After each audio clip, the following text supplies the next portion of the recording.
Good morning and welcome to today's New York City Council preliminary budget hearing for the Committee on Education. At this time, we ask that you silence all electronic devices, and at no time are you to approach the dais. If you would like to sign up for in-person testimony or have any other questions throughout the hearing, please see one of the Sergeant-at-Arms. Chair Joseph, we're ready to begin. Thank you.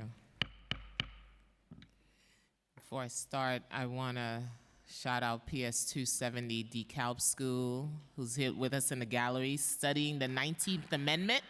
So they're here. This is perfect for Civic for All Week. Good to see you all. Good morning and welcome to the fiscal 2026 preliminary budget hearing for the Committee on Education. My name is Rita Joseph, and I'm the chair of the Committee on Education. This morning, we will be discussing the Department of Education's $33.5 billion fiscal 2026 budget as presented in the preliminary financial plan. This afternoon, we will be discussing DOE's capital plan with the School Construction Authority. Thank you to everyone present here and to those of you who are testifying remotely. DOE has the largest budget among city agencies at 29% of the city's overall budget of $116.3 billion for fiscal 2026. It also has the largest headcount among city agencies, currently budgeted at 138,098 positions, which is 46% of the entire city budgeted headcount. As the chair of this committee, I continue to push hard for accountability and accuracy to ensure that the budget for the largest city agency and the largest school system in the country actually reflects the needs and interests of its residents and students. As we sit here today, there are a number of issues that are in flux. Many important programs currently DOE's budget are not funded in fiscal 2026. The future framework for foundation aid remains uncertain. We have a president hell-bent on eliminating the Federal Department of Education. This week, the president made it clear his plan to eliminate half of the federal DOE workforce. Make no mistake, this misguided decision will only harm children and families and undermine the ability of the states and school districts to provide an education to all students. Rather than seek to strengthen education, the White House is seeking to abandon its responsibility and place at risk the future of core funding streams that New York City has relied on for years. As DOE navigates potential threats to financial funding, the Council remains committed to protecting public education, and we hope to work together with New York City Public Schools to do so. At the state level, the process of updating and retooling the foundation aid formula since its inception in 2007 is underway. These changes will dictate how much funding school districts such as New York City will receive for education now and in the future. While the state looks to use updated data to more accurately reflect poverty levels, there is an opportunity to update other metrics in the formula that could benefit school districts. Additionally, the city has 3 years to be in full compliance with class size law. Next year, New York City Public Schools will need to be 60% compliance for class size, and it will take dedication, concerted efforts to achieve that. And at the city level, crucial programs again find themselves at risk in the mayor's budget. Last year, with advocacy of parents, families, and students, and support from our state partners, the council worked with New York City Public Schools and the administration to cover over $500 million in expiring federal stimulus dollars. While some of these fundings was baseline, $223 million was included in fiscal 2025 only. This includes funding for arts education, restorative justice, tutoring, among other programs our students and families rely on. The future of these programs is in jeopardy. Our schools are still recovering from the effects of COVID.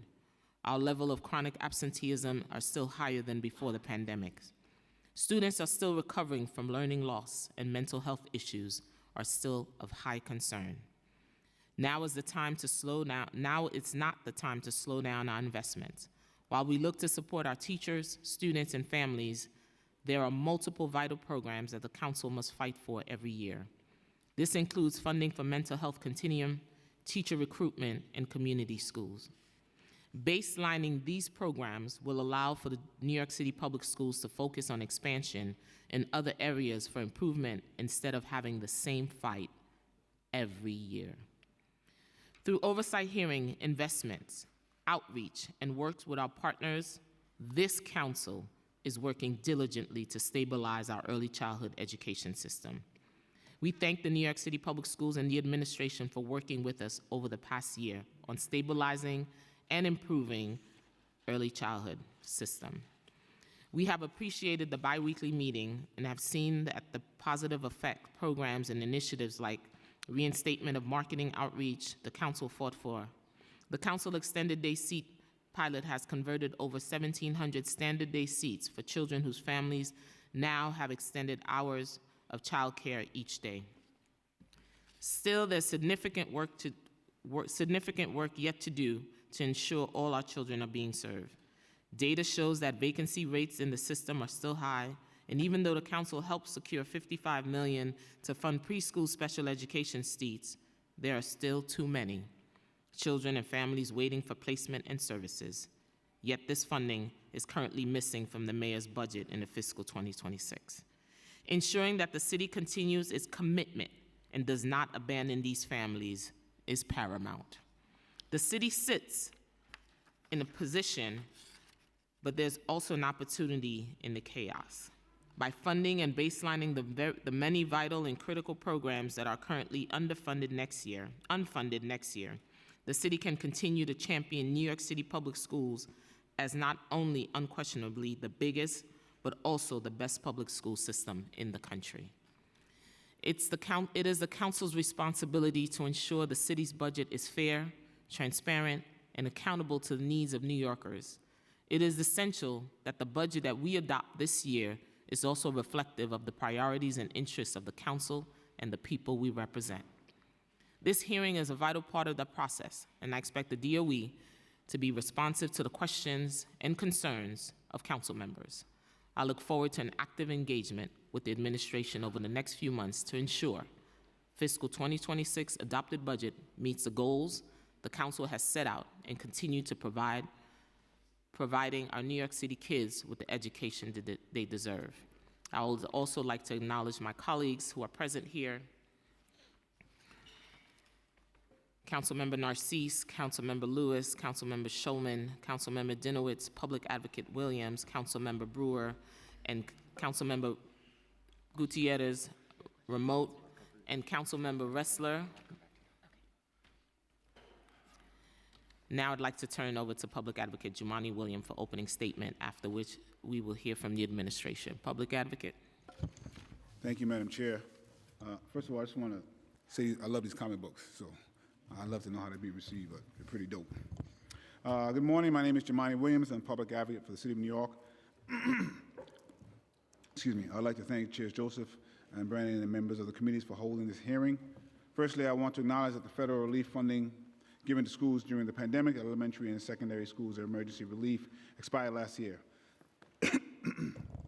This funding was crucial for a number of school programs, and the city stepped up to provide continued funding that otherwise would have been scaled down or ended. While some programs were baseline, others were only extended for a year. The mayor's preliminary fiscal year 26 budget extended funding for learning to work and summer programming for another year, but does not include long-term funding. New York City is currently failing many of its students with disabilities, in particular preschoolers with disabilities. Though the mayor has promised a special education preschool seat for every child who needs one and is legally entitled to one, it has yet to materialize for many children with disabilities. There are about 450 children who are sitting at home instead of in a classroom where they will receive the support and services they need. Though NYC Public Schools confirmed this number, the preliminary budget does not renew $55 million in funding for new classrooms. It is important to reiterate that these seats are legally required and students' rights are being violated every day, that they are not receiving special education services. Last year, more than 14,400 preschoolers with disabilities ended the school year without ever receiving at least one of the types of services the city was legally required to provide, and that's just unacceptable. It is now more urgent.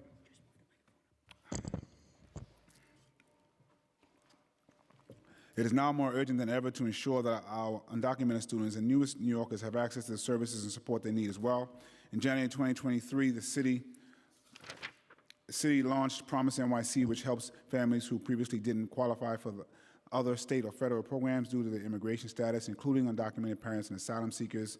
It is especially important for recently arrived children to have access to early childhood services, as many are English language learners, and many have experienced significant stress and trauma on their way to New York. The city increased funding in fiscal year 25 for Promise NYC, extending access to 1,000 children, but the full $25 million funding will expire at the end of June if not renewed in the budget. I also want to mention that many of these students helped with our budget because we had a loss in population in our school system, and without some of the newly arrived children, it would have been even worse. In August of 2023, Advocates for Children found that only 31.1% of New York City schools are fully accessible for people with disabilities. The Americans with Disabilities Act requires that governments ensure people with disabilities have equal access to public programs and services, including public education. However, many students with disabilities are barred from attending the neighborhood schools because of inaccessible infrastructure. The city must allocate $450 million in addition to the $750 million investment in the 2020-2024 capital plan, totaling $1.25 billion to make at least 45% of schools that serve as a primary location for a school fully accessible by 2030. Public schools are the main youth mental health system in our city, and an audit published last year by the state comptroller found that too many public schools are understaffed with mental health professionals or not adequately trained staffed, and only a few have services readily available. School-based mental health clinics provide a range of on-site mental health services to students during the school day, and most of their current funding comes from Medicaid, which is insufficient to cover the range of supports and services that students and schools need. To cover this gap, the city should invest and baseline at least $3.75 million. Additionally, the Mental Health Continuum, a cross-agency partnership to serve students with the greatest mental health needs, requires a renewal of $5 million in the fiscal year 26 budget. I do look forward to working with the Department of Education, the Mayor's Office, and City Council to ensure the city students have the support and services they need and to learn and be successful. I also hope this is an opportunity for the mayor to step up against what's happening in Washington, as the chair alluded to. He hasn't said much, but I do know money speaks even louder. And so if he is opposed to some of the things, this is an opportunity for us to step up and protect our young people. I also just want to mention that the NYPD was never defunded, but most of the services were. Education, our young people's services were defunded. We've never had a conversation about the impact of that, but we have an opportunity here to really make some folks whole. And as I hear the NYPD speaking about their plans to deal with quality of life issues, I know with services like this that we're talking about here today, we can do some stuff on the front end and not have to ask NYPD to do stuff on the back end. Those need to be fully funded and structured, even though we have a difficult time, and I just want to make sure I mention and understand how difficult it is, but we have to make the best decisions for our young people so they can be safe and grow to be good adults. Thank you so much. Peace and blessings. Thank you, Commissioner, for being here. Thank you, Public Chancellor. Advocate. I'll now turn it over to Nadia. Oh, first let me acknowledge some of my colleagues that have joined. Councilmember Lee, Councilmember Hanif, and Councilmember Aviles. We will now hear from the administration. Before we begin, I will administer the affirmation. Panelists, please raise your right hand, and this includes anybody here for Q&A. I will read the affirmation once and then call on each of you individually to respond. Do you affirm to tell the truth, the whole truth, and nothing but the truth before this committee and to respond honestly to council member questions? Chancellor Melissa Aviles Ramos, Emma Videra, Sarita Scott, Danica Rux, Christina Foti, Christina Melendez, Dan Weisberg, Mia Teresa Pat,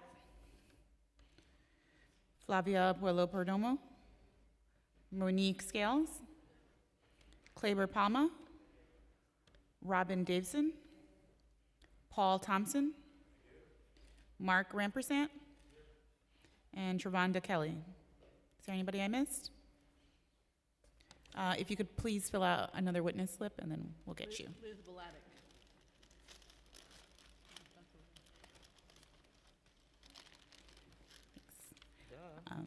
You may begin your testimony.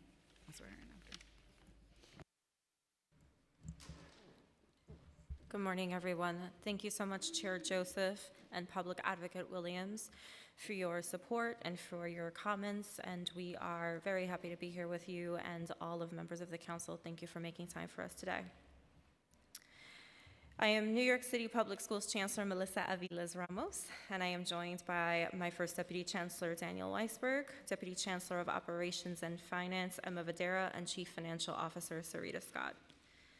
As Chancellor of New York City Public Schools, I have the honor of serving over 1 million students and staff.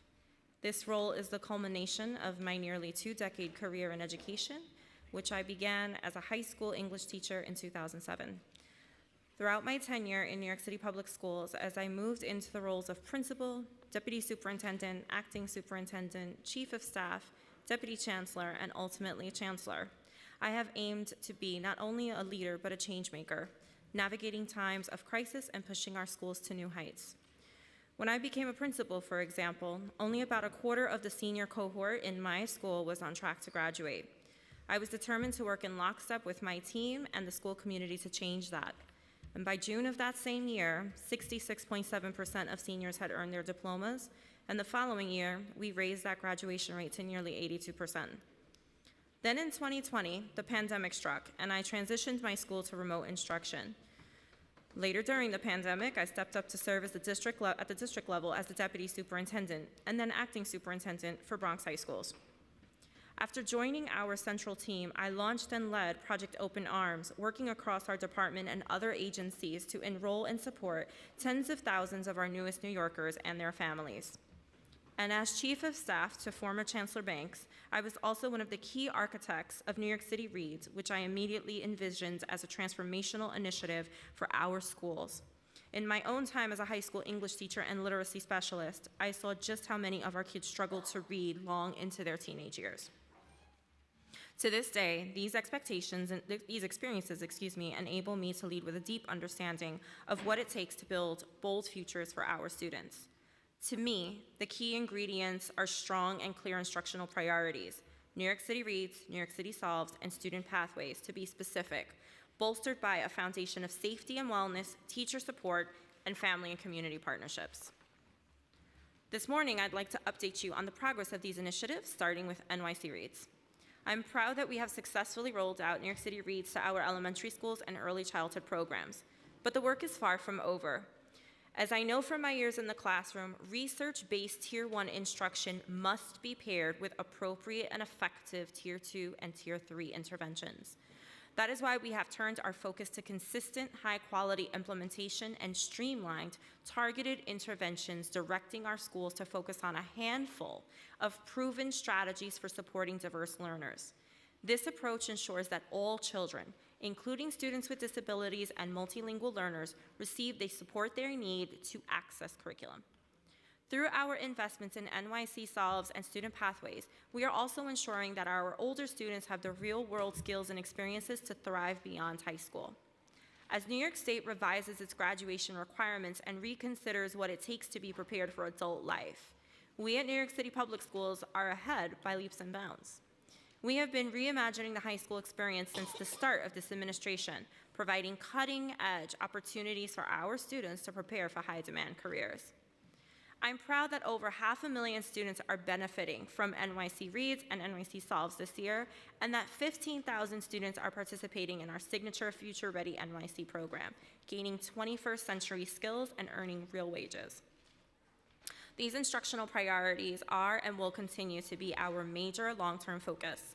Our goal is that by 2035, all students will be on grade level in reading and math, and that by 2030, 100,000 students will be in market-aligned pathways with access to paid work experience. And all students will graduate with a strong plan enabled by advising, career readiness skills, and access to early college classes. I am more confident than ever that we will get there. In part, this is because, as Chancellor, I have introduced 3 commitments to students, families, and staff. Commitments that I believe are prerequisites for learning and will amplify the impact of our instructional work. Those commitments are ensuring safety and wellness, supporting educators, and empowering families and communities. My first commitment is focused on safety and wellness. We have a wide range of programs to meet this commitment, including our violence prevention program, Project Pivot, our mindfulness work in classrooms, our social workers and school counselors, our partnerships with community-based organizations, our school-based mental health clinics, and we are adding 20 more this year, and our expansion of community schools. We are also making sure to reaffirm both our values and our commitment to supporting all students and families. We've sent out communications to families about our supports for immigrant students and LGBTQ+ students, and we have reaffirmed our values to staff, encouraging them to continue their excellent work in our classrooms. We have reiterated and will continue to reiterate, none of our policies have changed. New York City Public Schools remains committed to protecting the right of every student to attend public school, regardless of immigration status, national origin, religion, or any aspect of their identity. We have also led extensive training sessions for principals, school counselors, safety agents, and more on our longstanding protocols for access to our buildings. Additionally, we remain steadfast in our support for LGBTQ+ students, and in 2021, as just one example, we updated our guidelines on gender inclusion to enshrine this support in policy. We recently held Respect for All Week and are currently celebrating Civics Week, both annual events that help us achieve our mission of building graduates with bold futures. We also continue to promote safety and civil discourse through our Meeting the Moment initiative. I'm proud to share that religious bias incidents in schools are down approximately 44% since this time last year. My second commitment is to uplift our educators. Now that we have completed the initial launch of New York City Reads and Solves, it is essential that we support our educators to implement these initiatives with fidelity, which is why we have provided unprecedented levels of professional development. We anticipate that by the end of June, New York City Reads and Solves schools will have received a cumulative 18,500 plus days of coaching this school year. And in partnership with the UFT and CSA, we have introduced flexibilities in response to educator feedback, and we are continuing to refine and enhance our implementation strategy, investing in an additional year of job-embedded coaching and support for our New York City Reads educators. My third commitment is to empower our parents, families, and communities. To that end, I announced our new division of Family, Community, and Student Empowerment, and I also hosted a 5-borough listening tour at the end of 2024 with over 1,000 students, families, and staff in attendance. This month, we'll be releasing a report detailing our findings from that listening session. Relatedly, I have continued to champion programs that are beloved by families. For example, applications are already open for our Summarizing program. Our program evaluation recently revealed that Summarizing 2024 had a statistically significant impact on stemming summer learning loss for K-8 students in math and K-2 students in reading. It especially impacted students in temporary housing and English language learners in both subjects, and students with disabilities in math. As this analysis shows, we are building bold futures for children year-round. Now let me speak about our finances. Our fiscal year 2026 preliminary budget totals approximately $41.2 billion, which includes $33.5 billion in operating resources and another $7.7 billion for education-related pension and debt service funds. We are grateful that there are no additional pegs included in this proposed budget, and I want to thank the mayor for backfilling critical stimulus-funded programs that would otherwise expire, such as Summarizing and Learning to Work. City tax levy money is our largest source of revenue, projected to be 59% in fiscal year 26, and both the mayor and city council play an essential role in allocating these funds.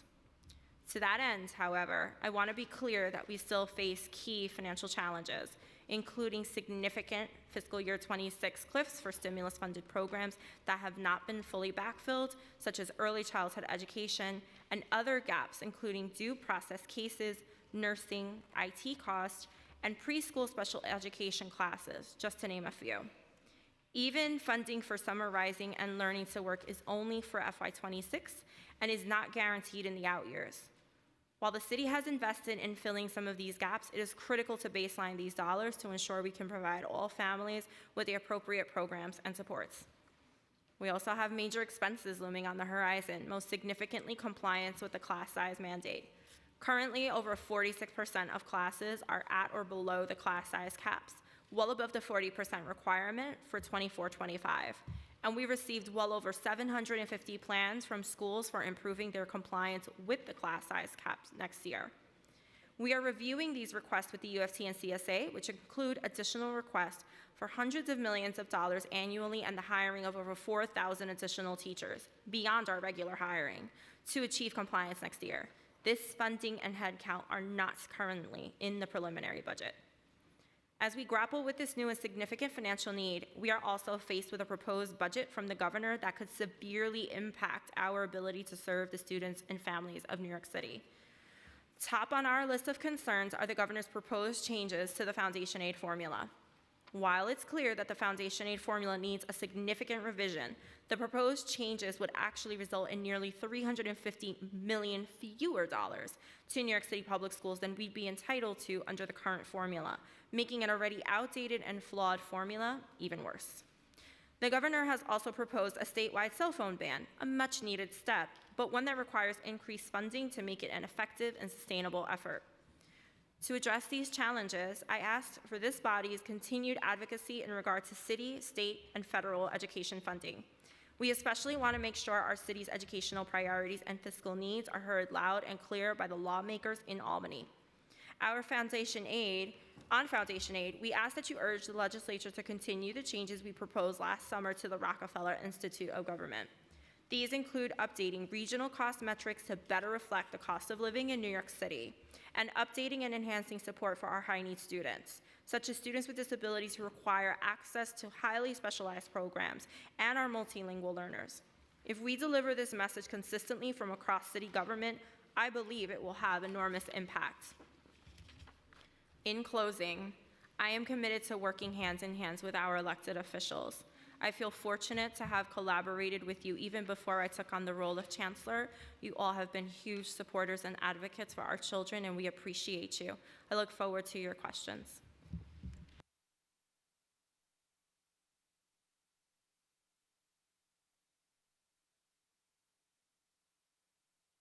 Thank you, Chancellor. Also would like to shout out PS 20, fifth grade class here visiting City Hall today to see how government works. Welcome to City Hall. PS 270, welcome again. This is what Civics for All looks like, right? Young people engaged in civics. I love it. So let's get to the... Okay. I'd like to acknowledge Councilmember Brooks Powers, who is on remote, and Councilmember Sanchez. Thank you.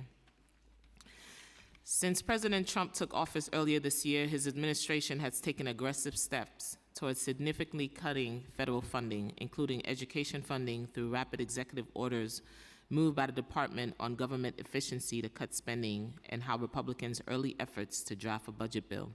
It has been difficult to ascertain that what federal funding is in danger and what funding may have already been targeted. To date, has New York City Public School had or heard of any issues in submitting claims for reimbursement for funds across any of the federal funding streams or programs? Thank you for the question. Good to see you all. Thank you, Chair Joseph. We are, as the Chancellor said, keeping as close an eye as we can on the daily confusing set of pronouncements coming out of the federal government. As of now, we don't believe any of the cuts or reductions have directly hit our budget, but we are keeping an eye on anything else that comes down and checking to make sure we can claim for anything that is relevant. Absolutely. The nation is keeping an eye on that. How often does New York City Public Schools submit claims for programs such as Title I? Good morning. Good morning. I can get back to you on the frequency of how we, when we submit the claims.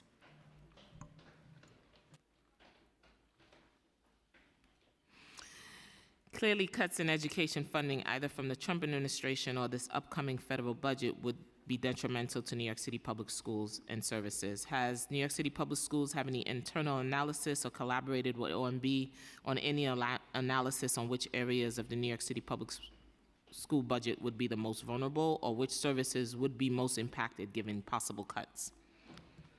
So we get about $2.3 billion in federal funding each year. this year. A bit over $1 billion of that is from the U.S. Department of Education. The other chunks are our school food program, which is from the USDA, which is over $500 million, and then funding from HHS for Medicaid and for our early childhood programs. So that's the full suite of what we get. The single largest funding stream in there is Title I, which is about $700 million, then school food, and it goes down from there.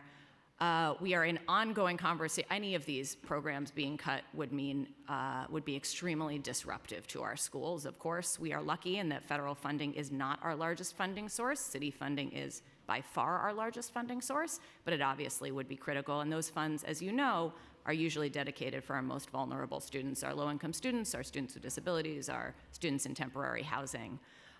So we are watching closely. It's truthfully hard to know which of those funding streams is at greatest risk because it's very unclear what is happening. Those large funding streams have not been impacted yet. The Republican budget bill does take a swing potentially at Medicaid, which would be a very big deal. But right now, we're just keeping an eye on all of it. It's hard to tell where they'll actually act. Is there a contingency plan in place? At this point, there is not a contingency plan because we are hopeful we will continue to receive all the funding we deserve from both the federal and state level. I will say it is one of the reasons we are most concerned about the reduction in foundation aid. That reduction from the state is half of our entire Title I allocation from the federal government, right? Just to put things in perspective here, just the cut is half of our Title I allocation. So to the fact that we might see a reduction in state funding compared to what we should have gotten, even as we're looking at this federal situation, is very frustrating. Yeah, and we have been going to Albany and holding briefings so folks could know about this. It's being reported this week that the U.S. Department of Education is firing 1,300 workers. The impact to New York is not yet clear, but would this cut their workforce significantly? Have you heard anything from the federal DOE counterparts since the news, or have any sense of how it might affect your work? We do not yet have a sense of how it will affect our work. It's certainly quite disappointing on behalf of the public servants and the work they do, and the work they do to enforce our kids' civil rights in schools, to ensure we get the funding our kids and school systems need and deserve, to have $1 trillion in federal grants and loans helping our students and students around the country go to college. We don't know yet what the impact will be on all of those programs of this reduction in force, but we are watching.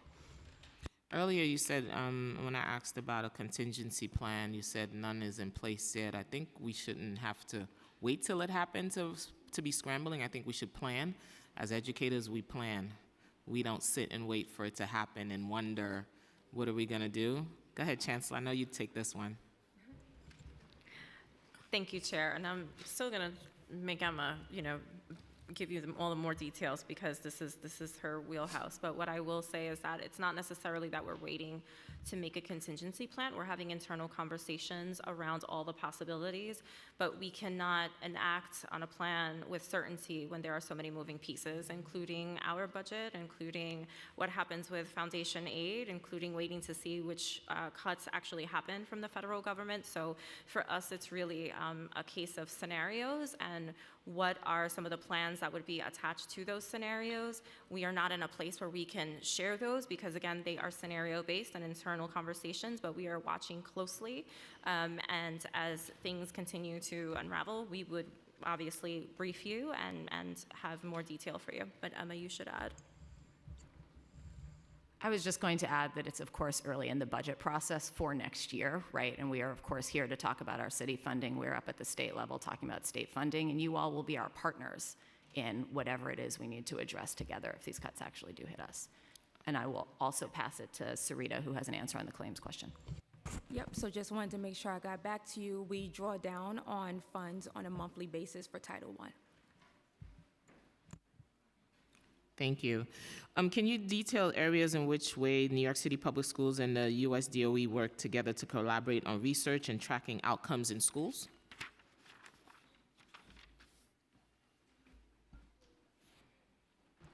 Yeah, Yes, so of course, some of the most drastic cuts that have already been made at the federal level, which started well before this week, were to the Institute of Education Sciences, which is the federal government's research entity, and those continued this week. I would say we, along with, that's not direct funding to us or our schools, but we, along with districts around the country, benefit from the research that comes from those entities. It's also the funding for NAEP, which is our national assessment that we participate. We just got our results recently, that lets us know how we are doing nationally and across the state. So the information we glean from that research is critical.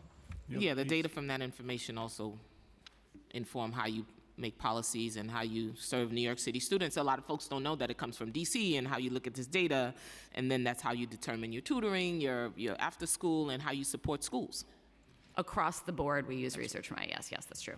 Dan, go ahead. And in addition, Chair, it's a terrific point. You're absolutely right. We use that data to help shape policy. Some of the largest cuts we've heard about are in the Office of Civil Rights, and they have a very important data collection and analysis function as well that we rely on in part to see how we're doing on equity issues versus the rest of the country and versus other large cities and states. So that's another area that's at risk, that while it doesn't involve direct grants to us, that office does produce data that's very helpful to us. Thank you, First Deputy Chancellor. So the Department of Education fiscal 2025 budget includes many important programs that are not currently part of the fiscal 2026 budget. These include crucial programs formerly covered by federal stimulus dollars, such as arts education, restorative justice, the core of ECE funding for 3K, preschool special education seats, marketing outreach, and vital programs that have been funded 1 year at a time, like community schools, mental health continuum. Getting these programs funded in 2026 and baseline moving forward is a key priority for this council. Can you speak to the logistical difference in administrating programs that are baseline as opposed to the one that do not have funding in the out years? And how does that affect hiring and staff?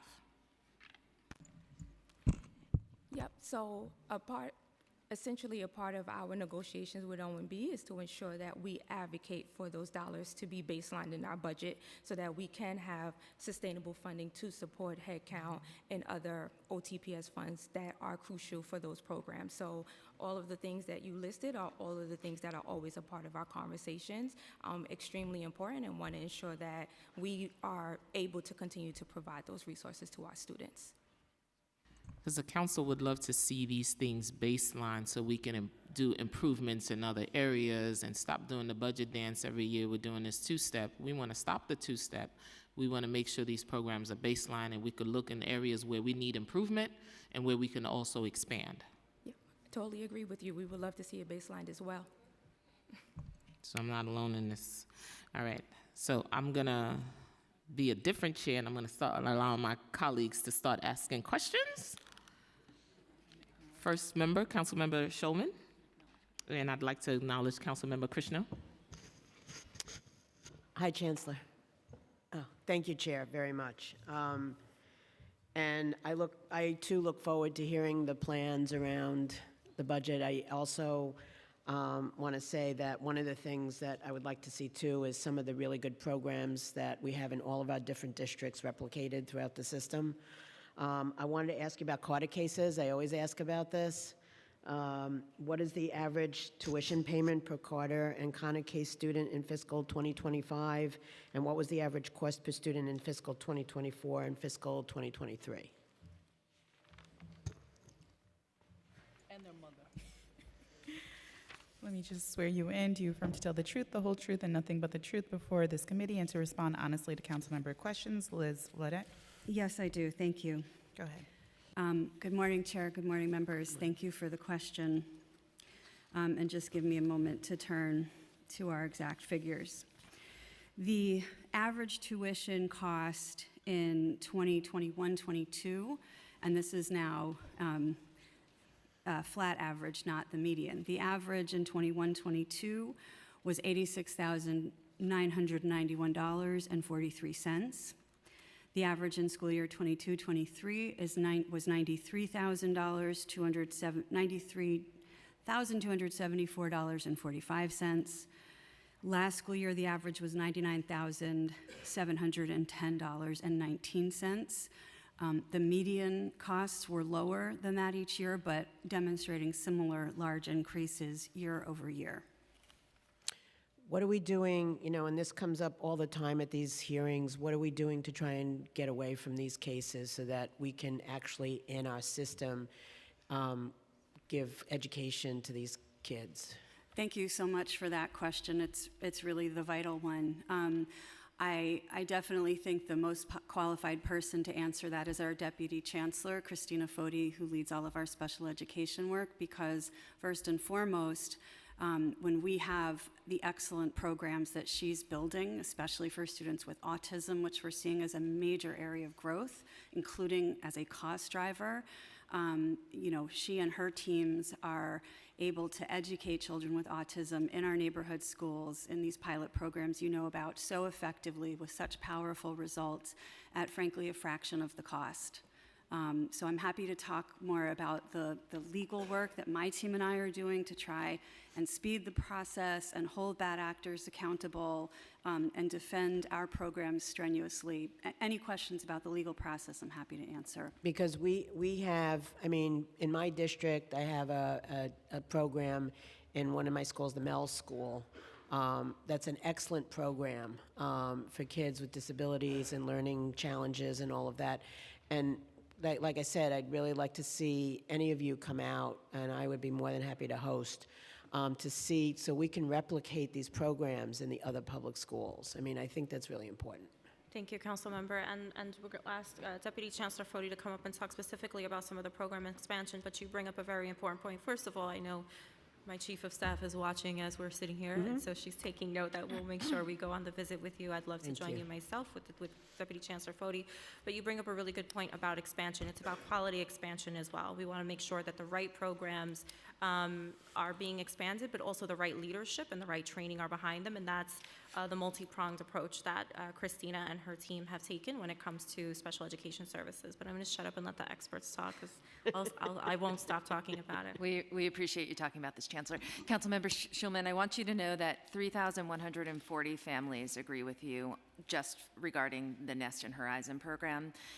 That's the number we had apply just this year for those programs. 2,388 families agree with you on the AIMS program, which is a ABA-based program. These programs are our biggest competitors to non-public schools. And so, we're talking about funding today.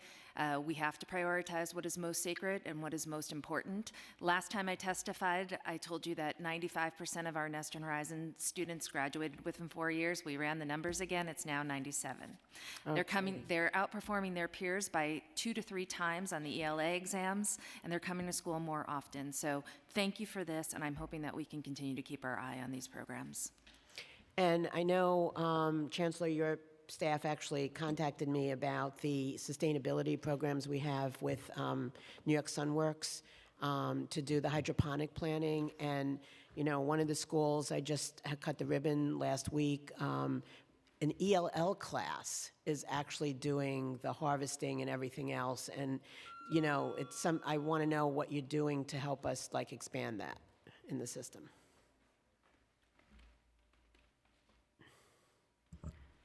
That's great. I appreciate that question very much. So as you know, we have more of those springing up across our system. I don't have the exact number that we're working on for next year, which would be relevant. We can make sure we come back to you with that. But it is something that our facilities team, our sustainability team, which oversees both the building side and the working with teachers side, is continuing to expand across the system, and would love to do a visit.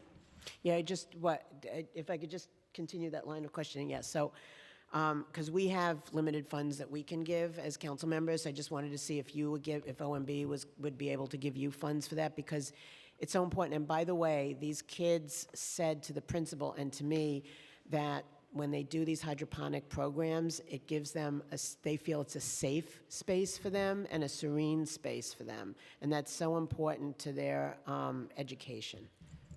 Chair, I swear I'll be really, really quick, but I'm locking eyes with Councilmember Dinowitz because we recently visited one at Clinton High School in the Bronx, And one of the amazing things is how these young people are contributing to the community by donating this food, but also we saw graduates from New York City Public Schools come back and work with the organizations within the schools. So it's also feeding the pipeline of commitments to city employment and seeing our young people continue to positively contribute. So we're with you. Okay. This is why we keep saying we want to see these great things baselined in the budget. So we're with you, council member. Okay, let's work together to get the OMB to do that. Thank you very much, Chair. And just one quick additional comment. We'll probably be coming back to this, Chair, quite a bit, but one of the changes in state foundation aid that we asked for is an updating of their formula to serve and fund programs for students with disabilities.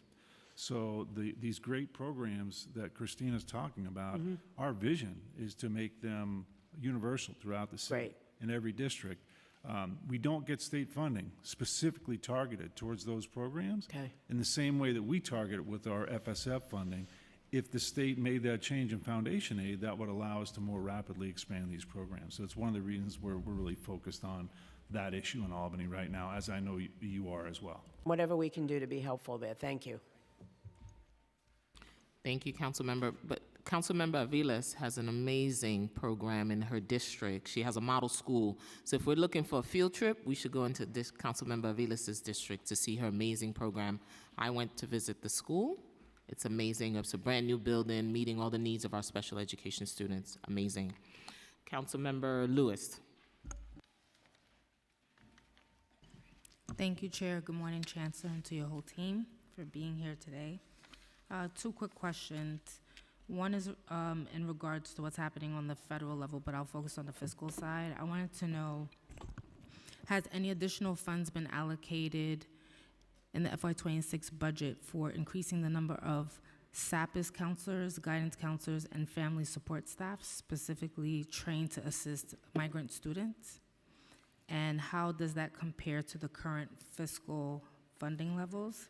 And are there plans to increase bilingual counseling and legal resources within DOE to ensure families have access to the necessary supports?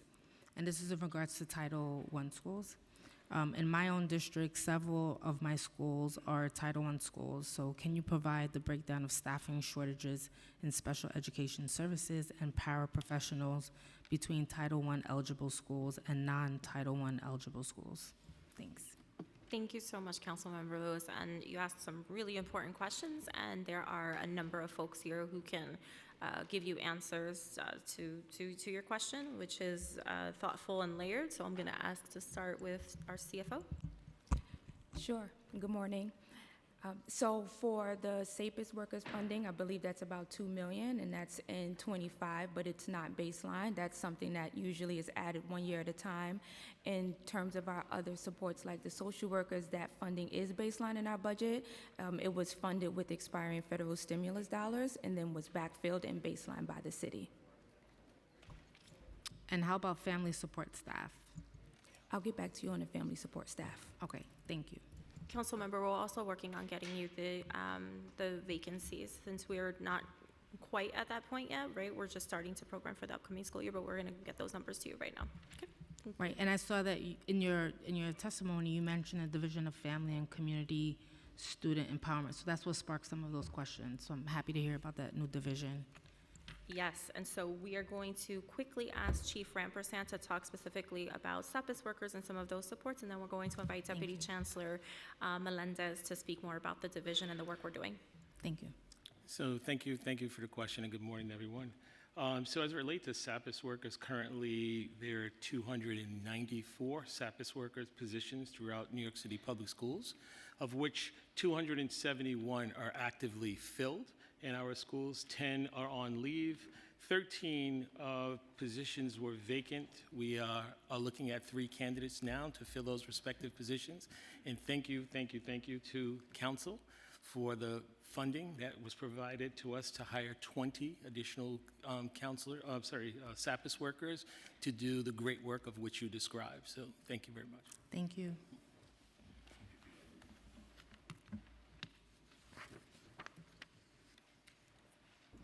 We're going to go to Zoom real quick with Councilmember Brooks Powers while we have quorum. Councilmember? Chair, I think she was answering one last question. Oh, sorry. okay, The sorry Title about I that. question. No worries. You press the button. Oh, it's already pressed. Good morning. The Division of Family and Community and Student Empowerment is a really exciting opportunity to really streamline our stakeholders and really leverage and push into all of their expertise so that together we can actually ensure that students succeed. We know very well that it's when family expertise, community expertise, and school expertise meets, that's when students thrive. And so how do we create through this division an opportunity for all of the stakeholders to express their challenges, to get the right supports all in a space that's consistent so that we can remove those barriers that work against their success and achievement. So that's sort of some of the work that we're really putting together here. Is this in addition to the family enrichment centers, or this is separate? Family enrichment centers. I may have the name wrong, where parents have to go and when they're having issues? You mean the Family Welcome Centers Family Welcome for the Centers. enrollment? Yeah. So, great question. The Family Welcome Centers, and First Deputy Chancellor oversees Office of Enrollment. We have our enrollment chief here as well. But in short, those Family Welcome Centers offer family support when they are enrolling or transfers. What we're really talking about is, in this particular division, is how do we centralize support for our families so we can standardize practices across our districts. So we have our family leadership coordinators. We have a number of people who are both in district and school offices. We also have our parent coordinators. But we want to make sure that we're really working closely with our families, not only just our PTA and PA presidents and SLT members, but also just parents who want to be a part of New York City Public Schools decision making. And we understand that there are time constraints, and so we're trying to be really flexible and creative on how we can expand those opportunities for empowerment. Right. And when we talk about students, we want to make sure that it's not just checking a box and saying, you know, we visited a couple of schools and we spoke to kids. I mean, we clearly have amazing students with us here today and organically and authentically engaging in these processes, but we want to make sure that that's not true for some kids, it's true for all of our kids. But our school leaders and our district leaders need that support, and it's our responsibility as central to be in service of them and really standardize what some of those good practices are and provide the right support and training. Thank you. Thank you for the clarity. Councilmember, sorry, excuse me. Just wanted to get you a number that you asked for here in real time. The latest numbers we have on paraprofessional vacancies is 1,459. That's out of about 24,000 paraprofessionals, which has actually grown quite a bit in the last 5 years. So those vacancies, as you know, they come up during the year as we go, as a student might have an IEP that requires a paraprofessional or vacancies created. So we're filling them on a rolling basis. That number will change even week to week. But it's the vacancy number is something we track. I got to report on it myself every month. It's slightly down. The number of vacancies is slightly down year over year. So it's something we're watching carefully. Thank you so much. Thank you, Chair. Can I also get back to you on the family? Yep, it's baselined. Thank you, Councilmember Lewis. Councilmember Brooks Powers.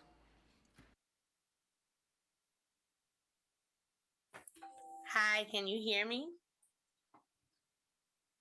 We can hear you. Me? Hi, thank you, Chair.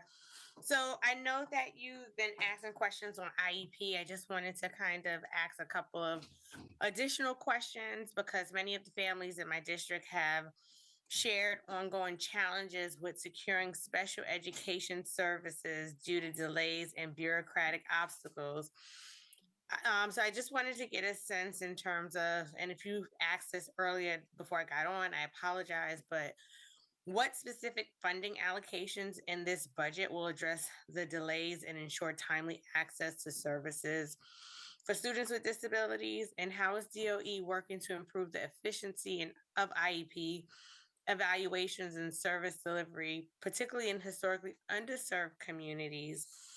And then in terms of the class size reduction compliance, with the new state regulations requiring the smaller class sizes, how is DOE ensuring that schools, especially those in high need areas, have the space, staffing, and resources necessary to meet the requirements? I know in my district in particular, Chancellor, I've reached out about one school already that's on the campus of Far Rockaway High School is a middle school that does not have the real estate capital to be able to expand in the way that they need to. And so there are other schools that face that challenge. So just wanting to understand how DOE is navigating this to ensure that we are meeting the class size reduction compliance. And if there's specific funding in this budget allocated to support these schools and making the necessary adjustments, I'd like to know what those are.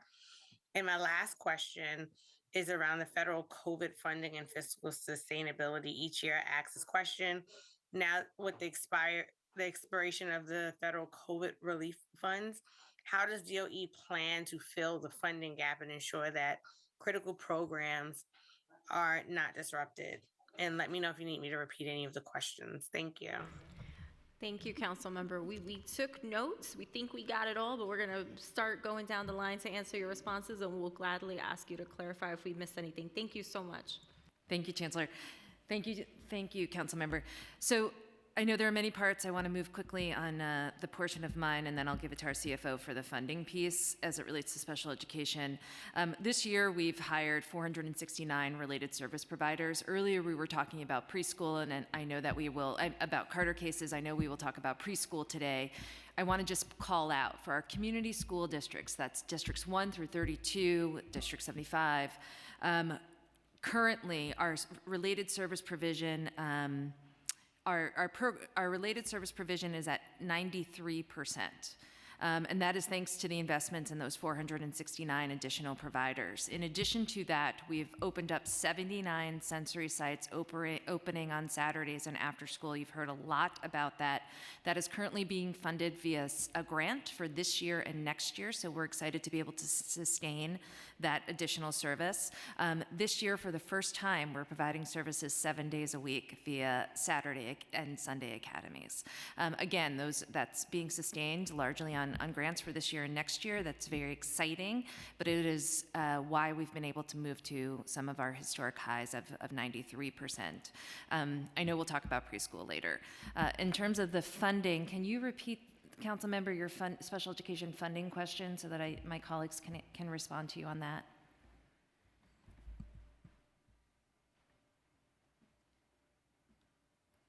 Okay, maybe we should move on to the...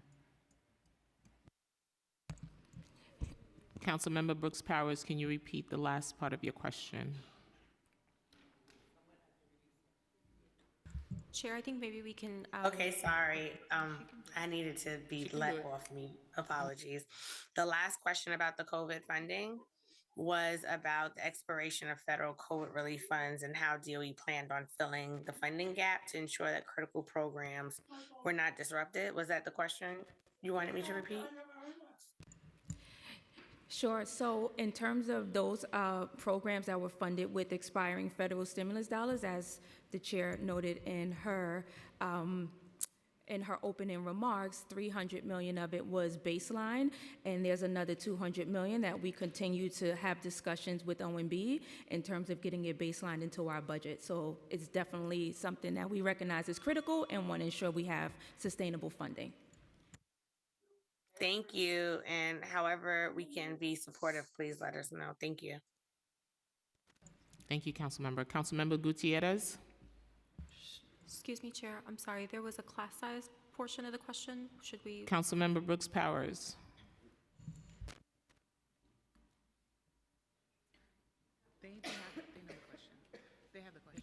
Yeah, it's about class size and how are you meeting the mandate and how much funding is available for it. Yep. Thank you for the question. So as flagged, and as you mentioned in your opening, we have been doing a lot of work over the past few years, including supporting schools to hire more teachers, including looking at their programming to get to the compliance rate we are currently at for this year, which is 46%. Going to next year, we need to get to 60%. That's going to take money, that's going to take teachers, and as the council member mentioned, that is also going to take space. We are working closely with our colleagues at SCA to ensure the money in their capital budget for new capacity is being allocated where it's most needed for the class size law. We do know we have about 500 schools currently that we don't believe can comply with the class size law with their current enrollment and their current space. So those schools are a priority as we look towards where we put those capital dollars.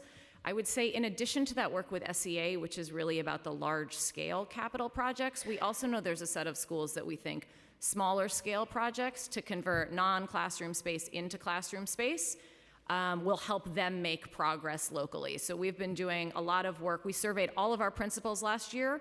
We said, do you think you have rooms that can be converted into instructional space so that you can comply? We're working through the projects that came out of that.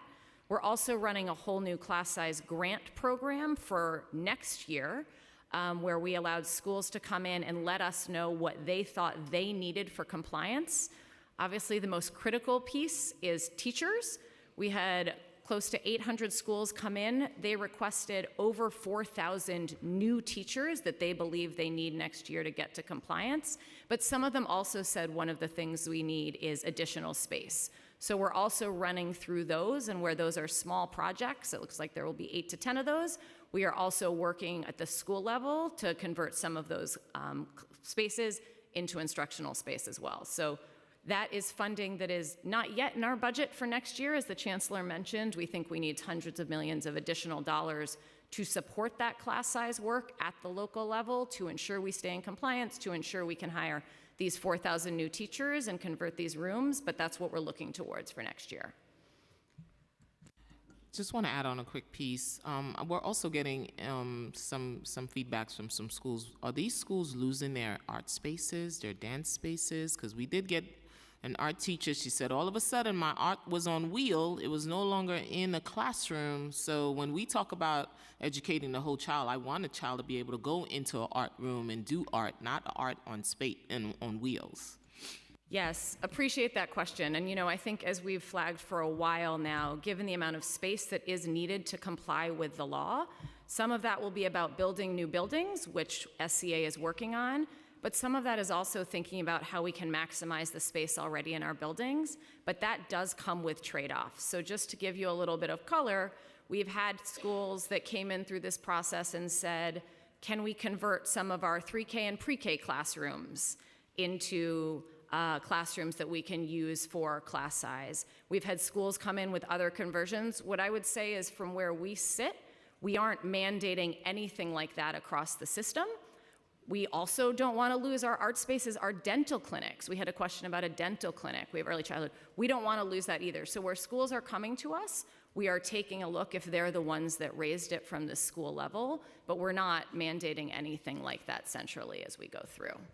Thank you. And I would also say, and in the early childhood questions, because I know those have come up as well, where those come in, we are taking a look, and where those are well-enrolled programs and programs families want, we are also keeping those in the school buildings. Councilmember, I'm sorry, Chair, if I could just say one thing. If you have the specific schools, maybe we can talk more offline, because I also want to see, is it a case where now a teacher needs to share a classroom? And we know, as teachers, we knew that's not what our first choice was, but sometimes we have to share. Or is it a case where it's art on a cart and it's just really hard to navigate, while you're setting up in different spaces throughout the day? So sensitive to both, and I would love to follow up on the specific space so you and I can see what the root problem is. Thanks. You got it. Thank you. I appreciate that. Councilmember Gutierrez. Thank you, Chair. You can hear me okay? Yes, we can. Thank you. Thank you so much. Good to see everyone virtually. I just have a couple of questions. Can you all share how many applicants the system had for both 3K and UPK in this school year? For 2025, 2026, excuse me.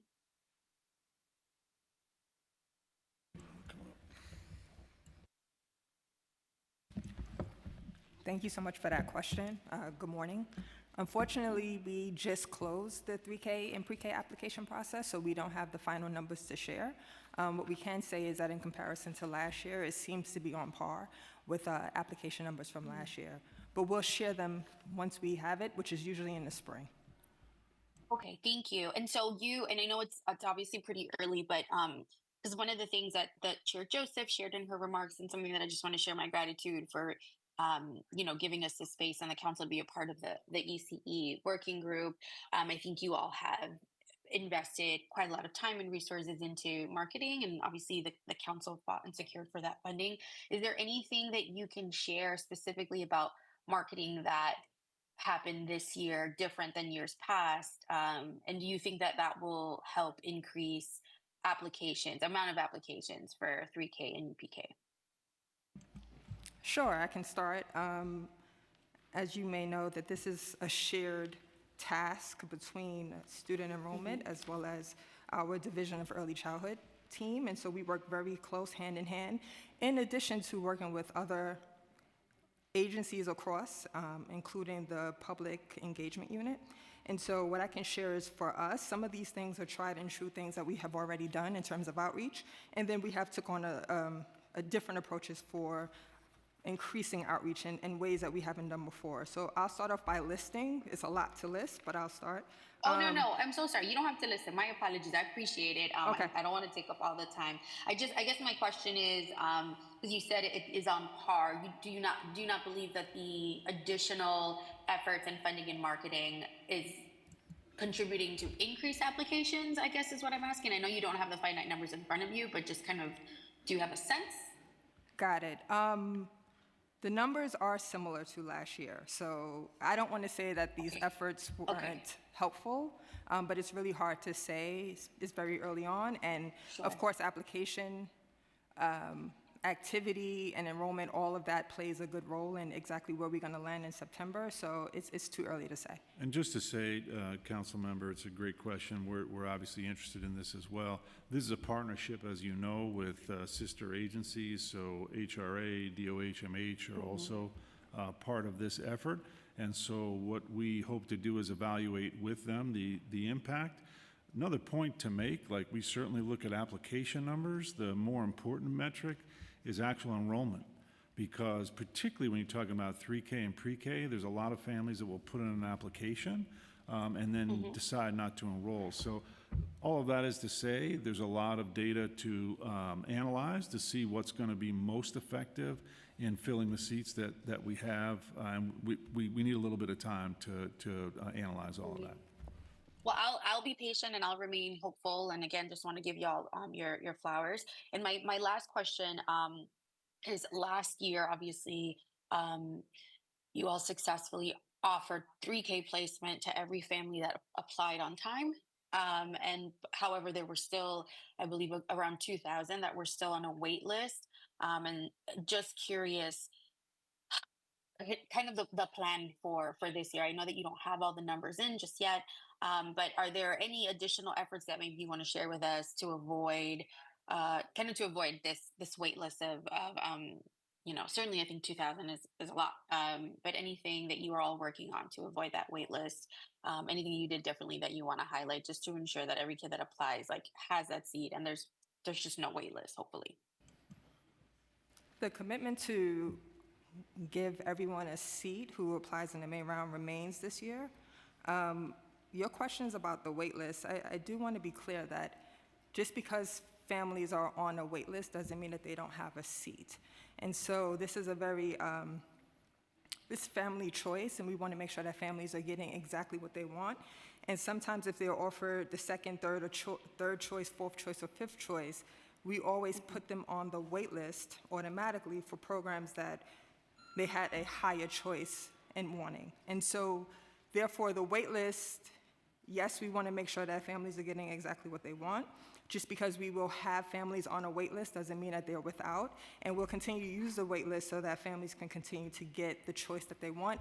As we've seen last year, we started with 2,000 families who did not receive an offer in which they were on the wait list, and then by the end of August, we were able to give everyone an offer, but that didn't mean that it even stopped at that point. Families were still receiving offers to more preferred choices throughout the fall.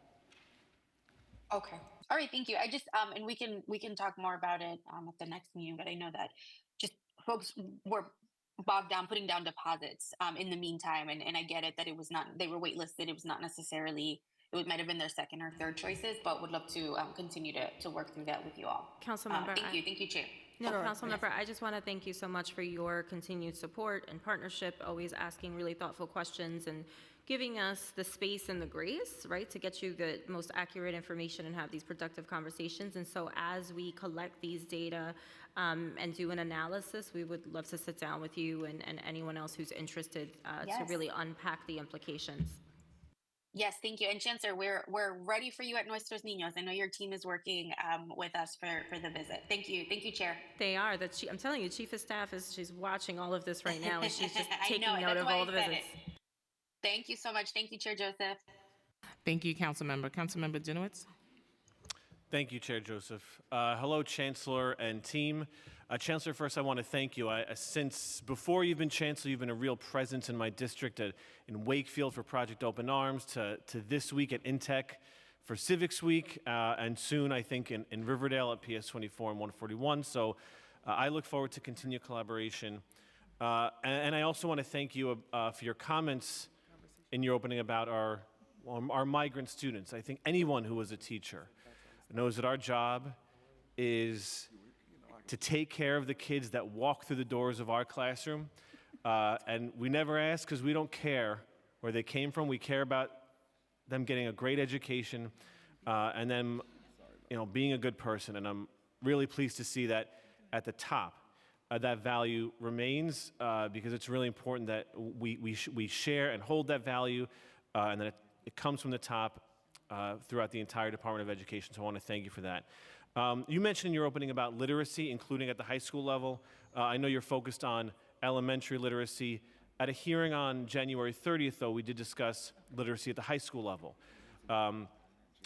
This was something that I taught, and a frustration I had was that schools are disincentivized from teaching literacy to high schoolers, even if they need it, because they don't get credit for it, and the school's kind of dinged for the kids not getting credit. And then it was testified that there's a pilot program in Queens South, that the Queens South superintendent is doing to have phonics and literacy for high school students. At the hearing, I was promised some metrics and data. I did not receive it, so I'm asking today, what metrics is the DOE using to measure the success of this program, and how successful is this program? Thank you so much, Council Member. So before I ask our Chief Academic Officer, Dr. Pate, to join us, I want to say that the credit piece is an interesting one, because it's not that we don't give credit for the literacy support and intervention, it's that we can't give credit for an intervention course because it's not necessarily aligned to high school standards. That doesn't mean that there isn't a way to deliver the interventions within the actual ELA class, or that a support class cannot be launched in a school that aligns with high school standards and still offers remediation. So for example, when I was a principal, I had my regular ELA 9, 10, 11, 12, but then we also had these electives that were still aligned with high school standards, and we were able to embed extra supports that would help young people further develop those literacy skills. What we know doesn't work is when we live in remediation and we isolate these interventions, because then the students do not get access to accelerated learning and standards aligned curriculum. Well, I'm gonna respectfully disagree, because I did intervention classes and the students excelled in all their other classes. These are 9th, 10th graders, once they learned how to read on their own. And it was testified at a hearing 2 months ago that this is something, unless it was testified incorrectly or I misunderstood what the actual intervention was. But I think the point is that if you don't provide any incentives for the high schools to do it, they're not going to do it. And so the question is what metrics you're using it to measure the success of this, and subsequently what investments, financial investments are being made, and what financial investments are needed to make this type of program more universal. Yes, and so again, Okay. before, just want to quickly say, Got it. It's not about the intervention and saying that the isolation of the intervention doesn't work. It's that what we don't want is for that to happen when they're supposed to be in an ELA class. Okay. Because then they're not going to get access to the curriculum that they need to actually be college ready or to pass a Regents exam. So it's about the program and making sure that it's programmed effectively, And we're always happy to have those conversations with NYSED around credit accumulation. Yes, okay, thank you. So thank you for the question. The district and the superintendent that you're referencing is Dr. Josephine Van Ness, who has her finger on the pulse of creating access and opportunity for high school students who have, through classroom assessments and other assessments, been identified as needing additional skill support, which goes directly to your point around interventions, and interventions being a leveling set opportunity for students to, one, still engage in their core content classes while also having additional opportunities such as before school, after school, and for some high school. I just want to pause because other members need to speak. My question, I want to make sure we're getting to my question. What metrics are used to measure the success of this program? How much financial, this is a budget meeting, how much financial investment is being made into Queens South? And what financial investments would be needed to make this more universal? So respectfully, this particular program that you're referencing that Dr. Josephine Van Ness has launched is a very new program. So we are still in the process of tracking its success. And from tracking the success, we are able to then identify appropriate metrics that we then can follow, measure, and then allocate resources appropriately. And how much is being invested right now in this program? So right now, it's people capital. That has been our greatest investment to this particular program. As I said, this is a newly launched program across her district. So as of now, that is the investment that we are making to determine the success of the program. We can do a briefing with you, council member. We'll make sure that we do a separate briefing with Superintendent Van Ness, but I think just to put a fine point on it, it's very new. We're still tracking progress, and as I mentioned in my opening remarks, we want to make sure that any intervention that we're scaling across the city is one of high quality, and that's something that can be applied to different districts. This might be perfect for this particular superintendency. We don't know if this is something yet that we can scale up, but we would love to talk more about what's happening there and get your input, especially since you were a high school teacher. That's right. Thank you very much, Chancellor. Thank you, everyone. Thank you, Councilmember. I want to talk about Head Start. Head Start is a critical federal funding stream for New York City funds, providing child care and early childhood education for families in need. With the challenges we face on a federal level, what is the anticipated funding level for Head Start for FY26? Are you anticipating any changes or reduction to the number of dollars for Head Starts in the executive budget? So Head Start, Chair, as you know, and I'll ask my colleague Monique Scales to jump in a second from our early childhood division. Federal funding stream, we are in the middle of the process of applying for the next round of funding. We don't have a date from the feds yet on when we'll get a decision on that. We do expect that there will be changes, and the changes could take several forms. One is obviously just a reduction in the number of dollars we get. The other piece of Head Start, as you well know, if we do get a reduction, which we hope we don't, but if that reduction is balanced by money going directly to providers, then the impact to community will be lessened. So we're going to be looking at that very, very closely. We are doing contingency planning in our early childhood division to look at that. But even if the funding is not reduced, one of the things that we are doing to try to better meet the need of community is looking to age down some of these programs where we see that it's the younger children where there's a bigger demand and we're locked into 4-year-olds, for example. So there will be changes. We'll have to work with our providers very carefully to make sure that those are positive changes for community. And obviously, if the amount of funds is cut significantly, there will have to be service reductions. So that's something we're very concerned about. But Monique, how many children are you currently serving in your Head Start? Give me one. Good morning, Chair. Good morning. Thank you so much. Currently in Head Start, we have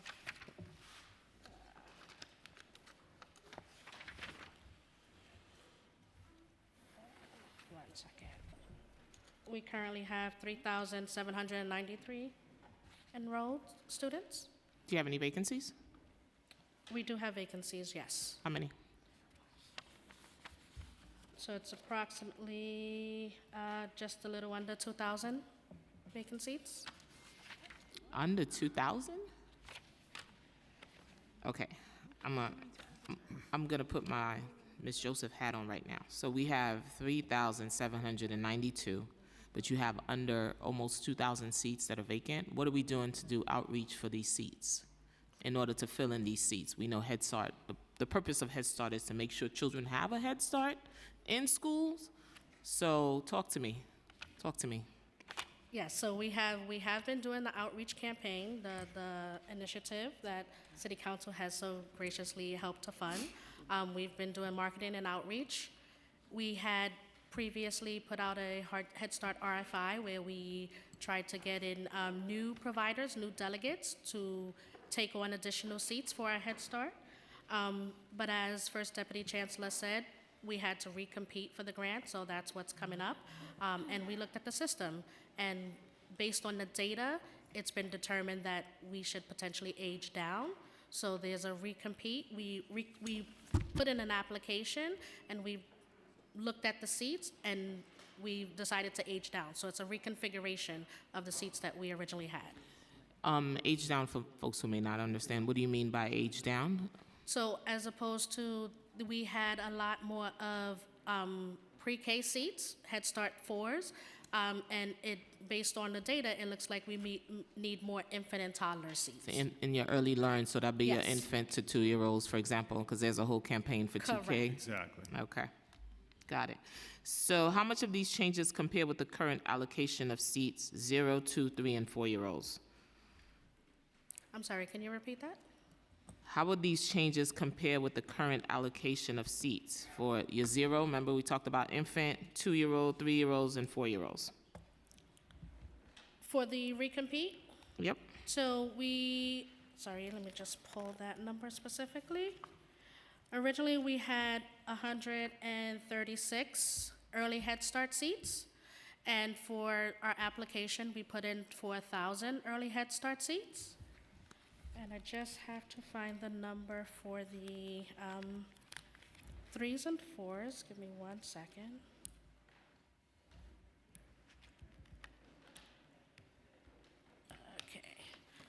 Okay, can I get back to you on the 3s and 4s, the number specifically? During the course of the hearing, right? Yes, Oh, okay. absolutely. Okay. What will it mean? There will be a reduction in funding for 3K and 4K, an increase in 0 to 2. I'm following up on your question when you spoke about the reductions. So what does it mean? Will there be a reduction in funding for 3K and 4K in the Head Start? In Head Start. It means that hopefully what it means is that we won't have as many vacant seats in 3s and 4s, and we'll have more, I think, Monique, our fill rate right now is in the 60+%, and you'll see that number go up with the same overall or similar overall number of seats. That's what we would hope. So you would see a program that right now is serving 3s and 4s. Let's say have 2 or 3 classrooms for each, and one of those classrooms is not full. You would see them have infant and toddler, 2 sections of infant and toddler, and all of which is filled. That's the vision. So the vision is to age down 0 to 2 in your early learn from infant to toddler versus having 3K to 4K. And that's where you're seeing the need currently with the data that you're analyzing? Exactly. Okay. All right. But how did you come down? How did you arrive? How did you decide this? What is the breakdown, and how did you arrive to that breakdown? Looking for 1,000 early learn, early Head Start. Yeah, I don't know, Monique, if you have that particular data. Sorry, it's basically based on the data and going into the community and seeing and speaking with the providers and what it is that they see within their community, what they needed. Okay.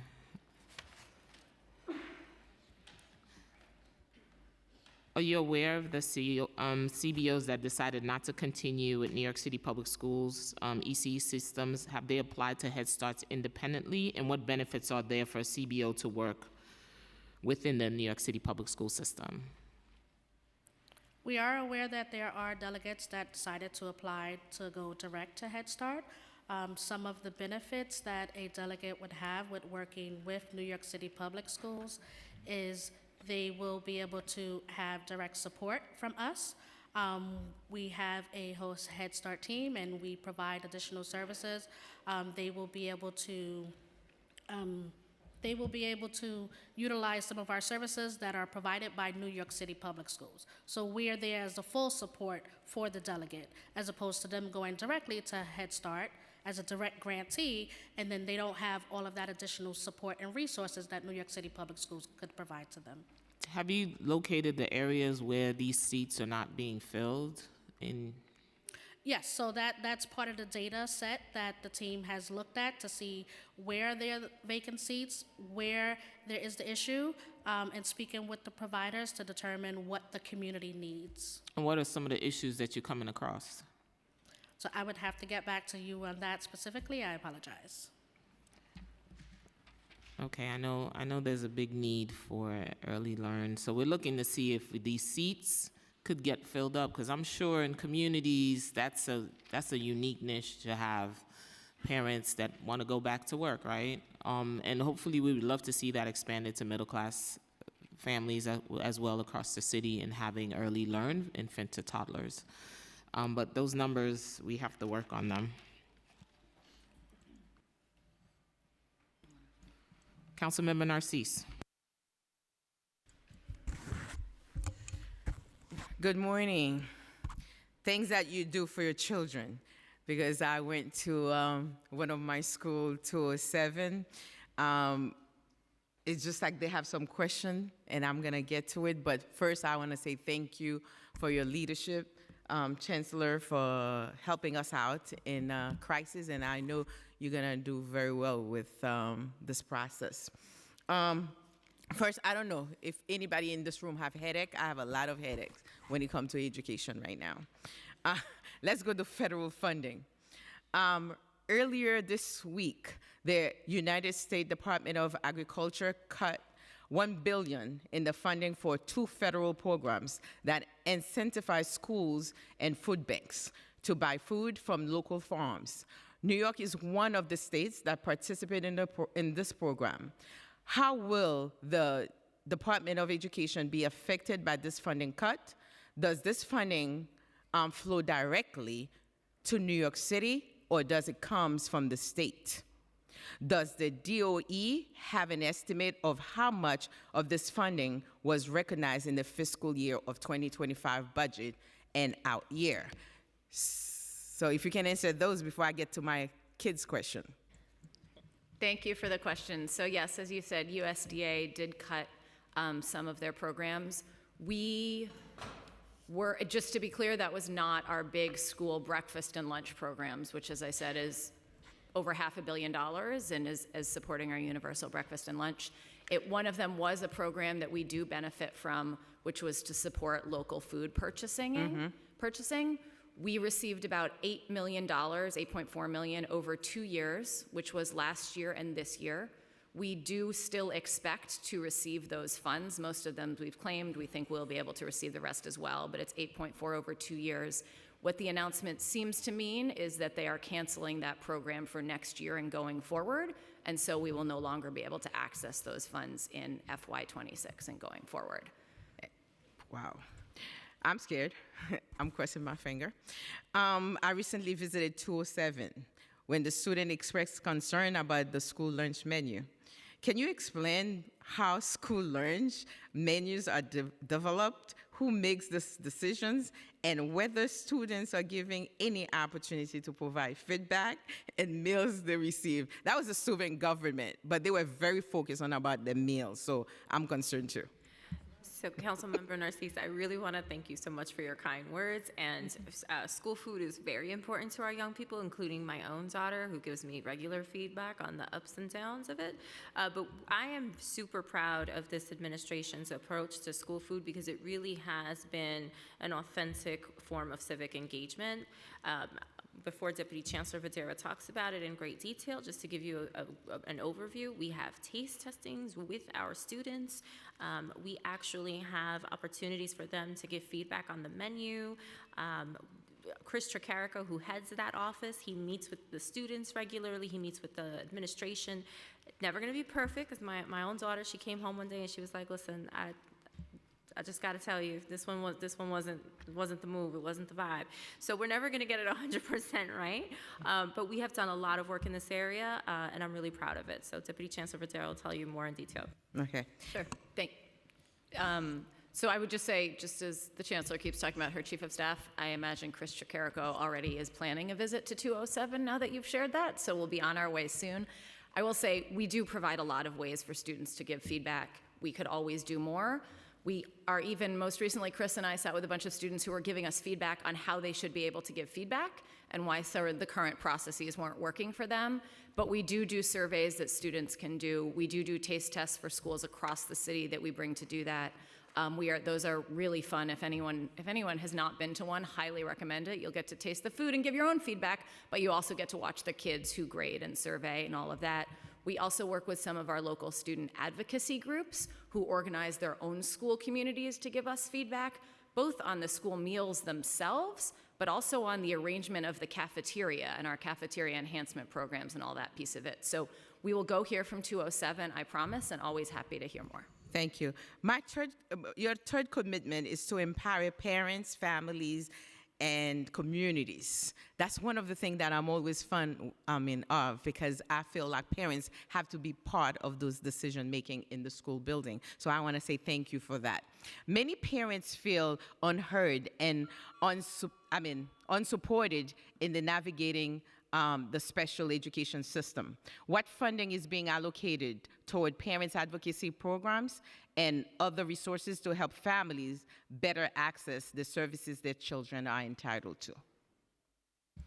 Thank you so much, Council Member. And before we talk the specifics about the budget, I just want to note that part of this is also making sure that we are training our staff on how to help families navigate the IEP process. That's work that Christina Foti's office has done a tremendous amount in, but also making sure that we're supporting our principals and our superintendents where they have the staffing, where they have the support, where we're troubleshooting any of these issues. So it is a comprehensive support in addition to the family advocacy piece, and I just wanted to name that because it is, if we ignore the other aspects, then the family empowerment piece is not going to be truly supported. So I want to say thank you to you. And if you have anything you may add on that, you have something to add?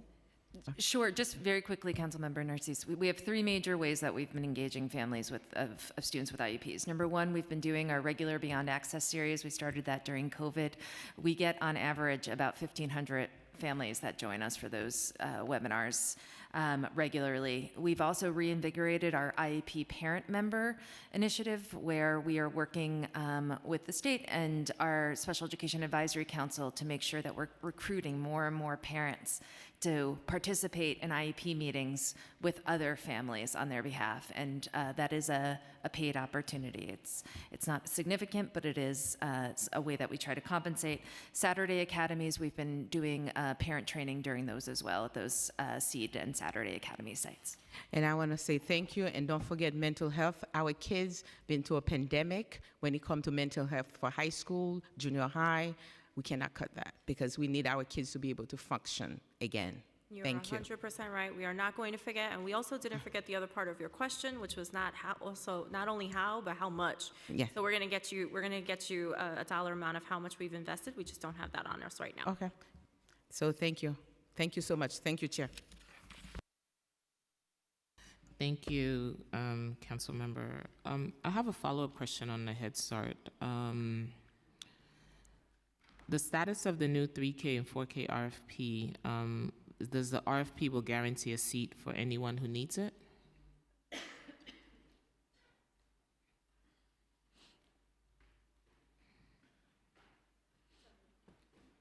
Thank you. So there isn't currently a Head Start RFP, so we had to recompete for the Head Start grant. Currently, there is the Head Start contract is currently in place. We're waiting to hear in the spring what the decision is from the application that we submitted.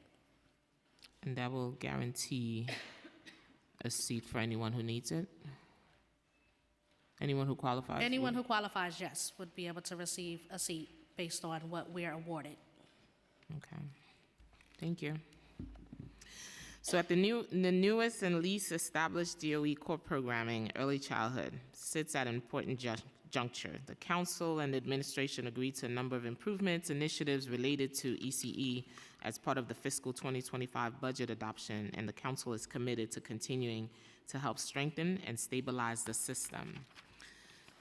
The DOE sent to the council FY25 terms and condition indicates the ECE enrollment is down this year compared to last year.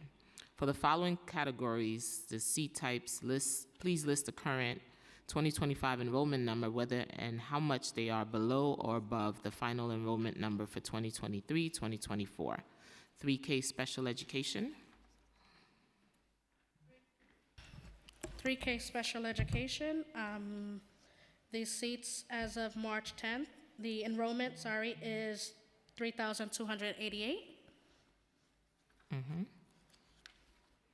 3K EDY. 3K EDY, the current enrollment is 4,418, which is up 157 from last year.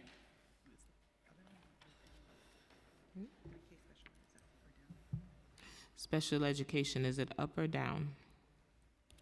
I'll have to get that information for you. 3K SDY. 3K SDY, the enrollment is 38,326, and it is up 690 since last year.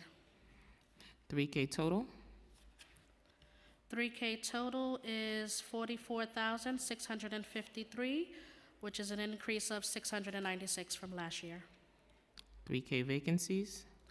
The vacancies is 8,315, which is down 131. Pre-K special education. 3K special ed is 8,498. So this is students that are enrolled with IEP. Is it up or down for pre-K? I'll have to get that information for you as well. Pre-K EDY. Pre-K EDY, the total is 2,601. It's decreased 141 from last year. Pre-K SDY. SDY is 52,623. There's a decrease of 1,985. Pre-K total. Pre-K total is 57,621, which is a decrease of 2,280 from since last year. And your pre-K vacancies? 14,908, which is an increase of 486. Do the enrollment and vacancy numbers you provided include children enrolled in family child care centers? Yes, it does. And what were the final application numbers for 3K after February 28th deadline? We're still tabulating those, Chair. We'll get them to you just as soon as we have numbers that we know are solid. Okay. And what about the pre-K after application after February 28th? It's the same thing. Same. We're still tabulating, Chair, but we'll definitely get those to you. We're also pleased to hear that there's been a concerted effort this year to help improve access to early childhood education for families living in shelters. Can you tell us about these efforts? Sure. So we have had the outreach and marketing that is being an initiative led by Deputy Mayor Almazar and supported by New York City Public Schools. So we've had various events. We anticipate hosting additional events in May, but we've had 6 events total One of them was a resource fair that was held in August of 2024 in East Harlem, and then there were 5 additional enrollment sprints across the boroughs. And how many and what percentage of eligible children living in shelters are currently enrolled in 3K? I will have to get back to you on that particular information. So the following question will also, I have a follow-up for you. For 3K and 4K, a major issue was moving vacant seats from one provider to another and the inability to move seats where they are needed because of the way the contract is structured. We are funding vacancies in one location while there's a seat shortage in other areas. We've been asking for the new RFP to address this.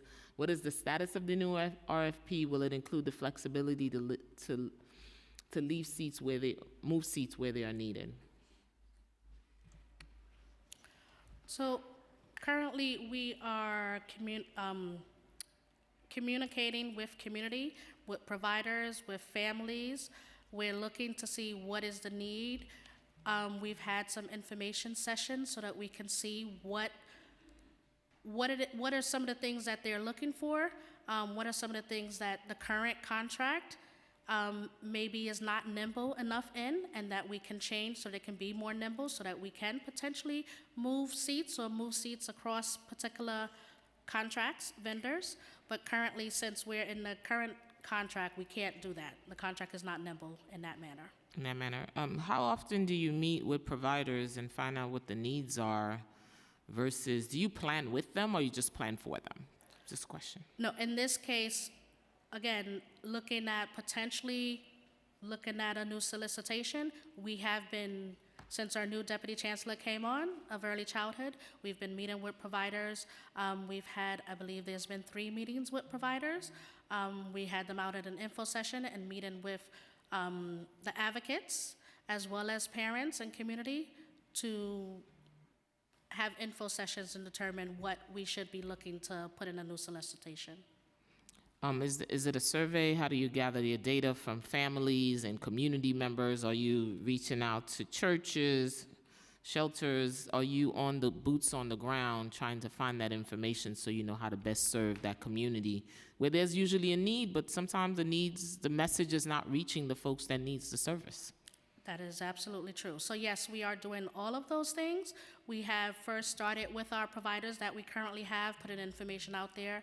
There's been, I know that the team is working on a survey to get it out there to the parents and the families as well as to other providers. So yes, all of those things that you mentioned is things that we are working on. And with the new RFP, New York City Public Schools, if they apply for a seat, will they get a seat? With any RFP, when as far as seats, if an individual family applies for a seat, we're looking to provide them with a seat. But we heard earlier too, you still had last year about 2,000 families that did not get a seat. How do we remedy that? See, we can't keep having the same problem every year, so we should, that's why I'm asking who are you sitting with, who are you talking to? If we're still having the same problems every year, what are we looking to remedy the problems? They should be less. How are you looking to reduce that number of folks who did not get seats? What's in place? Let me jump in there, Chair. Go ahead first, Deputy. Thank you, Chair. Appreciate that. Yeah, listen, the goal, whether it's a new RFP or just within the current constraints we have, is to absolutely serve the community and the demands that they have, which obviously shifts even month to month, day to day. We want to get as close as we can to providing not just a seat, but the seat that a family is looking for when they're looking for it. That's not easy to do. I'm actually proud that in a situation this past year where we had by far and away the largest 3K program we've ever had, the vast majority of families did get one of their choices, one of their stated choices, and that's where we want to be.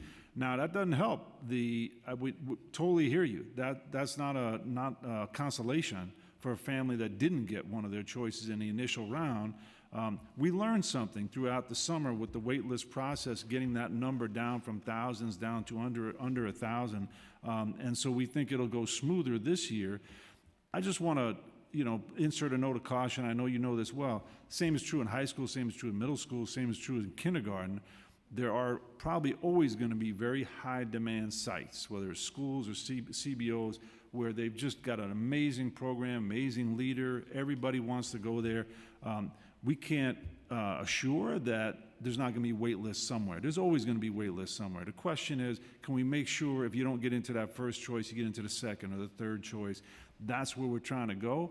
Slowly, we are making progress on that. That's why we have the biggest 3K program we've ever had in terms of enrollment, not just applications, is because we're able to serve better. Next year, it will be better again. Everybody will get an offer, and the number of families that get an offer that's too far away or it's a program they really don't want, that's going to shrink. Over time, hopefully, we're going to get that as close as we can to zero. But I just want to set expectations. I've been there, I've got kids who came through the system. It's a stressful thing if you don't get your first choice or you're worried about whether you're going to get any of your choices. We want to shrink that population as much as we can. I'm not sure we're ever going to get it to zero, but we're going to try. I'm there. The new RFP that you're going to have, is it going to have flexibility to move seats around? That's been the biggest concern I've heard.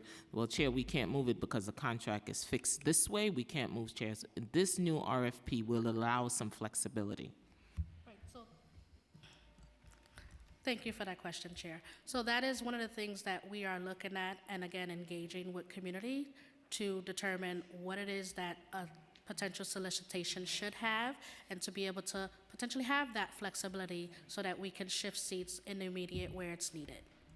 So that is one of the things that's one of our top things that we're looking at, yes. And we hear that. That's one of the things we hear from providers. We had a provider right when we got there who's like, listen, I've got 3s and 4s. I know I need infant and toddler. Why do you guys make it so hard to do? And so we were able to, in that case, modify the contract to get that done.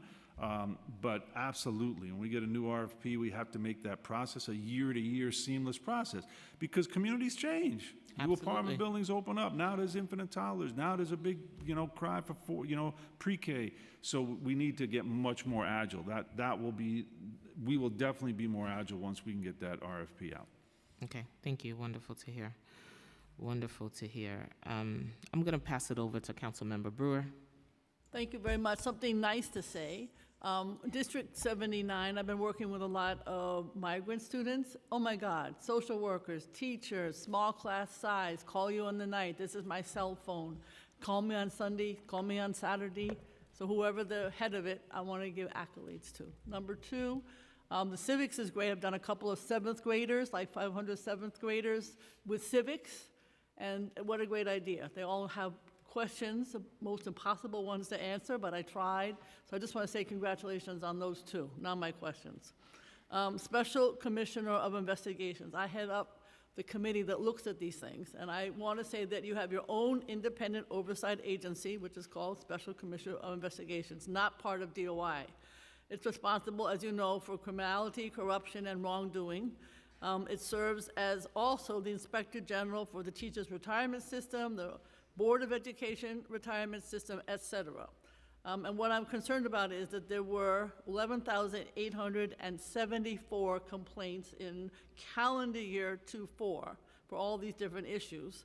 They only have 55 staff members, and DOE, of course, has about, better than 140,000. So their budget is really small. It's $6.3 million.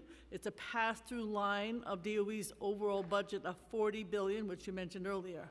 So my question to you is, since they have such a small staff and so much work to do, are there, I believe, only 4 staff members for every 10,000 DOE employees? Do you have any notion of increasing their funding? Do you think those ratios are appropriate?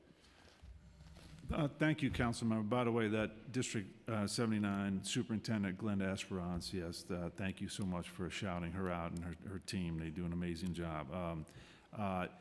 So SCI performs a critical function. You're 100% right. Although we're the pass-through, we don't dictate their budget. That's something that I believe. You advocate for more money for them? We certainly could. I didn't hear it in your testimony. It was not in our testimony. We did not touch on SCI. You're 100% right. You know, we are always open to conversations from the commissioner, should she want our help in increasing the budget. So we're there to collaborate and talk to our friends from City Hall and OMB about it. But, you know, we're not typically involved in those conversations, and I could imagine some reasons why. Liz, did you want to add something? I did. Thank you, First Deputy Chancellor. I actually asked about this, I think about a year ago, council member, and I was, and my colleagues who actually manage our finances should please jump in and correct me if I was misinformed at the time. My understanding is that SCI does not discuss their budget with us. They don't engage with us on that. They speak directly to OMB. And obviously, we respect that. We absolutely respect their independence. But we also agree that, you know, their ability to conduct high-quality investigations on a timely basis is incredibly important. So if they want to have that discussion with us, we're obviously open to it, but we respect their prerogative whether to do so. Because they have complained to us, so we will make sure that there's some advocacy along those lines. There's a lot of complaints to be advocating and adjudicating for such a small staff. Yes. Second question is playgrounds. For 20 years, I've been trying to get, in addition to what Richard Murphy did under Dinkins when I was there, to get more school playgrounds converted to those that are available on weekends. And obviously, the custodians have to be involved because they need to be clean on Monday morning. So funding was added to this plan to allow for 11 schools to have playgrounds open for additional after school. We need more than that. So does DOE have plans to further expand this program? And how many schoolyards that are not currently open during after school and weekend hours are further than half a mile from the nearest park? That's always been the criteria. If you're further away, blah, blah, blah. You can be open, but if you're not, you cannot. To the credit of the speaker, she mentioned this in her state of the city. The mayor did. I said, where the hell did you get that idea? He said, from you. I said, you're full of it. I do not believe that you ever listened to my ideas, but thank you very much. And I've been talking about it for 20 years. So how are we going to get more of these playgrounds open? Thank you. Thank you for the question and for the idea. So we were glad that we were able to get dedicated funding to open more of those. As you said, that's what the costs are, the labor costs. We would welcome additional funding dedicated to opening more of those. I don't have the number you asked for in terms of how many are left, but we can get that back to you. Okay. And that is the same criteria, you know, we use this year in terms of what we prioritized, as well as generally high-need neighborhoods. All right, so you don't know where the 770,000 figure was calculated? Because I guess that's what the 11 was for. That is the number it takes to do those 11, and that's Okay. what we were able to do. Right, because we want to do more. Okay. And then also my question is drinking fountains. OMB came up with this crazy idea now that they can no longer pay for drinking fountains in schools. And I don't think it's correct, so we're fighting them on that. This Directive 10, I know it well. I don't think it is applicable here, but I want to know how many have a water bottle filling station in schools? How many times do you hear that students want more? If we tell people to drink water, then they have to have a place to drink it. So how do we get more water bottle filling stations in schools? Many of them are broken, by the way. If you have specific ones that are broken, obviously our facilities teams will try. But I also want new ones. So do you have any sense of, in other words, you can only put one in according to OMB's crazy new idea if it's a brand new lobby, you know, et cetera. Yes, so I think you're talking about OMB's reinterpretation of Directive 10, which is their directive. I don't agree Yes. with it. Which has created some limitations in what we are able to use capital funds for. It also impacted our cafeteria enhancement program, looking towards the next year. That is their standing interpretation at this point, and we've obviously advocated for more flexibility in a variety of ways, but if it's not part of a larger project. I don't have the number of how many schools have and need. Most who do not have would certainly like. You're right, we hear about this all the time, and we'll get you that number. Thank you very much. And then 1972 Broadway. Yes? Yes, ma'am. Yes? I know that. And there are other ones. Mr. Ressler seems to have one also. Yes. ¿Qué pasa? I don't know if Monique has a update. I know. We had a tour. Councilmember, Beautiful. We understand you were able to go take a look at it. That's We great. did. We want to make sure that it's completely filled in September of 2025. Yes, we are working on some ideas for that. What are some of your ideas? Do you have that, Monique? This is an inside joke, ha. What's that? Okay, Jeff, you have that? Yes, I'm going to ask Jeff Klein to come up and Poor guy. give us the latest. Let me swear you in first. Do you affirm to tell the truth, the whole truth, and nothing but the truth before this committee and to respond honestly to council member questions? Jeff Klein? Go ahead. I do. So I know you just took a walkthrough of that center with one of our staff, as well as DOHMH and DOB. They were great. Yeah, and so we're committed to looking at all options. Of course, we would have to determine what permitting is necessary if we wanted to age it down. I know DOHMH said that even though it is on the second floor, We can do it. We can do it. infant and toddler because it's got the 3 correct classrooms. and the classrooms, it's got the correct space for our elevators for cribs. So we're excited at looking at those options, but it does take time and cross-functional collaboration with the other agencies. So I know that my team is working on specifics, and I've got a chat here, and if I get any more, I'm happy to share. But what's the timing on your discussion and collaboration and coordination and so on? What's the timing on all that? We at least monthly have engagement with DOHMH. I've already set up with my team tri-weekly meetings with DOB, as the gentleman actually that was on the walkthrough with you. So we're excited to really engage in real But you have discussion to, about what to do with soon that. give me a time frame because obviously the cutoff has already taken place for the early childhood education application, so we're late. Absolutely. okay, And- so but even these things do take time because even if we were to make it viable for childcare, we would have to contract with a CBO through a fair I already have the procurement CBO. process. Okay. Okay. So those things take time. Okay, off record, offline, please give me a time. Absolutely. We'll Thank get back to you. you. Thank you. Thank you. Thank you, Councilmember Brewer. So, wait, don't go nowhere. Okay. 1170 Flatbush Avenue. I might as well put mine in, too. So that one is fresh in my mind, 1972, We could because do, we we were could do a just there. walkthrough. I've never done a walkthrough. I'd love that. Bring everybody. Let's do a walkthrough. Let's do it. Yes, offline. Giovanni will schedule that. Thank you, Councilmember Brewer. And now I'm going to pass it on to Ressler. Don't go nowhere because Oh, boy. Councilmember Ressler has the same questions. I'm going to build to it, so you know it's coming. I'll firstly just thank you all for being here today and thank our great chair, Joseph, for her leadership. Dan, Sarita, Emma, appreciate it. Chancellor, appreciate your leadership and your presence here today. I think that I heard, Sarita, you say that you support the baselining of critical investments like restorative justice, mental health continuum, community schools. That would be a good thing for the world. Did I get that right? You got that absolutely correct. I love that. That's such a beautiful thing. As a former OMBer, to hear you say that today is a great thing. Now, how about early childhood? $112 million cut in this budget for 3K, $5 million cut for outreach, $25 million cut for early childhood special ed. Does the DOE leadership team also support baselining that essential investment? Yes. That's great. Now we got a team effort. So we know we're going to the mayor and Jacques next, but it's good that the DOE and the city council are united in making sure that these critical investments happen because I'll be honest, we reviewed this morning, thank you for sharing it at 8:30 this morning, some updated data on enrollment and applications for 3K and pre-K last year. And I would say a system that's been badly mismanaged is seeing modest improvement. So that's me giving a compliment.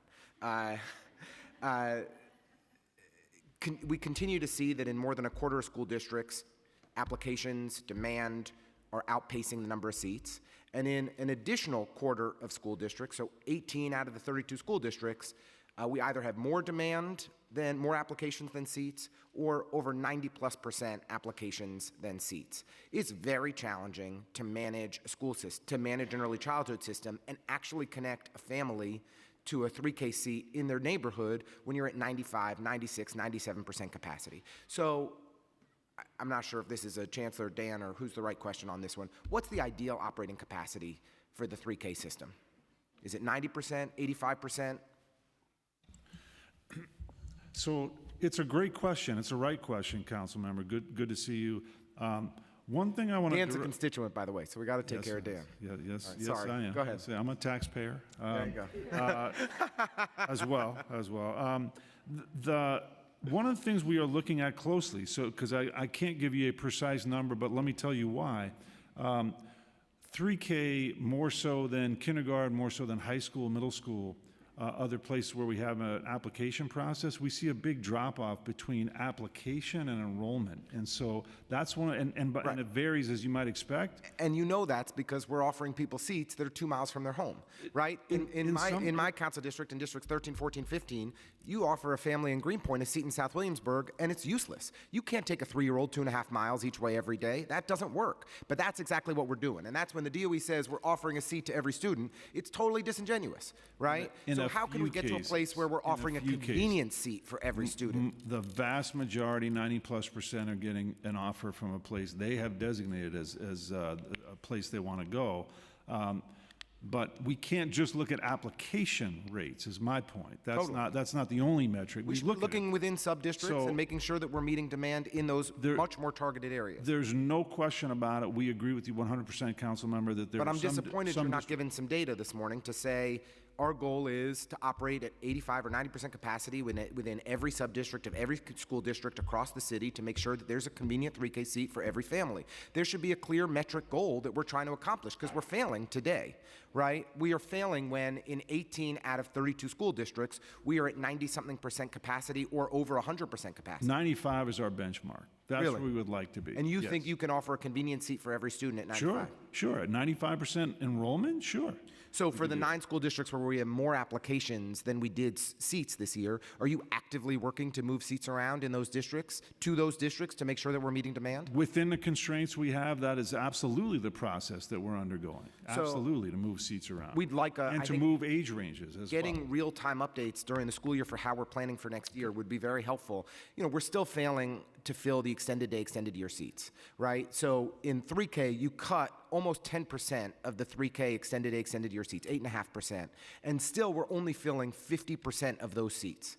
Why? And in pre-K, we're filling just about, let me make sure I get the right number, we're filling similarly 50% of those seats for pre-K, for extended day, extended year seats. You added 2,000 pre-K extended day, extended year seats. These are the best seats, right? You have a working family, that's it, right? That's a full day, you're able to take your child there, it's year round.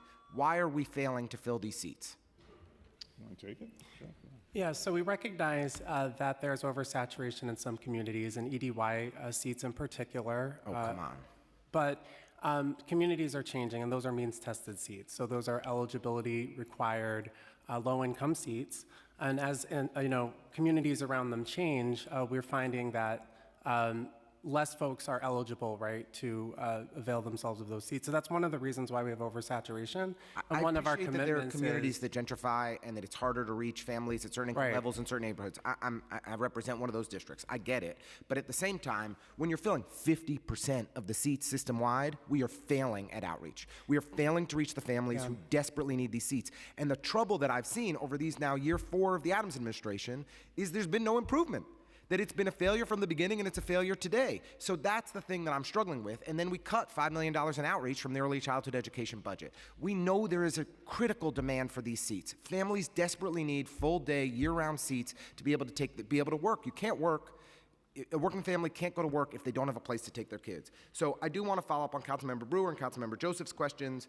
We also have in the notes that you shared with us, you shared that there are 38 programs for early childhood programs that have been moved to the inactive status since FY23. But that doesn't include the site in Councilmember Brewer's district on the Upper West Side, or the site in Councilmember Joseph's district in Flatbush, or 274 Atlantic Avenue. These are mothballed early childhood education sites. How many of those sites exist? And District 15 has a seat demand. Can we get a timeline for when this site is going to open?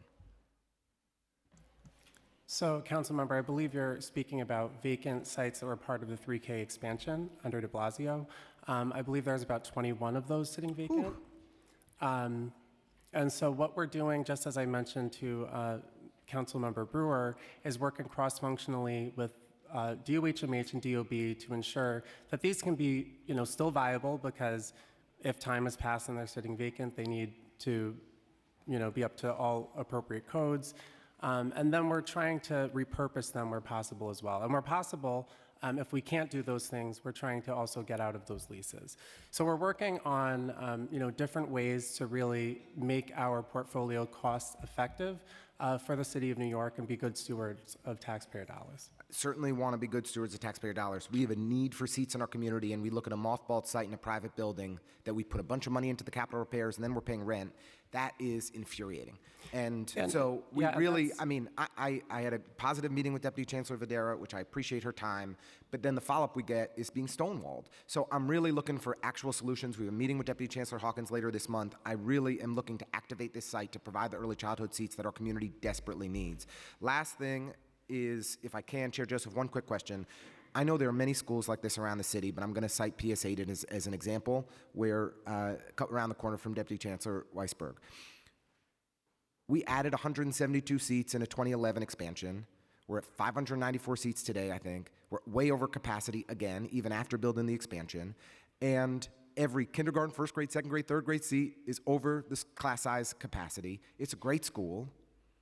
And I go to Deputy Chancellor Videra and I say, we want to work together, figure out a way to expand the site. She says, go to SCA. So I go to SCA, I say, we want to figure it out. Can we make it work? They say, go to DOE. We can't help you. So I'm getting the runaround, and I don't want to see the catchment area for this school change. It's a great school that serves the neighborhood. How are we going to make this work? Who can I work with to actually identify real solutions? Yeah, oh, sorry, or whatever wants. You can both talk. I'll take the PS8 question since it's my alma mater, my kid's alma mater, my dad's alma mater from the 1930s. You know?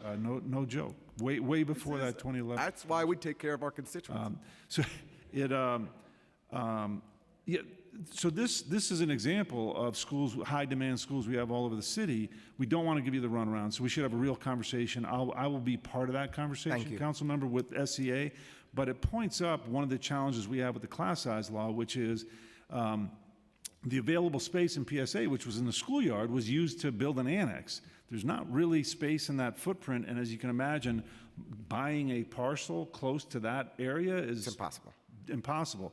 So we face real challenges. What we don't want to do, we're with you 100%, is shrink the catchment area, exclude parents who want to send their kids there, or tell parents you can't enroll in kindergarten. You have to go somewhere else. So these are real challenges and trade-offs. There's not going to be an easy answer for a PS8 or other high-demand schools, but there might be some creative solutions. So that's why I would love to sit down. I want to work with you on those creative solutions. Yeah. Go ahead. Do you want to add something too? No, I was going to say, really sorry you feel like you got the runaround because we really tried to work on that. I do think, just to put what Dan is saying even more bluntly, there's two things to do in cases like that. There's finding additional space that's close enough to the school. And I know we've talked about this in other contexts as well. Right. If the space is too far away, it's not really expanding the school's capacity. Totally. There's finding additional space that's close to the school, which ain't easy around there. And there's changing or capping enrollment. There's three things. There's changing or capping enrollment, or there's eventually exemptions down the road. And those are the paths that are available for schools like PS8. Of course, space is the ideal one, and that's what we will work with you and SCA to make sure nothing's being missed in the neighborhood and nothing else can be done.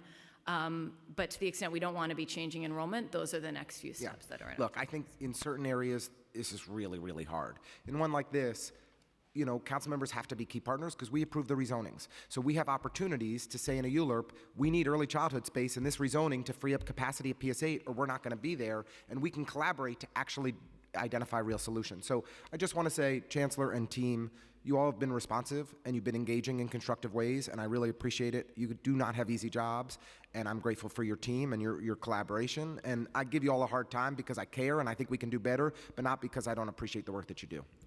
We appreciate your rapid fire questions, council member. We're here for it. Thank you, Lincoln,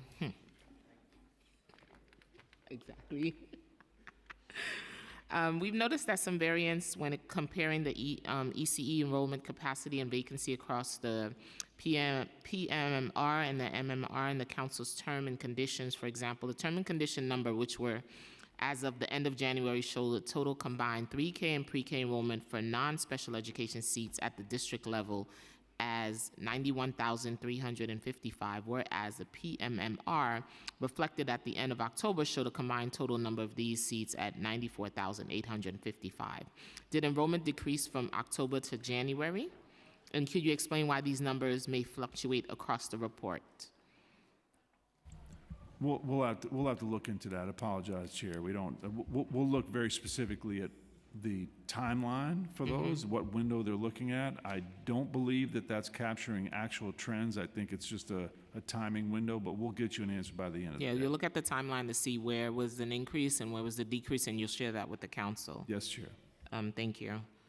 3K, what is the current capacity of the 3K system? Current capacity is about 48,000. 48,000. For 3K. How much would that number decrease if 112 million to 92 million of the former stimulus funding and 20 million to ensure that all families that apply receive an offer that was not? I don't. You're gonna go back and. We'd have to do that analysis, Chair, to figure out what the average dollar amount per seat is, and then we'll do that math and get back to you. So in fiscal 2024, the New York City Public Schools spent about $1.78 billion on 3K and pre-K programs. What level is DOE on track to spend on fiscal 2025?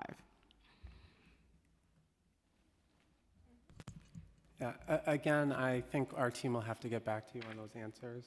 Well, Chair? I can jump in. The budget for I'm sorry. 2025 is over $2 billion. Over $2 billion. So what is New York City Public Schools' capacity to provide the same level of ECE service now compared to last year?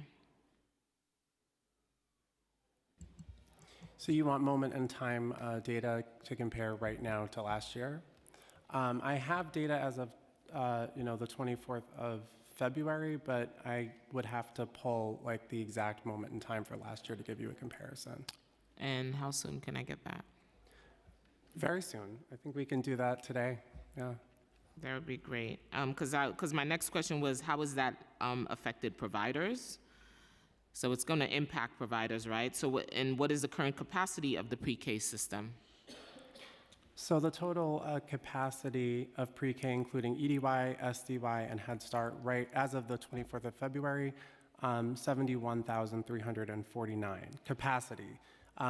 But there are, as of that date, 56,846 enrolled. Enrolled, okay.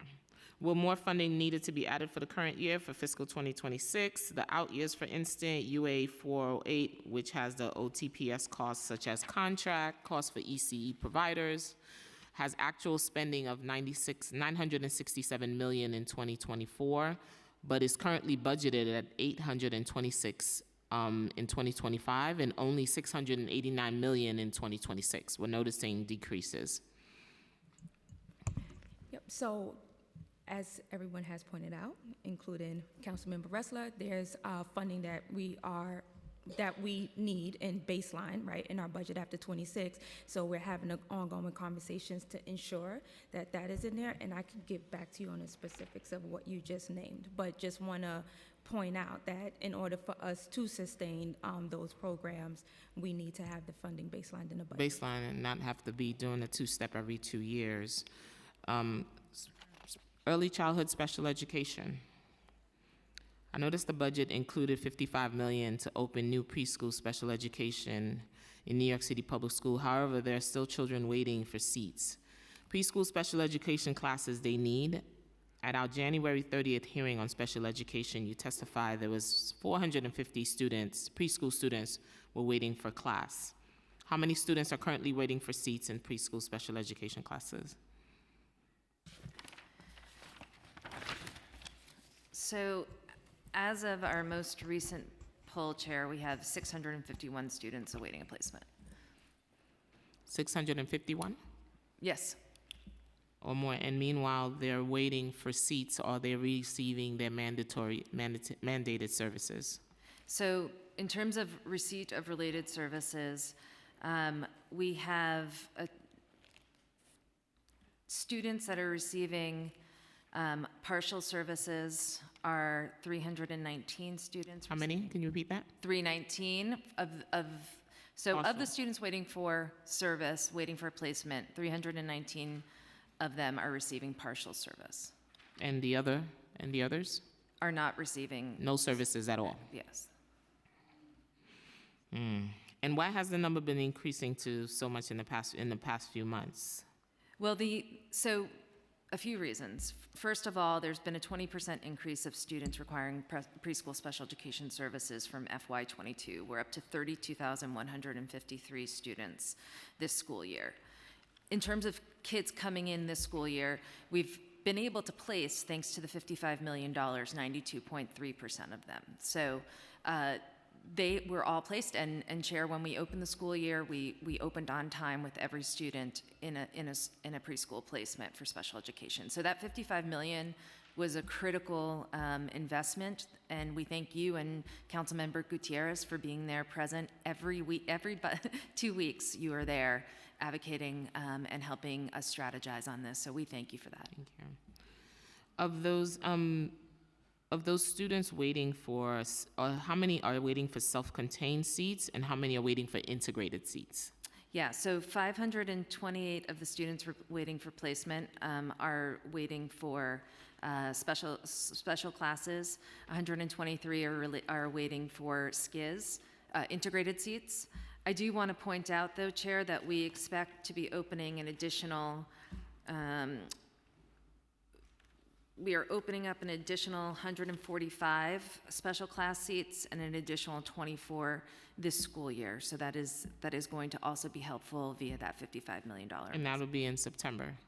No, we're opening those classrooms now because we, as you know, pre-K enrollment rolls, and Right. we want to be able to place kids. Okay, that's great. It's great to hear. How many new seats in preschool special education or self-contained classes have you opened with the $55 million? 464 to date, but in addition, we are opening up those additional 145. How many seats as integrated classes have you opened? 100 to date. And how many additional seats do you anticipate opening in preschool special education self-contained class this year? And when will those classes open? Yes, so we're looking to do another 145 seats. That's 18 classes opening in the coming weeks. 24 integrated classes, integrated seats, 3 classes also in the upcoming weeks. Can we also get a breakdown? Can you send a breakdown to the council for council district and school district broken down by self-contained and integrated classes? Yes, I brought a version of that today, and I will send it to you. Thank you. Has the state process to approve seats delayed, these seats being open in a timely manner? This school year has been incredibly collaborative and has gone very smoothly with the state, and so they've been wonderful partners in that. How much of roadblock is finding, hiring special education teachers and getting these seats online and ready to fill them up? It is our primary roadblock. However, we are delighted that there will be a cohort of approximately another 1,000 teaching fellows coming in the fall, which is exciting. We're going to prioritize preschool special education as well as bilingual special education and special education generally with that cohort, so that there's hope coming. Is there also a pipeline to create related services, a pipeline to create that we know that was a shortage area as well? Yes. So, our tuition reimbursement and all of those incentives are still in place. There is still a national shortage, but what we are doing is we just have closed an RFP that was out there for to provide contract enhancements for our related service providers. We do expect a significant increase in service via those contracts.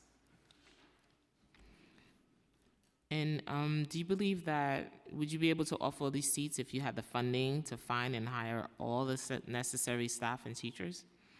So all of the gains that we've made thus far, Chair, are due to those investments, right? So this administration put $55 million.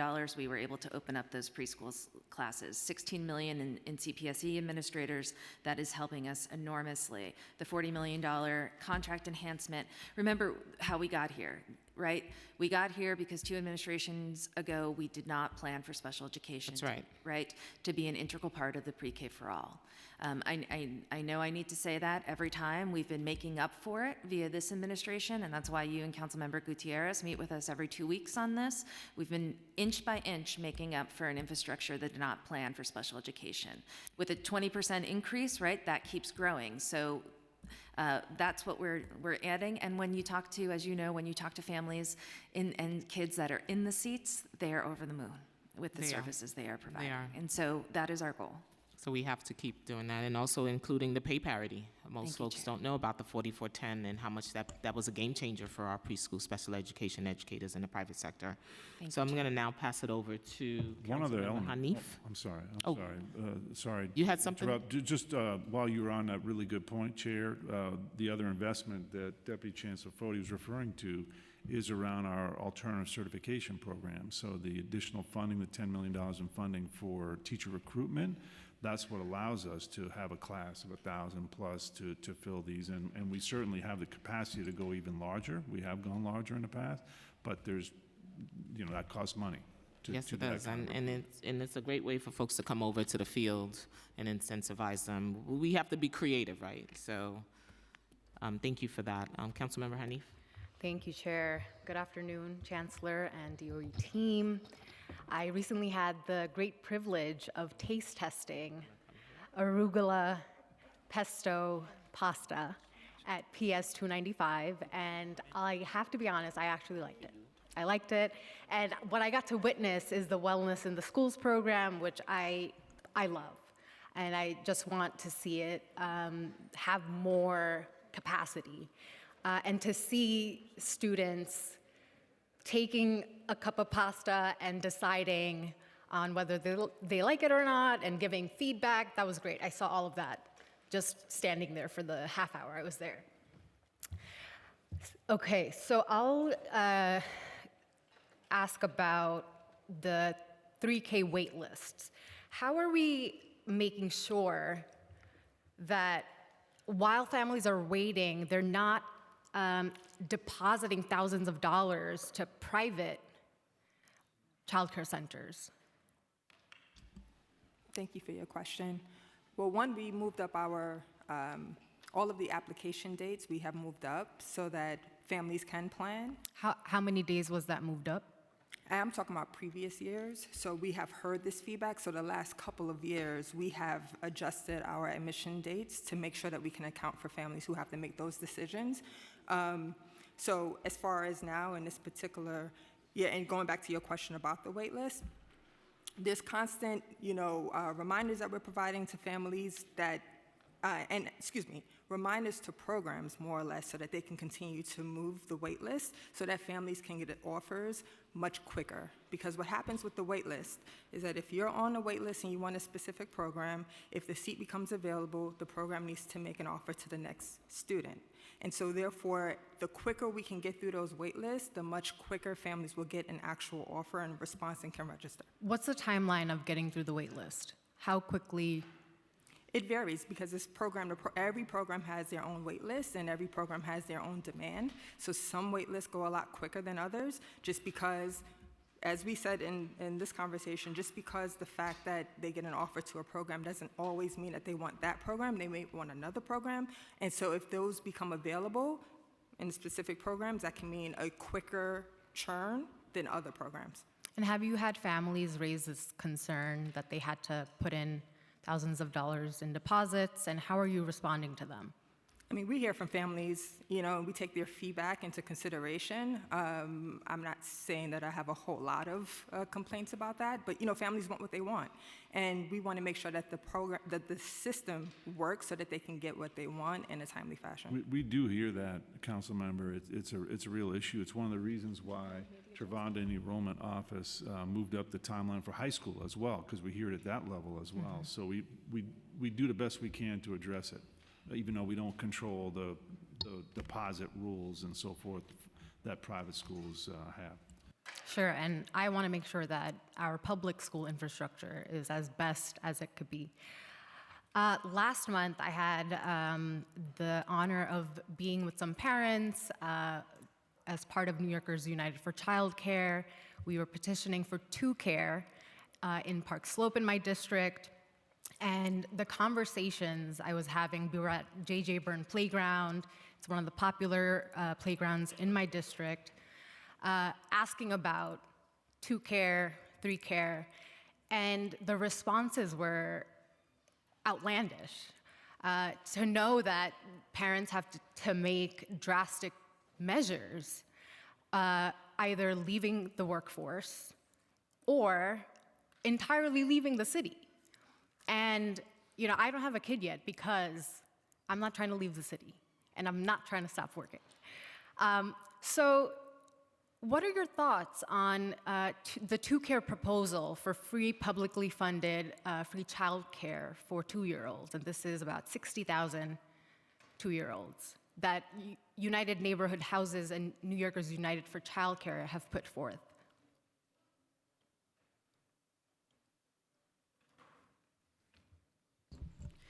So, Councilmember, we obviously would love to make sure that every single family has everything they need and that they don't have to negotiate between work and responsibilities and their child. Obviously, that's something very personal to me. I was very lucky and I had a support structure in my mom and my sister, but I recognize that that privilege doesn't exist for everyone. Right. So of course, these are things that we would love to see happen. Right now, what we're trying to do is make sure that we're listening to everyone's ideas and opinions and figuring out what the implications are for our own planning and implementation. So about 2Care, what are your thoughts? We would love to see it happen. And what's the possibility? Are there conversations that are happening? Conversations are happening internally, but at this point, we're not able to give you an update because, again, they're just internal conversations. We're going to continue to fight for 2Care, universal 2Care. I have a question about our immigrant families. The partial rollback to the 60-day shelter cap, is a relief for the kids who are in grades K through 6. Could you provide an update on how this policy change has impacted immigrant families and the costs in particular for our schools and then managing the immigrant families within shelters? So absolutely agree that the partial rollback was real progress and appreciate the advocacy from many of you as we look to try and make sure as many of our immigrant families and students could stay where they are and stay through the school year. Obviously puts a strain, of course, on the kids and families as well as on our system. The honest answer to your question is that there are so many different external factors impacting our immigrant students and families in our shelter system right now that it's very challenging to attribute. We have many fewer immigrant students and families in our shelters than we used to. I know we used to look at that closely tied to the 60-day rule and try and figure out what the impact of that was. We obviously looked at it from our side, given the far broader context around how our immigrant students and families are feeling in our country. It's really hard to attribute particular changes to that particular shift in policy. That being said, as well as the shutting down of shelters. That being said, it's obviously a good thing if we are removing one of the reasons that kids and families had to move. I mean, this is a disappointing response because the shelter evictions, these are evictions, made it impossible for these new families to ever be stable. Ever get a job that was permanent to be able to get out of the shelter system. And I fear that right now, with, of course, Trump's mass deportation agenda, I have constituents who share that they're afraid to send their kids to school, and I know our school community is one of the safest communities for families. Could you share any trends in school attendance for immigrant students since Trump was inaugurated, and if there are any costs associated with support? Thank you, Councilmember. And we are going to bring Flavia Puello to sort of walk you through some of the data trends that we've seen in terms of attendance. And I know that you know this and that our policies haven't changed, but also for us, what's important is good communication, not only with the principals and superintendents on these policies, which we've been consistently doing, but also thinking about what are the ways that we can do better with direct communication to family, which is why we're hosting more Know Your Rights trainings, which is why we're partnering with local elected officials, because we want families to understand the resources available to them, so that way, whatever attendance trends we're seeing, we're triaging them by district and by school. Thank you, Chancellor. So I want to address that, but I also want to build upon our Deputy Chancellor response regarding the shelter and what we see in terms of the movement, because part of the work that I do is also supporting that population. I think that what our Deputy Chancellor was speaking to, that with the changes with the 60-day and the limitation, yeah, there was absolutely hope and more stability in terms of keeping those families in the same location, or if there was any movement looking at the district where the youngest child was enrolled. However, at this time, with the closures of our HERCs, which are the humanitarian shelters that were open through Health and Hospital to support our migrant students, that's also impacting and creating additional movement.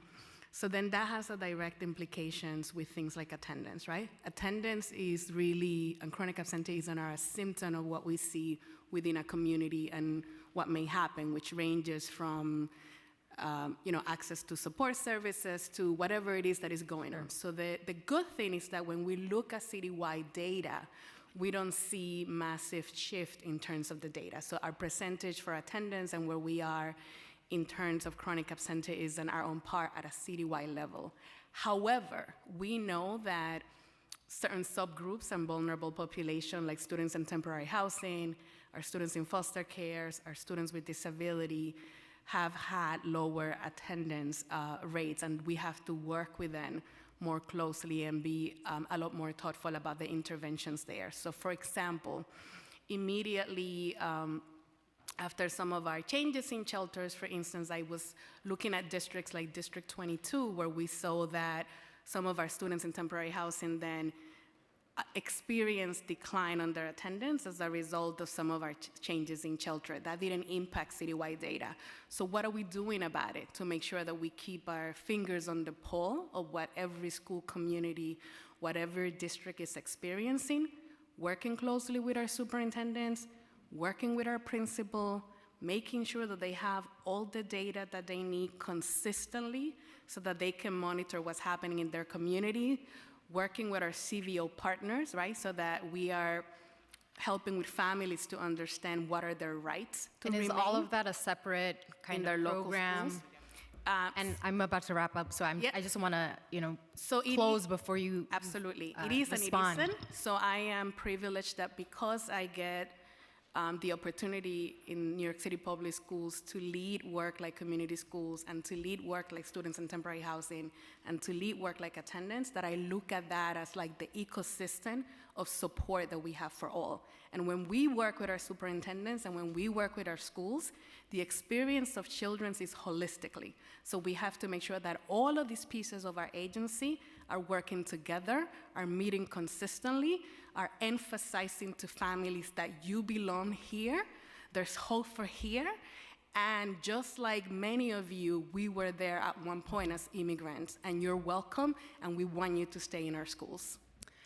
I appreciate DOE's commitment to keeping families whole and not evicting them from our communities. It doesn't help that we have a mayor who is hell-bent on not saying anything in response to Trump's mass deportation agenda. And our schools can do as much as they want, but if the top leadership is having confusion, is confused as to what to say or not saying anything at all, it really harms our entire city. And I'm also just concerned. I'd love the data. I'll follow up with you. I'd be happy to do so. Seventh grade through 12th grade, those families are still shuffling every 60 days. I just can't imagine these families are stable, that the students are healing from trauma or able to make long-lasting friendships and so much more. Thank you. Thank you. Councilmember Stevens. Well, hello. How's everybody doing? Well, I'm going to start with my favorite topic, summarizing. You know, I know everyone has a lot of stuff talking about, but I'm going to talk about summarizing because we know how much I don't like this program. But I wanted to start with, and some of the reasons I don't like it, because I feel like there needs to be a distinguish between young people who need the services and young people who don't. And I get so many complaints, and then I come to these hearings and I talk to UICD and I talk to you guys, and it's always like, no, everyone loves it. And that is not the experience that I am getting from my parents, because they have given me so much pushback, and I don't know how it's such a disconnect from what I'm hearing and what everyone else is hearing. So I don't know, maybe I'm crazy, maybe, you know, I don't know. But one of the things we do want to talk about too right now is around promotion and doubt students that we're requiring for Summer Rising in order to participate in CBO-led enrichment. How many mandated students applied for Summer Rising in 2024? And did mandated students who did not apply, were they accepted to Summer Rising? Thank you for the question. It's a pleasure to talk to you about Summer Rising again. So as you know, at the time we've tried to move the Summer Rising enrollment process up for the same reasons actually we talked earlier for early childhood, to make sure families have a good sense of whether they're getting into the program. And in order to plan a summer camp, you need to start in January, but that too. And we have continually moved that up, and we start our planning in October, and as you know, enrollment's open now for this summer. We have over 100,000 applications already, actually, for this summer. So in response to the question, the reason that relates to your question is it means we don't actually know at this point yet who's going to be mandated for summer school. We know who's part of the problem and that I have with Summer Rising, so thank you for highlighting my point of that's part of the problem. In doubt. So we do prioritize those students as a part of the process. Last year, 98% of the promotion in doubt students who applied did receive a placement, because we do prioritize those students. If all families across the system can apply, and so we are holding our Summer Rising seats, including the afternoon CBO seats, for the families who do choose to apply through the process, because we don't have enough seats for everybody who applies, and we want to make sure we can place as many of those families as we can. So in terms of family, and as you said, the applications are already available currently for families. What has the outreach look like, and how's the enrollment going currently? And I just want to be clear, so DOE is still in charge of enrollment at this time, because that has also been one of my biggest issues, because you guys struggle on recruitment for everything, and CBOs actually do that better. And so I still do not understand why this is the responsibility of DOE when we know that this is something you struggle with. So I'm still confused on why you guys are taking the lead. It does not make sense when you have a partner who does this well and does this regularly. Why wouldn't they just take the lead, and you do the things that you do well and they do the things that they do well? Because it's something you're struggling with in 3K, in school, like all areas you're struggling in recruitment, but again, we're giving this to you when you have a partner who actually does this well. So I need just a better understanding of why we're still doing this. Yeah, so this is actually a program where we do a lot of outreach, and we get far more applications than we're able to place. So we're not struggling. But no, you do. No. You do. Because you get the applications, and then when it's time for enrollment, it's always a disconnect. And so this is what I'm saying. Like, I know these are the answers that they're telling you to get, but I want us to really get to a place where we're being honest about how to move forward, because you do get a lot of applications, and then what happens is the CBO during the summer has to clean a lot of that up, because, again, the school doesn't do the enrollment the way it needs to be done. Students are not in the places they want to go, and it's a mess, and then in the summer, we're still trying to clean that up. Has it gotten better? Yes, but we're still struggling. So let me see where to start. As you know, first of all, I would just say, and I know you know this well, but for everyone's benefit, we work very closely with DYCD. They work very closely with their CBOs, and we have tried every year, based on their feedback, your feedback, and the chair's feedback, to continue to improve this process. But why would we improve it if we have shown before that DYCD, or not DYCD, because I'm going to give it to the providers do this better. So then why are we still saying we're still trying to improve, when to me, it makes the most sense to just go to the providers and say, you lead on this while we are doing these other things? So we continue to believe, with DYCD as our partners, that this is a strong way to run the process to ensure it's fair and equitable for all families who come in, to ensure we can prioritize centrally our most vulnerable students, no matter which programs they are going to, even if they're moving. And our process allows us to do that in a simple way for all families. I will just say, you asked earlier about how enrollment's going as compared to last year. You should know that enrollment is up so far compared to last year. I don't have the data as of today. As a couple of days ago, we were up 25% compared to last year. We saw more applicants on day one of this program than we've seen for anything else across the system ever, including a substantial increase over last year. Again, parents are going to apply, but again, we know that when summer comes, those numbers look different. And so I just, the game that I feel like we always play is just, it doesn't make sense for us to just like say, we know that DOE doesn't do this well. Like if that's the case, we wouldn't be having these conversations. And this is not a slight, it's like y'all have other things to do. Like this to me is like, take the things off the plate that you don't need on the plate. Stop adding them. Because even when we're saying the partnership with DOI-CD is there, it doesn't feel that way. And so I'm just being clear, like how do we take things off your plate that doesn't make sense and give it to other people? Because you have so many other things to do. I mean, and y'all know, I don't like the program. So I'm not gonna lie about that. So that's the other piece that I'm pushing. But the other question is, how are we detailing impact around academics? Because that's another thing, right? This whole program is the model around like, oh, it's so great, the kids are getting all this learning. But how are we tracking that? Because that's another problem I have with it. Because one, it does not take that they have to be in class for them to be getting academics. So I need to know, how are we seeing the results for what we're putting in for summarizing? Yeah, thank you for that. And as the summer hearing we had a couple months ago, I think we shared early results from last year. So we actually, the Chancellor mentioned in her testimony that we just completed the results of our analysis from last summer, which is the analysis our own team did, which is a pretty rigorous analysis comparing our summer rising students. We saw a positive overall, statistically significant positive overall impact for all students in math. We saw a statistically... How was that done? It was done using, our screeners that all of our students across our system take. And so we know we're getting valid comparison data. Our team looks at the students who participated in Summer Rising compared to like students who did not participate in Summer Rising, and looks at the academic growth on that screener data.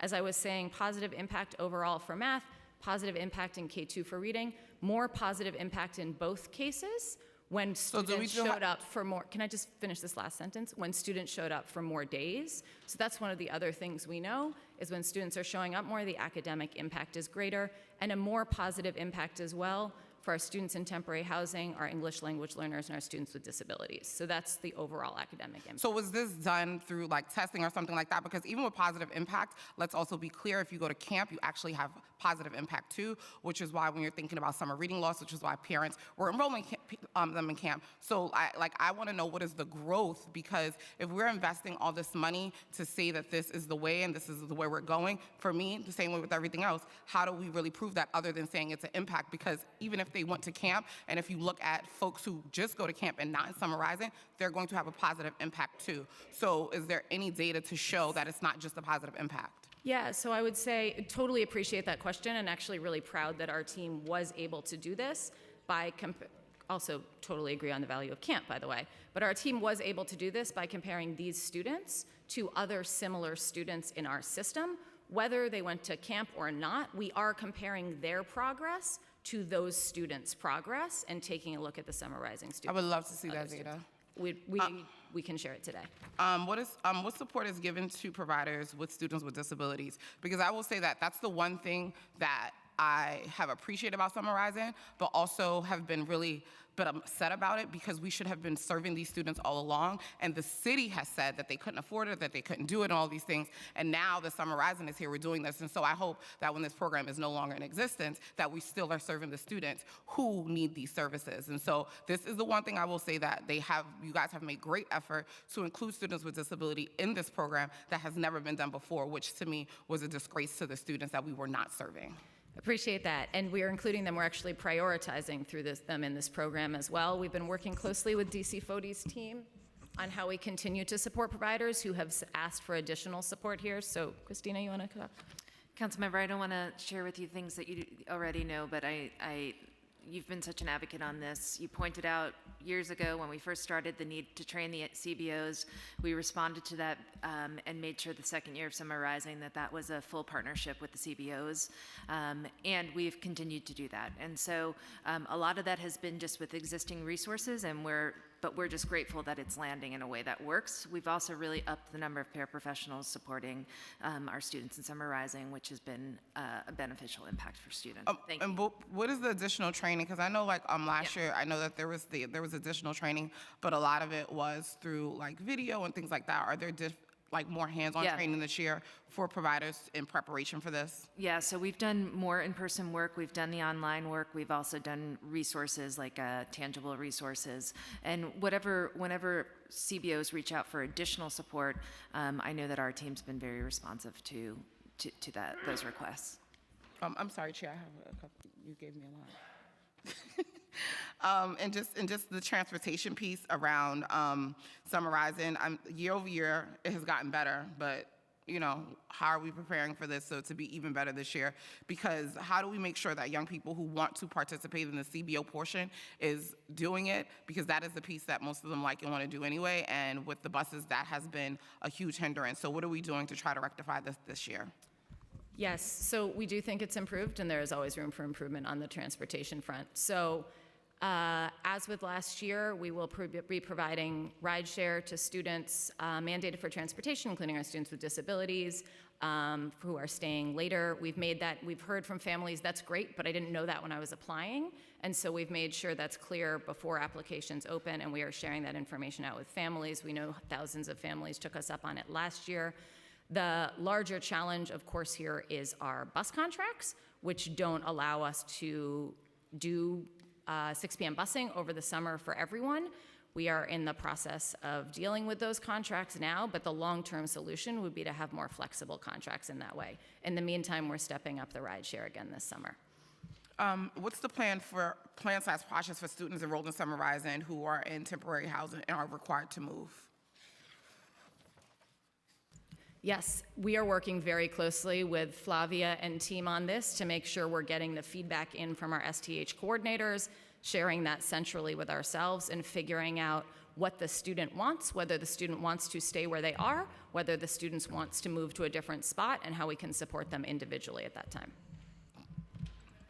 Not a huge amount to build upon there, but also making sure that their concern about potentially moving don't keep them from applying. So it's really like apply, get a seat, and then we will work with you to ensure that we're providing the communication or that you get the transportation that you are entitled to get as a student in temporary housing to get to your location. How are you guys letting families know that? Because I think sometimes that especially in temporary housing, it's a breakdown. So are you guys like working with the temporary housing placement shelters to let them know this? How are you getting them that information?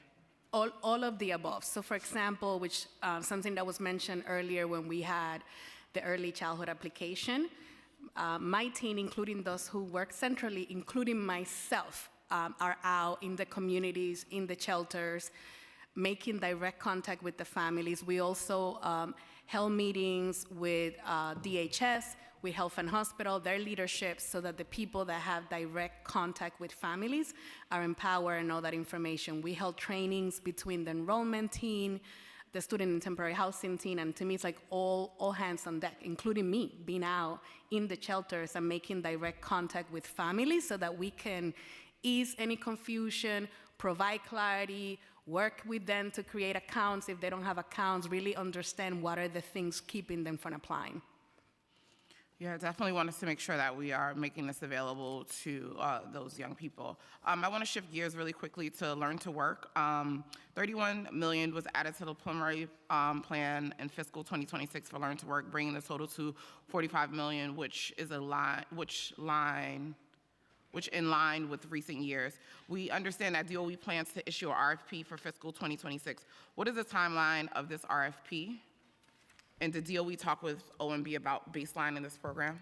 Because I just want on record, this is a program that I believe that we should be expanding and continue to grow. And I worked in LTW programs and just saw the benefits of it. And I know that this is one of the things that was cut before, and they were like really fighting hard. And so I think that this is definitely something we should baseline and continue to think about growing and developing and putting in more schools.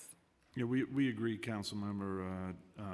We, certainly are hopeful that funding for LTW is baseline, and we are working on an RFP now. We don't have a timeline yet for when it'll be issued, but we expect it to be soon.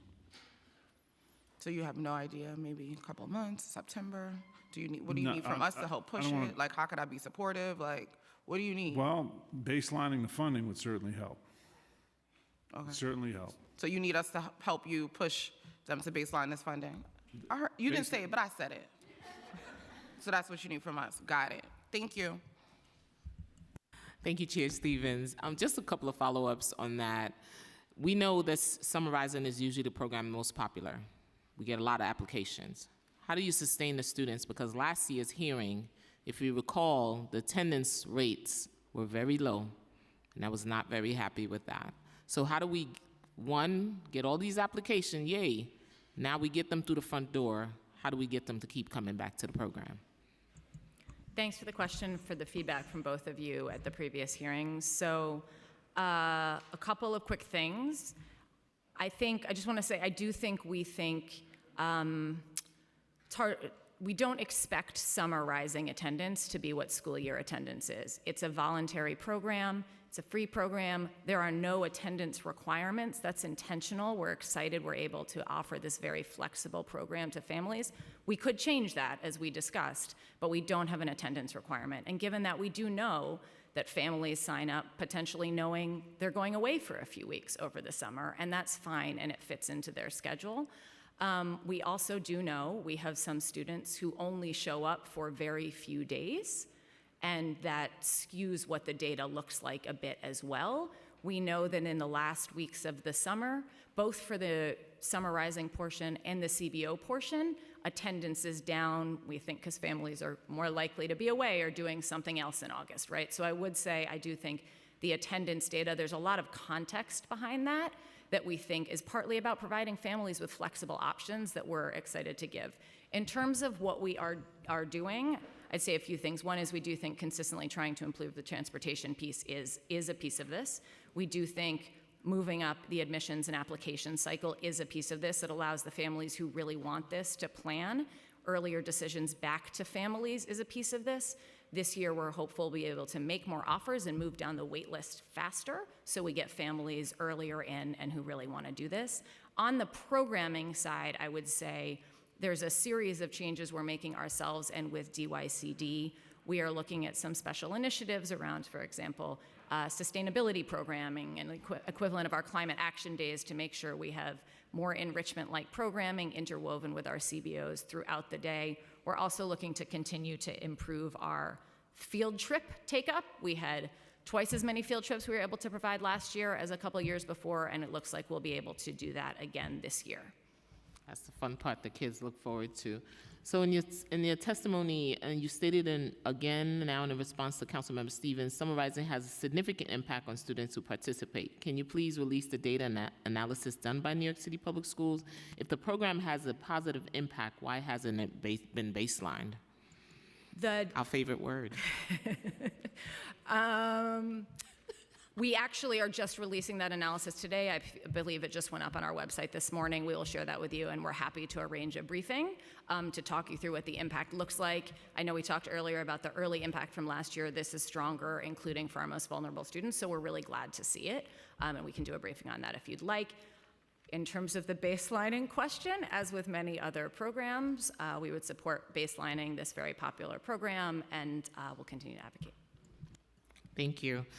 So at the January special education hearing, New York City Public Schools testified that 5,657 preschool students, which is about 22.2%, were receiving no services at all. I know we spoke about this earlier. How many special education students are currently not receiving special education services?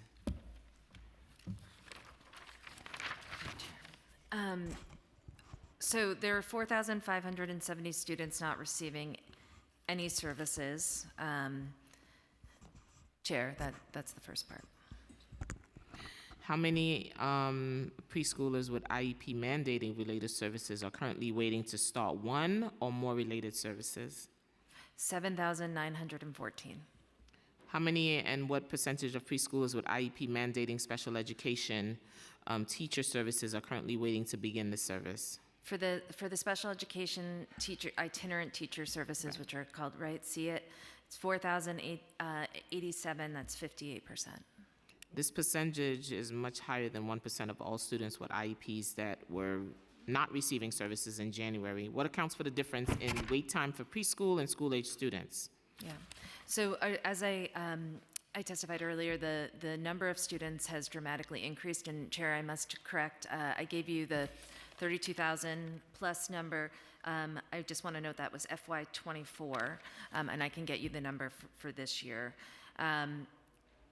So in terms of the itinerant teachers, we are doing a number of things to increase teacher capacity, looking at hard-to-staff differentials, talk to you about our recruitment efforts, but this is clearly an area where we need additional teachers, itinerant teachers for our preschoolers. How many preschoolers were referred for an initial evaluation are currently waiting for evaluation, and what percentage does this represent of the total referrals made during the current school year? Yeah. So about half of the kids who were referred this year are still waiting. It's about 9,200 students. What's the timeline to get through those cases? So thanks to the great efforts of our CPSE administrators, the wait time between initial referral and appointment with the CSE is 30 days. For those currently waiting for evaluation, what have they been waiting for, 60 days or less, or over 60 days? So for the evaluation piece, it's 42% 60 days or less, 60%, 57%, excuse me, for over 60 days.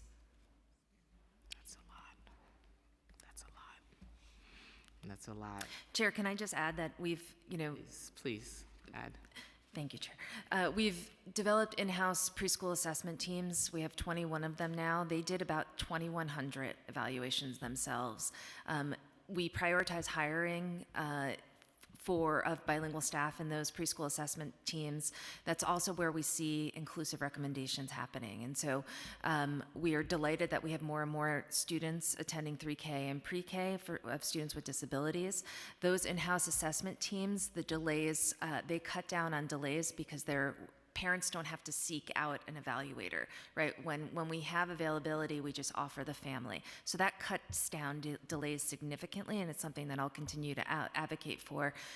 More NYCPS evaluators to provide those services in families' home languages. How long were you able to how long did it take to evaluate the 2,100 students that you evaluated in-house? So I don't have the exact number on that, Chair, but what I can say is that given that we arrange those services, it's one that we can do very quickly for families, and that's where we see a reduced wait time. It's also where we just see those inclusive recommendations that we want to see. So kids then are able to go to district schools with their siblings. You mentioned 958 earlier. When you and I went and visited, we saw kids who were there, kids with disabilities attending with their siblings, and that's the ideal, that a parent can say, my child is in preschool special education in 3K here, and my other child is in first grade general education, and we walk to school together. Yeah, the goal is to keep our young people, our young students, our youngest learners in community with families, without having to get on a school bus and travel for hours and hours to get to a great program. That's right, Chair. So I want to talk about early childhood site leases. My favorite topic. One of many.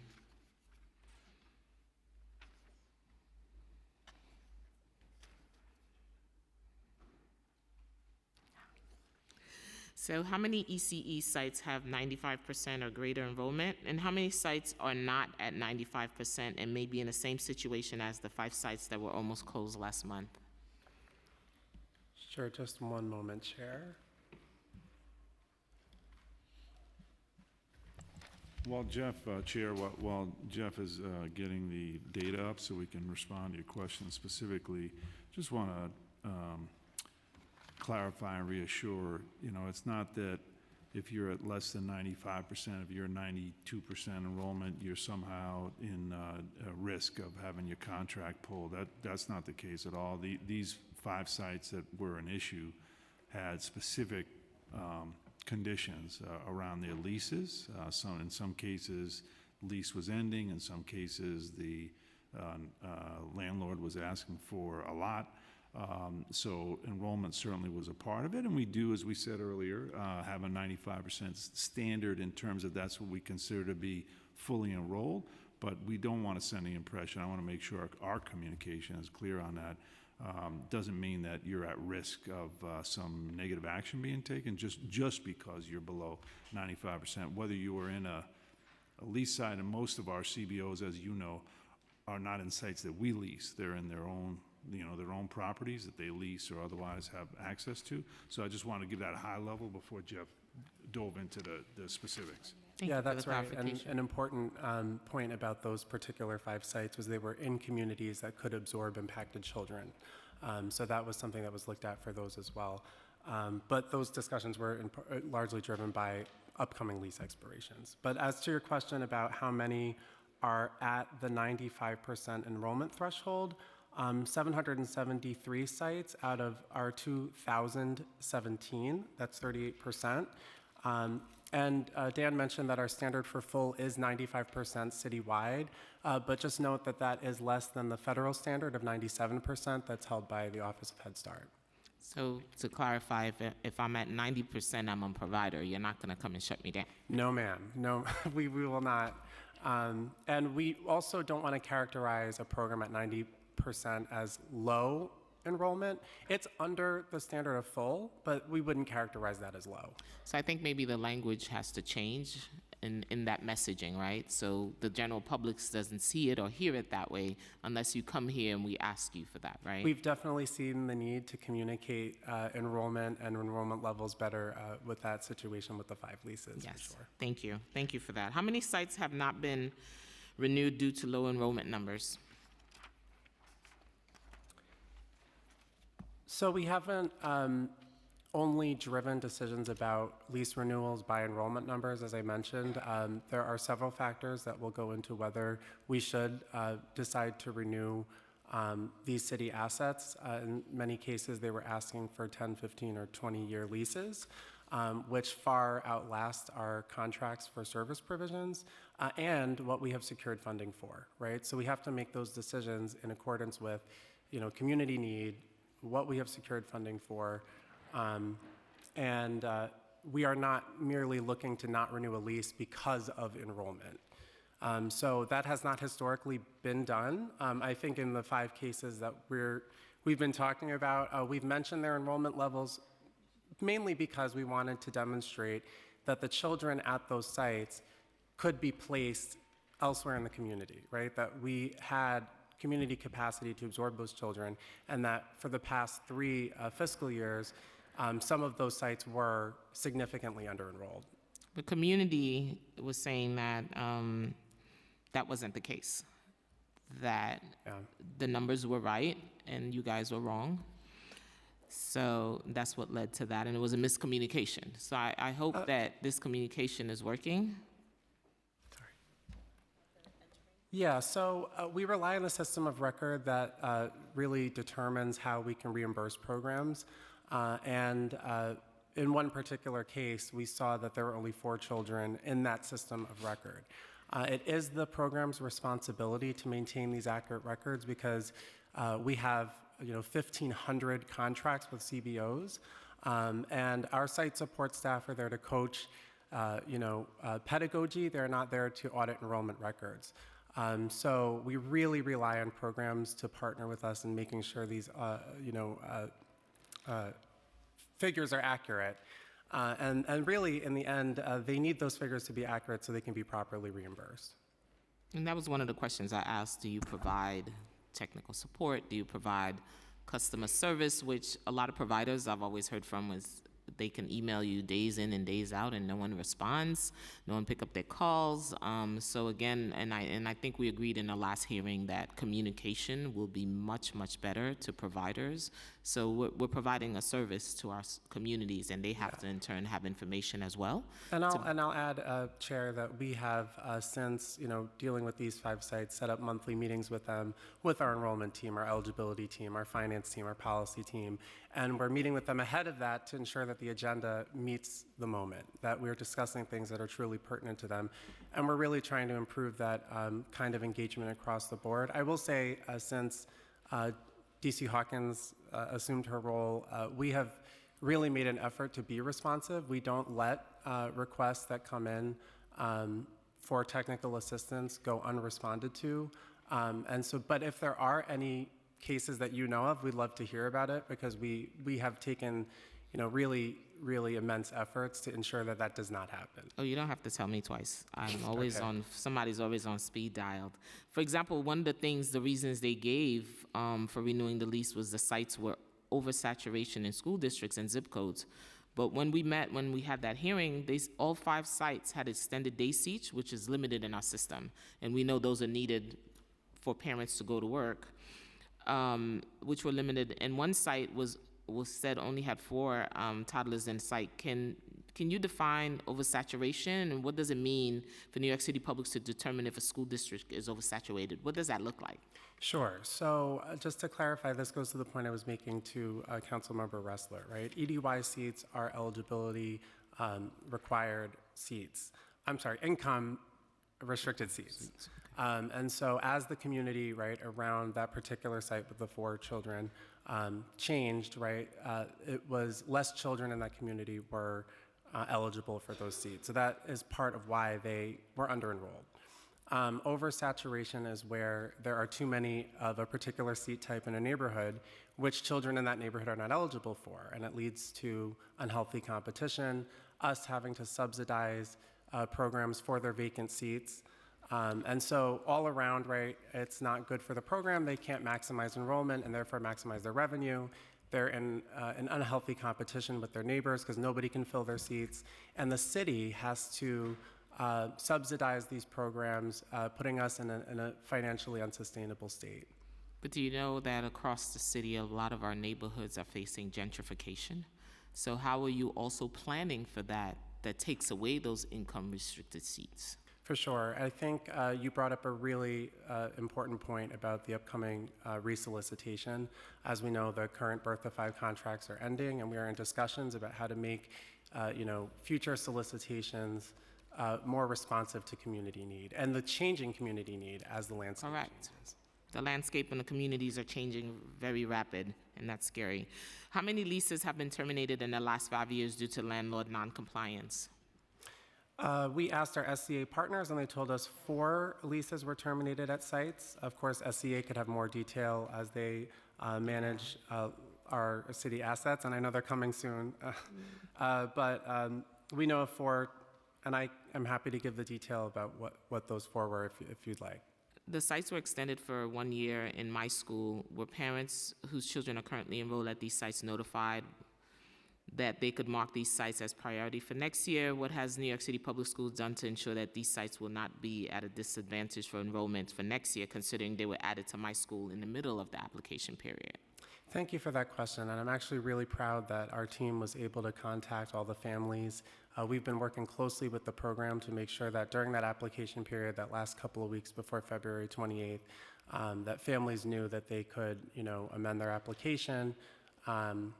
And like I mentioned earlier, we've set up monthly meetings with these programs. For those that we've identified enrollment issues, we've asked them to submit a recruitment plan, and our policy team is working closely with them to ensure that it is on track with SMART goals that are time-bound as we reach the end of the year to make sure that they're meeting their goals. Fair enough. Could we, the council invested $35 million into additional extended day programs known internally as School Day Plus Pilot. However, $25 million of this funding has not been baselined.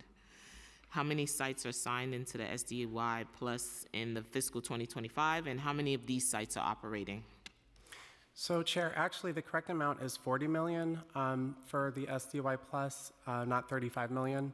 $15 million was baselined, and we are awaiting the $25 million to be baselined. And as of March 7th, there are 70 programs that have signed on to SDY Plus, and 61 programs are currently operating. Well, that's good. See, we give money. What is the process for a site to take on SDY plus seats, and how long does it take for these seats to become operational?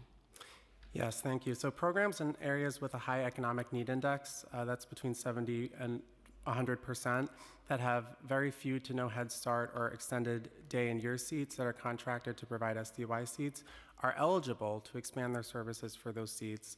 That's an additional 3 hours and 40 minutes per day. So programs can begin extending their day as soon as they sign on, but of course, in order for us to reimburse them for those extra hours, they need to amend their contract, so their contract value allows for us to pay that out. And you're working on amending the contracts, and how long does that take? That would be a question I can get back to you on to get an average understanding of how long it takes to amend these specific contracts. And the seats being funded by the council, how many are filled currently? So with the $40 million investment, there's a potential to serve over 5,000 seats if a program begins at the beginning of the school year. So to date, we have over 2,000 seats filled and the potential for another 685 seats still to be filled this school year.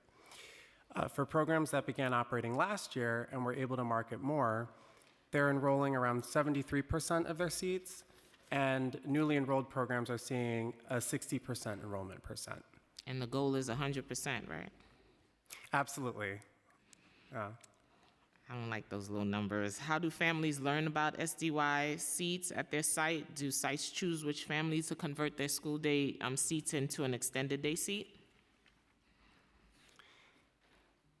So I know we do outreach to programs, based on which zip codes become eligible or are part of our current outreach.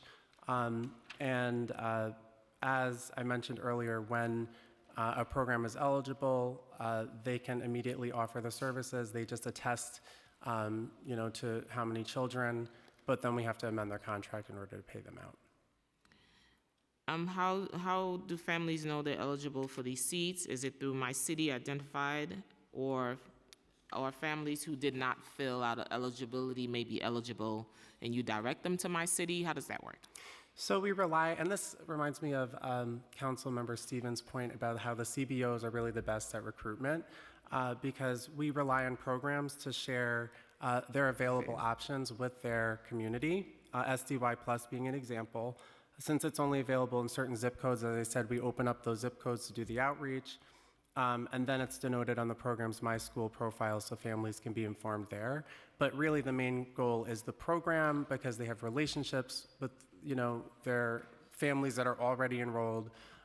They know which seats they can convert. They're embedded in the community. They know the community's need. So we rely on them, and then as those seats open up, they are put on My Schools. So the secret, the magic is the CBOs as partnerships to make sure recruitment is being done in these seats. So Councilmember Stevens, see. Delayed payments. How many ECE contracts have been registered for fiscal 2025? So I will turn over payment questions to my colleague who's Chief of Finance for our division. Sure, thank you.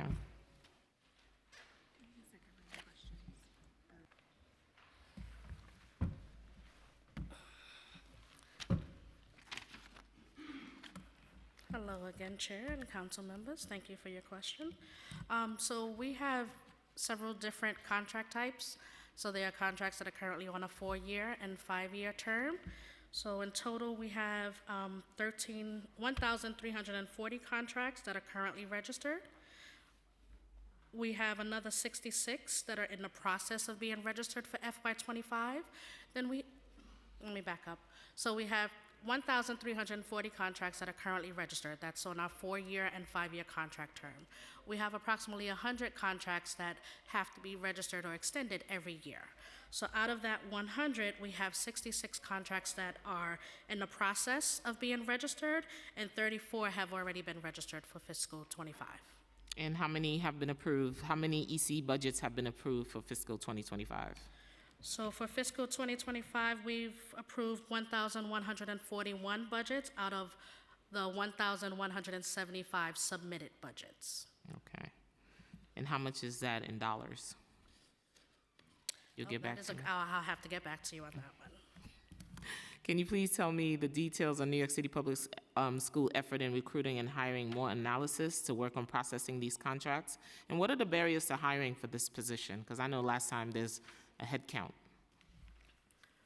So we are currently, for the division, currently hiring or looking to hire analysts. As Deputy Chancellor said in our previous hearing, there's civil service laws that we have to abide by, but we are actively looking and trying to recruit for the appropriate positions.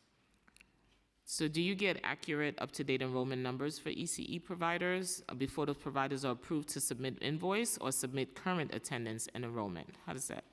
So it's important to note that the providers are the ones that have to submit the enrollment information, and they do that through our vendor portal. So for us to have accurate and up-to-date information, they're the ones that submit it into vendor portal. So once they submit the information, then they are able to, once they have an approved budget, they're able to certify attendance, and then they can submit an invoice. How long does it take if they submit the information for you to start working on that case? So regarding submitting the enrollment, there's nothing that has to happen. They just have to submit it. They have to submit the enrollment. Again, they also have to certify attendance. So it all depends. It starts with them, but once they certify attendance, they have an approved budget, and they submit their invoice. Then we will work and begin to process the invoice. How long does it take to process an invoice? Our average time is about 2 weeks to process an invoice. That's our average time. Thank you. I know we meet on marketing and outreach a lot, and that was one of the things that council negotiated in last year's budget. So we added $5 million to the fiscal budget for early childhood marketing outreach. How did you utilize the funding to conduct outreach for ECE, and how did it work? Was it successful? How do you measure success? So for the outreach, again, that is a joint thing that's happening with the Deputy Mayor Almazar. It's supported by New York City Public Schools. So we've had, as I've mentioned earlier in the testimony, that we've had 6 events. We've touched all boroughs. I can't say right now how it has measured up, but I know that they're actively out there and going out to different communities to conduct outreach and marketing. Any ads? Any ads? Yes, there's digital and print media that's out there. Social media, yes, absolutely. Just want to make sure you have your footprint everywhere that you need. How many in-person events? You said you had 6 in-person events, right? How many families attended these events? So there were approximately between 150 to 250 families attending. In each borough? So I believe that's across the city? Across the city. And can you tell me per borough, how many folks attended the event? So 1 in each borough with approximately 70 to 80 families attending across all 5 events, the additional 5. And do you use bus and subway for your 3K and pre-K programs to advertise about them? We have digital, print media, radio ads, so yes, we're using Is everything. language access also one of the tools you're using? Absolutely. What languages? There are several different languages. I can get the list for you. Thank you, I appreciate that. How many staffs were hired to work on the ECE outreach with this funding, and what staff titles did this include? So ECE did not hire any staff. We're invested in the outreach communications and plan to build a team with internal funding. We've contracted with a vendor and had an outreach team of 5 people engaging in community outreach, as well as providing application support to our families. We've also provided supports to students in temporary housing, and we contacted approximately 25 shelters in areas where there were CBOs and provided technical assistance as well. Were you also supporting students in foster care?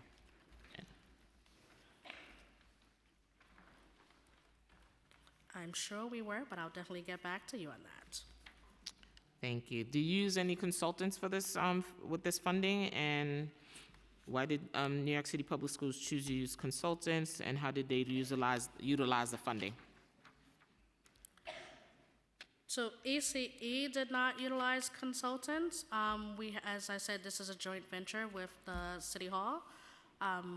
But for us, we had the marketing campaign, we've done these events, we've done the different media ads for this outreach. How was your multi-language effort tracked and analyzed?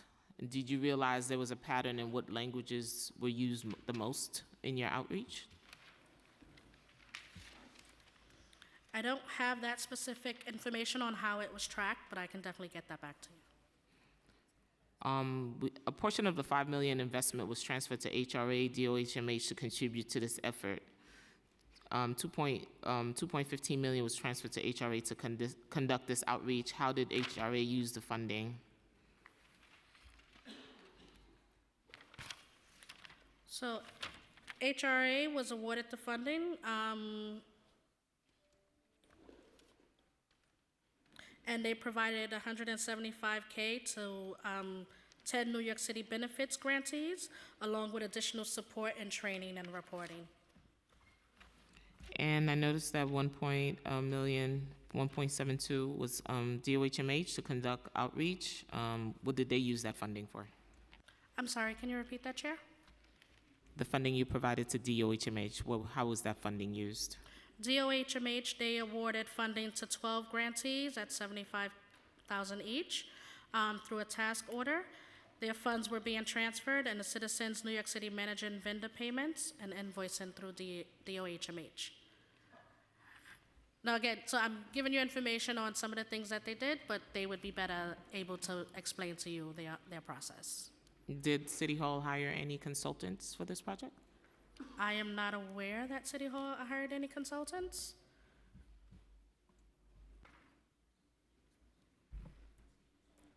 Allow Councilmember Brewer for second round. Thank you very much, Madam Chair. My question has to do with the Division of School Facilities. Can you provide details, if they are relevant, on changes to the payment system implemented by DSF last May? Because New York Sunworks has 90 projects in the pipeline, and I believe they were supposed to be built last summer, but they didn't get built, apparently, because of the changes that DSF made last May regarding a payment system. And I guess I'm just trying to find out the status of this situation. What will the projects move, et cetera? So on the specific vendor you mentioned and the specific projects, I will check and we will get back to you today. More broadly, there are a series of changes DSF has been doing in conjunction with our finance team and with SCA to make sure, quite honestly, to make sure we can clean up our processes and to make sure we're using capital funding for as much of our projects as we can and maximize that spend. So there's a series of changes we've made to finance and to contracts through this that we'd be happy to, do a fuller briefing on if helpful, and I'll check on New York Sunworks in the meantime. I appreciate that. I don't know if the changes are making slow process or if they're improving the process. That would also be something to find out, because it sounds to me that it might be slowing down the process. I think in the long run, these things will dramatically improve the process and make sure we're maximizing capital funding, which means more money for school projects. I do think in the meantime, some of the transitions are taking time, and we're working through that. Okay. But I'll check on the specifics. Thank you very much. Thank you, Madam Chair. Thank you. Councilmember Narcisse. Thank you. Thank you, Madam Chair. I want to know, how does DOE prioritize which schools receive funding for necessary repairs and upgrade? And how can we, council member, ensure that our district taken care of? Can we participate and help?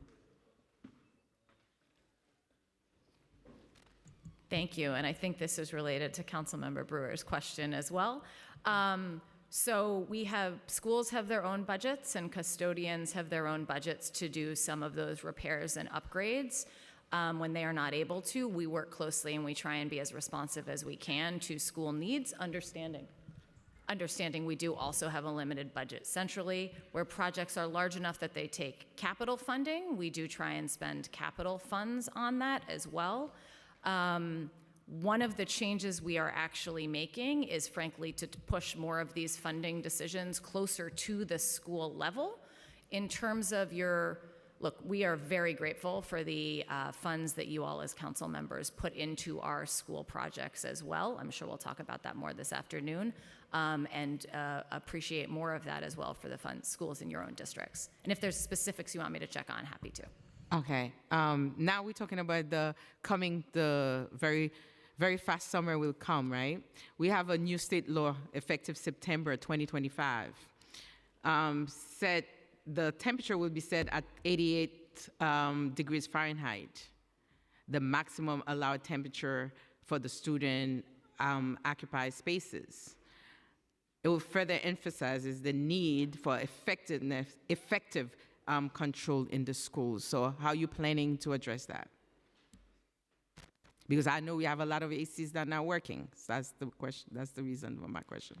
Yes, so as you know, and all of you know, we had central funding for ACs, and we continue to work through that. A lot of our AC funding is now moving on to school budgets, and our central facility team is also working as hard as we can to address any AC issues that come up. I will say, I know this sounds small, but one of the things we did this year is getting an early start on this process for summer rising in particular, reaching out to principals and custodial staff already and saying, this is coming, what do you need, where you know you have issues, so we can try and work through as much of that as possible prior to the summer. We do always have resource constraints, but whether in central or school budgets, we will continue to prioritize that going forward, not just because of the state law, but because we want to make sure our kids are as comfortable as possible in our buildings. Okay, now for the AC, coming back with the AC again. For the installation, do you have a timeline, how long it takes to get the process going? Let's say AC is not working in some schools, like in the cafeteria, which I have seen kids sweating in there. So what is the timeline to get them fixed? I mean, put a new one or to install a new one? If there's a kid sweating, make sure you let us know so we can make sure we have that one on our list. But it depends entirely on what the project is, whether it's a small replacement, a larger replacement, or sort of a larger capital project, which of course takes longer. So I don't think I can give you a typical time, but we could come back with a range if that would be helpful based on the type of project. So thank you, Chair, because I'm very much interested, especially in the classroom, in the cafeterias, to see our kids sweating. So, you know, they're not learning. And Council Thank members, you. just to double down on that, wherever you know of specific cases, if you can reach out to us, just so that way we can work directly and make sure that we're prioritizing those spaces. This is a side one. I'm talking about the farming too now. So can we talk about the farming? So how we see the one in Bergen Beach? I'm leaving you with that. The Bergen Beach farm that we have in 312. We got it. I hope you're looking, because I'm excited for this opportunity, especially now to show our kids how to eat well, organic food. So thank you for the support. I'm looking forward to open it. Thanks. Thank you, Madam Chair. Thank you. I have a quick question around ACs. Is there yearly assessments that's taken? Do you do an inventory check and see what's working, what's not working, and how do you troubleshoot that? Because I went to a summer rising last year in Brooklyn, and as the council member said, them kids were sweating bullets, and they had to move them to one area. They had to create. If I'm going to summer rising and I have to be sitting in an auditorium because the classroom is hot, I will stay home. And so I think there should be a yearly inventory that's taken on ACs, and then figure out what's not working, what's working, and troubleshoot them. I know that's going to be a long conversation I'm having with SCA, but I just wanted to put it out there, just on your radar, so we're being proactive. Totally agree with that. Again, make sure you're bringing issues to us. And that is partly what we were trying to do by getting in touch with schools earlier this year and saying, remember, summer's coming. Remember, it takes us some time to work through this process and support these projects. So as we get to spring and summer, we're more prepared, well ahead of time. I'm going to be flagging a school for you. One of my favorite topics, art education. The city supplemented the funding for art education with stimulus dollars and then covered them with city funding in 2025. Even with these additional fundings, not all schools have art instruction. Maintaining and baselining this funding is a goal for the council. How many schools currently lack a certified art teacher? Good morning, Chair Good Joseph. afternoon. Or, sorry, good afternoon. We've been here a little while. Good Yes. afternoon. Chair Joseph and council members, thank you for the question, and also thank you for the dedication and advocacy that you regularly have for the arts, especially in the support of the City Council Support for Arts Instructional Grant. So thank you very much. As reported in the 2023-24 Arts and Schools Report, of the 1,585 schools, 290 did not have a certified arts teacher. Of the 290, 176 were elementary schools, K through 6. And so one of the things to understand about the complexity of this is that New York State does not require there be a certified arts teacher in classrooms K through 6, only 6 through 12. So while there may not be a certified arts teacher teaching class in an elementary school, the report also reported that 99% of all students received instruction in at least one arts program. I got to be talking to my state colleagues. I think Senator Lou's going to be here later. I'm going to take that up with him. I'm here for it. Let's get him. So am I. Let's get him. We're just going to ask you to make sure that you talk about it as a funded mandate with him, too. Funded mandate, correct. You're going to yell at the state, too. He's just visiting me now. I don't want to scare him. Per student allocation in this year's school, in the SAMs, increased art funding to cover over $5 million. How does school spend this funding, and what's the additional programs or services that this funding provide for? So in this SAM, in this initiative for Spring 2000 arts funding, what we did is $6 million was about $6 million was added to the FY25 SAM number 36. 4.7 million went to increasing the individual teacher studio arts allocation from a little over $600 to $2,000. So every arts teacher certified in New York City received that funding. It just went into schools' budgets. We also increased the partnership grants by 1.3 million. We also funded 6.6 million to go into the Principal Fellows Program, and that is funding 170 principals' schools. These are principals who are part of the Arts Office Principal Fellow Program. We're going to be outfitting them with 3 classrooms with new paint and furniture specifically for the arts. And these are principals that we have worked very closely with to ensure that the arts are at the core of their school's instructional mission. 2.5 million will go to extending the Adobe licenses citywide. And we have 135,000 that is going to a new Arts Office initiative, which is the Childhood Springs program expansion. And so we piloted a program this year in 3 schools, one in the Bronx, one up in Harlem, and one out in Staten Island, where we outfitted 3K and pre-K programs with little baby violins. And then we helped to support and work with art partners in ensuring that those students had at least 4 days a week of string instruction in class at a very critical age, where getting students up and running on these string instruments is very important if they want to be competitive at all, in terms of audition programs or even programs outside of New York City Public Schools, like the Juilliard program, various programs that are sought after in the city. We want well-rounded students, and again, those are well-kept secrets. Yes. Deputy Chancellor, we talked about that. How many schools rely on this $41 million to provide arts education?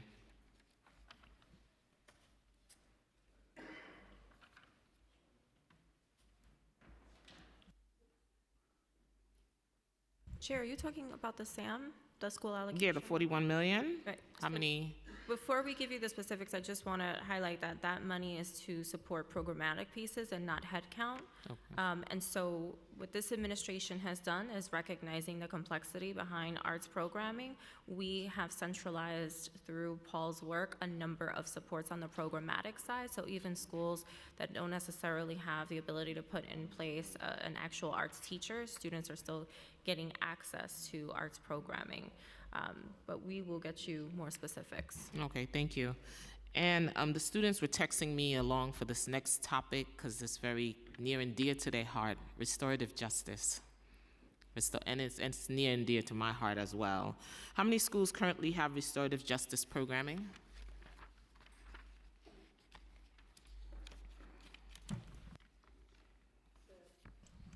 Good afternoon, Chair Joseph, and thank you for your advocacy, of course, for restorative justice programs.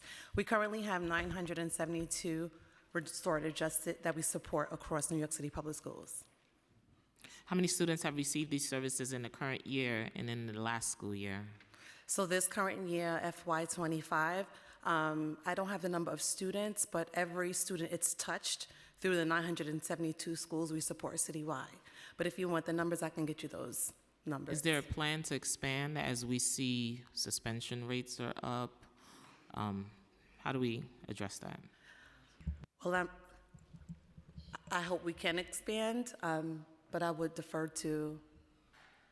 So one of the things, Chair Joseph, that I'm doing right now is actually meeting with Dr. Davison and her team to really talk about the work that restorative justice team does across New York City and what that looks like in the specific districts. In the coming weeks, we are going to announce some changes, some initiatives in how we're furthering and deepening this work, but also defining what restorative practices look like. What do I mean by that?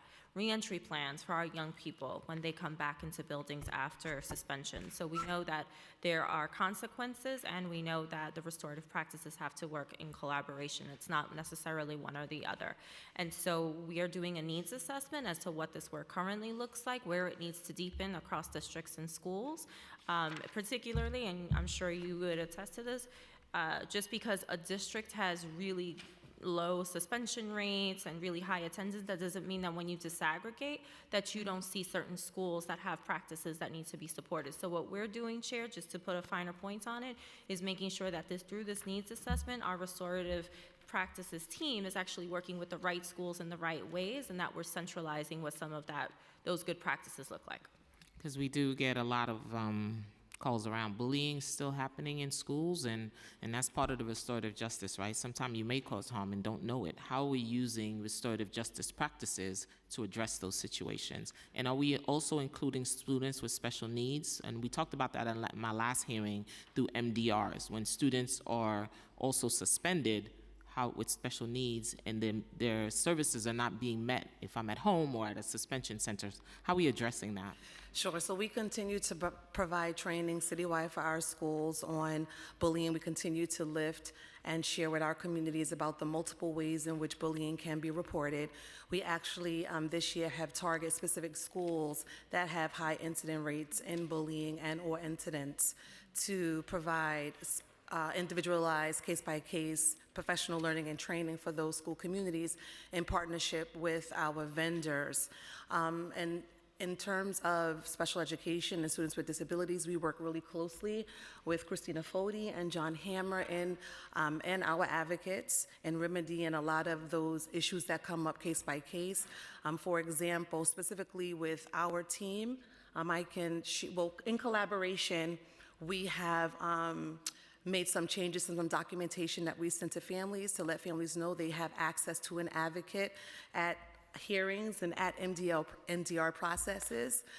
Also, we have extended professional learning and training not only to our internal teams, but for schools on how to use progressive discipline and how to decide on appropriate disciplinary actions for each and every student, especially our most vulnerable students. And I'll let Christina talk a little bit more about our work with MDRs.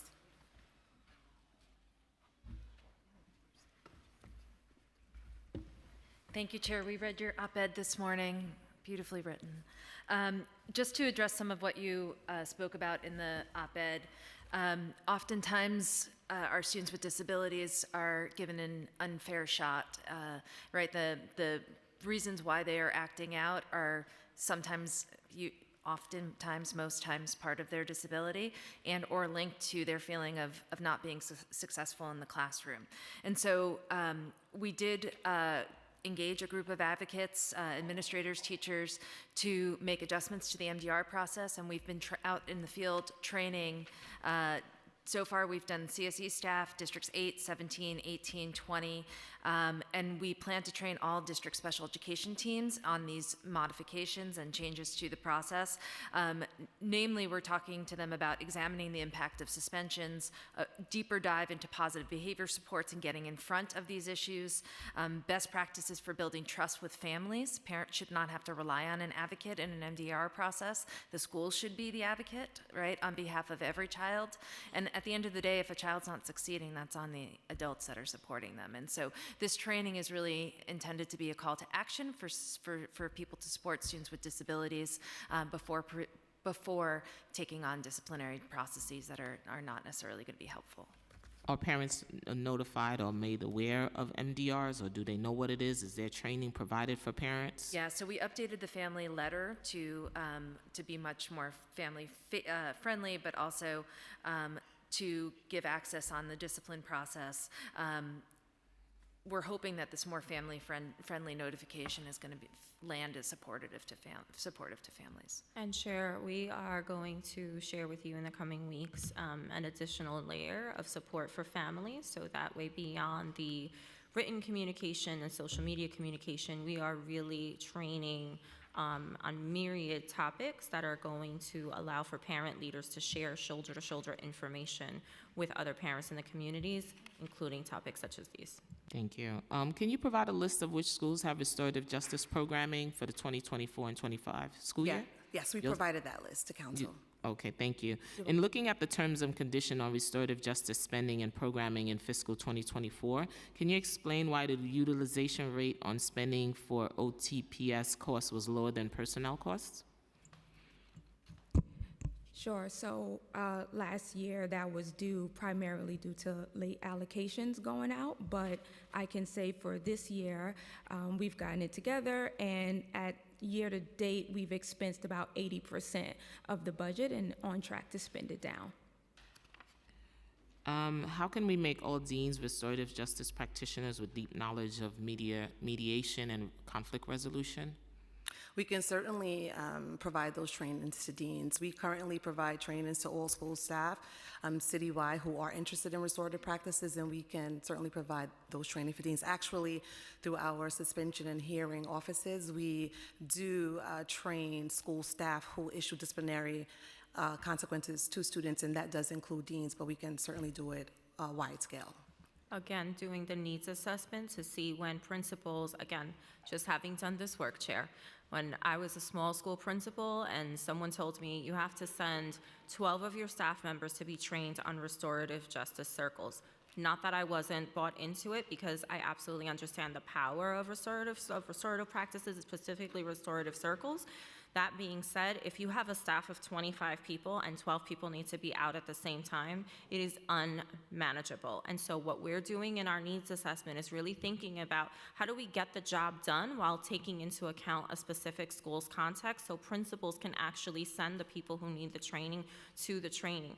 Because if I'm being blunt, Chair, and I have my dean out of the building for a training for 5 weeks, that's debilitating, right? And so this needs assessment is really thinking about not lessening it, but actually expanding in a way that makes sense for schools to be able to take advantage of these trainings. And those who have been trained already getting refresher courses as time changed, the needs are changed, the needs of students have changed also, and what we're seeing as our students are coming back post-pandemic. So I hope we stay on top of our... Well, Chair, if I can add, we also need to marry that with trauma-informed care and caring for the caregiver. Correct. Because compassion fatigue is real, and we need to make sure that the people who are trained on these restorative practices are also being given the grace to have them practice with them as well, because we want, this is a part of retaining good teachers, right, and good staff. We want to make sure that they're taken care of as well. And so have to commend the UFT for doing amazing work with us and our partnership with Mind Up and Mindful Breathing. They were instrumental in making sure that the mindful practices were happening not only in schools, but with quality. And so I made my 6-month anniversary this week. I'm Happy almost a anniversary. toddler as chancellor, but we're getting to the work. But what we do want to do, Chair, is we want to make sure that it's in a purposeful and intentional way. It's not just to do the thing. We have to make sure that we're looking at school programs, we're talking to school leaders, we're talking to teachers, and getting things done in the way that suits the school's context. One other partner I want to bring in restorative justice. I visited an Outward Bound school, and one of the things they've done is include parents in restorative justice. We can train students, right?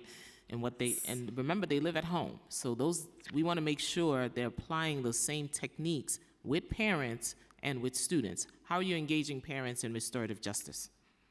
Thank you for mentioning that, Chair Joseph, because last time the last testimony, that's what you and Councilman Stevens pushed, restorative communities. That's my partner. Restorative communities, and as such, we have prioritized doing professional learning for parents. First, we're starting up this spring with our district-facing staff, our FLCs, our FCLs, also our district training parent coordinators. And this spring, we're trickling it down to parent coordinators and families, and we're also proud to share that we're going to have our first Family Restorative Justice Summit in May. I would love to see it. We're attending. You're already on the list. Okay, so. Chair Stevens and I were attending. Absolutely. Our immigrant, Chair Stevens had a question. Go. Really quick question. And this is pertaining into the immigrant population and the gang database. When we were here, when we had the hearing a couple of weeks ago, one of the indicators is a trusted source. And I know DOE has been doing a lot of work around protecting our young people, especially when they're in the school building. But one of the things that to me is alarming, and want to just hear how you guys are processing this and working through this, is around school safety is one of the trusted sources, and NYPD said that they are one of the people who are often referring people to the gang database, and especially with the immigrant population and understanding how this is so sensitive at this moment. How are we going to protect young people from being on this database and now being criminalized and them not knowing, and all the issues that can arise around this? And so this is a huge concern for me, and I know that this can also and this is what I'm fighting with NYPD about, is like, this is how we destroy relationships with communities. And I know that you guys are working to protect them, and this can also potentially destroy your relationship with communities and families, because this has real implications, although we are constantly hearing that it does not. And this is one of the things I would love to hear. How are you solving to remedy this? Yeah, so thank you very much, Chair. Sorry, I promoted you to Chair. She is the Chair. Chair Children and Youth. We share kids. There you go, Chair Children and Youth. This is, in fact, first of all, this is the first time that we're actually hearing that was the statement made by the NYPD. We work aggressively to remind our principals and as well all of our educators that FERPA does not allow us to share student information. So if there's an intention, and this includes school safety, right? So if school safety is administering a summons, they're provided just enough information to execute their summons by law, right? But in terms of the sharing information for the purposes of the database, that is something that we will definitely take back and talk with Inspector Millett about, right? Because we're intentional about protecting students' information in schools. As a matter of fact, that's one of the push-pulls that we have in schools today, that schools refuse to give student information when asked by a school safety agent and or an officer, right? And we are intentional about reminding officers and other external partners that we are required to protect student information, and that's our job by federal law, and that's the work that we're going to continue to do.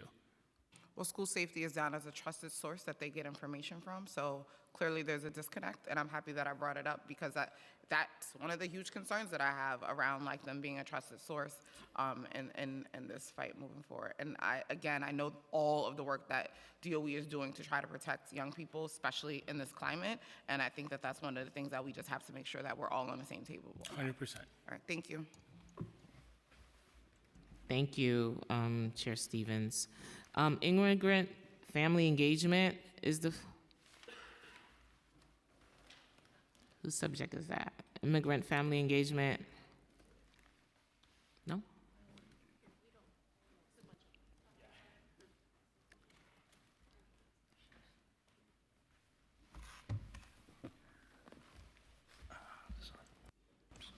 Good afternoon, Chair. Good afternoon, council afternoon. members.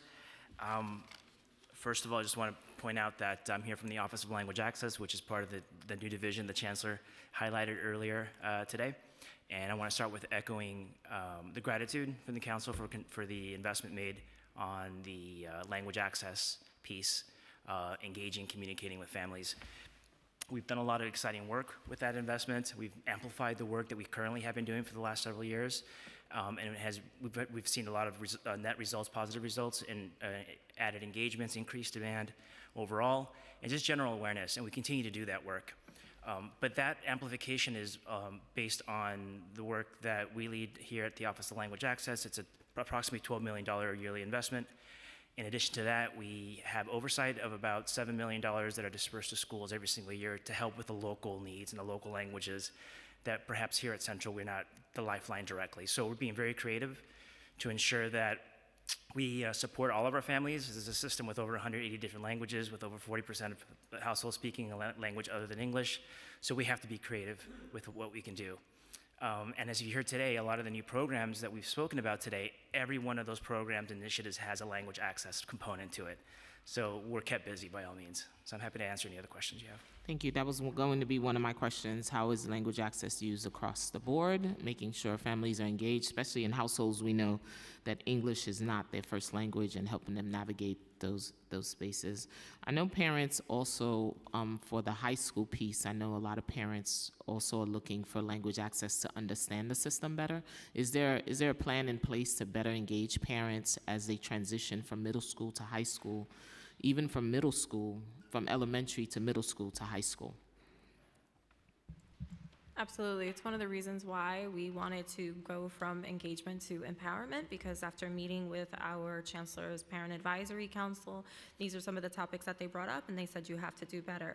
So one of the things that I have personally committed to is actually visiting SLTs. I asked the CPAC to work with Dr. Melendez to do sort of a heat map across the districts, and where are the SLTs and PTA/PAs that I need to visit, so that way we can talk about what are the specific trainings that need to happen in those districts. Right? So this is something that I'm sure that you've heard.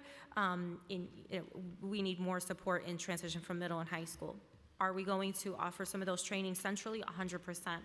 But we also know that on top of that, the relationships happen between superintendents, principals, and their families. So how can we create those resources so that way principals and their staff can administer those sort of like a train-the-trainer model?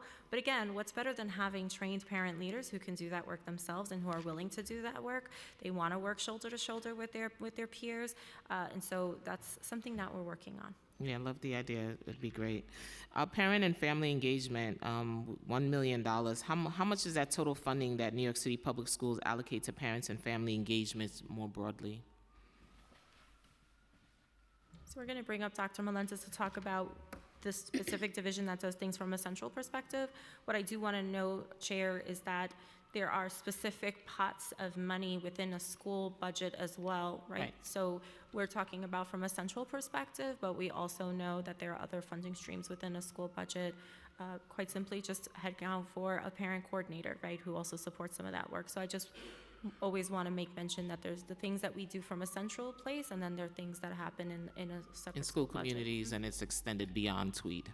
Yeah, so we invest centrally and locally about $8 million plus, depending on when there's a CEC election every other year, which we get another additional $4 million to fund that election, which is where we are right now.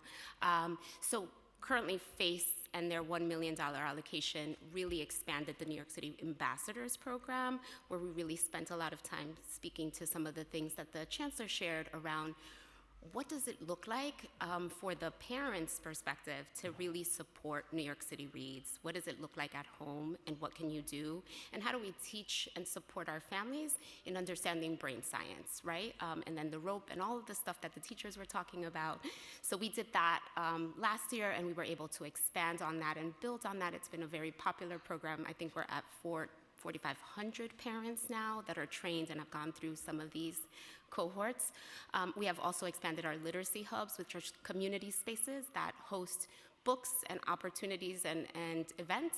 But then I want to pass it over to some of the work that my colleague DC Rux does at the local level, right? So how do we support our FLCs and FSCs and PCs to really expand locally on what family engagement looks like, and how do we make those things actionable? Thank you.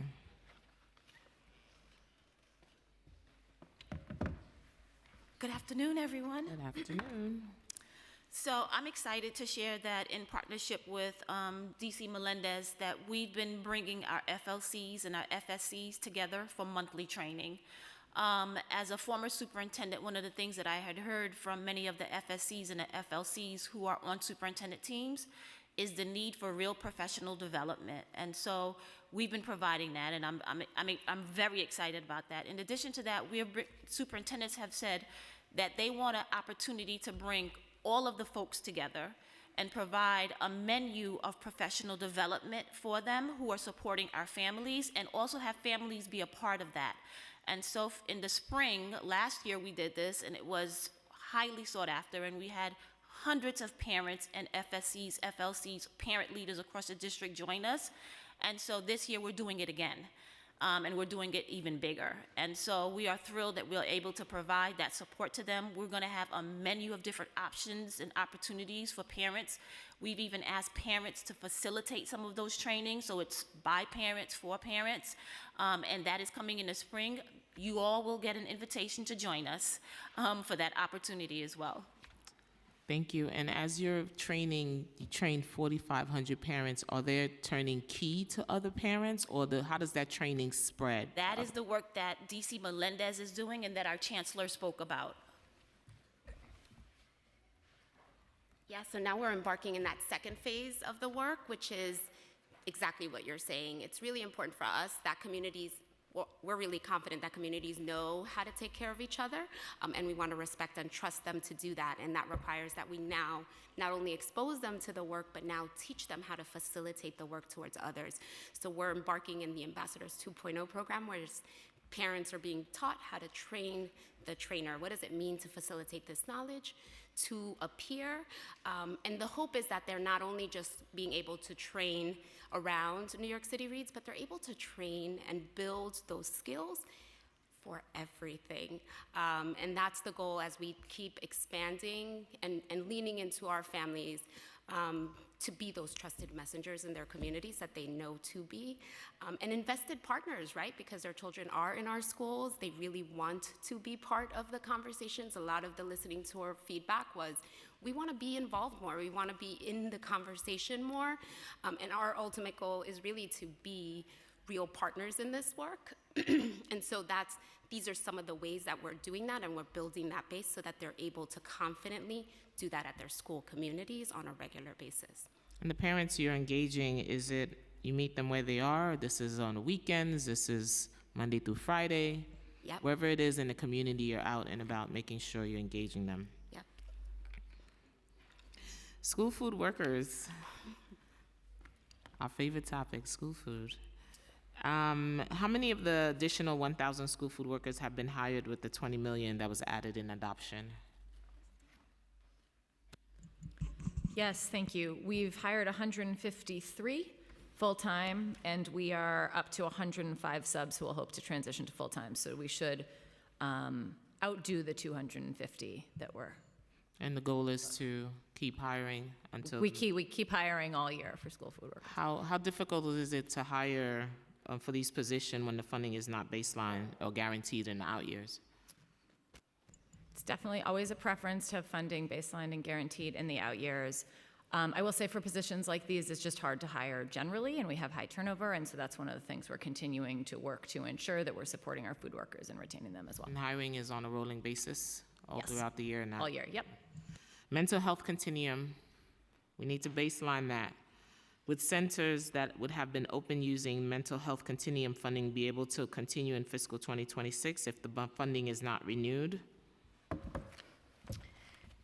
Good afternoon again. So Mental Health Continue is an effort between New York City Public Schools, Health and Hospital, and DOHMH. It will be incredibly challenging to sustain the supports without the funding because the funding is utilized by Health and Hospital to hire clinicians that are servicing in both satellite clinics as well as the 5 clinical hubs that are leveraged for the Mental Health Continuum.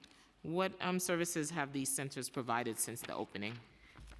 If you give me a quick second, I can tell you some very specific details. And for context, these schools are primarily located in central Brooklyn and the South Bronx, and we specifically focus on working with schools where we so need, both from the principal lens, from the community, and from advocates.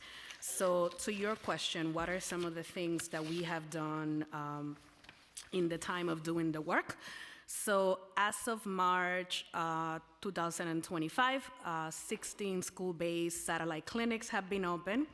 We have been able to provide 231 universal interventions in terms of training and consultant meetings for support. There has been 262 referrals that have been made as of December of last year in terms of schools referring students to clinical services.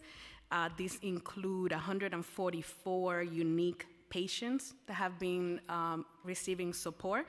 This also includes more than 1,618 appointments that have been able to be completed for students that are part of the Mental Health Continuum. And this is specifically for those 50 schools that are serviced.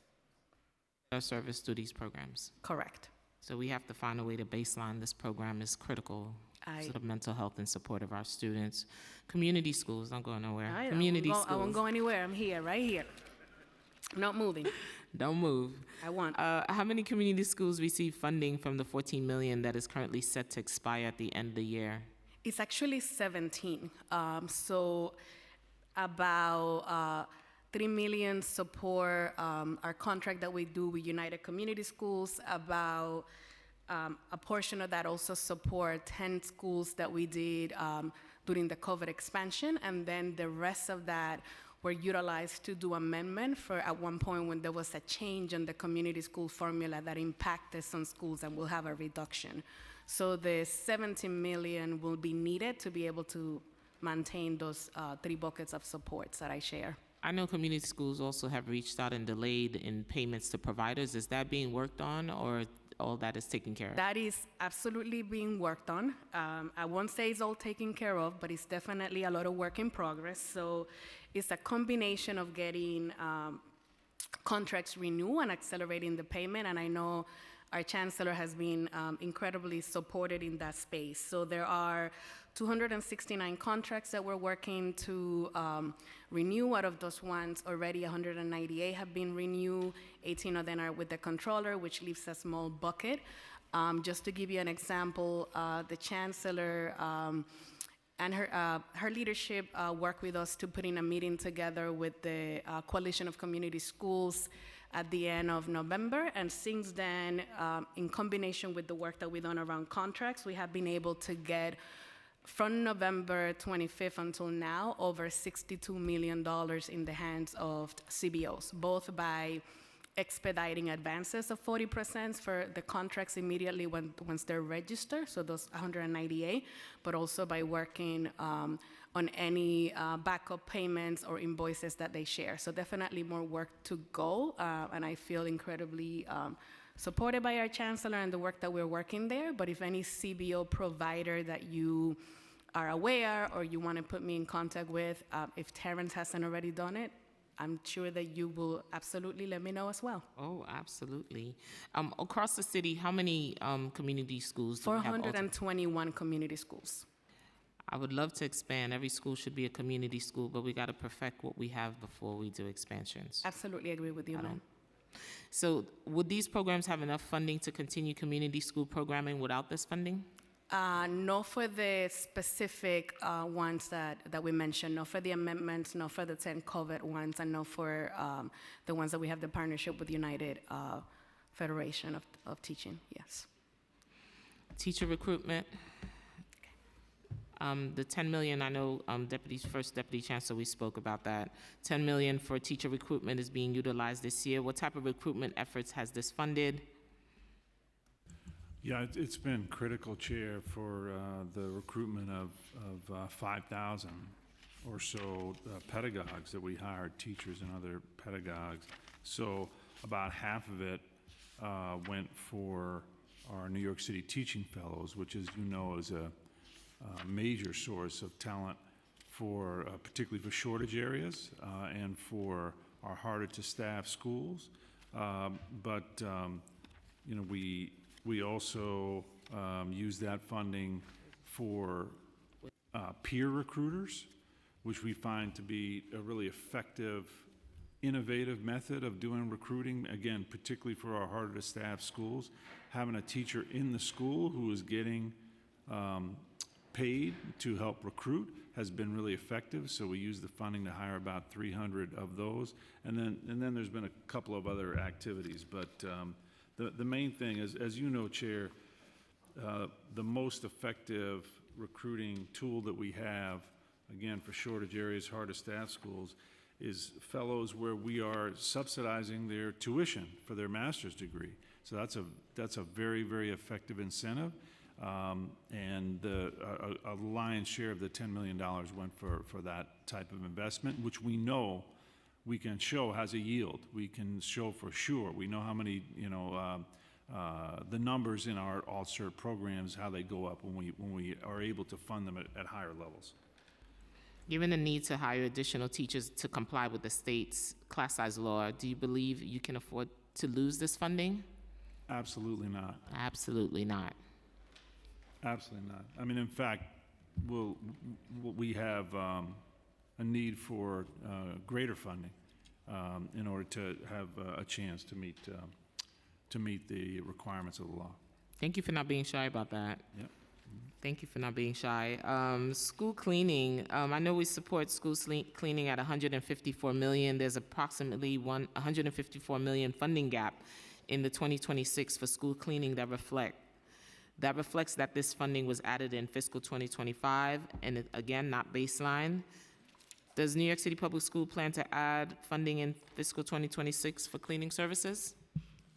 So I can confirm that in comparing fiscal year 2026 to 2025, we see that level of a gap, and it's a part of our conversation. So I know we've been talking a lot about, the expiring federal dollars and what needs to be backfilled and one-time funding that needs to be baseline, but that we also have our core, operations and our school support services being one of them, and also a part of our conversations. Would you be able to meet the contractual obligation with the level of funding currently budgeted in the 2026?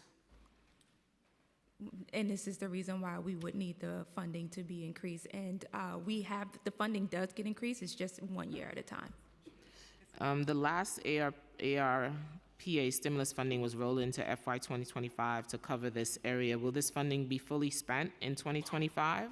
Yes. Or can any of it be rolled into 2026? I believe that the last date is the end of the calendar year, so it has to be spent. So we can't roll over anything. We need new money. Yes. I'm saying it for you. Okay, thank you. New money. Got you. New money. Our colleagues in the state level, with the foundation aid and resulting of $350 million less. OMB mentioned in the finance hearing last week that they have identified foundation aid proposals that we're pursuing in the state advocacy. Can you give us those proposals and their estimated impact? Yes, thank you, and thank you, Chair Joseph, for your advocacy at the state level as well. As I noted right at the beginning, the state is our largest funder besides the city, and the fact that at this moment in time, given all the other threats, given the class size mandate, They're looking at changes that would reduce our allocation from what we'd otherwise expect is very disappointing. So as you know, we put together a set of recommendations last summer that were shared by many in the advocacy community and labor partners. And we still think those are, and that's what OMB is talking about, we still think that those are some of the critical changes that if the state were to make them, they would ensure New York City got more of the funding we need to support our students and families. How they choose to make them, you know, there's a million different ways of doing these things, but I would say one of the things we think is most critical is updating the regional cost index. There are different ways, and that's basically, it costs more to do things in New York City, and the measure that the state is using is decades old and not taking into account how much more expensive it is to do things here. So there's various different ways you could look at that. Rockefeller put out a proposal that would be a few $100 million. The increase to New York City, the regents had actually put out a proposal that would be substantially more than that. What we saw earlier this week is that both the Assembly and the Senate did a version of that. They acknowledged that they should be updating regional costs just as they're updating poverty, and those changes move in the right direction. They still don't fully take into account, we think, the full cost here. We'd also say another critical change would be the additional funding for students in temporary housing. We were very glad with your partnership and the partnership of others to include that weight in our local funding formula. We're now putting out close to $80 million through that weight alone and over $100 million through the different changes we made through the Fair Student Funding Working Group. Again, there's different ways the state could look at doing that, but we think if they just modeled on what we're doing, it would be well over $100 million for our schools and communities. I told the state that. I was like, I need to copy the city. What's wrong with y'all? We feel that way all the time. Exactly. Last year, the city baselined $243 million in state funding for programs that were at a time being funded by expiring federal dollars. This was done using funding from increased foundation aid. Has DOE had conversation with OMB about using state funding to cover the many programs that do not have funding beyond the fiscal 2025? If so, what programs? So I don't have a list of specific programs that would fall under, and OMB's sort of assessment of our needs of our budget, I think they basically utilize all funding sources to meet the needs of our budget, but I don't have the specifics on that. If I can also share one more thing. As you know, the state requires we use a proportion of the funds, C4E funds, for a set of things, including class size. I mentioned earlier that we are in the process of reviewing applications with our labor partners at UFT and CSA from around 800 schools that applied for additional funding to mostly support the hiring of additional teachers. As I said earlier, there's some other stuff too, but it's basically teachers. And we do expect that to be hundreds of millions of dollars alone. And so our expectation, although we'll continue to work with OMB, is that is where a good portion of the state increase will go as well. Do you have a number of how many teachers you're going to need to meet the mandate?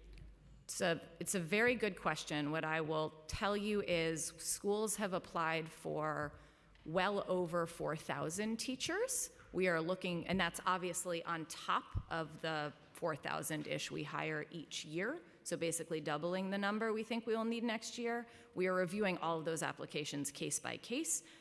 We would expect that if we can hire all of those teachers, it gets us above compliance, but not by a lot. And so we do think the number is up in that direction. 40,000. 4,000. 4,000. So earlier this week, as you mentioned earlier, the state and assembly released their one House budget, which includes recommendation for the foundation aid formula. Both state and assembly included funding to adjust the regional cost index and to increase funding for pre-K programming, raising overall amount of new foundation aid funding. Do you have an estimated of how the proposed adjustments to the regional cost index would affect the foundation aid funding? So we are still very carefully running all of the numbers. So I'll give you the general answer, and then we can obviously come back to you specifically. So as we discussed earlier, the governor's proposed changes result in a reduction of $350 million to New York City public schools.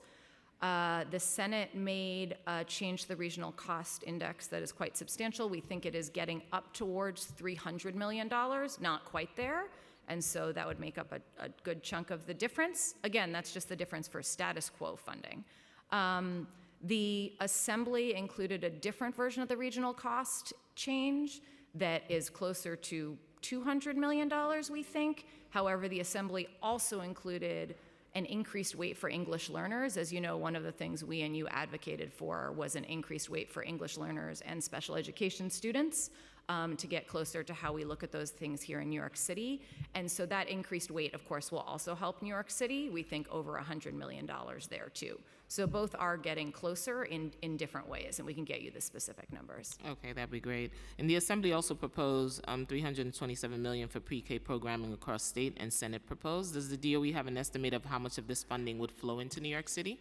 Yes, so approximately 90 million from the Assembly and approximately 190 from the Senate. The Senate proposed also a $500 million for child care workforce stabilization fund for more child care workers, which we all know need. Does the DOE have an estimate of how much this would impact the current staffing level at ECE centers in New York City? We don't have an estimate right now, but we can get back to you. Is there a difference between the Assembly, the Senate, one House budget differ from the governor's executive budget? In terms of the same one, I'll get back to you. Because everybody's giving me their estimates.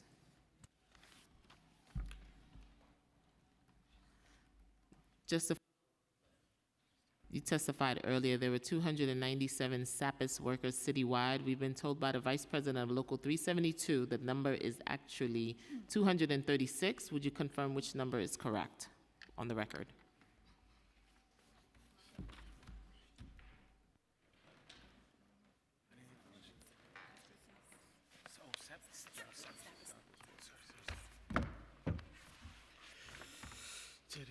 Sorry about that. Just dealing with Nancy. The numbers were not correct. We need correct numbers for on the record.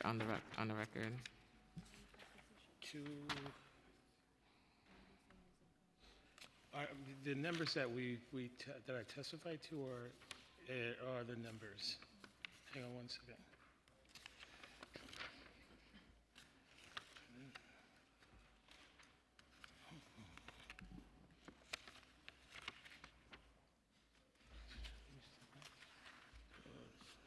One second, sorry.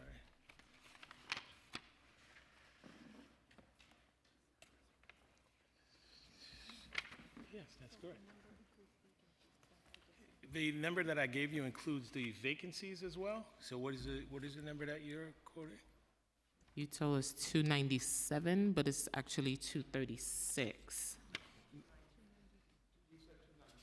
294 is what I said. Yeah, but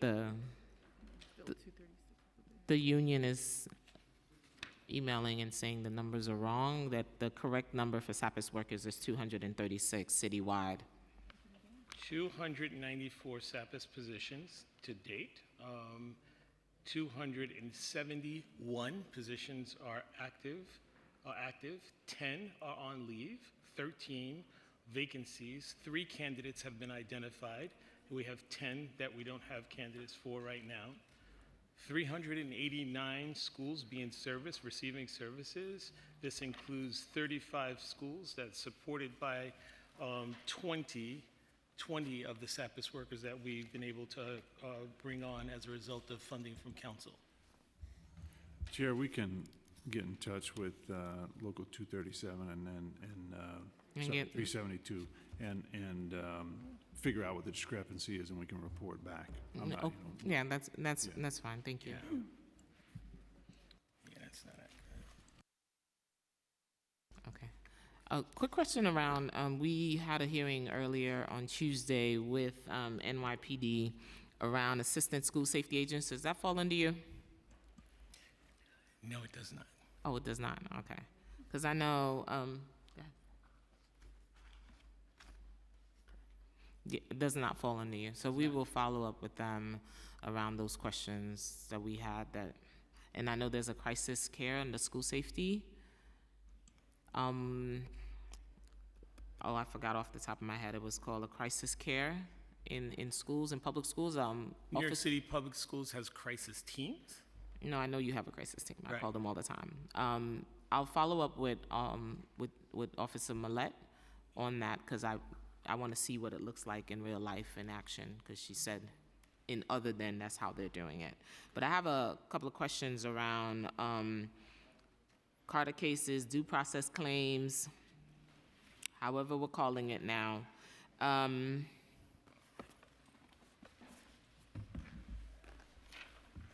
Yes, Chair. Thank you. And I hope you had an opportunity to listen to all the amazing partnerships we have with New York City Public Schools. Absolutely. And you heard all of the great programming we do. So this is not this is not a combative relationship. This is actually a working relationship. Without a doubt. Thank you.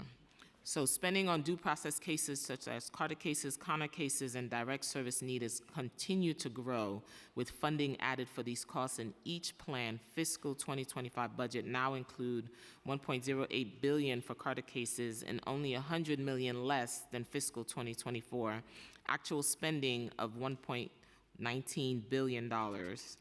So does the DOE budget for fiscal 2025 spending Carter cases exceed fiscal 2024 in actual spending levels? I don't know the actual numbers. What I can tell you is what we are observing with the increase in costs.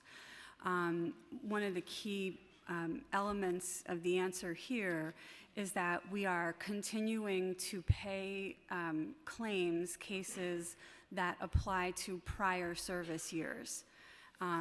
We have really made a lot of progress in catching up and closing the gap, but the point is just that we will continue to see the impact of costs from last year's cases, the year before's cases, certainly over the next couple of years at least.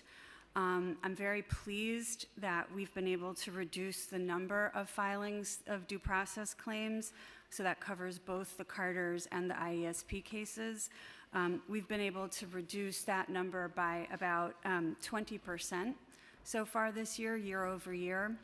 It's the first year that, obviously the year's not over, anything could happen, but it's the first year in, I think, 10 years that we're not seeing a dramatic increase in the number. How far back are cases some of your filed. cases going? Some of your caseloads, how far back are you going? Yes, I looked at this recently, and I think we're under a couple dozen cases that are still open, unresolved, that go back more than 3 years. However, that still doesn't answer our question fully about payments made.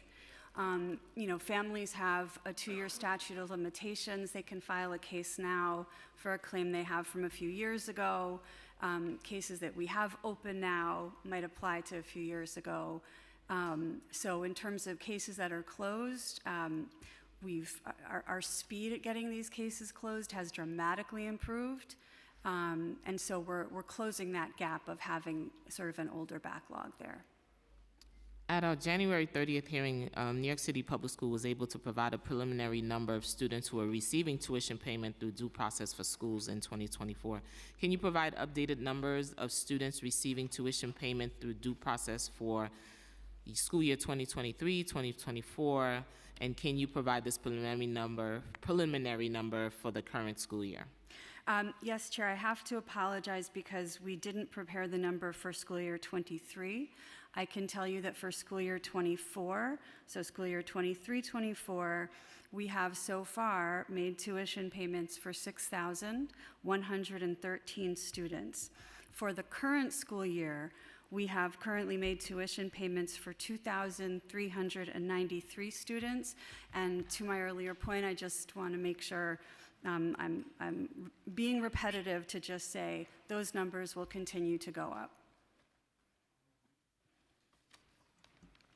So can you give us numbers of students receiving, you did, and current school year, can we break it down by race, socioeconomic status, age, gender, and school district and council districts?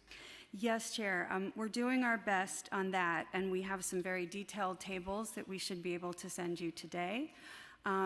We have not been able to this point to identify specifically school district and council district. However, the top lines here are pretty clear. Somewhere between a half to 2/3 of all tuition cases are filed by families who identify as white and non-Latino. The number of tuition students we have who do not identify in any racial category is pretty significant, so about 25%. The takeaway point is that families of color are very underrepresented in due process and especially tuition filings, especially when you put those numbers up against our student population in the public schools, where they're almost flipped. That is what we're seeing. So that's why we wanted this. So you'll get that to me Yes. this afternoon, broken down into these areas. In our special education hearing in January, New York City Public Schools testified students who needed programming for autism and dyslexia make up the majority of due process claims. Yes, I just want to correct that point. So when we talk about the majority of due process claims, we are still talking about these IESP cases. But with that point clarified, let me share the following. I'm going to offer numbers that break down autism and dyslexia claims in the IEP case and then in the IESP case. So first, I just do want to note that, and I believe this is a matter of state law, colleagues can correct me if I've got that wrong, but dyslexia is actually not a disability classification that we're able to enter into an IEP or IESP. And so instead, when a student has dyslexia, that will show up in their IEP or IESP as a learning disability. And so in school year 22, we had 1,827 students who filed due process claims and with an autism diagnosis. We had 1,286 students who filed with a learning disability, so that includes, but probably is not exclusive to dyslexia. In 2023, school year 23, it was 2,090 students filing DPCs with an autism diagnosis for an IEP, and 1,271 with a learning disability in the IEP case. And then in last school year, we had 2,067 students file a due process claim where they had an autism diagnosis on an IEP, and 1,450 with a learning disability diagnosis on their IEP. I do just want to make this note that when we are strictly talking about this diagnosis, these due process cases for IEPs do include some public school cases. These are not only cases where we've got a tuition issue. Yeah, that's what I was going to ask. Yep. You'll share all of that information Absolutely. with us. Thank you very much. Chancellor Weisberg, this is for you. Last year, in our DOE, you testified you'd be able to separate the spending between Carter and Connor cases. Were you successful at that? Tell me. No. Oh, no. I was not successful. Oh, no. Certainly, my intention was, if we had that information, was to get it to you. The distinction gets lost in the data, and I can do my best to explain why, and our great GC Liz Vladeck will back me up if I get something wrong. But the distinction with Connor is supposed to be direct payments, right? So lower income families can access the system through getting direct payments. It hasn't worked out that way for a variety of reasons, but it turns out we give direct, so my thought was we can separate the direct payment cases from the reimbursement cases. Higher income families obviously being more represented in the reimbursement scenario. The issue is we do direct payments for pendency all over the place for the full range. It's not Connor. It's Carter cases where year one, the first year they're in, they win the due process hearing, and then every year after that, we're directly paying. So we don't have that distinction. It's not really direct payment, doesn't tell us what's Connor, what's Carter. So Liz can follow up. If there was a way to cut that for you, we would do it. we just don't have the data organized that way. Thanks, Dan. I do just want to add that for practitioners, when the Connor case was first decided that created this model, I think the hope was that the model was going to help level the playing field in terms of access to due process. And unfortunately, as both our demographic data that I've summarized, as well as our litigation experience tells us, it has not succeeded at doing that. To Dan's exact point, once you've won your case, pendency is flowing and should be flowing without interruption. But filing that first case, finding an attorney to represent you, figuring out with a school whether that you want to attend, whether the school's willing to wait for payment or not, signing a contract, this is a pretty big burden. It's a lot to ask for families that don't have a big cash reserve to take risks with. So, in our view, that's where that inequity, that's the source in terms of the process. Now, we of course think the solution is more of Deputy Chancellor Fode's programs, especially the more we talk about autism. But those are the facts that we think are telling the story of where the inequity begins. Thank you. And Deputy Chancellor Fode and First Deputy Chancellor, no, we feel the same way. If we have great programming, have the services, we can reduce these costs, and the students can stay here and stay in communities. And I've been a champion of AIMS from day one. So last week when our great OMB was here, they mentioned that they changed the name of Carter cases in the budget code, remaining due process claim or something else that's more accurately described what's included in 2127 budget code. What kind of tuition payment, legal fee, direct services, and transportation are included in this budget code? Are all the vouchers related to the direct service needs in this budget code?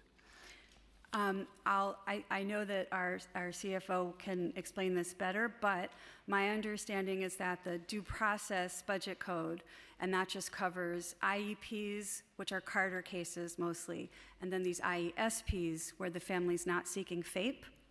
And so the services encompassed under these budget codes, yes, as you mentioned, it's tuition, it's transportation, it's legal fees, it's ABA and BCBA services, counseling, feeding therapy, hearing services, interpreter services, life training and social skills, music therapy, neuroendocrinologists, occupational, physical, and speech therapies, nursing, SEAT, SETS, transition services, psychological and psychotherapy services, selective mutism training, vision, and vocational training.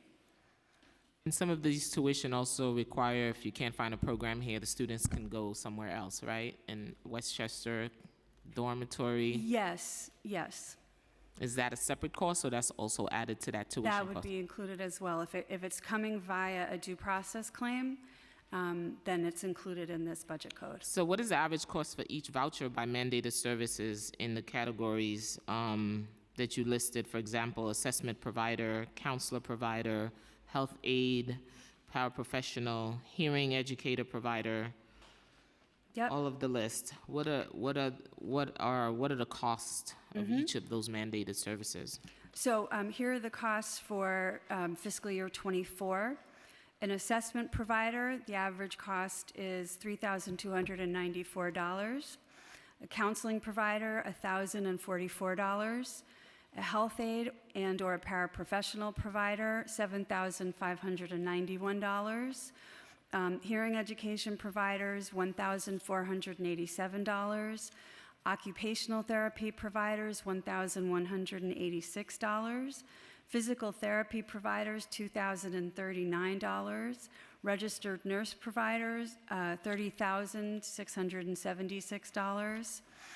Special education teacher support services, or SETS provider, $2,648. And I just want to tag that one because we did increase the voucher rate this year. And we think that anecdotally, our evidence is that voucher rate usage is significantly up which is good news because it means that the number of enhanced rates cases that we have to pay is down. Relatedly, speech providers, $2,648, and vision education providers, $1,244.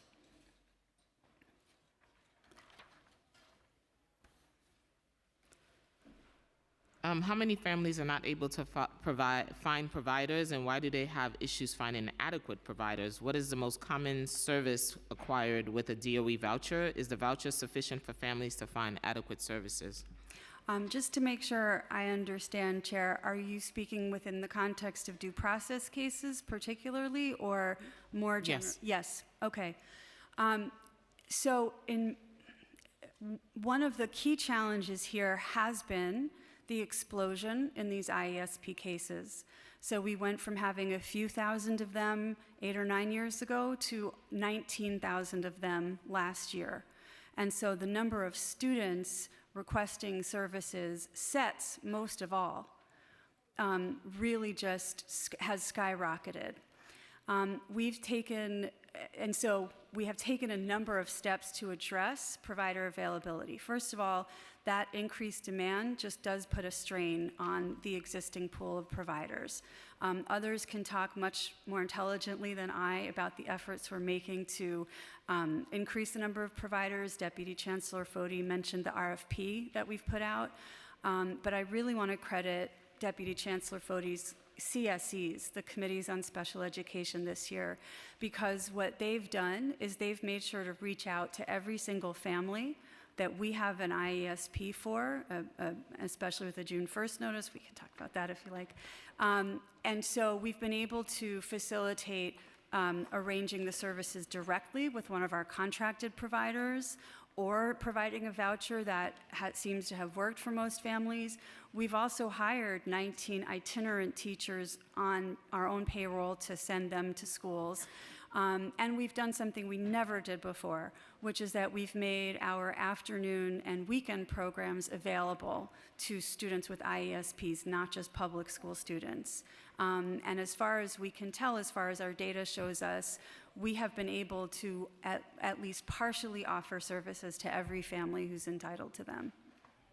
Yeah, I was on the meeting for the weekend providers. It went really well. Chancellor Ramos, I have something. David Brody, they have a prayer room for students who are Muslim. That room was taken away from our students, and you know this is Ramadan. So I don't know if we could talk offline, if you want to talk offline about that. We will definitely look into it. Love to talk offline, but we will definitely look into it. Chancellor Foti, I have one more follow-up question for you. At the January special education hearing, New York City Public Schools testified that you would need additional 246 related service providers in preschool special classes and integrated setting, and even more providers to serve children in general settings, education, general education, 3K and pre-K classes you did not give a specific number of providers needed for children in 3K, pre-K, special education classes, general education classes, in addition to the 246 service providers needed in preschool special education in integrated settings. How many more providers do you need to serve preschoolers with disabilities in 3K, pre-K, general education classes? So, Chair, one of the things that we, the number of providers that we have are broken into categories, that we still need are broken into categories. So for our preschool assessment teams, we're looking to bring on another 83 additional staff. You pointed out related service providers, that's correct, 246. Our related service itinerant team, we would be in need of 73 of those. Those are to provide services in our CBOs and our NICEEQs. And we're also looking to add additional CPSE staff so that when, I testified that it's a 30-day wait time. We would like to obviously make that much shorter for families. So we're looking, and we also would like to reduce our CPSE administrator workload. So we're looking for 25 additional admins, as well as community coordinators for outreach to families. Thank you all. I'll send up follow-up questions and the ones you didn't get to answer. Thank you so much. Thank you, Happy Chair. anniversary, Chancellor. Thank you, Chair.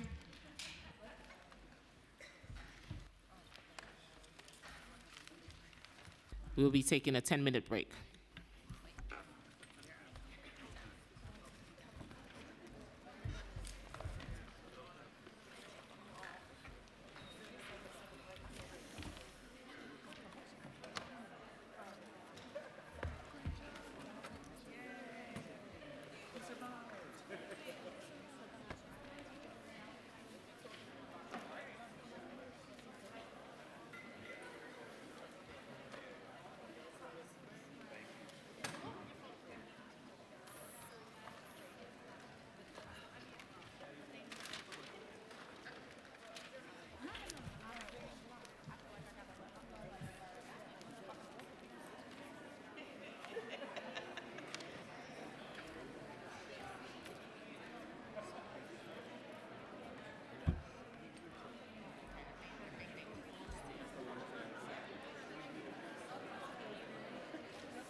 Emma, it must feel good to stand. It feel better to walk out.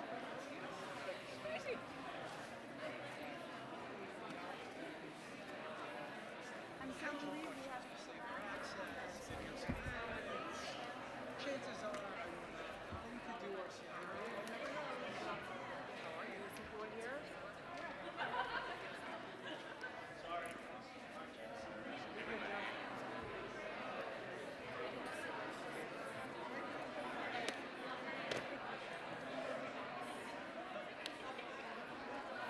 Hey, it was like, David, take a walk. Take a short.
got you. Well, I'll make sure.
Quiet, please. Keep it on. Everyone, please take a seat. Have a seat, please. Have your seat. Thank you. We'll be starting momentarily. Also, please do not approach the dais. There'll be no food or drinks allowed in the chambers. And when the hearing starts, please silence all electronic devices. Thank you very much for your kind cooperation.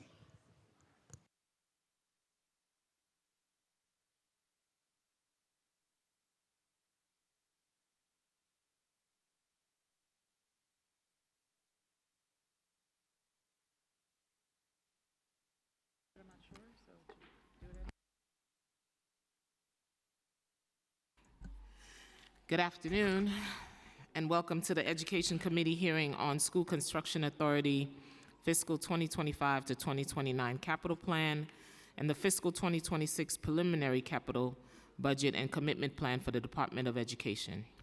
Today's hearing, we will primarily focus on the $20.5 billion proposed in February's amendment to the Fiscal 2025 to 2029 Capital Plan.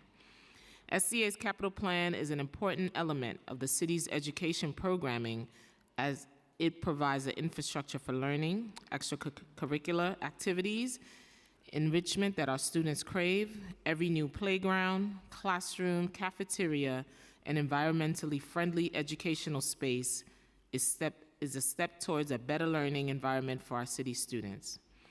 SCA's proposed plan includes important increases in funding to a number of key areas compared to where the plan was last year at this time. Most notably, $2 billion was added for new capacity funding that will fund roughly 10,000 new seats to help reach the goals set forth in the state's class size reduction law. This funding is necessary to get closer to compliance with the class size law, although it will not get us all the way there without additional investments. We were also happy to see that the additional funding provided for swimming pools, athletic fields, and capital improvement work, which are all essential projects to update our educational facilities. In all, the plan is $3.5 billion larger than the one that SCA presented at the fiscal 2025 preliminary budget hearing. Still, other areas has not seen new funding. Accessibility sits at $800 million, an investment that will bring much-needed projects to school, but it's not sufficient to bring all schools to 100% accessibility, meaning we are still many years away from reaching full accessibility. Too many of our schools are still not accessible to all, and this plan does not change that. We look forward to getting updates on important capital projects like internet speed upgrades, facility enhancement, the status of removal of temporary class units, and status of new construction projects on many new schools across the city. We will cover these issues and others and hope to get some additional transparency and guidance on how to best support SCA in their work. I would like to recognize my colleagues. None of them are here. I would like to thank the administration for coming to testify before the committee today. We will hear their testimony after committee counsel swears them in.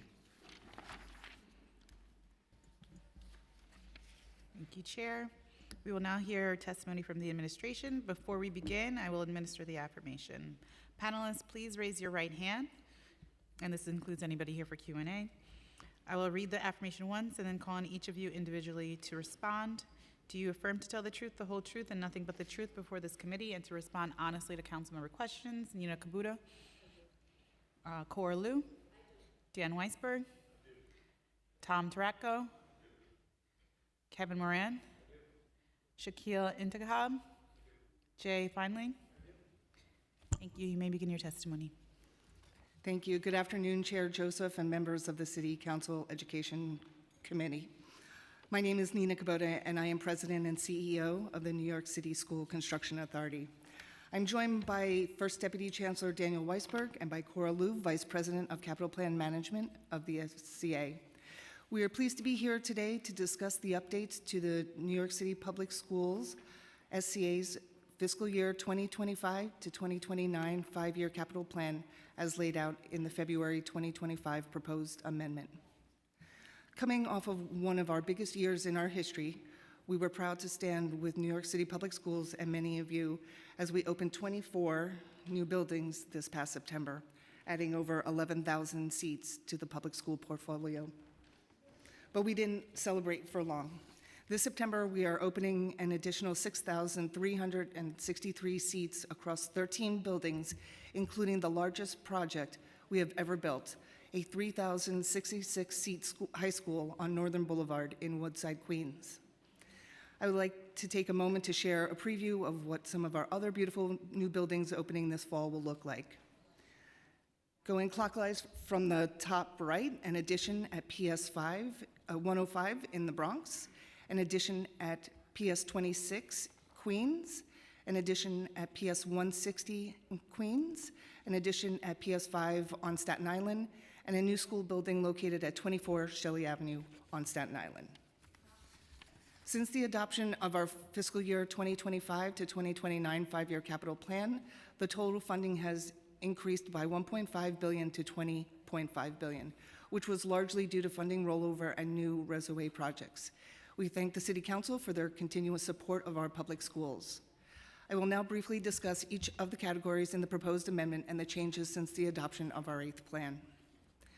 The FY 25 to 29 capital plan has $6.13 billion for new capacity to create over 33,400 new seats citywide. New capacity is the funding category that will be used for continued compliance with the class size law. 10,596 seats have already been cited in this new plan, so we're already a third of the way there.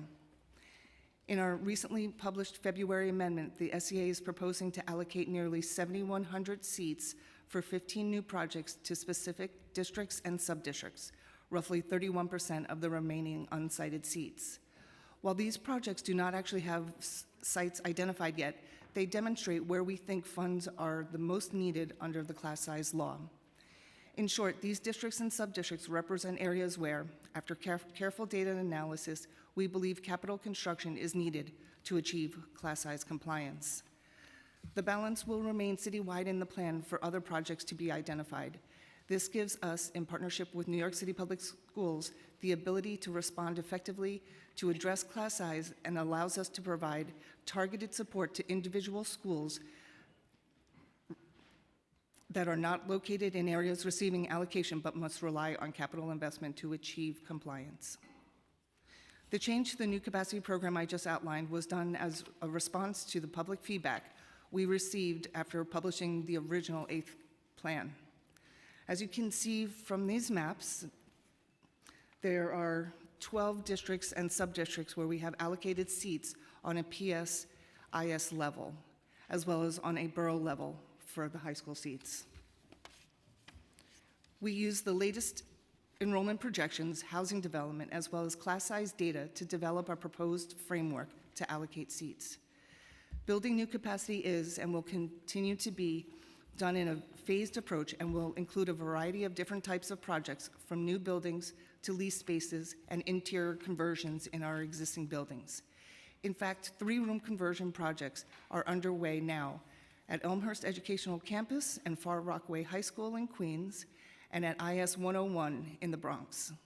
These projects represent 229 of the 6,363 seats that we are opening in September. These room conversion projects allow us to add capacity to existing school buildings and provide support in both a time and cost-efficient manner. Overall, the capacity category totals $6.98 billion, and its funding level remains unchanged from the adopted plan. This category also includes $400 million in replacement funding, which provides for the development of seats for schools that must be relocated. These seats are provided through new construction or alternative leasing opportunities similar to new capacity. In this proposed amendment, we have cited our first replacement project for PS 106 in Far Rockaway, Queens. Additionally, there's $250 million associated with our program to end our reliance on temporary structures. Out of the roughly 350 transportable classroom units we started with, we have only 23 remaining at just 5 sites. In addition, there are 54 sites that have other temporary structures, and 16 of them already have an identified removal plan. With the council's support, we have made huge strides in this area. We were happy to join Speaker Adams a few weeks ago as we celebrated the new addition at PS 96 in South Ozone Park that did 3 things for the school. It added additional capacity, provides amenities such as a gymnasium, art room, music room that the school was previously lacking, and it will allow us to remove the TCU from the school's yard and turn it into a brand new playground. We are already seeing the difference that the Healthy Schools category is making across the New York City public school portfolio. A majority of this funding, $1.4 billion, will go towards our efforts to electrify our existing buildings. Additionally, there's $350 million allocated to upgrade our heating plants. Both efforts will make huge strides in eliminating our reliance on polluting fossil fuels and reducing greenhouse gas emissions. In addition to our planned funding, the Department of Citywide Administrative Services is anticipated to fund roughly $200 million for electrification projects in FY25, with similar funding expected in '26. With DCAS's partnership and additional funding, we anticipate being able to initiate over 40 electrification projects. In the last plan, we awarded 13 electrification projects, and we're hoping to more than triple that in this plan. $349 million is allocated to projects that will upgrade physical education facilities, including athletic fields, pools, and playgrounds. We heard from the council loud and clear that swim education is a top priority, and we couldn't agree more. We were proud to celebrate the opening of the restored beach pool at Beach Channel Educational Campus recently. And we've worked with our partners at New York City Public Schools, as well as nonprofit partners such as Asphalt Green, to ensure that kids across the city are able to have access to life-saving swimming instruction. We are currently advancing 7 pool projects to restore all non-operational pools so that they can be used in this vital effort. The last program in this category provides $180 million for health and nutrition projects. $150 of this funding will continue the successful implementation of the Cafeteria Enhancement Experience initiative started in the prior plan that transforms cafeterias into comfortable and attractive dining environments. $30 million is set aside for the creation of unique educational spaces with an emphasis on agriculture and nutrition. At our last hearing, I spoke about the exciting project in Bergen Beach, Brooklyn, where we built a 2-acre learning farm with support from Councilmember Narcisse. But that's not the only farm project we've been growing. We will be providing a new building for the roughly 3.8-acre farm at John Bowne High School in Queens. And I want to thank Councilmember Gennaro for his generous support to this project. John Bowne has the largest high school agricultural program in the state, and it's only fitting that they have a facility that meets the caliber of their programming. The farm building, which has been designed in consultation with the Queens Zoo and under the guidance of national standards, will include an aviary to house various species of birds, as well as a space for the school's reptile collection. In the end, the animals will be housed in a building more appropriate for their needs, and students will have a facility that's more conducive to John Bound's programming. At the intersection of capacity and healthy schools programs are the innovations we've championed in sustainable design. The former St. John Villa campus on Staten Island has given us tremendous opportunity for exploring and implementing a multitude of sustainable design elements. We have taken advantage of as much of the campus as possible for solar panels, green roofs, and hybrid systems. 2 parking lots on the campus will receive canopy solar systems, generating additional electricity and providing shade. Based on preliminary design estimates, these systems are expected to generate about 500 kilowatts of electricity and save over 200 metric tons of carbon emissions annually. The solar panels will provide on-site energy generation, which is especially important in an all-electric building, to reduce energy costs and strain on the electric grid. This campus is one of the biggest and most complex we have built in our history, and we thank Councilmember Carr for his steadfast support of this project. We're also excited to use geothermal system and all-electric heat pumps for a majority of this campus. Geothermal systems take advantage of the near constant temperature of the ground beneath the Earth's surface and can act as a heat source in the winter and a heat sink in the summer, providing a highly efficient means of heating and cooling. Huge strides have been made in geothermal systems, and we're beginning to pilot them where we can. We are also looking to include geothermal at the Forest Hills High School Annex, which will provide class-size relief. We thank Councilmember Schulman for her partnership on this important project. While we all love new buildings, most of our buildings, roughly 86%, are over 30 years, and the average age is 75 years old. As such, our existing building portfolio still represents a significant area of investment for us. The capital investment portion of the plan includes 2 main categories: the Capital Improvement Program, or CIP, which totals $3.3 billion, and school enhancement projects totaling $2.88 billion. CIP includes exterior and interior building upgrades and other necessary capital repairs. These include life safety and security systems, as well as critical components of a building's infrastructure, such as roof, parapets, and windows. One of our main priorities is to keep our buildings watertight to ensure the longevity of our building infrastructure. This work is so vital that we maintain the highest standards of safety at our school facilities for all students and staff. In the first year of this plan, we are on track to award approximately 50 exterior modernization projects, totaling over $500 million. School enhancement projects strengthen educational opportunities for our students. This category funds technology enhancements, which includes continued data network improvements and bandwidth capacity, realignment of existing facilities to better suit instructional needs, bathroom upgrades, science labs, accessibility, the Career Connected Learning Program, and other necessary improvements. In this plan, there is an increased funding level for accessibility, demonstrating the administration's continued commitment to expanding the accessibility of our school facilities. This plan allocates $800 million towards making our buildings accessible. For the FY 25 to 29 capital plan, we will build on the success of previous plans, continuing our focus on citywide equity. In collaboration with our advocacy partners and other stakeholders, we have established new citywide goals.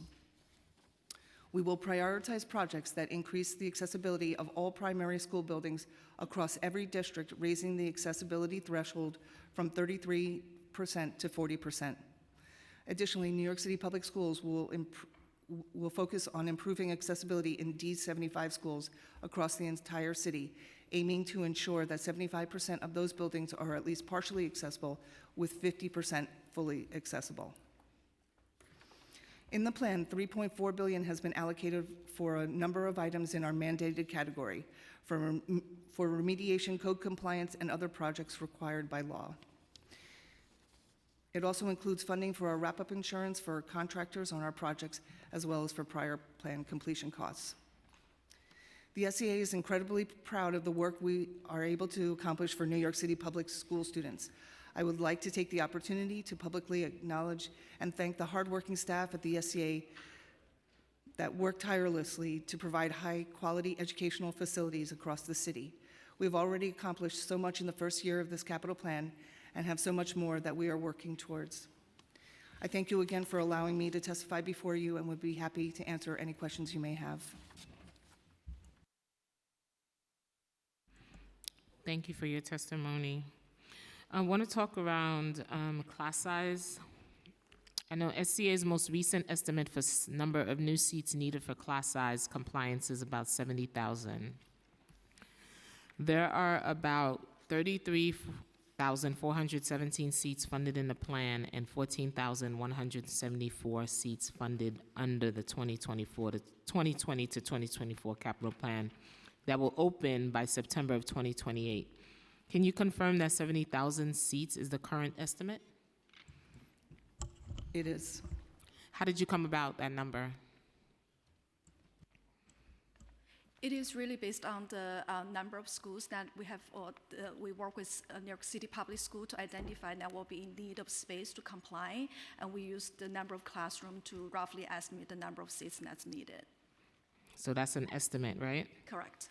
So how many of the 33,417 seats funded in the plan would realistically be open by 2027 to 2028 school year when the class size law will fully be in effect?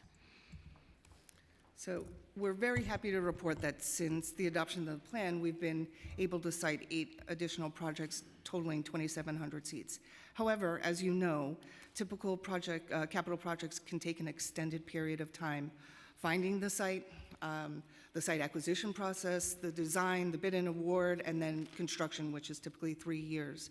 So we're talking multiple years. So we are exploring other delivery methods, as we talked about a little bit earlier. But of the 33,417 funded seats, as I mentioned, we have identified sites for 10,596 sites. But for their 5 projects that will open by the 2027-28 school year for about 1,116 seats. But we're hopeful that we'll be able to open more with the room conversion projects. And I do want to mention that we have 27,000 seats coming online from the 2020 to 2024 capital plan. Add something? I would love to. Thank you. I just wanted to say, appreciate the question and appreciate Nina's response. And the one other thing to remember about the law is that it does actually assume that bringing space online will take some time. And so it has a particular exemption in the law for space where SCA has identified, and we know where we're going to build, to give the extra time needed to build that additional space. And so there's some constraints on that exemption, but to the extent SCA has a site and it's in process, that is envisioned under the law as well. So there's some cushion room until you meet the compliance. Okay. So you have 13,478 seats scheduled to be open by 2027 from the 2020-24 capital plan. What percentage of class size compliance would that get us to? Where would that bring us in the class size law? We don't quite know. It really depends on where the schools are, and as you know, the school enrollment is very dynamic. They change from year to year. You could be in compliance one year, not in compliance next year. But we do work with our partners at district planning and space planning very closely, so that they are fully aware of the seats that are in the pipeline that will come online in the next few years. So we're planning how to create a catchment area, for example, or how to pair them up with schools that will be surrounding area in need of space, so we have maximized the effects or the impact of those upcoming seats. So you're constantly working back and forth with the numbers to adjust as the seats become available. Is there possibilities to shift seats as well as need on a need basis? Or that's not possible? Just asking, because you may see more seats in one area and you don't have enough students, but you have more seats and less seats in another area. Is there flexibility to move seats, or that's what I'm asking? Yeah, I mean, there are some possibilities to do that. You know, it depends on a number of factors, but you know, yes, we'll adjust as we go. As you say, demographics are fluid, immigration patterns, housing patterns, et cetera. One thing just on compliance, Chair, we we'll be able to make quite a bit of progress towards towards compliance based on the non-capital efforts that we have that Deputy Chancellor Videra talked about in the expense hearing. That is, we have lots of schools that have space. They could open up additional classes. They need teachers and funding to do that, and so that's the process that Emma and her team have led with our union partners. We've got about 800 applications from schools seeking to reduce class size, not based on building additional space, using the space that they have. Now, that won't get us to 100% by any stretch, but when you talk about how far towards compliance will we get with these additional seats, we have kind of two tracks to get to compliance. One is about opening new classes within existing space, and one is about adding space. And building more schools. Correct.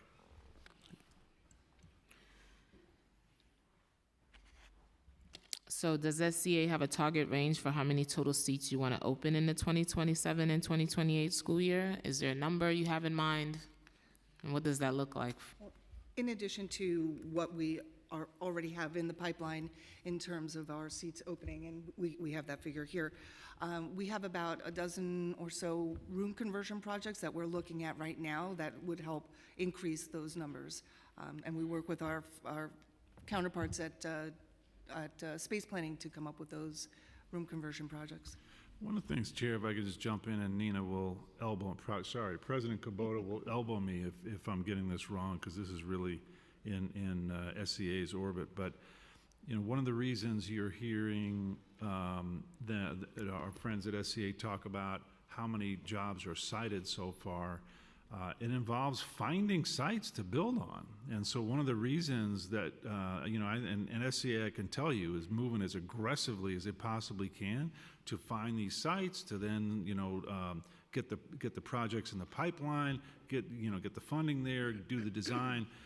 This is New York City. There's not a lot of extra space. And so one of the real hindering factors that exist in terms of when we will be able to bring these new seats online is just the availability of space. And we were talking about it in the earlier hearing with Councilmember Ressler, talking about a school that's a high demand school where these guys already built an annex in the schoolyard 10 years ago or something, and it's already full up. So space is a big factor in that. I'm sure you would say, President Kubota, if a bunch of properties open up and you're able to acquire them more quickly, then they'll be able to move more quickly by 27, 28. If we don't find these properties, then it's going to take a longer period of time. Correct.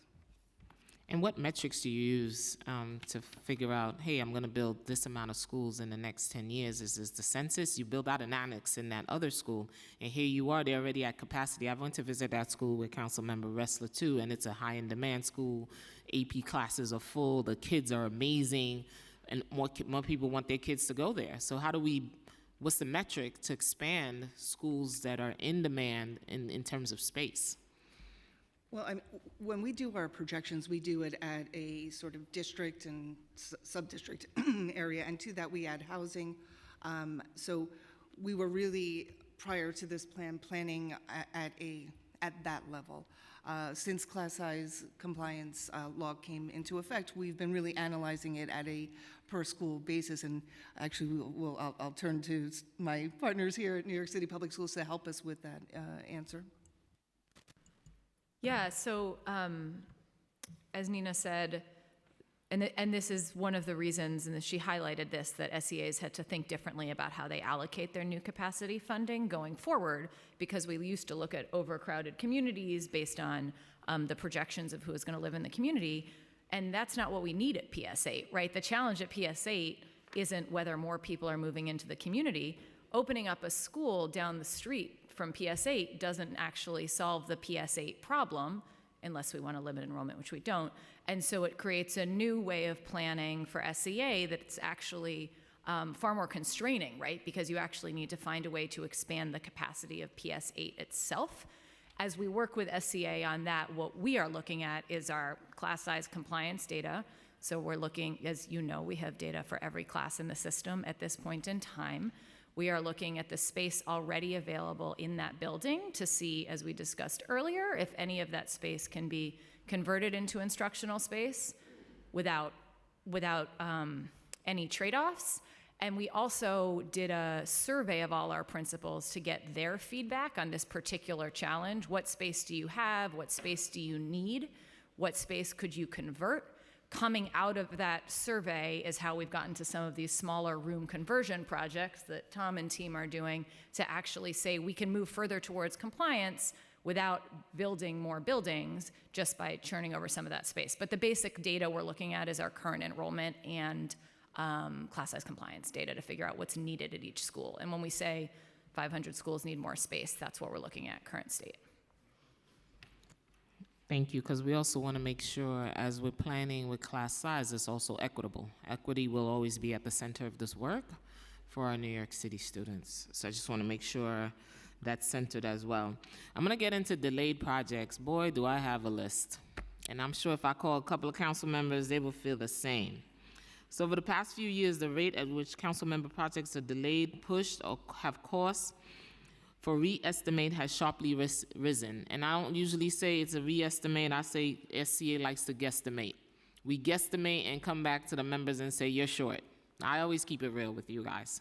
So we want to change that. This put members in a difficult position of having their funding tied with projects that aren't moving or have to be changed after the project have been announced to the community.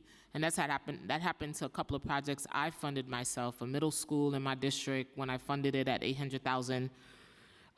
You guys came back and said, hey, council member, you're short $200,000. Made sure that additional funding was there and that library and computer lab in FY23 I funded this is still not up and running.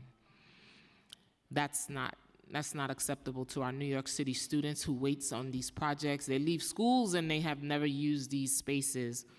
PS 217 in my district, I'm having a nightmare with that. I want to be able to we can do better. That project was funded at $400,000. You guys came back and said, no, you're short.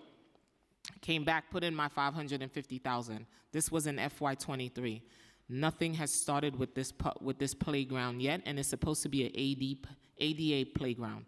These kids, I promised them and I delivered, and SCA has not delivered. So I'm going to put that on you so New York City kids know. PS 217 know that SCA did not deliver for them and not even have a conversation with them. Yes, Emma, I'm disappointed. I'm unhappy because we promised these kids these things. And we're adults. And when you promise children, you have to deliver.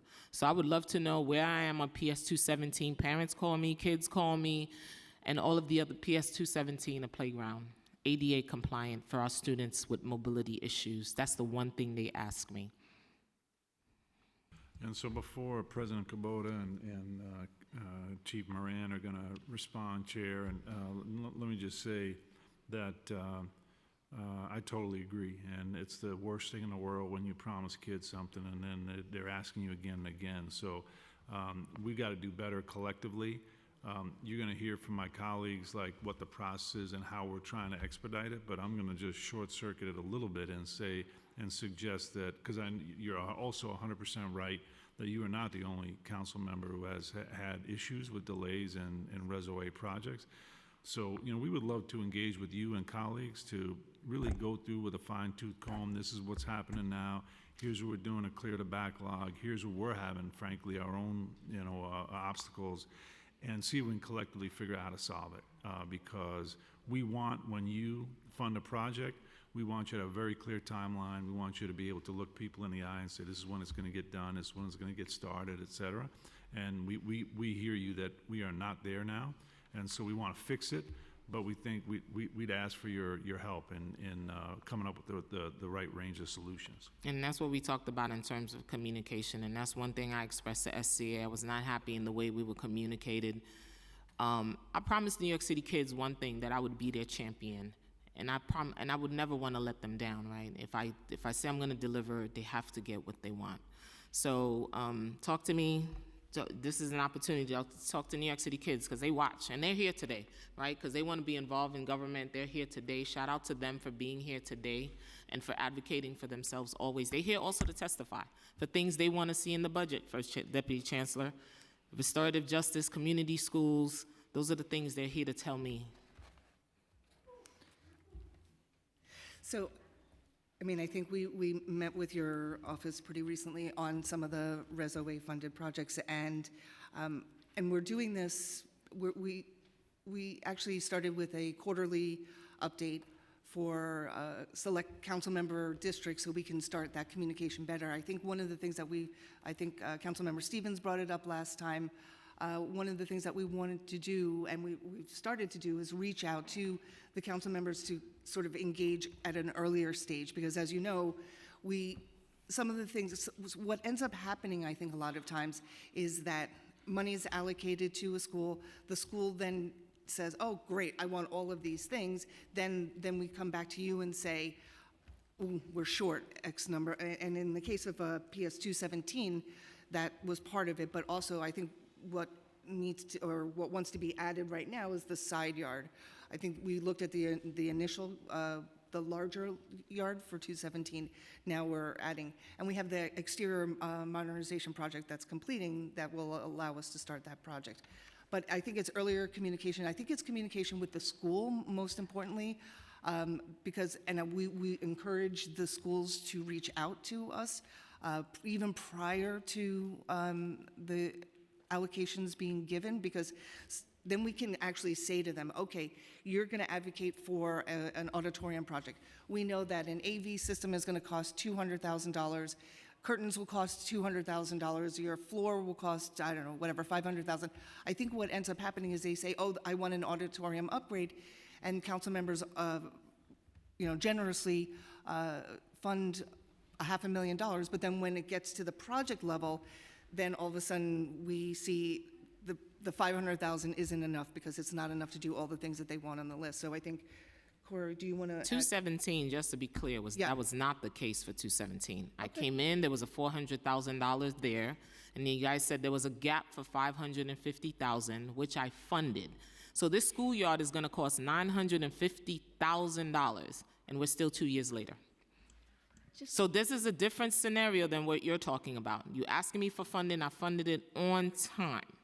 And still, this was FY23, we're in FY25. These kids are gonna leave the school that came to me, ADA compliant, playground, and we're not there yet. Not even a communication, not even a note, until it was brought to my attention. PTA parent called me, and the kids called. And they said, Councilmember, remember that playground you promised us at the legislative breakfast, which I delivered in October of 2023. It is March of 2025. Not one word has been said. And I think what I say again is adults got to do better by the kids, right? We're adults, we're leading this. They come to us and we say, hey, we're gonna do it, and here we are with delays projects. And I'm just gonna stop with 217, but if I were to start listing all the projects that I funded from FY22 that has not been completed, the list would be very long today. So, and I already told, and I spoke to Kevin Moran, and I spoke to First Deputy Chancellor, and I told him I was very, very unhappy. And that's across the city.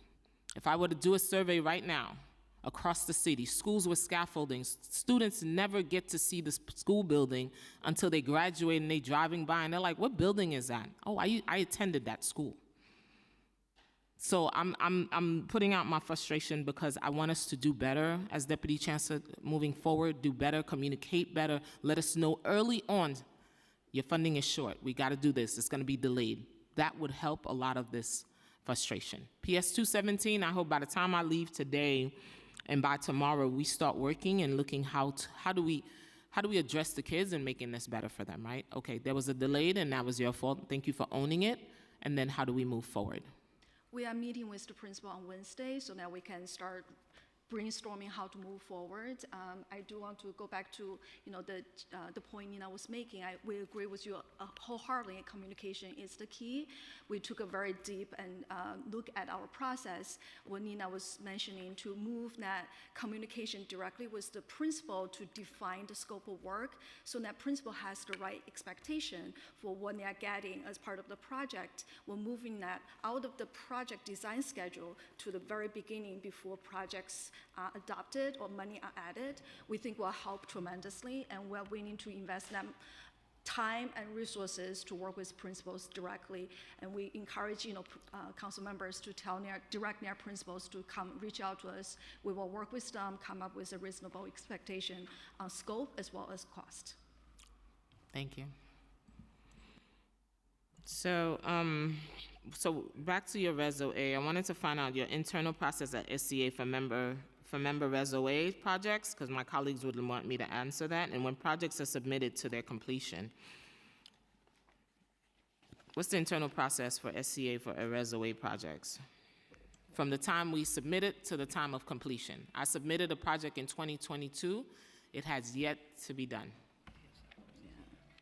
I'm not going to name the schools. We're going to talk this offline. But I have a list. FY22, I just came in as a council member. I funded a computer lab in my district. Those kids still have no computer lab till today. What's the process when you submit from the beginning to end? What's the timeline? I'm happy to talk about the general process. So we typically work with council member offices very early in the fiscal year. We call that the pre-adoption. That's when we talk to the offices, talk to the principals to get understanding of what kind of projects might be coming. This is the phase where we're doing a lot of fact-finding, trying to help the principals, right? A lot of information are put together. Once the council members finalize their list of projects and funding they are willing to give, we receive that, and then we work with OMB to make sure those projects are kept eligible, to make sure we have all the right information for OMB to approve those funding transfers. So once we have those approval from OMB on the projects, then we put more information together. We submit the CP request to OMB. There is a process where OMB has to review, and they typically have a lot of questions about the scope of those projects.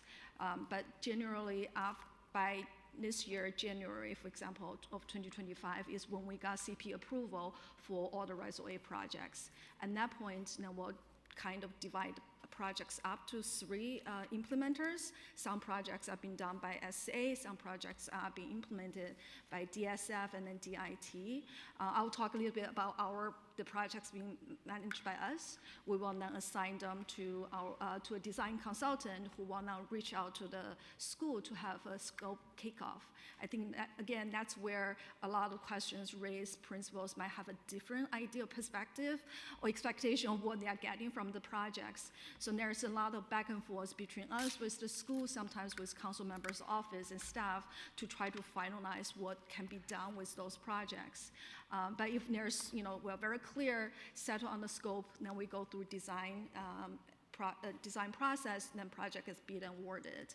I think the other thing I want to mention that would be the early communication is really helpful. I know a few projects, we started working on them, the principal playground, for example, they didn't know we have an exterior project that's in design about going out to bid, right? So if we have talking to them, we would have said, maybe you should ask the funding to fund an interior project, because we cannot have 2 projects happening at the same time. They end up have to wait for the exterior project to be completed. So again, this is why the early communication is really critical, but that's our process in terms of for project to move forward.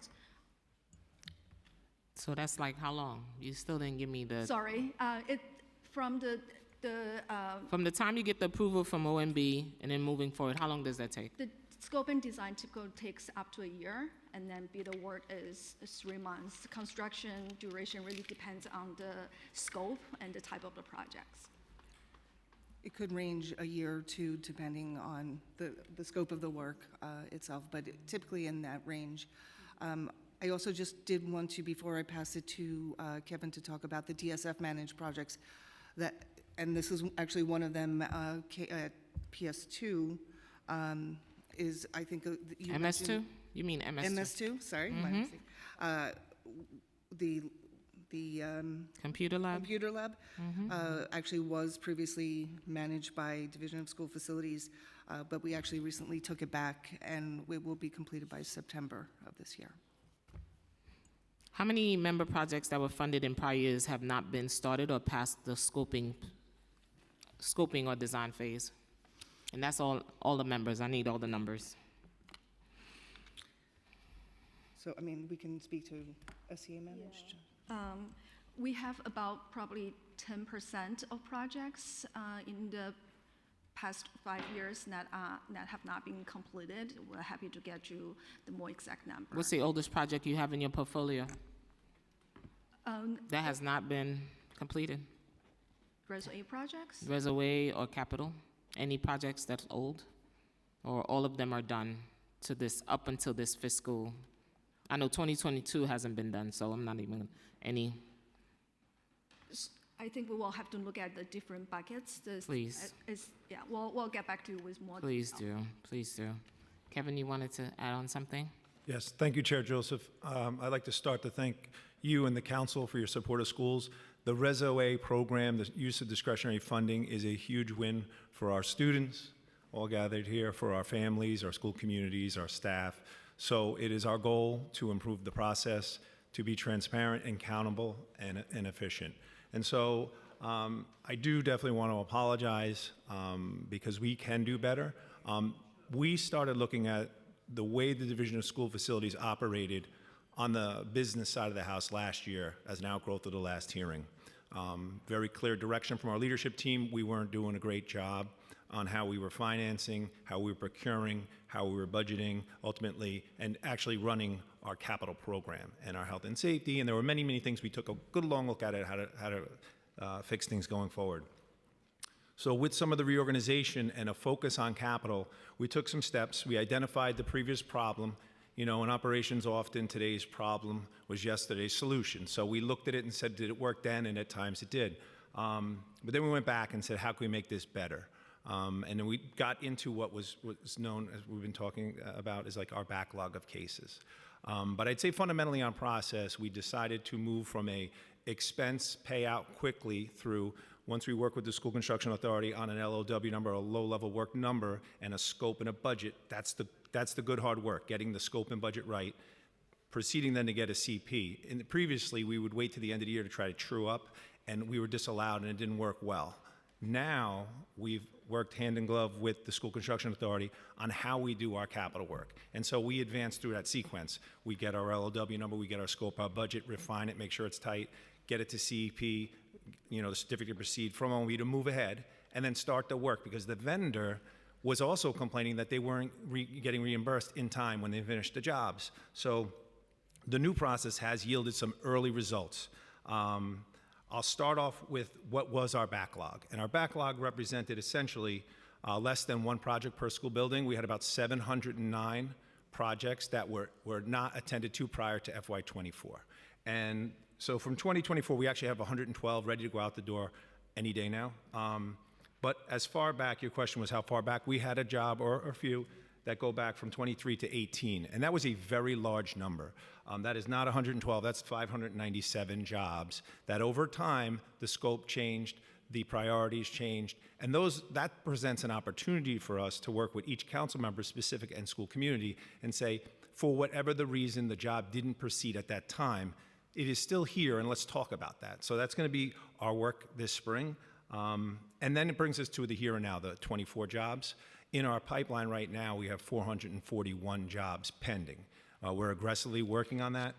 And then we have the new commitments of FY25. In partnership with the SEA, we have 263 jobs in the pipeline. But what I talked about the early wins, over that same time period, we did complete 2,034 jobs. The bad news was it was actually 944 of them were not necessarily paid for. So we had to do a fair amount of work to pay back every vendor through the process. So as of August we started, we've pushed already 201 jobs through payment for $59 million. Additionally, we have 361 jobs referred for encumbrance now, which is representative of $53 million. And the final piece of our backlog is representing 322 jobs at roughly $28 million. So there's a fair amount of work, but we reorganized ourselves. We weren't doing a great job categorizing our work and following our work, and then making sure our vendors were made whole. So some of the complaints I heard in the earlier testimony was vendors weren't, or subcontractors even, I heard some subcontractors saying they weren't being paid. We had to make sure that our GCs were managing well, our contracts were doing the work, we were getting the required information back, and making sure we could actually pay them through the appropriate process. So We believe there's a time and effort here that helped, and we look forward to working with members on solutions and figuring out each project, but also committed to posting the jobs that we receive from the School Construction Authority on the school's homepage. So we're going to be fully transparent, and along with Nina and the SCA, we would do quarterly meetings for jobs assigned to us. This way there's no slippage here with the expectation of student, the expectation of member and school community to make sure our contractors know never to work at risk, make sure they're doing it following the book, and then we'll make sure they get paid. Thank you for that update. I'm sure my colleagues and I and the school community will be happy to hear that you realized there was a mistake, you fixed it, and you go back, your backlog goes as far as 2018. These kids are in college, working with families, and they never got the playground. Okay, guys. SCA has previously stated that you are bound by capital eligibility rules like Directive 10, but there might be a way to get additional scoping funding early in the process. What's the conversation has SCA had with the Comptroller's Office, OMB, trying to gain more flexibility on the timing of scoping funds to speed up the process? So we have had several conversations with OMB Council to ask them to help us understand their interpretation of Directive 10. The Directive 10 document itself didn't change. The implementation of how they interpret them seem to have changed when they review our projects. In some cases, they help us understand, unfortunately, some project scope needs to grow a little bit so that we meet certain criteria. Unfortunately, there are certain type of projects. I know water fountain was a very big disappointment for everyone. Unfortunately, they clarify again, those projects on its own is not capital eligible. We continue to talk to them to clarify. We also invite them to come to any hearing or training so that everyone can be more aligned on how to understand Direct 10 requirement. So where should we be funding those water fountains that's been at the center of this conversation? If it's not capital, where does it fall?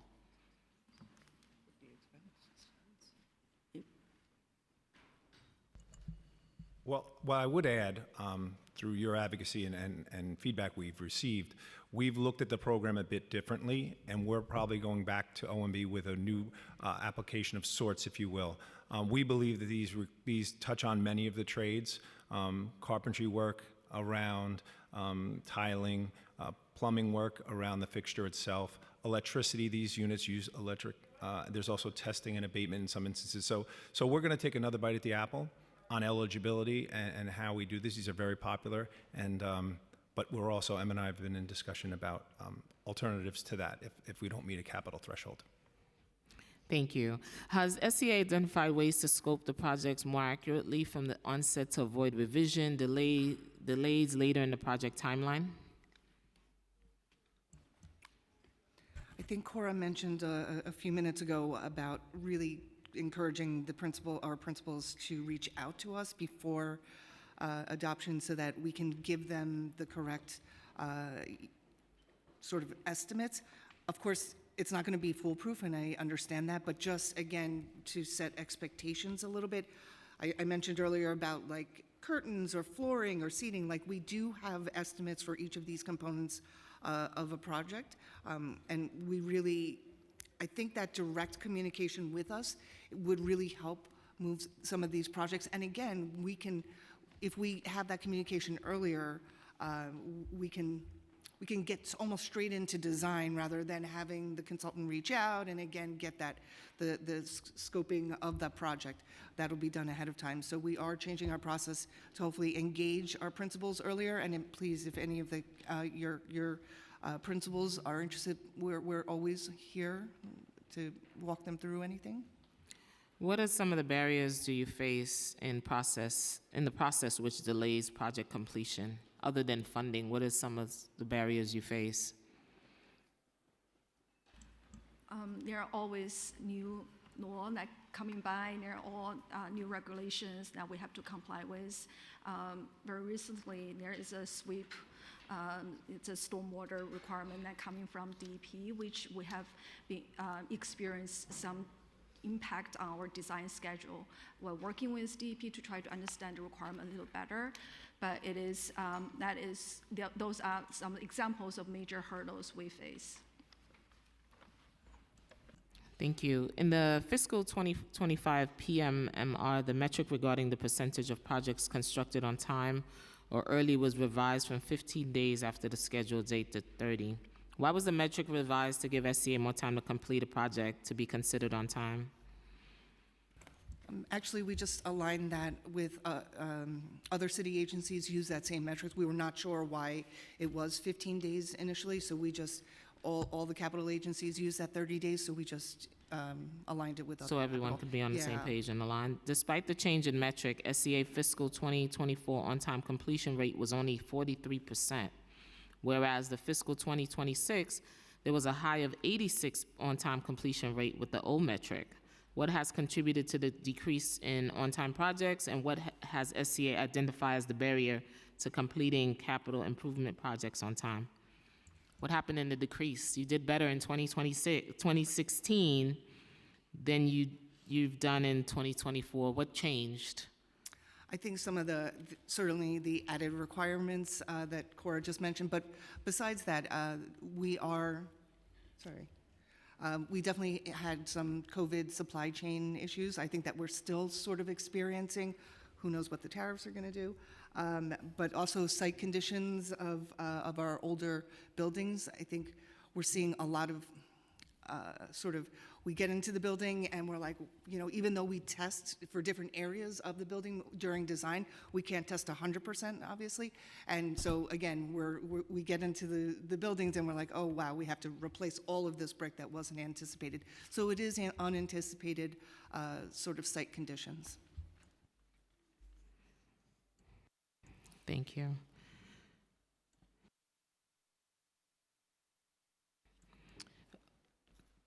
So I appreciate the new measure identifying designated seats by district and sub-districts before the project has been cited in the plan. The more than 7,000 new seats that are newly designated by district and sub-district in the plan allow more transparency into CSA planning. However, there's still more than 15,000 seats designated citywide as of this plan. Can you walk us through how 7,000 plus seats were designated in this plan?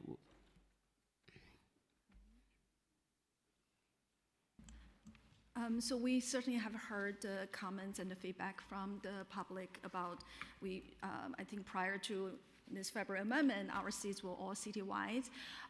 We took a look at the latest enrollment projection as well as housing development data. We also look at the class size data. So on one hand, if the district and sub-district, the total projected enrollment is over the projected seats, we definitely see a seat need there. So that's one way to identify some of the sub-district in need of seats. We also look at class size data. If the sub-district as a whole is in need of classroom space, they must rely on capital strategy in order to achieve compliance. That's another kind of a perspective. So based on those two perspectives, we have identified 12 sub-districts for PSIS level seats and Brooklyn and Queens for high school level seats.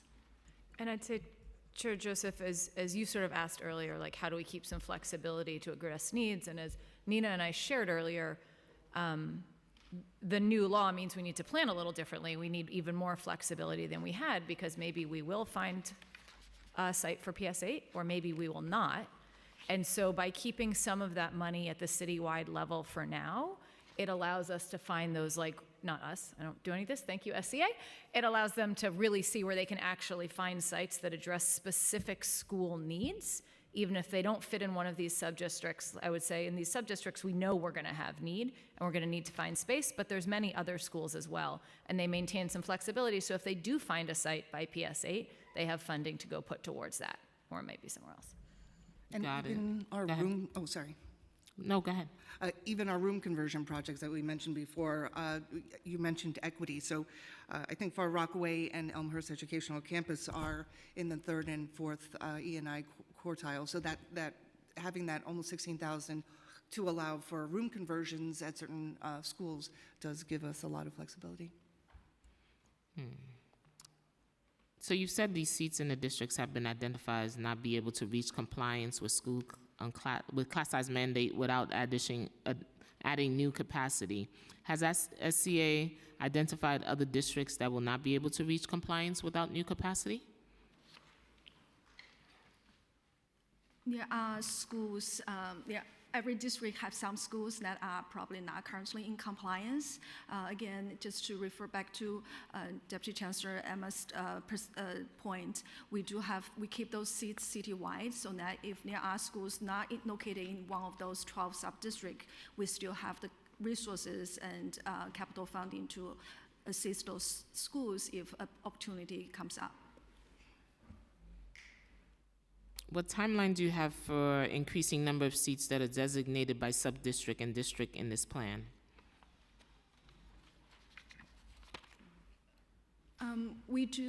We don't have a target, but as we have mentioned before, we do refresh our analysis on an annual basis. So next year we'll be conducting the same level analysis to reflect the latest data, to reflect the dynamic enrollment trend at local schools.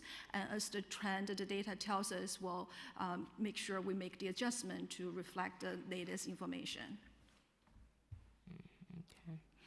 Would SCA commit to having all additional seats that are currently designated as citywide to be identified at least at the district level by 2025 in the November plan? I think, as Cora mentioned, we do want to maintain some flexibility, so we will definitely review the data, the latest data that Cora just mentioned, and I think identify more districts, but I think we do want to retain some of them citywide to allow for flexibility. But you will be able to share that by district level by November with us? Of course. If citywide seats are necessary to retain the flexibility you mentioned earlier, please explain why and how many needs to remain designated as citywide. How many do you think you need that has to remain citywide? I think it's going to be really driven by the data analysis once we have the latest data sets. Is there a target for the number of new seats the SCA try to have cited in each new plan? If not, why not? To have cited. I think First Deputy Chancellor discussed this a little bit before. It's just, we are a built city and finding sites is very tough. We do have 4 brokers that are continuously on the street looking. We have a sites at New York City, nycsca.org for anybody to submit sites to us. But really the availability, as I went through my presentation earlier today, you'll notice a lot of them are additions because we really cannot find sites. So we try, but site availability is the biggest hurdle here. And this morning in the news report, I noticed that they said a lot of people have moved to New York. Do you think 4 brokers is enough to do that large scope of work? Yeah, actually, they've been doing okay. They've been submitting sites, and again, it's a pretty built environment, which is why I don't think it's the broker's fault at all. I think it's really the unavailability of sites. In the past, the active participation of parent leaders, community advocates, and elected leaders have proven critical in citing projects. Does SCA have any plans to involve those groups or reconvene the school citing task force created by Local Law 168 of 2018 to help identifying potential locations? So, Local Law 168, we actually continue with that. We continue to look at those sites that we got. If you remember, I think for the publicly owned sites, there were one John Dewey Annex that came out of that, and then the next one was what about the privately owned sites? So I think there were, just trying to check my notes here, there were 2,500 sites or lots, and we have reviewed all of them. Where's the next page? And I think a lot of them were air rights only. There were a couple of churches, irregular shapes, and like 20 by 300 or something like that. And so we've narrowed it down to about 200, and we're actually reviewing a bunch of them right now. So and that's the kind of the first layer of more desk type of review.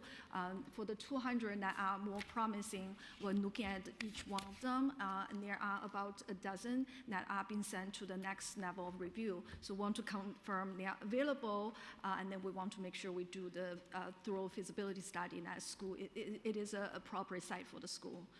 So that's something we will continue. I just want to also add, when we have public meetings, whether it's CEC meetings or we went to any of the New York City Build, any of the opportunity we're out there, we're always asking people to submit sites to us through sites and we look at every single site because we know it is very difficult to identify any property here.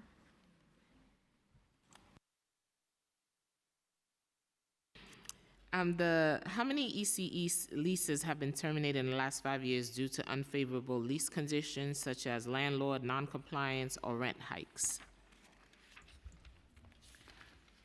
I think there were 4 sites that were terminated, and happy to give you those sites offline. Okay. But they were mostly due to poor condition of the facility.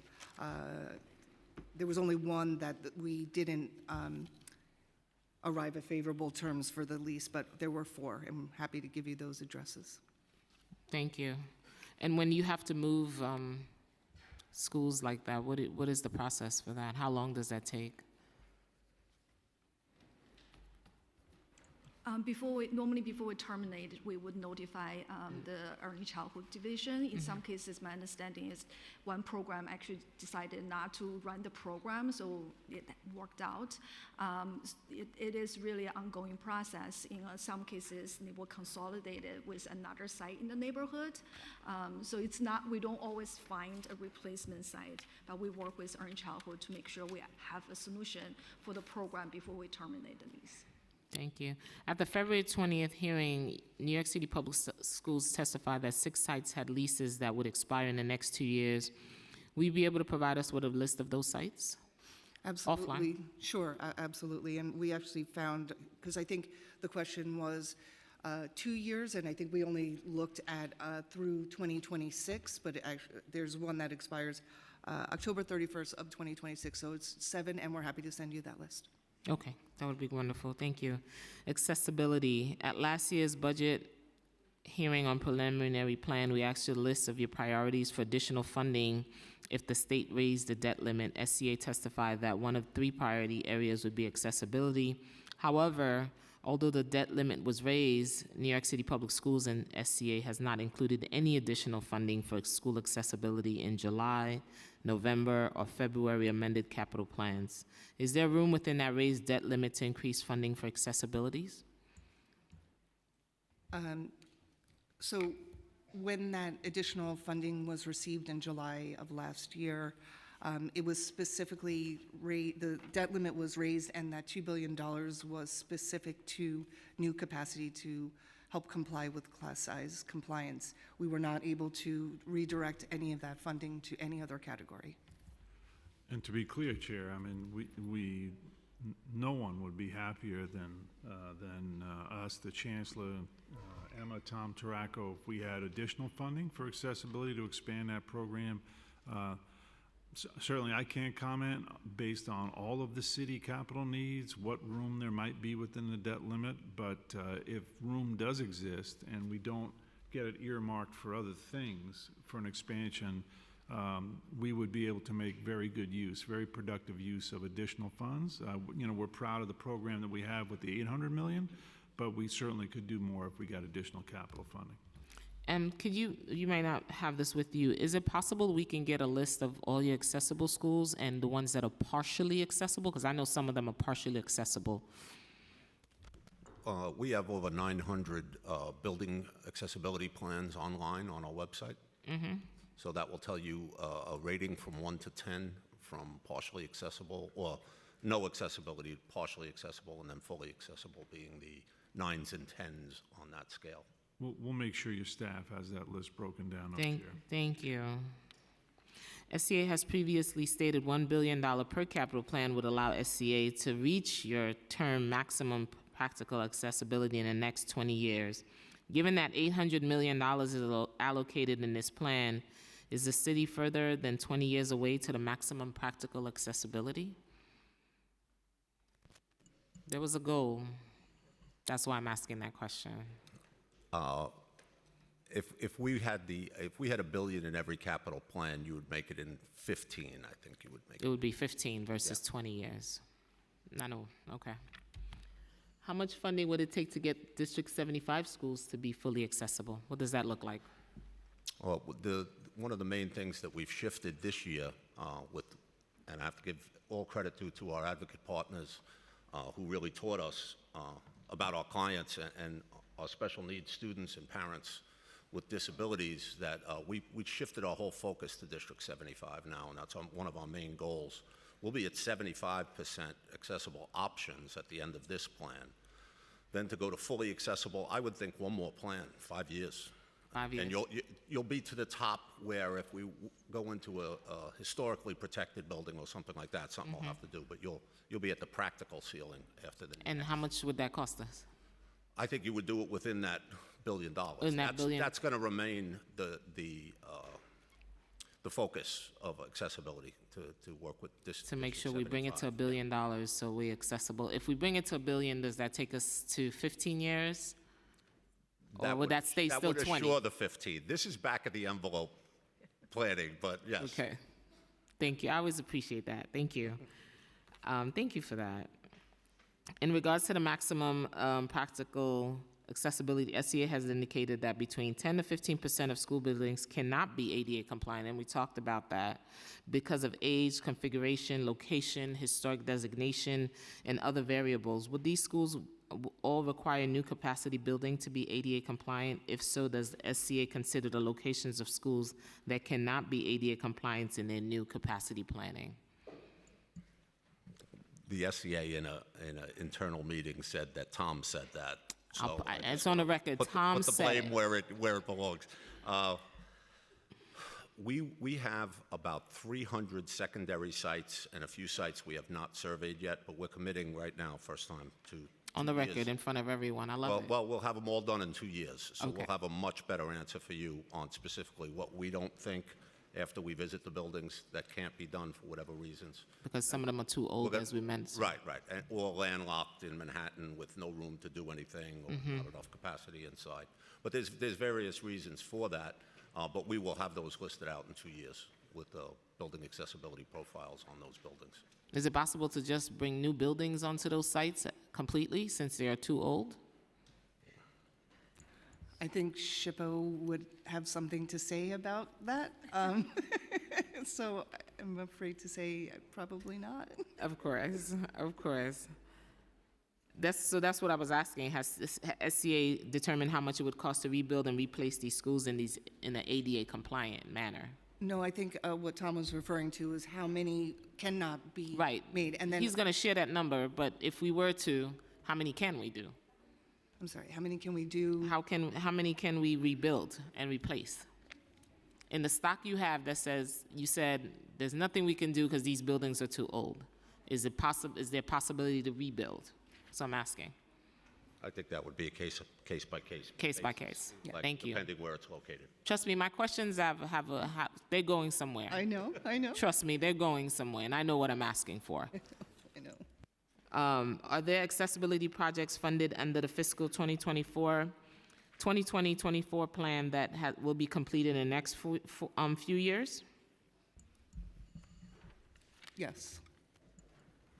Absolutely. And I just want to tell you, after in an average of over the last 10 years, since we've all been working together on this, we've averaged 9 completed projects per year, a total of 90 projects. So I'm real proud of that. Yeah, from where we were 12 years ago. Okay. So see, we're getting to a good place. Can SCA provide a list of accessibility projects that have either been identified with funding from this plan or progressed with funding from the prior plan? Absolutely. We can provide you with the list. I think we have provided the list recently of the FY 25 to 29 identified projects. Happy to provide you with the 2020 to 2024 funded projects. And I think most of them are actually in construction right now. I think 47 active construction projects from that plan.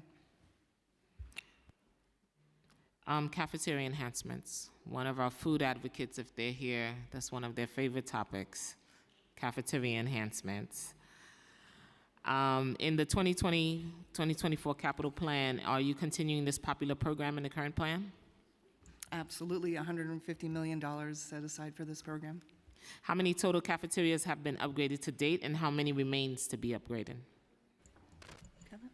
Yeah, again, thank you for the funding for this program. This is widely successful amongst our students and staff, so we're very Yes. much appreciated of the council's advocacy and our extended advocate community. The $150 million will get us 160 new cafeterias. And that may vary over time, the number, because if you do a Kennedy that we just wrapped up last year, there's 3 cafeterias versus a smaller school. But prior to 2020, in 2016, we started out with a very small cohort. It was 45 cafeterias that were constructed in the CEE model. To date, we've completed 254. That leaves us with a balance about 208 middle school and high school sites that are targeted for this. And in addition, we have 76 sites that we would likely need an expense solution for. And so we hope to advance to the elementary schools in this current plan with that 160. That's my vision. We do have one pilot, K230 in Brooklyn. If you want to visit, it's really cool. The kids love it, and we're District excited 22. about it. 15 K230. Oh, yes. But I will just say, after Kevin ended on the positive note, the current funding in the capital plan, this is our entire dynamic. The current funding in the capital plan will not complete all of our middle and high schools yet. It'll Okay. get us almost all the way Almost. there, but not quite all the way there. And I think Cora mentioned this earlier, but this is something else that's been impacted by the OMB directive reinterpretation. So we had thought we'd get there. Now we'll get another 160, but we'll have a few left at the end. Okay, so additional funding, that's been our conversation today, would get us to the number that we need to be. And then how much would you need to go down to elementary schools? We don't have a full estimate of that yet, but as Kevin said, the pilot we're going to do is going to help us get a sense of, A, what that looks like, and then we can start to think about cost. And then we'll be able to look what that does that look like across the city in elementary school. I think it would be a game changer. I went to see an elementary school the other day. The cafeteria was atrocious. It really needs, it could use that help. And encourage our students to eat more lunch, right? So that's the purpose of it. We're with you, Chair, on that 100%. One thing to say, it's not that we're doing no work in elementary cafeterias, because we do have some that we're doing on a one-off basis in addition to the pilot Kevin's talking about. But I noticed this hearing's, mostly about dollars and cents. This is one of the highest return on investment programs we have. We are just as enthusiastic as the students who are here and as you are, Chair, about this. For something, I'll probably get the numbers somewhat wrong, but I think the average cost of the cafeteria enhancement is somewhere around, it's under $1 million per site. And all you got to do is look on the faces of the kids when they come into the cafeteria and see what it looks like after the renovation to know that it's worth it. And you're 100% right, Chair. It improves and increases the amount of food that kids eat, healthy food that they eat. Some of the grab-and-go programs that we see in some of the high schools are outstanding, as good, if not better, than the experience you get going to, a high-end, fast casual restaurant. So we're with you. Again, this is one of these areas that if we had the funding, we would go as aggressively as we possibly could, because we can see and we hear from the students and we hear from staff and parents as well that this is one of the really effective things we can do to improve the learning environment for kids. And I always like the fact that you also include student voice, right? That's very important. I always say that. As you're 100%. planning, are you planning with students or just for them? Correct. So I know this process, students get a voice to plan this. So that's really good. TCU, this one is going to be for Councilmember Oswald Felice.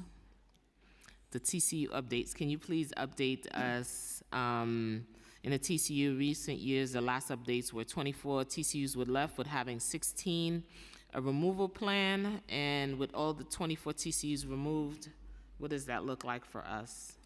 So recently, we have identified one additional site, so we're down to 23 not having a removal plan yet. That one I mentioned in my testimony at PS 106. in Queens. It will allow us to remove that TCU once we build the replacement site. So we are down to 5 sites with 23 TCUs. And also, I think I mentioned that of the other temporary structures, so typically the bigger TCU type, there are 54 and 16 have been identified for removal already. So we're making pretty good strides there. Is there a plan as we talk about building any of the sites we look at to see if we can build an annex from that school, from those removing of the TCUs? Dun, dun, dun, see, First Deputy Chancellor agrees. Good.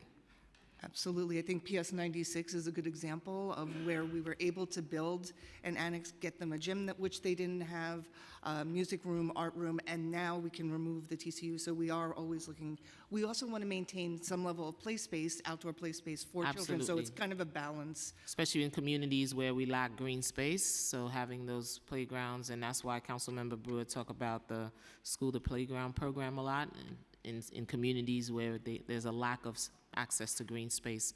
So those play an important role in that. If additional funding needed to be added for SCA, does SCA have an estimate? So right now we have $250 million. I think and so far, again, we have the 23 TCUs, and then we have the 54 other transportables. I don't think it's a question of money at this point. It's really, what do we do with the children? We don't want to disrupt operations. Correct. We don't want to, shove them into a building. So it's really just working with the school and the school community to make sure that happens. So I don't think it's funding at this point. It's really school's operations. School operation, where do we put them, and provide the spaces that they don't need? Some of these gyms are dilapidated as well. So this would be an opportunity to build when we take off that TCU, Tom. See, I remember. Technology. We know the exams are moving online. Are we doing an inventory to see what's working in every single school? Because the exams are in April? And they move from paper to pencil, from pencil paper to online? Correct. April and May, Chair, that's right. April and May. How are you? Did you swear me? Did you swear me? The tech guy? Yeah. Okay.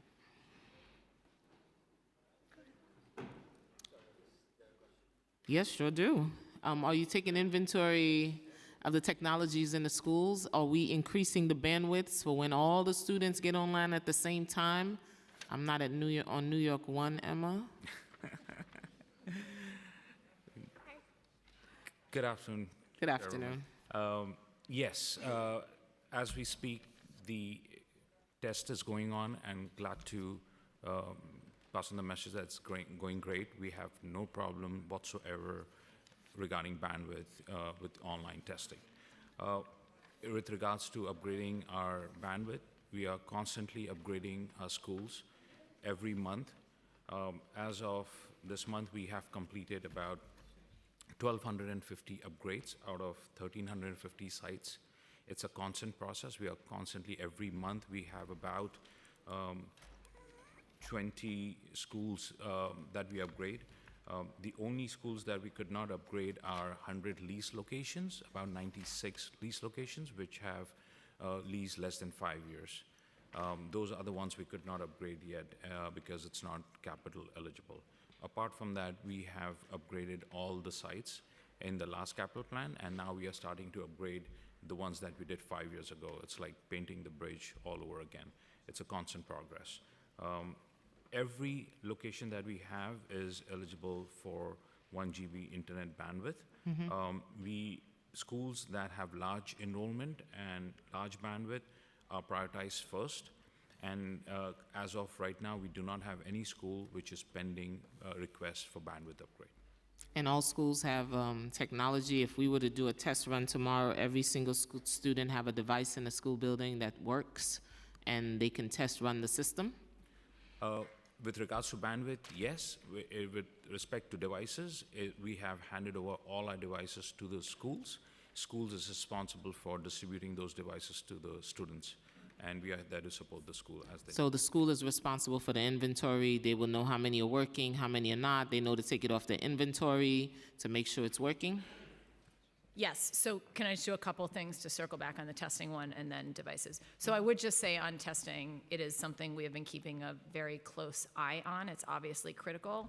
We're mid-cycle this year, but we did have grades 5 and 8 and SAT and PSAT transitioned last year. And it wasn't on New York 1 and everything went very smoothly in that process. You noticed I wasn't, right? Did notice that very much. And so I would say this, so that was grades 5 and 8. And that was about 250,000 tests. This year, 4 and 6 are shifting, and then next year we're finishing that off. So that is going smoothly to date, and of course PSAT and SAT have as well. Going into that process and more broadly, we have various ways that DIIT and DSL work with our schools together to make sure we are prepared. We do have a central inventory of data, but schools are doing the school-by-school inventory of what's working and what isn't, and ensuring they're ready both for testing days and for the possibility of remote transition days. When Shaquille was saying we handed this over, we're still tracking, we still have data, but one of the challenges is we no longer have central funding for devices anymore. So while we had COVID relief money that was put towards devices, that money has expired. There is not money, or it's spent, it's not expired. There's not money in the capital plan, so in terms of as schools need to get more devices, that's something that's now happening through the school budget process. We ensure they have contracts available. We support them. They're good contracts, but schools are the ones doing that side of it now. Is the funding, who's providing the funding for them, for that to happen? Is that already in SAMS or in their Galaxy? How's that happening? That funding is generally coming from school budgets and will continue to going forward.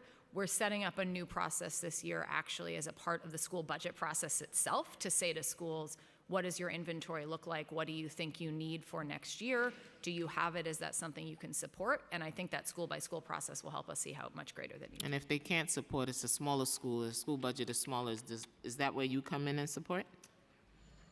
It is certainly something we will be looking at as we get this data coming in this year, as we transition this over, yes, and whether it's appeals or something else like that. And have you been doing test runs for a potential remote day, a potential, have you been testing the system? Yes, we have been, every quarter, we are testing our system to ensure that it's scalable and able to manage remote education if needed. We just recently conducted a test a few weeks ago, and we are very satisfied with the results, with the scaling and the work that has gone in the last 6 months to ensure if there's a remote day, every student is able to log in successfully with no issues. Okay. Thank you all for your testimony. First Deputy Chancellor, thank you for hanging out with me today. And Emma, Always a pleasure. Always truly, a pleasure. Truly. Thank you, Chair. Thanks very much, and thank you, staff.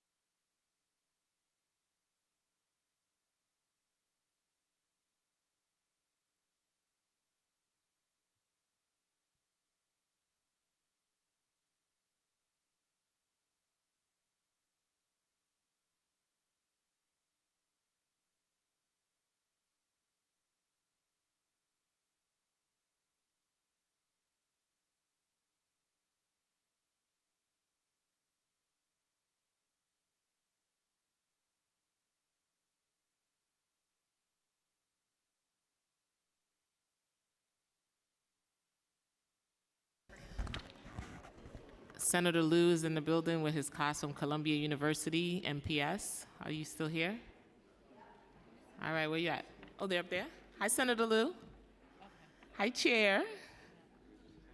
Yeah. Okay. Where is he? Right there in the back.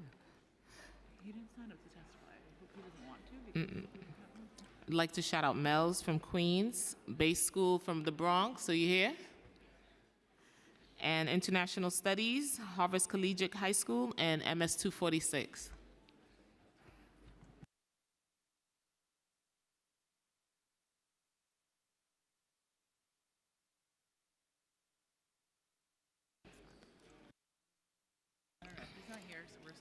Isn't it? If he's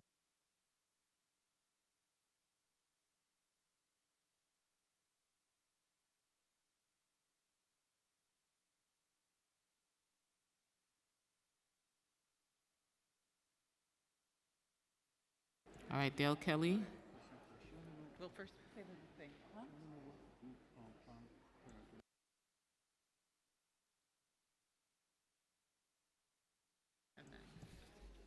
I remind members of the public that this is a government proceeding and that decorum shall be observed at all times. As such, members of the public shall remain silent at all times. The witness table is reserved for people who wish to testify. No video recording or photography is allowed from the witness table. Further, members of the public may not present audio or video recording as testimony, but may submit transcripts of such recordings to the Sergeant at Arms for inclusion in the hearing record. If you wish to speak today at today's hearing, please fill out an appearance card with the Sergeant at Arms and wait to be recognized. When recognized, you will have 2 minutes to speak on today's preliminary budget hearing. If you are a student testifying today, please make a note of this on your appearance card in order to prioritize student panels. If you have written testimony or additional written testimony you wish to submit for the record, please provide a copy of that testimony to Sergeant at Arms. You may also email testimony at testimony@councils.nyc.gov within 72 hours of this hearing. Audio and video recordings will not be accepted.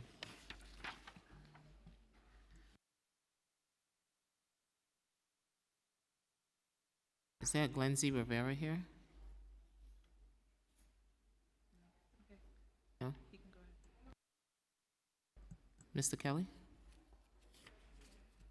Oh, she's coming down.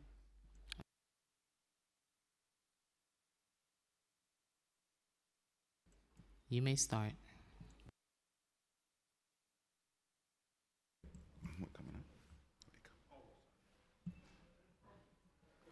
She joined. Good afternoon, Chair Joseph and members of the City Council. I am Dale Kelly, Executive Vice President of the Council of School Supervisors and Administrators, speaking on behalf of President Henry Rubio and representing over 17,000 in-service and retired school leaders. Thank you for the opportunity to speak today. School safety is our top concern. Principals, APs, and administrators across the city are raising the alarm. Our schools are less safe than they've been in decades. The number of school safety agents has steadily decreased, leaving many schools without the coverage they need. Recruitment has stalled, and without a citywide plan to address the shortage, our concerns grow. Pre-pandemic, safety agents numbered approximately 5,000 plus. As of today, they hover around 3,000. We must develop a systematic framework to ensure more agents are placed where they are needed most. We must continue investing in school safety infrastructure, particularly cameras and buzzer systems. We must repair and replace metal detectors and scanners and provide this technology to any school that asks for it. We need to invest in restorative practice and mental health support. Every teacher and administrator should be trained in restorative practice, restorative justice, and we need funding for counselors to engage students directly in their classrooms. Bullying, harassment, and gang violence are real issues, and early interventions can prevent conflicts from escalating.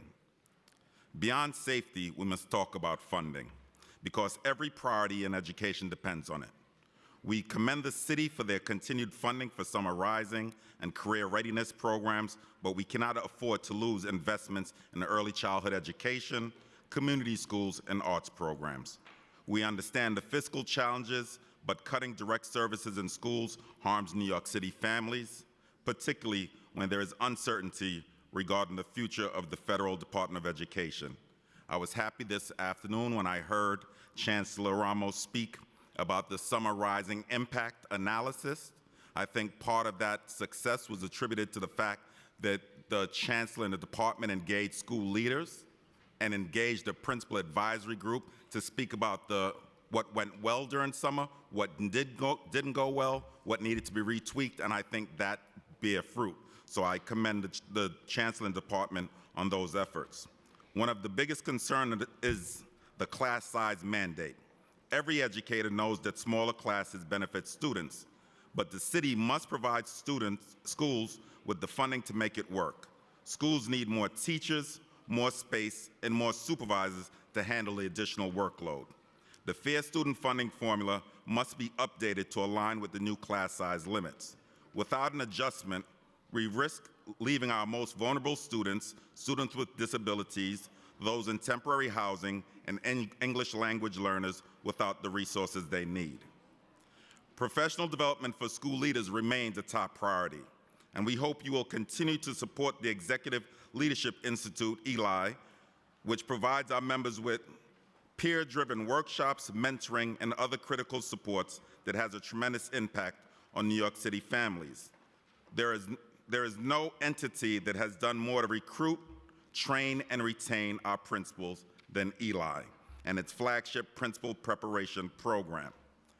Earlier, Councilmember Brewer spoke about an issue that I didn't anticipate speaking about, but I want to address. She spoke about the investigator headcount at SCI. Please note, Chair Joseph, that apart from the SCI headcount issue, the Department of Education also has two investigative arms, OSI and OEO. Both of those agencies, too, face headcount issues with the investigator. The number 11,000 cases that was cited by Council Member Brewer earlier for SCI is actually a smaller number than the number of cases that are referred to OSI. And the unfortunate reality is that approximately half of those cases that are referred to OCI get kicked back to schools to handle as school-based investigations. Simply put, our principals, our assistant principals are not investigators. They're educators and shouldn't be pulled away from their duties to do these investigations. So we ask that that be looked at. And I also want to take an opportunity, Chair Joseph, because you hit the nail on the head when you asked that question about the technology infrastructure in our schools, specifically the devices that are going to be needed for online testing. The department shared. The burden has now been shifted to schools to repair laptops and other devices. As we know, since pandemic, those machines sometimes go home, and unfortunately, they sometimes come back and they're in disrepair. And it's not right that schools are now being expected to foot the bill to repair machines that our children desperately need. The department needs to hold the onus of repair, upkeep, maintenance of those machines, which was always part of their fiscal responsibility. That cannot be put onto schools because, as you fairly put, many schools don't have the fiscal resources to keep those, all of those laptops and other devices in good repair. Lastly, I apologize, Chair Joseph. I just want to take the opportunity because you said something earlier also that really struck a chord. We too believe that there needs to be proactive measures put in place to address the potential shortcoming of the $2 billion that are brought from federal funding. To that end, we've already begun addressing state legislators, and during our Lobby Day visit in Albany, to really stress the importance of some of the unintended and/or intended consequences of any shortcoming in Title I funding from the federal government. Our children deserve safe schools, smaller classes, and fully funded programs. We look forward to working with you to ensure that this budget meets the needs of all of our school communities. Thank you. Thank you. Does the DOE recently design a process which only principals can apply for these class size funding? The information, hold on, the information New York City Public School put out said the announcement would be made so as to which school would be awarded class size reduction funding. Have you heard from principals about this process, and what's their thought on this approach? We thought it was a very good approach. This sort of coalition of the willing approach that we took. Unfortunately, last fiscal year, this fiscal year, I should say, many schools that did not have the wherewithal to reduce class sizes were given class size reduction money. So we really want to take a targeted approach for fiscal year 26 that those schools who had the space to actually help move the needle toward meeting the 60% threshold were given the funds to do so. To that end, every principal, in conjunction with their school leadership teams and constituents, had an opportunity to apply for additional class size funding. The Chancellor shared that over 800 of our school principals and their teams took the opportunity to do so. The DOE, in conjunction with CSA and UFT, are in the process of now looking through all of those applications. We are hoping to make a decision and determination on funding the vast majority of those schools, and we're hoping that that can happen hopefully by the close of this month. Thank you so much. Good afternoon, Chair Joseph and City Council members. I am Glenis Rivera, Second Vice President of Local 372, under the leadership of President Sean D. Francois I. I am here to speak on behalf of our 24,000 members, including 8,000 school lunch workers, regarding the mayor's proposed education budget. School lunch workers play a vital role in ensuring nearly 1 million students in public schools receiving nutritious meals, which are especially crucial for children from underserved communities. Last year, the city restored $25 million to school foods, bringing back popular menu items. However, additional staffing is necessary to fully support these initiatives. We respectfully request $10 million to hire 1,000 more school lunch workers, alleviating the burden on the current workforce and ensuring high-quality meals preparation. Beyond staffing, inaccurate ventilation and air conditioning in schools' kitchen remain a serious health and safety concern. Many kitchens in older buildings reach an extreme temperature of 120 degrees, affecting workers' well-being. We urge the DOE and the School Construction Authority to access ventilation issues across the schools and to allocate funding for necessary upgrades. In closing, we want to thank the Council City for its ongoing support and request further investment in school lunch staffing and kitchen conditions. These improvements are essential to maintaining a safe and efficient food program for all New York City students. Thank you for your consideration. Thank you. Just the $20 million was added for school staffing for fiscal 2025. How has this funding helped in recruiting and retaining?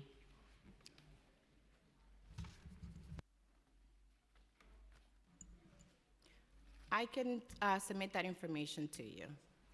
Because earlier in the hearing, New York City Public Schools said they only hired 150 out of the 1,000 kitchen workers that were supposed to be hired. How many have you guys hired? Oh, you want to get back to me on that? I want to get back to you on that. Okay, thank you so much. Thank you. President Mulgrew? Good afternoon, and thank you, Chair. And I do appreciate you having these hearings in such an important time. 2 days this week we've spent in Albany just lobbying on behalf of the City of New York and on behalf of our school system. And I will reiterate some of the messaging I used up there. We have prepared and have coordinated all sorts of contingencies now about any sort of federal action that will do anything to our schools. That includes Medicaid cuts that would all automatically become education cuts, and people need to be aware of that. But and we were happy to see that both the Assembly and the Senate started realizing and started moving in a better direction in terms of the actual funding for our school system because of a change in the weighting on the formula for foundation aid. But I also want to talk about a couple of other things quickly. Our programs, as always, thank you for your partnership, and everybody in City Council is always welcome to come and see their dollars at work actually with children and teachers, because that's where it should be. Class size, we are working with the Department of Education.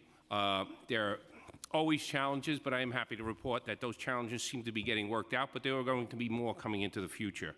But more importantly right now, it's the biggest problem we're having, which is our special needs, our inability to even staff the needs of the students of New York City. I want to thank people in City Council who are working on our paraprofessional equity bill, because we cannot fix this through collective bargaining. And right now, even though we were able to get, because of our political pressure and actions of parents and elected officials, and 5 different hiring halls for paraprofessionals, we were able to hire over 1,500 paras, but we're still over 1,500 short. And I want to put that in perspective for everybody. That means every day in New York City public schools there are over 1,500 students who do not have a paraprofessional. that means we're out of compliance. But compliance is the least of the problem. The problem is that child is in distress and has even greater challenges in the process of their education on that day. And it's not fair to the students, and it's not fair to their parents. And the issue has become very clear. The pay is not, it's just not enough for people to live in New York City. It's not enough, and the wages are too low, and I know people have responded to us, well, that's a union collective bargaining issue. Well, it's not when the city continues to adhere to a practice known as pattern bargaining, and it will only give raises based on percentages, and our paraprofessionals for over 20 years, those percentages have created a pay inequity gap because they have less buying power now than they did 25 years ago as compared to the other titles in our school system. So we are looking to create a program outside of collective bargaining that will allow us to start to work with the city to say, number one, we have to solve the problem of the paras, and number two, we need to change the practices of collective bargaining because this should never be happening to any low-wage workers, no matter what union they are in the city of New York. Thank you. Thank you, President Mulgrew. How would UFT characterize the progress on compliance with the class size? Earlier, you said it was going well. Well, it's right now, the target for this year, for September, will be 60% of the classes. We're not completely there yet, but we are definitely getting to the point where we are confident we will meet our 60% target. The next phase, though, becomes more challenging because we have to start to coordinate with the School Construction Authority about actually where the creation of seats and schools are going to be needed in the city. This is a break from anything that, any way the city has cited schools or annexes before. This is actually going to be based off the needs of the community. I don't have time to mince words, not off the political needs of individuals, because what this law actually said, besides the children of New York City deserve this equitable treatment, is that when you're citing schools, it has to be based off of the need of the community. For years, we have been citing schools not just on the needs of the community. We all know it's a political process and who's in power and who has sway, and it should never be done that way. First thing we have to do is meet the needs of the community, and that's the next phase, which is where we're going to have a coordination that the city agencies have never had before. Did you get a chance to analyze the proposed change for foundation aid in the Assembly and the Senate budget that was just released? Yes, the weight about the local costs is very good, but it's not enough. We have different, New York City, as you all know, is the largest school system with the greatest number of challenges. The L weights are not right. Okay, so we need to have the English language learner weights have to be corrected, have to be adjusted. We have to adjust the rates. We have to include such things as homelessness as part of an actually weighted formula. There are things that need to be done. And we've never been against this. We've been actually advocating for years to change the foundation aid formula, but in a holistic way, not in pick one category way. And that's what's happened at this point in time. The state picked one category. Well, what happens with that one category is it did a disservice to New York City. So I will say that in our conversations in Albany, that there is a recognition that this has to be adjusted and fixed, and we will continue to lobby on behalf of our city's school system to make sure to do everything in our power, working with you, as always, to get this done.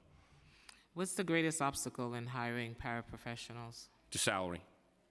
Very simple. It's their salary. And I want to be clear, in what has been proposed, people are like, well, it's $10,000. They don't understand that's a specific number. That means that a paraprofessional from 20 years ago would now, with that $10,000, would just be where they were in terms of buying power, where they were 20 years ago and compared to the other titles in the Department of Education. So it literally is just trying to get them back to the same place they were 20 years ago. And then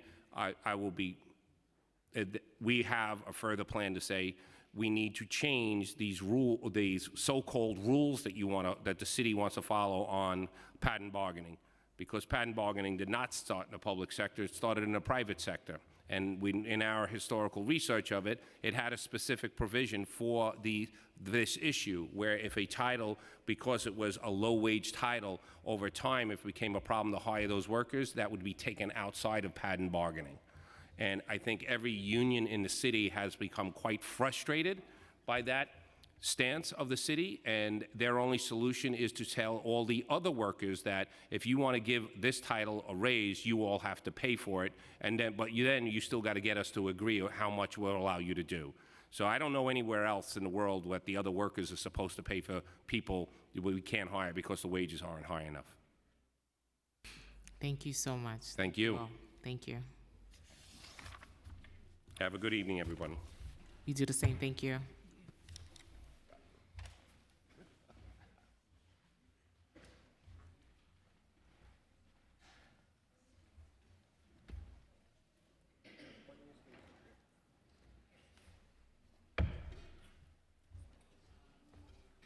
Marty Golster, Generation Citizens Panel.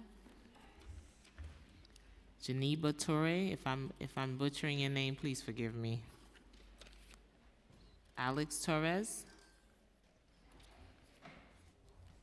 Lawrence Rodriguez. Lauren Manca. Soleidi Manta. And Christina Carahel. Forgive me. Is everyone here? Yes. Okay.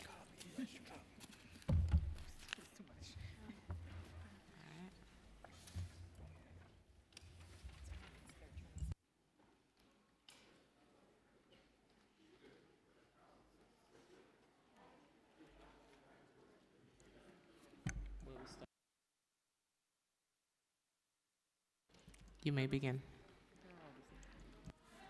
Good afternoon, Chair Joseph and members of the Committee on Education. Thank you for the opportunity to submit testimony on behalf of Generation Citizen. My name is Christina Karahis-Arlides, and I am a program manager at GC.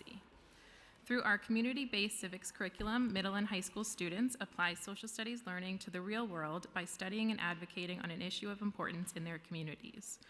Before joining GC, I was a teacher in the NYC DOE for nearly a decade, and it is an honor to be here today alongside dedicated educators, hardworking changemakers, and our inspiring students. Thank you for fighting for a stronger budget for New York City DOE schools. Increasing the current level of education funding is crucial to preserving critical services to our pre-K to 12th grade students, especially as we combat learning loss, work to improve mental health of our young people, and ensure that our students are properly prepared for the world they are going to enter when they leave secondary education. In my previous role as a high school English teacher at various Title I schools, I saw firsthand the detrimental effects that decreasing school budget has on our students. My students' emotional and learning needs were not met because there was not always enough staff at hand. If we see more budget cuts, that could mean that even more students may not be able to meet with a school counselor. Students with disabilities and English language acquisition needs may not receive the services that they need, and our immigrant population may not receive a school placement in a proper time frame. At a time when federal funding support is quite uncertain, we need New York City to continue to lead and to ensure that our schools, where our youth spend much of their time, are properly funded and supported. While we are glad to see that the administration has allocated some resources for financial literacy and professional development skills, civic education is an area that has long been underfunded in fiscal support and understated as a learning priority. How can we expect our young people to affect positive change in society if they don't know how to advocate for their needs of their community?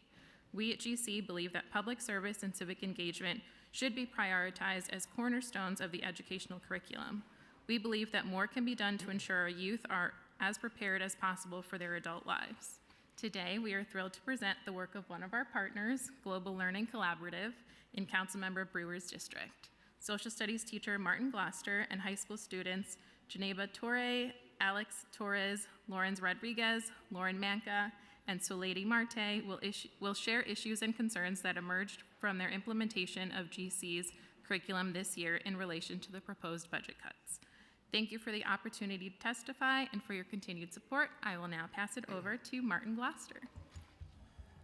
Good afternoon, council members, and thank you for the opportunity to speak here today. My name is Martin Gloster.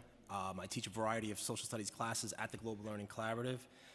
It's a small public high school on the Brandeis campus in Manhattan's Upper West Side.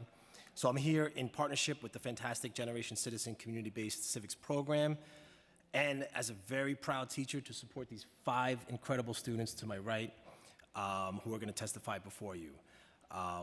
So I'm also here as a deeply concerned educator to implore this council not to cut funding for mental health services on our city's budget. The mental health crisis among our youth, it's real, it is growing, and it is much more urgent than I think that has been reported. And I think we know that this crisis largely stems from the COVID pandemic, which has, in my opinion, crushed a generation of kids, and the subsequent effects of their addictive cell phone and social media use. So presently our schools, they're at a breaking point because the past several years have really left an indelible mark on the mental well-being of all young people.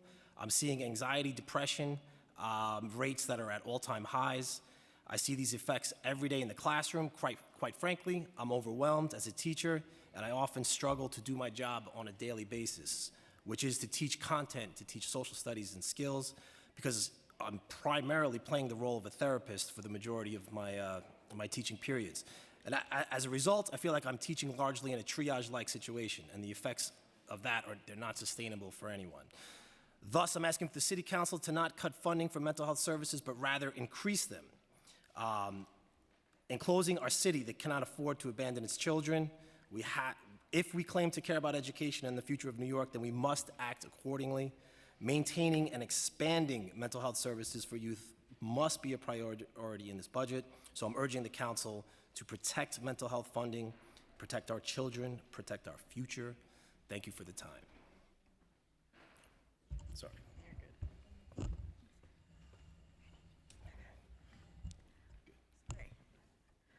Good morning, esteemed members of City Council. My name is Jennifer Torre, and I'm a 12th grader at the Global Learning Collaborative. As a student growing up in the Bronx, I've had to navigate multiple identities. Code switching from being an African to being a Black to be a little less ethnic, and even adjusting my speech and mannerism to fit into different spaces. But one thing that has remained constant was the lack of representation of my history in my education today. Thus, I am advocating for the inclusion of critical race theory and a mandatory African American history course in all NYC public schools. New York City is one of the most diverse places in the world, yet our curriculum seems to be incomplete when it comes to the version of American history. African American history is often reduced to slavery and the civil rights movement, failing to recognize the full scope of Black contribution, struggle, and achievement. Without this knowledge, students are left unprepared and don't seem to be able to understand the racial inequalities that still shape our society. We cannot let our education fall at the hands of people who do not understand us. Having to be the one to mention the Soa Joa Batista ship that carried human cargo from Angola to being the only one who understood the history of the nation of Liberia, I remember sitting in history class learning about the Founding Fathers and the Constitution, yet hearing only brief mentions of slavery, only being able to see Black history begin and end with oppression. That's not our story. So, no one has talked about the countless Black inventors, scholars, and activists beyond the common names of Martin Luther King and Rosa Parks. The gap in knowledge leaves students like me searching for our own history outside of the classroom. Critical race theory is not about division. It's about education. It equips students with critical thinking skills to examine history, law, and social structures, helping them understand how race has shaped their institutions. To make this possible, I believe we need to be funding for teacher training, updating curriculum materials, and community partnerships.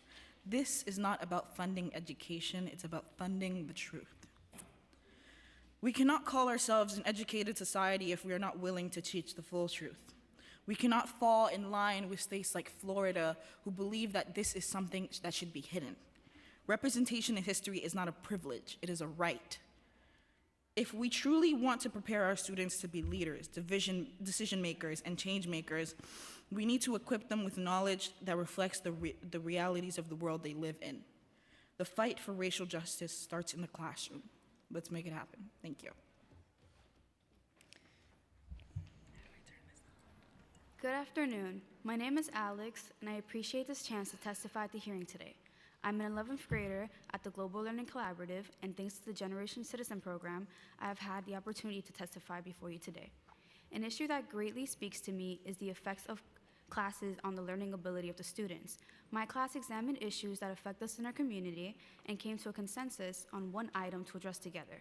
After much deliberation, we decided to focus on the consequences of budget cuts on merging classes, notably large class sizes, and established a goal of advocating for more resources to ensure a quality education for all children and sufficient accommodation for all teachers. Maintaining the school budget is essential to reaching our goal because cramped classrooms hinder learning and make it hard for teachers to give each student individualized attention. Attention directed to our students is extremely beneficial since it makes us feel seen. It helps the students connect with our teachers and feel secure enough to ask the proper questions without leaving us embarrassed. Teacher attention has a huge impact on our learning, helping us understand the concept, our motivation, behavior, and our overall well-being. Individualized attention promotes academic performance, increases engagement, encourages our positive conduct, and builds our self-esteem. The fact is, large class sizes are harmful for education. As a student who has attended classes that could easily be broken into two, this has had a significant impact on my ability to concentrate and feel at ease in the classroom. A big student body forces the teacher's attention to shift away from aiding the students who need it and towards the students who are creating a distraction. In a smaller class, this problem could have been much easier to resolve. Finally, I ask you to prioritize funding for our schools so that every student has access to a decent education. Budget cuts have resulted in overcrowded classrooms, fewer resources, and insufficient support, all of which have had negative influence on learning. Students deserve to thrive in an atmosphere with teachers who have availability to support them and the resources they're required to achieve. I ask that you protect and enhance our school funding in order to lower class sizes, restore critical resources, and invest in our education's future. Our success is dependent on your actions, and we hope you will join with students in making education a priority. Thank you for your time and attention. Good afternoon, and thank you for the opportunity to testify today. My name is Lawrence Rodriguez, and I am a junior at the Global Learning Collaborative. As part of the Generation Citizen Civics program that we partner with, I am here today to share my concern on the budget cuts to NYC DOE schools' special education programs. As the eldest sibling in my family with one younger sister and a brother, I have seen how crucial these programs are, not just for education, but for working families as well. My mother, like many parents, depends on schools and after-school programs where kids are able to do their homework and participate in fun activities while being provided with a safe, structured, and fun environment as she works as a home attendant and takes care of daily responsibilities. Cutting funding to such programs will result in countless families like mine struggling with fewer options for childcare, education, and support services. This would be devastating to my family. Additionally, these cuts will harm students' learning and development as many children rely on early education to build foundational skills. Personally, I experienced most of my elementary school journey in the Dominican Republic and in Puerto Rico, but I can say that although I didn't get to experience the early education programs in this city, the after-school programs I was able to be a part of did play a role in my academic journey, where I was given support for my homework assignments, but was also able to develop new hobbies and a love for the arts, which is why I applied to the school that I now attend. Without these programs, kids will be joining school unprepared, making the transition harder and widening the achievement gap. Programs like this, I believe, have played an immense role in helping me become the honor roll student I am now, to have the courage as a 16-year-old to testify in front of the city council. Moreover, I believe the clubs and after-school programs that I've attended, such as Model UN, mock trial, and student government, have also helped me academically and socially, providing me with an opportunity to come outside of my comfort zone and really put myself out there, while also gaining knowledge and an experience that will help me shape my future. If the goal is to invest in our city's future, then I believe cutting funding from education is the wrong move. I urge the city to prioritize our schools, support working families, and ensure every child has access to the resources they need to succeed. Thank you. Thank you for the opportunity to testify at today's hearing. My name is Lauren Monka, and I'm a 15-year-old sophomore at the Global Learning Collaborative on the Upper West Side of Manhattan. This semester, I have been participating in a community-based civics project through Generation Citizen. For this project, my class discussed issues that impact us within our community and built consensus around one topic to address collectively. After much debate, we decided to focus on access to mental health services and set a goal to keep them available in schools. COVID-19 has had a major effect on the school systems, which has put extra stress on students. At-home workloads were increased, and kids were expected to keep up with these new changes easily. Challenges like this can take a toll on students' mental health. Having a mental health counselor or a program that students can rely on gives them a space to talk about difficult matters. Going back to school after COVID-19 was a stressful experience for myself and many other students. After being so used to fully digital school, it was very hard to return to an in-person classroom. When my school implemented a mental health program where we receive weekly lessons, I felt like I could handle more of my schoolwork on a day-to-day basis. Having a counselor who understood our challenges made me feel better since I knew that I was not the only person struggling. Evidently, COVID had a large effect on the mental health of many students, and we are still dealing with it today. Having mental health facilities available in schools allows children to feel like they have a place to go that is free of judgment, since many of them may not have a family member that they can speak to about their struggles. All of this is why I'm asking the New York City City Council to not cut the funding for mental health programs in schools. It is extremely important and helpful for the growth of students, especially after events that have occurred in the last 5 years. Thank you. Testing. Thank you for the opportunity to testify at today's hearing. My name is Lady Maite, and I am a freshman. I'm a 14-year freshman at the Global Learning Collaborative on the Upper West Side of Manhattan. This semester, I've been participating in a community-based civics project through Generation Citizen. For this project, my class discussed various issues impacting our community and built consciousness around one topic to address collectively. After thoughtful discussion and debate, we decided to focus on improving access to mental health providers and set a goal to increase the availability of school-based mental health services so that students can receive the support they may need. As a teenager, I've experienced how challenging it can be to balance school, family, and personal struggles. When I feel alone in these matters, I feel more distance from my goals, those inspirations that inspire me each day and instill hope for a brighter future. It's isolation and pressure to maintain social relationships, excel academically, and handle responsibilities. During my 4th grade year, when COVID-19 struck, the impact on my mental health and educational development was profound. The sudden transition from daily in-person interactions with classmates and teachers felt isolating. The routine of school life disappeared, leading to a repetitive cycle that reduced my motivation. The effects of the period are still present, emphasizing the need for schools to prioritize more accessible mental health resources at school. Thus, the COVID-19 pandemic had an immense disruption on my education, arguably unlike anything that has ever been seen before in world history. Now we're facing a growing mental health crisis among young people because issues stemming from the pandemic have yet to be truly dealt with in our schools. For example, many students do not have someone in their lives whom they can turn to, leaving many to feel hopeless and alone. As a result, they gravitate to isolating themselves on their cell phones. Something that can for sure help with this is more mental health providers in our schools. Therefore, I'm asking the NYC City Council to not cut mental health services at school from the budget, to ensure that students like me have a safe space to talk, seek help, and learn how to cope with life's challenges. Thank you so much for allowing me to testify today. Well, thank you for being here. I have some good news for you. We launched a Black Studies curriculum, and it made the New York Times from K to 12. Despite what's coming out of federal government, we will continue to carry it. And it doesn't only support slavery, we talk about all of the great things that Black Americans have done in this country. From music to economics to science, we cover all of that. Perfect. So you see, you will be seen in the curriculum, and this council launched a Latin Aid curriculum as well. That would be amazing. Thank you. We see you. What is the largest class size this year? Anyone can answer? Anyone on the panel? What was the largest class size? Oh, go ahead. Okay. We have a AP Psychology, so we're dealing with like 30, like around Yeah, there were 34 kids and one teacher. One teacher. Yes.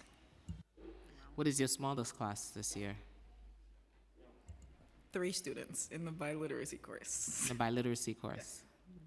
Councilmember Dinowitz would be not happy. How many counselors are in your schools? How many students? There are 2 counselors, one counselor for 10th and 9th grade and another for 12th and 11th. And in each grade, there's about 100 kids. Your teacher mentioned mental health in connection with cell phone use. What do you think about the proposed statewide phone ban during school day? On the record.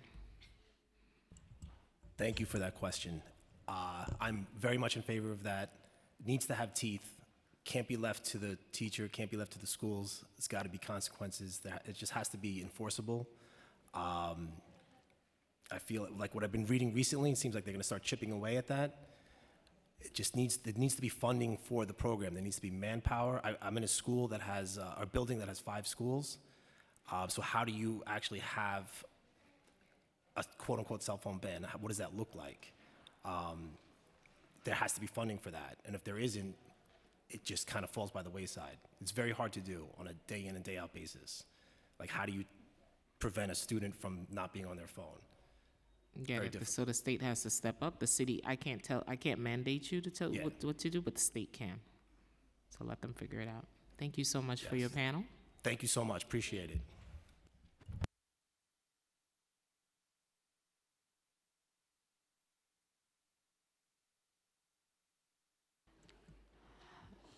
I'm going to call the next panel, Logan Van Hoot.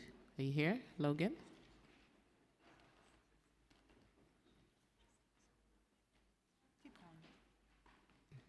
She's coming? Okay.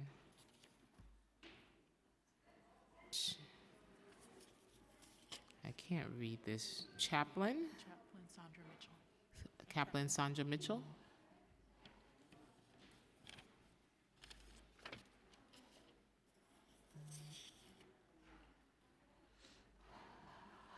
Hadia Ali. Orla Flynn. Norva Ayuba. Momolua Fasola. Am I saying it right? And Ibel Nunez. And Janice Chong. That's my little friend. She came last year. She came to testify about social workers.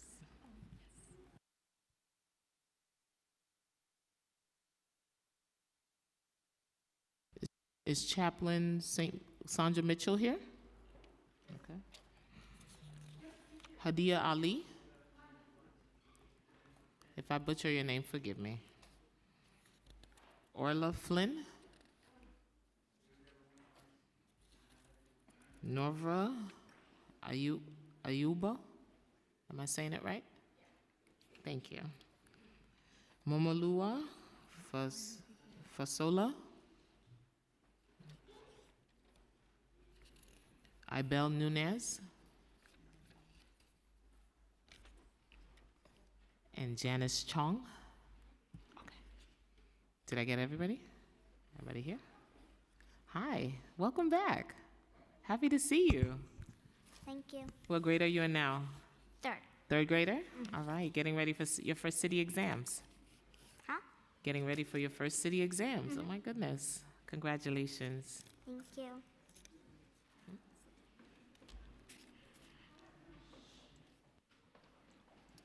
You ready to start?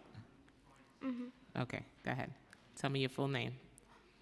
Hi, I'm Logan Van New, a 3rd grader at the Brooklyn Brownstone School in Bed-Stuy. First, I want to say thank you to City Council and especially Councilwoman Joseph. I was here last year and you made me feel respected and like I did good work.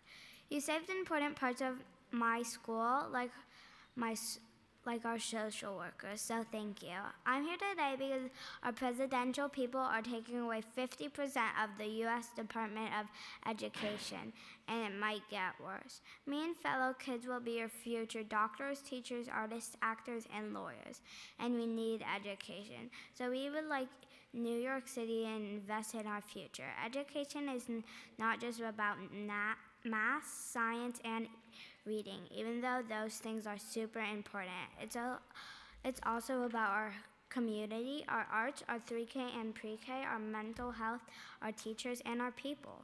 When you're deciding how to spend our taxes, please try to put our education first. We need it. Thank you. Thank you. And I listened to you last year, and I put all of that first, especially your social worker, right? Mm-hmm.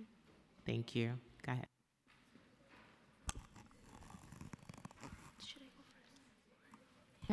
You can go ahead. Sorry. Good afternoon, Chairperson and members of the committee. Thank you for having me here. I am Yvel Nunez, an 11th grader at the Young Women Leadership School of the Bronx from District 7. I am here with the Yaya Network and Dignity in Schools to advocate for more funding for restorative justice practices in schools.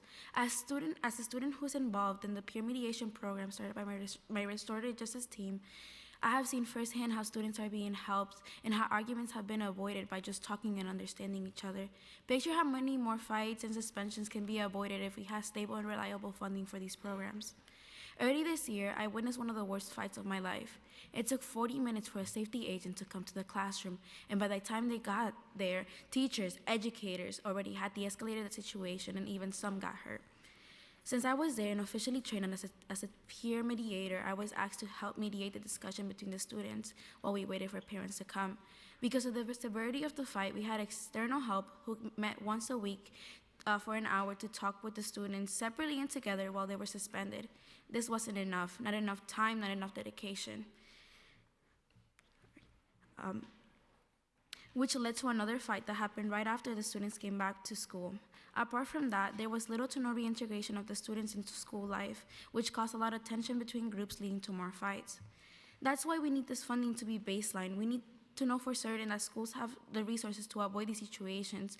We need $16 million directly to schools to have teachers, deans, and community volunteers to be properly trained in restorative justice practices so they can handle these situations more effectively.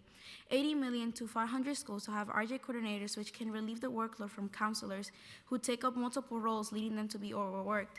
We have seen how these practices work, and not have only they improved schools socially, but suspensions rates have been lower, racial disparities have been reduced, and improvement in mental health within communities have been increased. But in order for this to happen, you committee members have to make sure that this funding is baseline and that the resources are here for everyone. It's up to you to prove that you care about the students of New York City.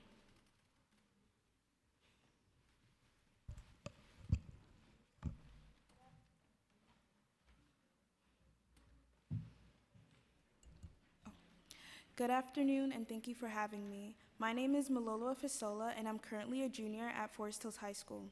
I'm a youth leader with the Circle Keepers and the Dignity in Schools campaign, which aim to bring restorative justice into schools and communities and help dismantle the school-to-prison pipeline. I'm here to advocate for the city to fully fund $80 million for the continuation of RJ coordinators in 500 schools, as well as $5 million for the mental health continuum. These funds will not only keep students safe and protected in their schools, but also provide them with the mental health services and education they deserve. During my time in this program, it has educated me on the importance and effectiveness restorative justice has done to our youth.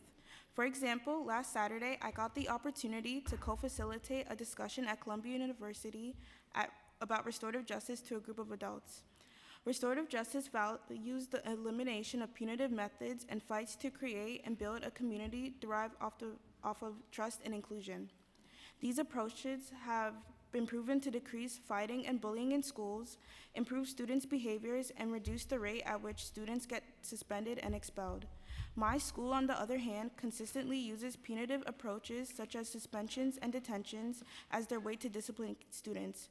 As you can imagine, this doesn't solve the root of the problem and keeps kids in the cycle of fighting, being disruptive in class, and simply being pushed out of school in general. In relation to this, it can cause many students to see a downward spike in their mental health, leaving them left with anxiety and depression. No student will feel happy and safe knowing they go to a hostile school and the administration does not solve the root of the issue. I know these funds will go towards making school a safer and more engaging environment for students to fully express themselves and live up to their capabilities. We are demanding that the city should fund $800 million in RJ coordinators, as well as $5 million in the mental health continuum. With this shift, us students will stop living in fear and as criminals, but for the talented and creative people we should be nurtured for. Thank you.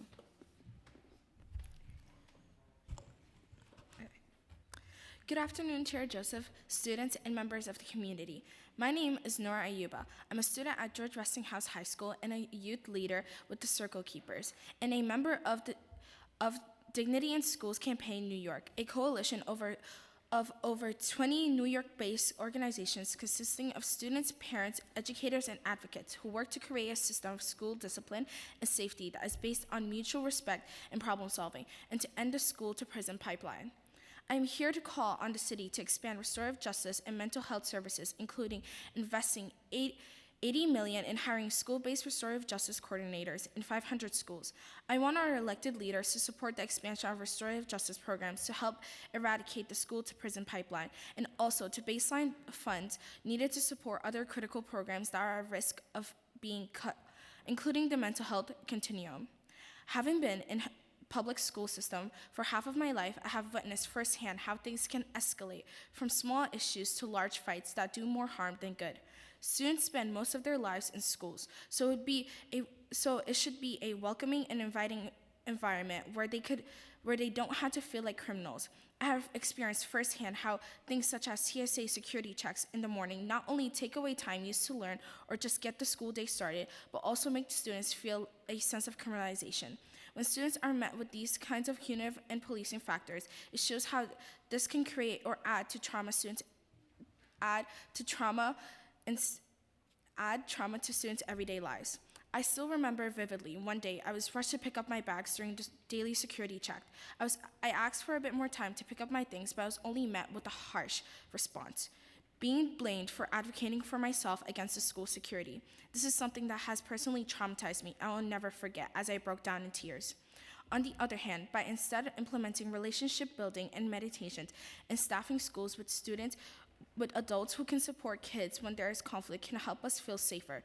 NYC could be the one to lead in the fight and movement of changing schools for the better and ensuring that all public students thrive.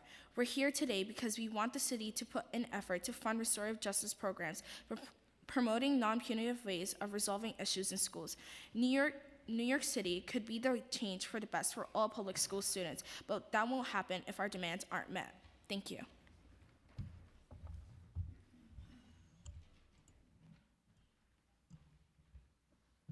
Hello, good afternoon. My name is Orla Flynn. I am a high school senior from Queens and a youth leader of the Circle Keepers Restorative Justice nonprofit and the Dignity in Schools campaign. I have come here today to ask the city to expand restorative justice by $80 million and the FY26 budget to go directly to 500 schools to hire restorative justice coordinators. Schools should be sanctuaries of learning and community, and we should strive to ensure that we live up to that standard. When your school is equipped with restorative justice practices and social emotional supports, only then can we create a healthy and thriving community. Throughout my time with the Circle Keepers, I have seen firsthand the power that restorative practices can have, bringing people together through peer mediations and mental health support. I come from a school that is without cops and metal detectors, and I can assure you, as a student, we do not need heavy policing to keep us safe. In fact, punitive measures only ostracize and isolate kids from getting support. Throughout high school, I have skipped entire days of learning just to avoid the hours of detentions I would get for being late. And those detentions never helped me solve my behavior. These types of punitive measures, including suspensions and expulsions, only make kids fall behind in their learning. And when it comes to school policing, it directly disrupts the dignity and safety of students who are Black and brown. Let us divest from school policing and invest in students' well-being and safety. Redirect our city funding from surveillance to critical programs that are currently dependent on expiring city dollars, and to expand restorative justice and create opportunities for youth to learn how to mediate challenges, take accountability, and build community. Thank you for your time.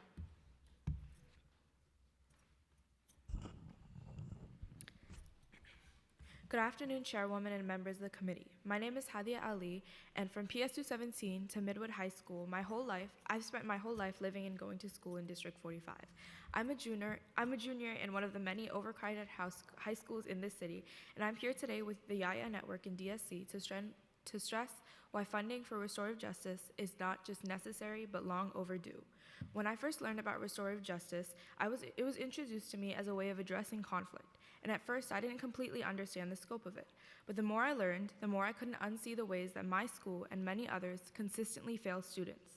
Because the conflict that RJ aims to repair goes far beyond fights or school disruptions. It addresses the culture of disconnect, distrust, and neglect that exists in our schools, the very culture that students are forced to navigate every single day. I've experienced this failure firsthand through how my school administration handles conflict, whether it's by calling the cops on students demonstrating a walkout, or by handing out unwarranted suspensions during Regents Week, or the way that it disproportionately suspends Black students and students with IEPs. Every single time conflict arises, no matter how minor, students brace themselves for punishment. In nearly every single circumstance, students are met with hostility and deprived of their right to advocate for themselves. And that's because conflict, regardless of the context, is always treated as something to be shut down, not something to be understood, addressed, or resolved. And that dynamic, that culture of fear, fundamentally damages any real sense of community that exists within our schools.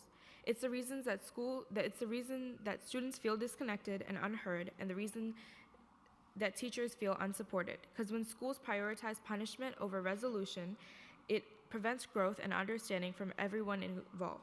But it doesn't have to be like that. RJ is the exact intervention that could break that cycle, but only if it's properly and effectively funded. And that means $12 million in baseline funding, $16 million to transform deans into RJ coordinators, $75 million to fund community-based initiatives, and $80 million directly to 500 schools to hire RJ coordinators. This is about more than just reducing suspensions. It's about shifting the very culture of our school so that conflict does not immediately lead to punishment, but instead to understanding, repair, and growth. It's about ensuring that when students make mistakes, they're not criminalized but supported. And it's about making sure that teachers aren't left to rely on punitive systems simply because they have no resources to do otherwise. And most importantly, it's about recognizing that students in communities like mine don't struggle because they're inherently destructive. They struggle because they've been systematically denied the resources, care, and investment that they are entitled to. You have the power to change that. So I'm asking you today, meet these demands, fully fund restorative justice in our schools, and prove to students like me that we are worth investing in. Thank you. Good afternoon, Chairwoman Joseph and council members at large. My name is Janice Chong, and I'm a youth organizer with the Yaya Network and the Dignity in Schools campaign. As a student of the largest high school in America, I know firsthand how important having a supportive school environment is to students like me. However, my school recently experienced a hold where everyone was kept in their classrooms for over an hour and a half because there was a hunt for a student who pulled a weapon on another student during a fight. The amount of police officers, questions, and anxiety that filled the school that day was overwhelming. In those 100 minutes I sat in my AP Stats class, I thought about how dangerous this hold was towards the supportive school environment that I know and love, and how dangerous this hold was on the well-being of the student who was clearly going through a crisis. This is why I am here today to implore you council members to grant $80 million directly to schools to hire more community members in supportive roles rather than rely on the police. In the case of this hold, a community member trained in restorative justice would have been able to de-escalate the fighting situation between the two students, calm the student who pulled the weapon, and prevent the hold entirely. I know you might ask, Why not fund more police officers in schools for more protection? Well, the NYPD isn't equipped with the necessary skills to help students in crisis. They're trained to catch criminals, not counsel students.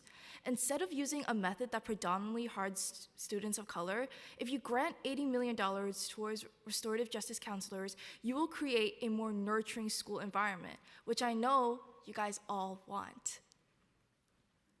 Without this money, you will irreparably perpetuate a system that ensures students are treated like prisoners and not people. Thank you for your time.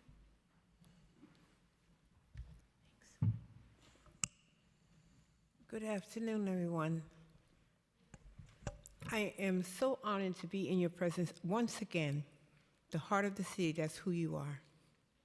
Good afternoon. My name is Chaplain Sandra Mitchell, and I'm a parent leader with the New Settlement Parent Action Committee.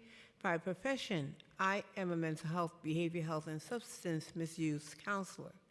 The Parent Action Committee, PAC, is a member organization with the New York Dignity in Schools Coalition, where you see some of them are right here, and the Healing Center Schools Working Group, and the Coalition for Equitable Education and Funding. We are a large conglomerate of people who will appeal to you and are really knowing that you could be our champion. You are our champion. As a Bronx parent living in the Bronx for 55 years, a mental health advocate and counselor, it is clear that the city of New York needs to reinvest in our schools and our families and reinvest in social, emotional support for students and families, not increasing funding for policing. A student in crisis doesn't need policing, they need counseling and support. Our students and family need trauma-responsive care and culturally responsive healing-centered practices, not surveillance and cops. Our school staff needs to be provided with the support and guidance to develop trauma-responsive and healing-centered schools for all schools. It is time for New York City to reinvest in the highest quality education that respects the dignity of all students and pursues restorative approaches to conflict and harm, reinvestment in supportive staff positions, and continuous professional development. We're calling for funding to hire Black and brown New Yorkers for jobs that support young people's social, emotional, and mental health. We need to hire necessary personnel such as restorative justice coordinators, paraprofessionals, community outreach staff, nurses, social workers, and guidance counselors. Reinvesting in our public schools is the right thing to do. We must protect, empower, inspire, and nurture the genius in our New York City students. This is how we should be reinvesting in our children and city's future. And the city, the mayor, and city council should no longer be invested in metal detectors and the policing of our youth. Our youth are not criminals. We should be investing in our future and not furthering the cradle-to-prison pipeline. It is our demand that the City Council invest $5 million in the mental health continuum, $80 million to fully fund restorative justice programming, and enough funding for supports for students in temporary housing, our most recent immigrants, community schools 3K and pre-K, immigrant family communication and outreach, preschool, and students with special needs. I'm a student with a special need. I'm going back to school. We demand full equity and sustained funding for top-notch education. A city budget is a moral document. It reflects our city's and our leaders' priorities. We demand that New York City invest in the future of our children who are the future of New York City and the strength of the United States of America. Thank you for your listening ear. You've already done some of that work already. Amen. Thank you, Chaplain. How many counselors are in your schools?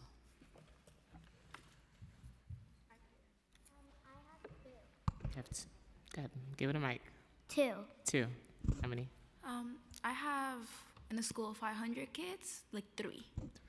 Okay. Oh. In my school, there's about like 3,500 kids, and there's only around 8 or 9 counselors. In my school, we have roughly 500 kids because it's 2 schools, but specifically mine, we have 5 counselors. In my school, we have about 800 or so kids and about 3 or 4 counselors. In my school, we have almost 4,000 kids, and we have about 12 to 15 counselors, but 2 college counselors for 1,000 kids. In my school, we have over 6,000 kids, and yeah, it's a lot. We have about 10 to 12 student counselors and 4 college counselors. Are you aware of the support services in your school? Has anyone talked to you about mental health service, guidance counselors, and other services to support you?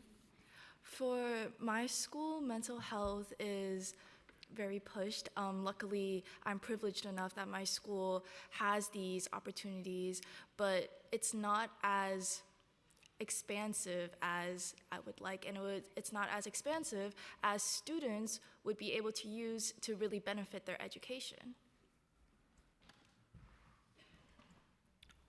For my school, we have very limited mental health resources, and while I have a social worker, after my freshman year, she made me aware that it was kind of a privilege for me to see her because after my freshman year, if you didn't have an IEP, you were not allowed to have access to a social worker, which is the only mental health support that is really in my school. In my school, I'd say we do have some mental health supports, but it is difficult to make appointments with counselors, especially college counselors. So you can't really, although those services are there, you can't exactly access those in a timely manner. In my school, we do have resources, but they're not as promoted as they should be, and also it's really hard to get a hold of our counselor because the work we do, it's a CTE school, so we have extra work that we have to do. So even if you want to meet with your counselor, she might not be there, or he might not be there at the time that you need them. So yeah. In my school, there's, I think, 1 social worker, and they formally introduced themselves to us now, which I believe is ridiculous because I'm a junior, and I went through 3 years of school without knowing that we have a social worker. And regardless, with 3,500 kids, 1 is not enough, and they don't even come every day. They come, I think, Monday, Tuesday, and Wednesday, which is not enough help and resources that our school needs. So that means they're split between another school. Oh. Right. What have you seen in the positive? What have you seen as the positive impacts of restorative justice programs in your school? I can start. So we have our restorative justice counselor. She promotes events for students to come, and we also have our program organizer. They try to get students involved with the school, but also to get students involved with each other.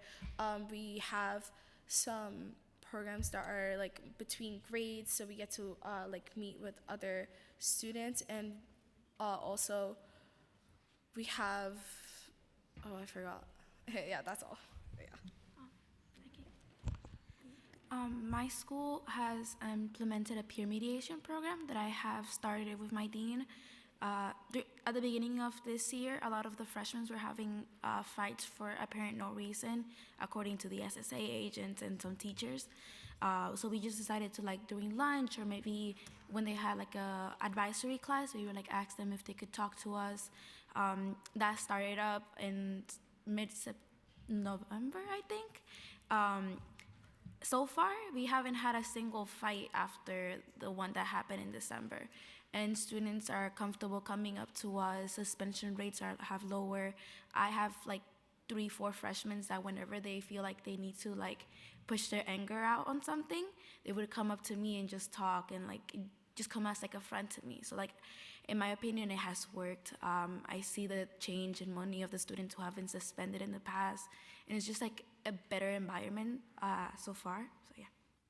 Well, thank you for that. And those who have no type of restorative justice in your buildings, how are issues, if you have a problem, how are they resolved? Well, in my school, as I asserted in my testimony, it's a lot of police. And because my school doesn't have restorative justice, when I join programs like the Yaya Network or the Circle Keepers or the Dignity in Schools Coalition, it really shows the absence of how the absence of restorative justice in schools is so detrimental. When I came to these programs, I was astonished about how nurturing, how caring restorative justice is towards students. And That's why we are all here, me and my peers are here to talk to you, who we know is like a champion for restorative justice, and to really advocate for this funding because we all know that it's needed, and I know personally that it's needed. Thank you all for your testimony. Oh, go ahead. In my school, the school administration primarily deals with conflict through suspensions. Like I said in my testimony, they handed out a lot of suspensions during Regents Week for for things that weren't like serious conflict. It was more just to like intimidate students. And in other cases where it was mainly conflict between administration and the students themselves and not violent, there was an instance where it was a peaceful walkout in June, and my administration called like actual police, like cop cars on us, and it was just, it wasn't even SSAs because they were just standing there. They don't do much, but like they called actual police cars on us. Sorry you had to go through that. Thank you so much. Thank you. Thank you. Before we leave, can I just ask for your commitment or verbal commitment to restorative justice funding? This is just in the beginning stages, so I'm mapping it out as we continue to negotiate.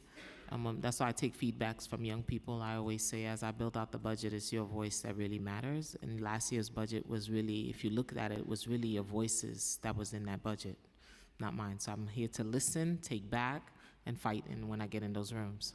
Okay. Thank you so much. You're so welcome. Thank you.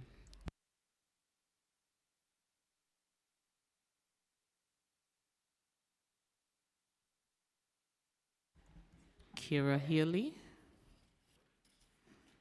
Becky Yang, Nicholas Lipscomb, Amina Jallo, Emily Juanas, Sahira Dream, Amber Colin, and Mamuna Dumbia. Oh, she left.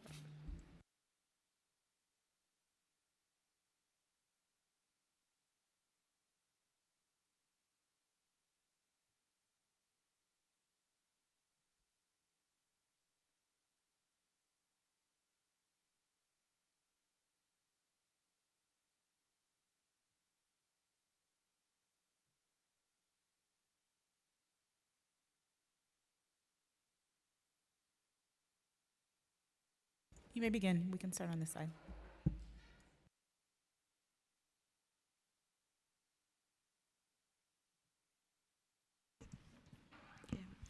Good afternoon. My name is Sarahi Drame, and I'm a junior at the Young Women's Leadership School at the Bronx at District 9, working with Yaya Network and Dignity at Schools today. Thank you for this opportunity to talk to you guys. We're often told how important education is, but I haven't seen that importance reflected in our schools, in our policies, in our funding.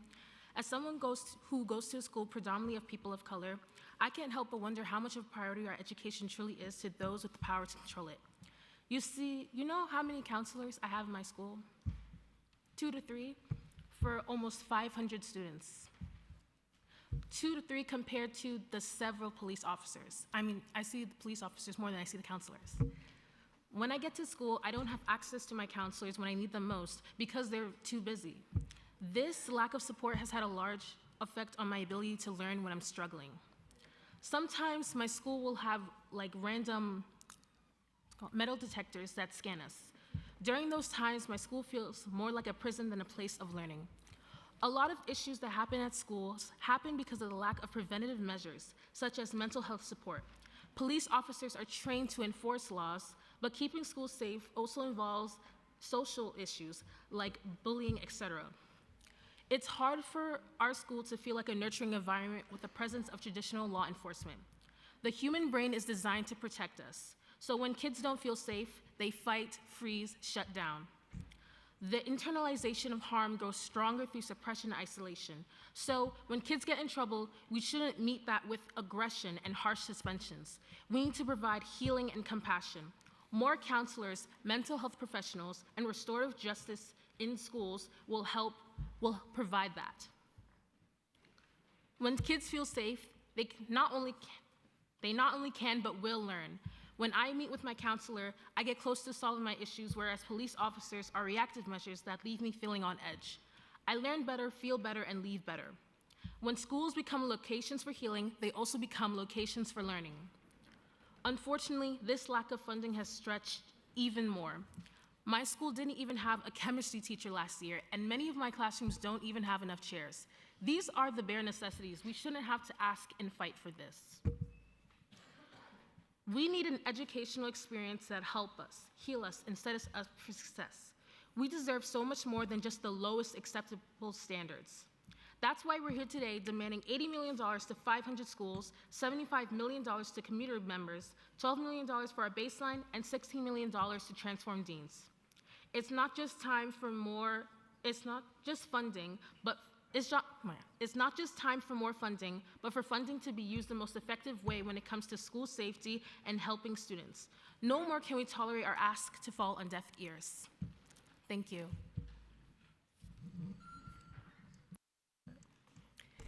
All right. Good afternoon, good evening. My name is Amber Colon, and I was born and raised and went to school right here in Lower Manhattan. I'm a youth leader for a nonprofit organization called the Circle Keepers, and I would like to first say thank you for hearing me today. We are here demanding that the city invest in $80 million to hire school-based restorative justice coordinators in 500 schools. I'm here to help advocate with the Circle Keepers and the Dignity in School campaign that organizes with students, parents, and educators and advocates to create a system of school discipline and safety that is based on mutual respect and problem solving at the end of this and to end the school to prison pipeline. I'm here to support these youth and this important work because we need the city to fund restorative justice programs. We need the city to fund restorative justice programs and redirect funding from school police and policing the DOE. Our youth, we are not criminals, so stop treating us as such. I'm doing this work for 5 years now. Since I was a freshman in high school, I've had witnessed how restorative justice is useful and what it's like when a school, staff, and students have a lack of restorative justice. Restorative justice made me feel that my voice matters. Growing up, I was going to charter schools where there was always a toxic power dynamic, and my voice was crushed by my staff and teachers. Especially during COVID-19, where everyone felt hopeless, Circle Keepers and restorative justice gave me that hope. Excuse me. I started organizing because I realized that change can happen if you put the work into it, and the youth are as important as anyone in this room today. I was able to create a safe space with youth power and youth voices. I've seen both worlds. A school with punitive measures, I knew at least 2 or more peers that had detention. I myself would skip school and stay home because I didn't feel safe or heard by my teachers. On the other hand, going to a fully restorative school where issues were discussed and not only students but teachers took accountability for their actions, change was made, and student voices were heard. All in all, a trust, a safe space, and a community was created. We're demanding that the city invest in $80 million to hire school-based restorative justice coordinators in 500 schools. To make this happen, the city must shift funds away from school policing by ceasing all NYPD recruitment, hiring, and training of school police, and halting the expansion of surveillance and technology that criminalizes our students. Thank you.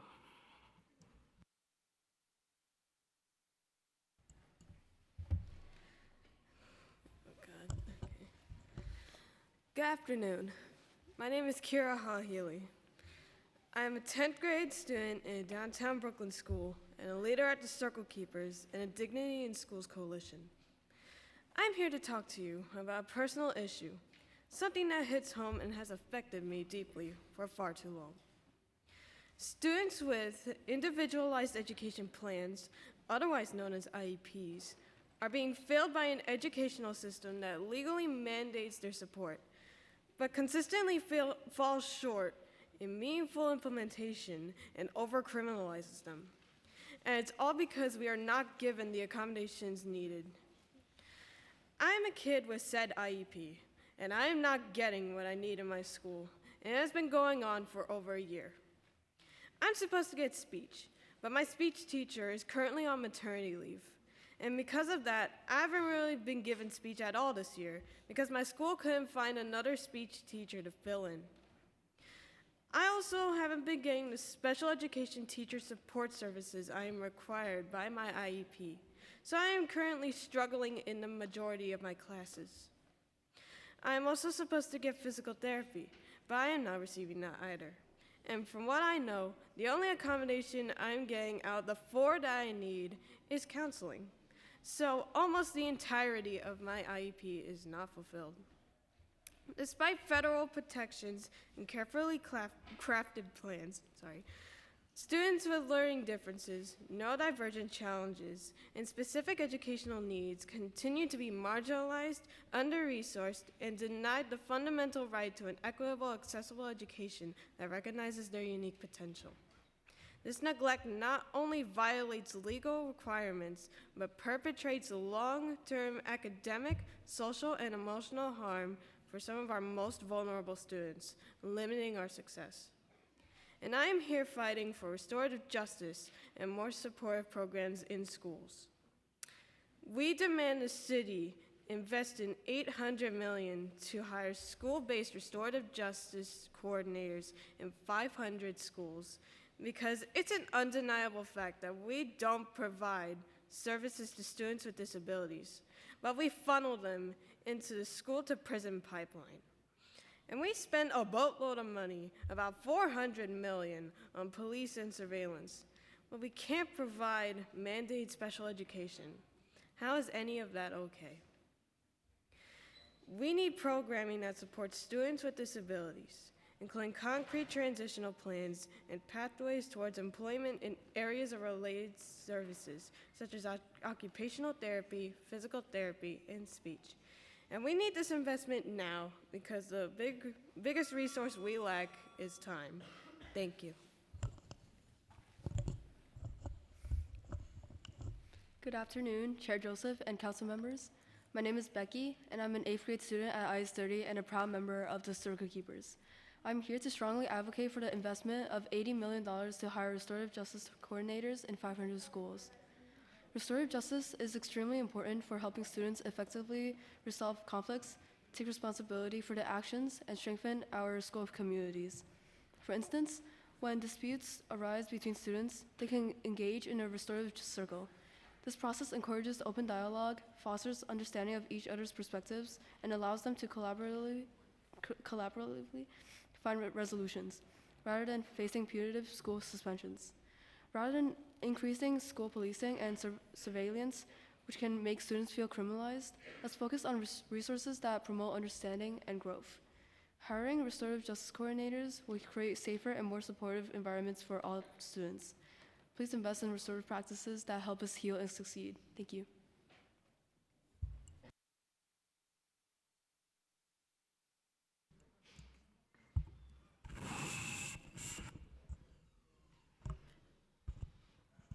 Good afternoon, Chair. My name is Amina Jallo. I'm a District 13 high school student junior from Flatbush, Brooklyn. I'm here today with the Yaya Network and the Dignity in Schools Coalition to show you the importance of restorative justice and community building in schools. Before that, I'd like to thank you for taking the time today to hear our testimonies and understanding how vital youth voice is. As someone who's seen the value in mentally affirmative school environments, this is a huge priority to the school community. My school currently utilizes aspects of restorative justice, such as peer mediation. But imagine if they had the funding to expand these programs and better connect with the community. Many people find themselves in physical altercations in my school community and around the area, which leads them to month-long suspensions that stunt their academic ability to grow and destroy their enthusiasm surrounding the educational environment. Children thrive off of social interaction, and it's vital to make them feel welcome by their communities, rather than imprisoned and shut out due to suspensions that put their social lives on hold. If these children maybe had reformative outlets in contrast with isolated punishments, they'd be less likely to end up under suspension again. Community members who can understand their point of view and serve as a low-stakes parental figure can heal these bonds. Additionally, reshaping disciplinary actions towards violent behavior can create children that grow into adults that can manage strong emotions like anger. That's why we're asking for $80 million to introduce 500 schools to the wonders of restorative justice, $75 million to employ community members instead of school safety agents that create a prison-like environment, $16 million to transform dean positions and encourage restorative justice programs, and $12 million baseline funding to support restorative justice and add restorative justice coordinators. The reallocation of funding to these causes can promote a better school environment and create adults who don't have hostile trauma memories associated with their schooling experiences. Thank you. Good afternoon. My name is Emily Duenas, and I go to school right here in downtown Manhattan. I'm a youth leader for a nonprofit organization called the Circle Keepers. And I would like to thank Chair Joseph and the members to Education Committee for convening this hearing. We are here demanding that the city invests more money into education of millions of students in New York City. And I have a question for everyone.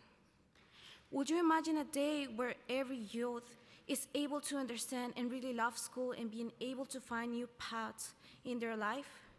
Well, I imagine a world where counselors and teachers are more considerate in work areas.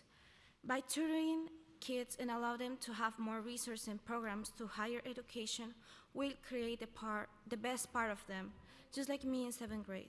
I'm a Colombian immigrant and I couldn't reach out for help to learn more about the topics that I was passionate about. School resources were limited and not available for me. I had a hard time trying to figure out the things that were taught to me. With more research and orientation, I would probably have gotten a better grade on my algebra regions and got into a specialized high school. But unfortunately, there to explain the process of learning any of that. Without math and English, I felt that I couldn't access to it, and it could the wins of my future. But I saw how much money was given out to the police instead of students. That makes schools a place where learning was not important. It made me feel like a bird trapped without a way to look forward in the sky. In partnership with the Circle Keepers and Dignity and Schools Coalition, we're demanding that we have $80 million to place restorative justice coordinators in 500 schools.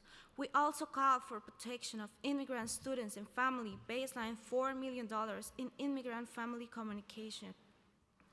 As an immigrant in the public school system, I see how crucial and valuable this will be to all immigrants. We need to speak out for our students and demand the resource for them to receive help. We need to invest in students' education instead of focusing only on the privileged kids. Thank you.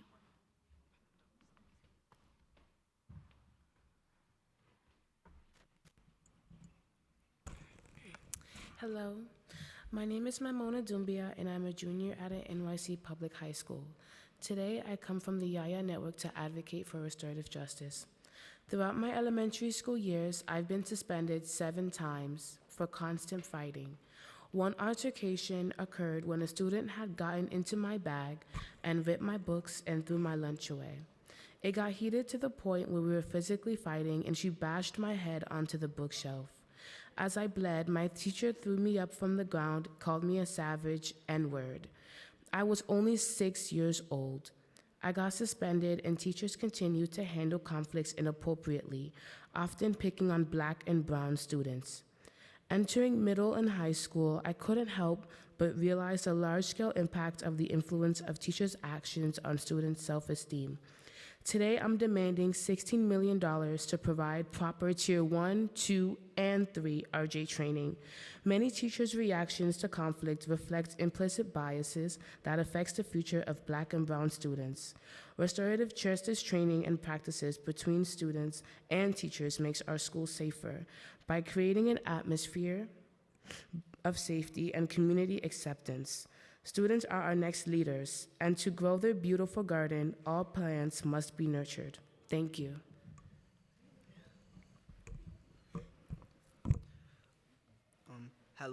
Hello and good afternoon, Chair Joseph. My name is Nicholas Orion Lipscomb, and I was born in Puerto Rico and raised in downtown Bronx. I'm a part of the youth leadership nonprofit organization called the Circle Keepers and Dignity in Schools Coalition. I would first like to say that I appreciate you for hearing me out today, as today we are demanding that the city invest $80 million to hire school-based restorative justice coordinators within as many schools as possible. Today, I am here to help advocate the expansion of the system of school discipline and safety that is based of understanding and communication, and to end how schools are ran like prisons. We as a community need for the city to fund restorative justice programs and redirect funding from school policing into restorative justice practices, because school is to learn and feel safe, so why does every day feel like a prison being ran under security? I am not here speaking from preference nor persuasion, but encounters and personal experience. When I had first went to middle school, I had encountered bullying, and I personally thought it was something that would have went away if I had told or informed staff, but in reality, it never changed or helped anything. I felt unsafe and unheard by anyone in general, as if I was just another voice in an echoing room full of people, unheard and unimportant.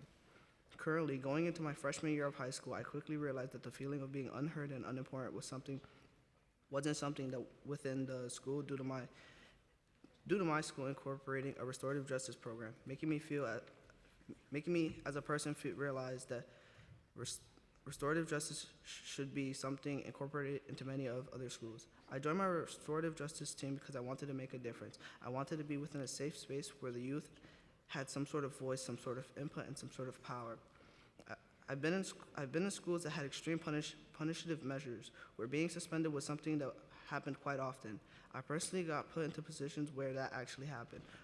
Where what actually happened wasn't important, but how many people saw and said what they saw. But it was never a clear, fair investigation where both sides of the story were heard and put into account when punitive measures were taken into account.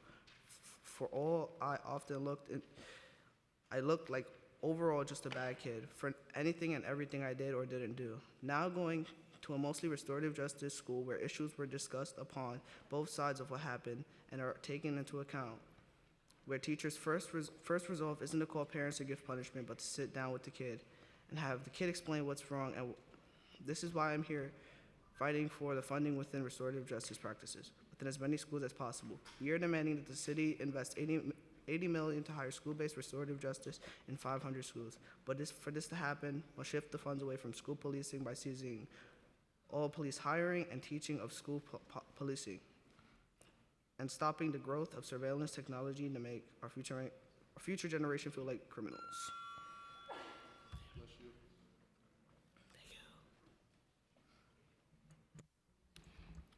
Thank you. How are you feeling from your experience as 6 years old? So that stayed with you, and you described it vividly. Yes. Love your hat, by the way. Oh, thank you. Honestly, when I was 6 years old, I was clueless. I didn't think that the world could be this cruel, and having to experience that and knowing that that wouldn't be the last time I would experience it was something that was so powerful, and it has led me to have this little spark of advocacy that I have today. Now I see Black children, particularly Black girls, getting criminalized in their school systems. It's something that drives me to make the world a better place, especially in New York City. Primarily in that instance, for example, I didn't know what to do. I didn't know how to react in that case. I was just a young girl. I figured that it was something that was normal and I was the person who did something wrong. But growing up and learning more about restorative justice practices, I realized that teachers are the one who should be making our schools a safer community. Thank you. Thank you for sharing. How many counselors do you have in your schools? You could go down the line, whoever wants to start. Go ahead, either or. Oh, like around 2 to 3 for like 400 to 500 students. My high school had around 400, 500 kids, and as well 2, 3, but you couldn't even, it was so chaotic that you couldn't even get a chance to speak to them. Since my school is still brand new, we have like 200 students, and we have 2 counselors currently. Do you have access to your counselors? I do, like, when I can, like, when they have the time, because, like, they have a lot of students to take care of, too. Not sure how many students we have, but one counselor. My school has 400 to 500 students, and we have 2 counselors. My school has 136 students, if I'm not wrong, and we have 1 to 2 counselors. My school currently has about 400 to 500 students, and there's 2 counselors and 1 college counselor. What are some of the positive impacts that you've seen with having restorative justice in your schools? In my school particularly, I work with Students Educators for Equity, and basically we work to have restorative practices, and recently we have been working on a lot of cultural events, and we have seen that a lot of students in our school have been more culturally aware. I have hosted a natural hair care panel for Black girls a few weeks ago, and it has been a huge success. A lot of these girls in my school has been more aware on their culture, and they're taking more pride in their cultural identity. Love that. Love that.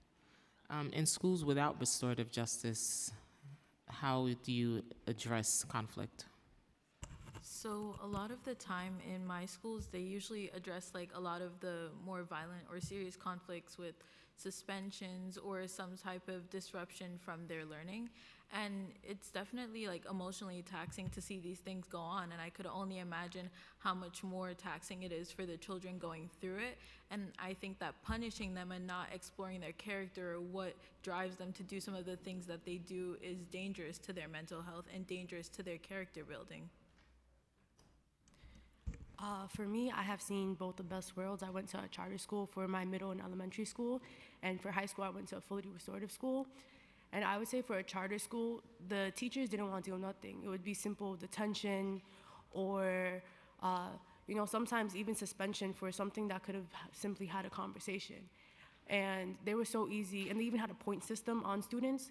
And it would be like, if you talk out of turn, you get points taken away from you, and they really just showed like that hierarchy and like that teacher's pet type of ideology. And when I went to a fully restorative school, students' voices mattered, and the benefit was the organization I work with now, the Circle Keepers. Now we get to help and train youth throughout many schools and throughout all the DOE. And I think if we didn't have the support with restorative justice, that it could have died simply. But now I get to be here speaking, and with all the youth in this cohort, I feel like restorative schools brought us here today. I want to add on to what she said. I feel like suspensions and expulsions, even detentions, these are all seen as like in many schools like the only way. And those are not the best case, because all of us students here today, we all have stories, multiple stories of how these like aggressive measures have affected us.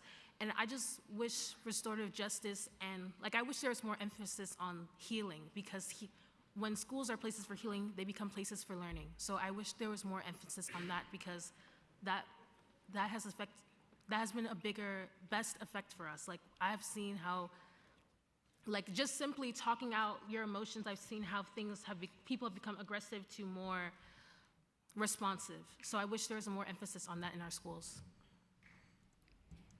Thank you. Well said. I got to use that. Thank you so much. Oh, you have something. Go ahead. Yeah, so when I entered to my new high school, there was no restorative justice, but now that I see they are implementing more. Before that there was more restorative justice, students will get suspended even if you film a fight and you even were involved in that fight. And a friend of that told me that he got suspended, and that caused him to basically fail his marking period. And he told me that he was just filming the fight, and it wasn't like in the school buildings or anything like that. And he had no right to speak or to give his point of what happened, and he got suspended due to that. But now, if there's any issue in our schools, they are trying to implement more what happened, like both sides perspectives. So we see that now our community has been growing, and I want that for every single school to being able to implement restorative justice so there is peace in schools. Thank you. Thank you for your voices. Thank you.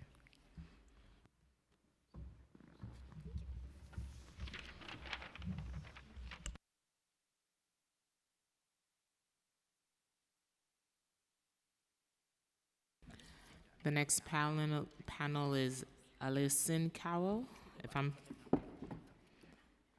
Blaise Lashima, Merlin Perez, Kai Lin, Edward Sanchez, Amina Begum, Chauncey Young, Andrea Ortiz,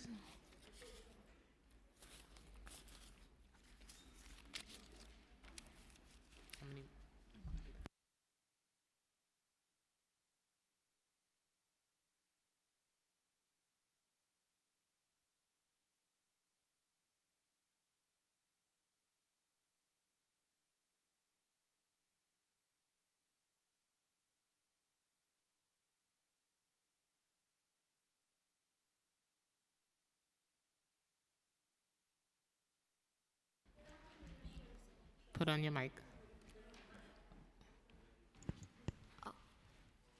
Good afternoon, Chair Joseph, council members, everyone. My name is Blaise Hasneem. I'm 16, a junior in high school at Lower Manhattan, and I'm here from the Yaya Network, organizing with the Dignity in Schools campaign for restorative justice funding. We are here to advocate for schools that are invested in the mental health and well-being of their students, and for educators who show they care by taking accountability for their actions. I'm going to tell you a story. Sophomore year, my teacher engaged in behaviors that specifically targeted me.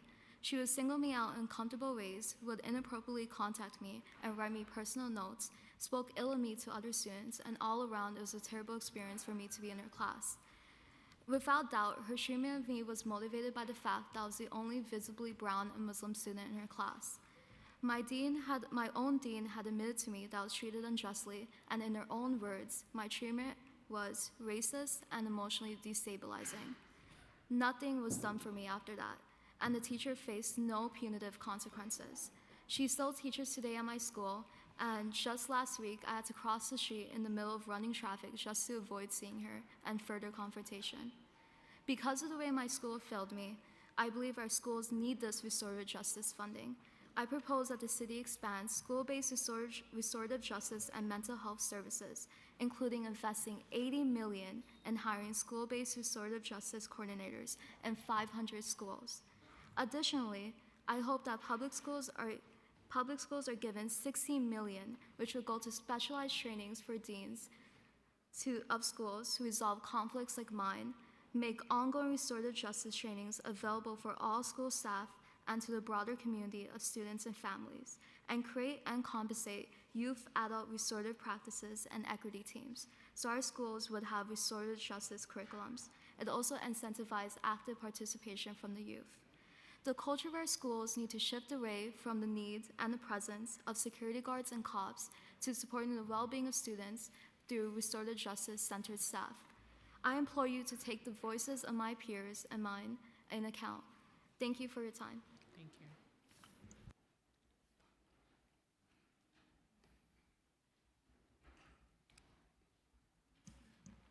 Good afternoon, Chair Joseph and council members.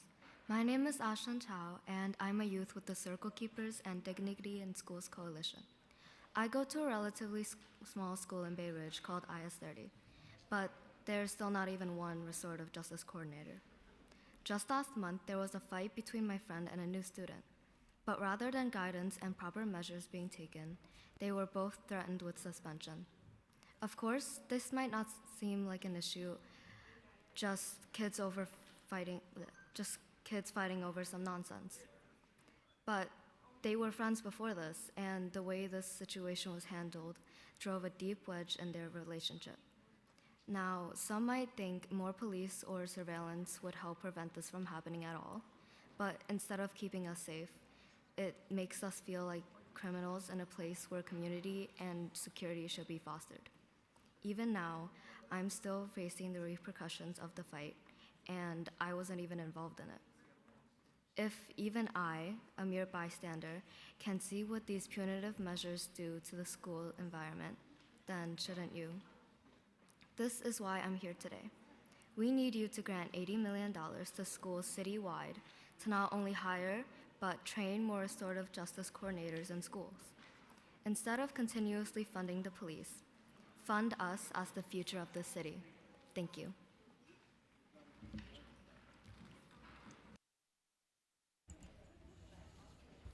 Good afternoon, Chairwoman Joseph. My name is Kylan. I'm a participant in the Yaya Network and Dignity in Schools and a senior at Fort Hamilton High School. In all of my 4 years at Fort, I've only been subjected to metal detection upon entering the building a handful of times, and only when my school was under direct threat. There is little police presence in my school. Instead, we have social workers, countless guidance counselors, and a restorative justice team. Even without a strong police presence, most students feel safe at Fort. When students are not meeting class standards, most teachers offer them comfort or refer them to a school guidance counselor or a social worker. Detention is not a method of discipline in my school. When I was struggling in freshman year, I met with a social worker weekly to talk about my feelings and come up with ways I can improve my schoolwork. These resources have helped Fort achieve an average daily attendance above the citywide average and a graduation rate of 89%. I've come to learn that I am extremely privileged when it comes to mental health resources in my school. It is this environment that inspires me to pursue a career in secondary education and potentially school administration. It is no surprise that my school, once situated in an upper middle class neighborhood and has significantly less Black and brown students than the city average, receives resources like this. Schools with predominantly Black and brown students are more likely to be subjected to higher policing.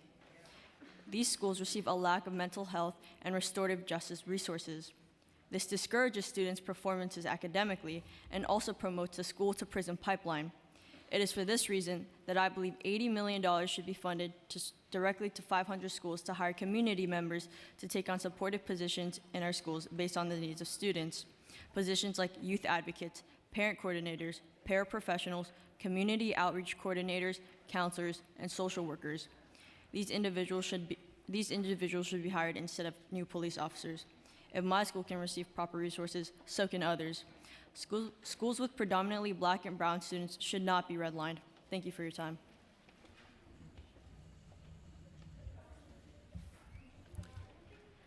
Good afternoon. Hi, my name is Merlin Perez. I go to an all-girls school in Astoria, Queens, and I am a youth leader for CAE PAC activists and a member of Dignity in Schools Campaign, New York, a coalition of over 20 New York City organizations of students, parents, and educators who work to create positive school culture and safety that is based on mutual respect and problem solving. As a student, I am here to support my peers in important work because we want the city to fully fund meaningful restorative justice programs and diverse from school police and surveillance. I want to have public schools that recognize all the students and can offer them things that help them expand their knowledge and help them reach goals that they want to achieve. Unfortunately, we're currently spending too much money on school police, close to $400 million, and that could be better spent on support and services. And in my school, I'm uncertain of who I can reach out to and who I can trust, because there hasn't been enough sense of community. Restorative justice focuses on community building because realistically, there cannot be justice without community and without the community coming together. We need to fully fund restorative justice and mental health resources in our schools now. I sometimes fear that something can happen in our schools with a student which can be avoided or prevented if there were more programs, restorative justice practices, and mental health resources in school. The money we spend on policing in schools could be used to fund programs in academics. If something were to happen, many people will be left with a memory and pain that could cause trauma and people to struggle mentally or emotionally. So we have to get to the root of the problem. Additionally, my school has 3 counselors, but as of right now, one of them is on maternity leave. Knowing how much the school counselors have on their plate, adding more counselors will not only be a benefit for other students, but also take pressure off the counselors. We are calling on the City Council to expand school-based restorative justice and social emotional support. including investing $80 million in hiring school-based restorative justice coordinators in 500 schools. We can fund this expansion of mental health and academic resources in schools if we redirect money currently going to policing. Thank you.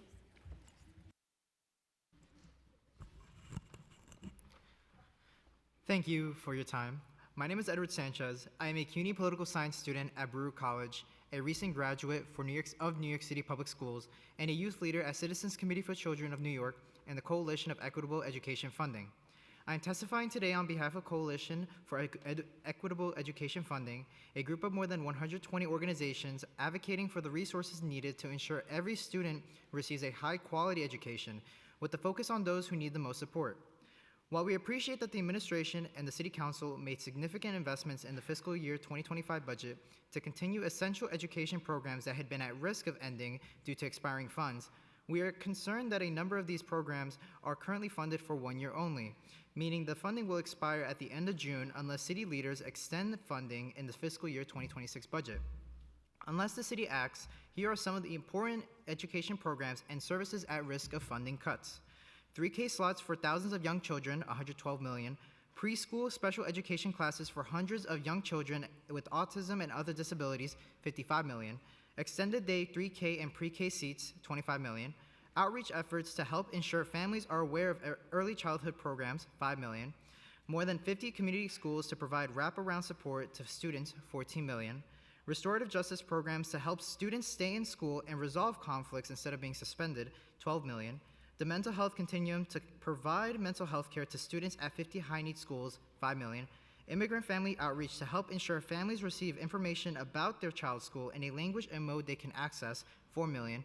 Student success centers to help students at more than 30 high schools prepare for college, $3.3 million. Arts programming for students, $41 million. High-impact tutoring to help students get support in reading and math, $4 million. And lastly, teacher recruitment, $10 million. We call on the city to provide long-term funding for these programs in the fiscal year 2026 budget so that students, families, educators, and providers will know that they can continue relying on these programs in future years, and to make additional investments that are needed to support students, especially those who have the greatest needs. Thank you for the opportunity to testify. I'll be happy to answer any questions you may have.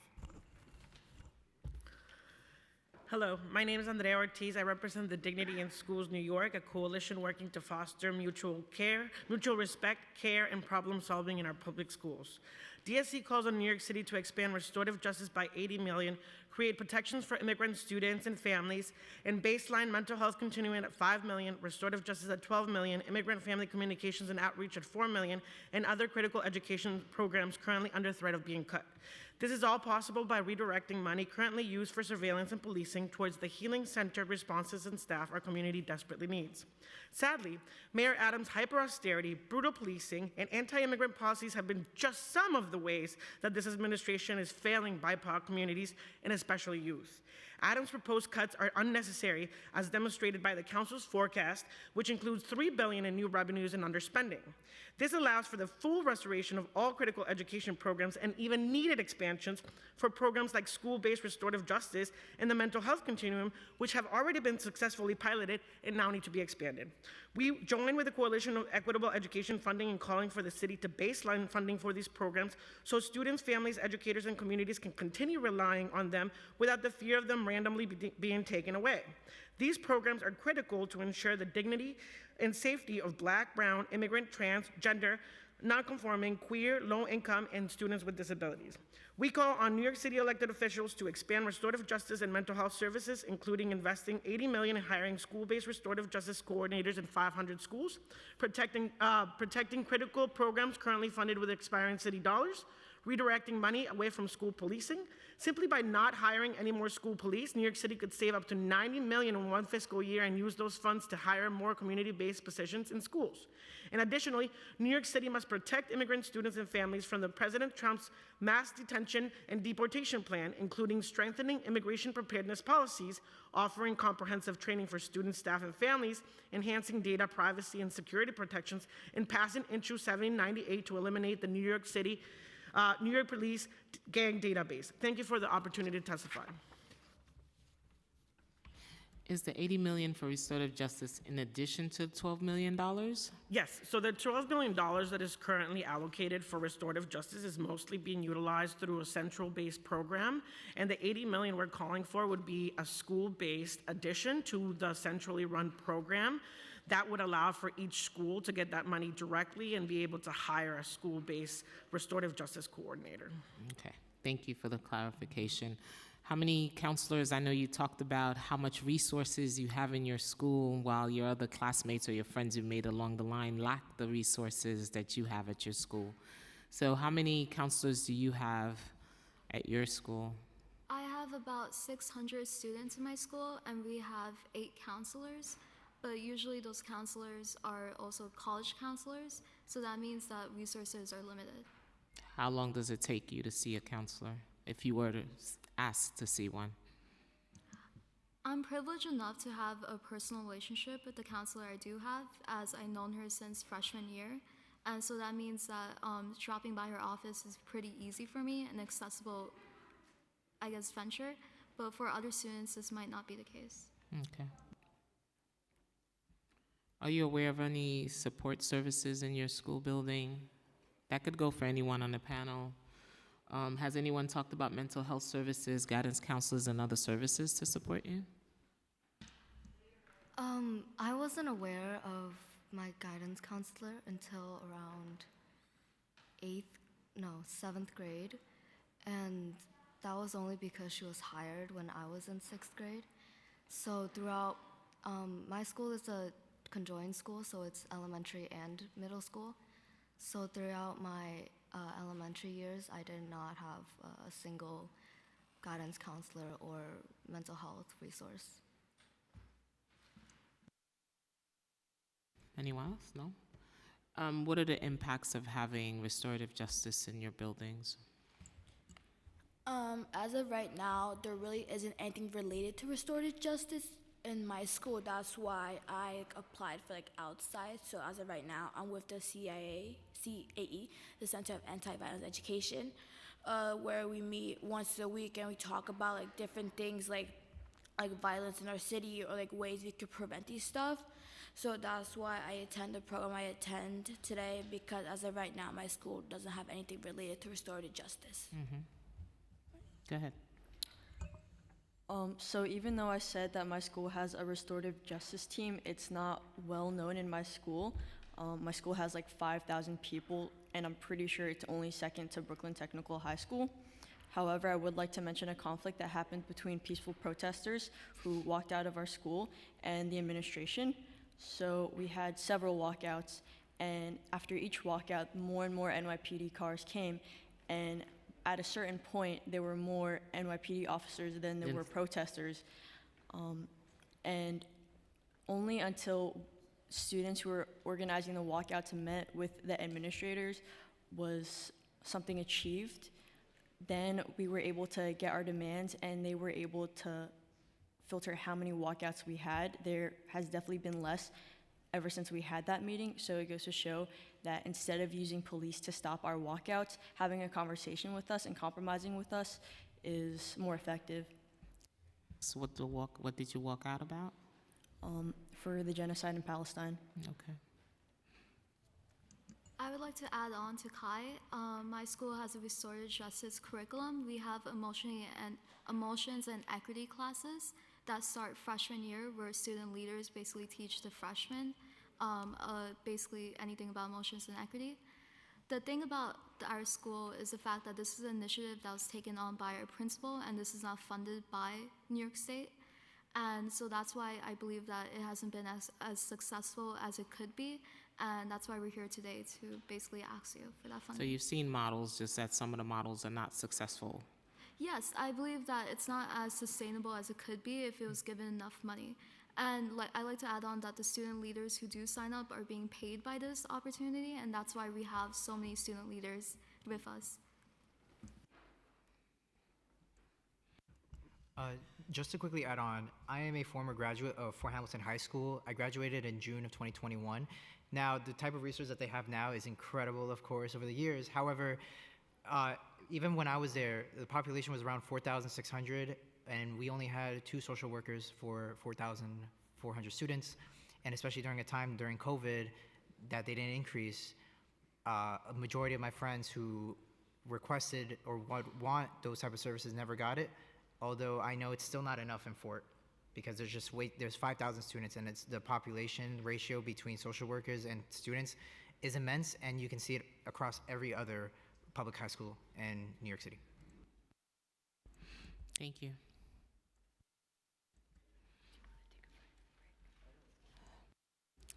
I need to take a 5-minute break. I have to. Thank you.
All right, if everyone could please find seats, we are going to reconvene with this hearing. Once again, please find a seat. Also, if you have not done so, please take the opportunity to silence your electronic devices. Thank you.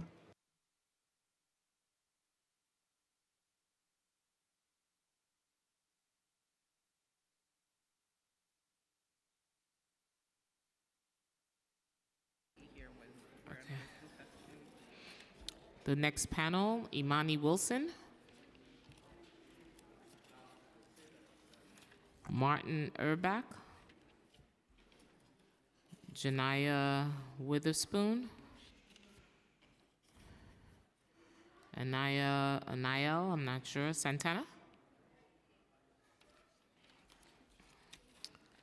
Kimberly, not reading the last name. Lit, St. Kimberly, do I have a Kimberly? Yes?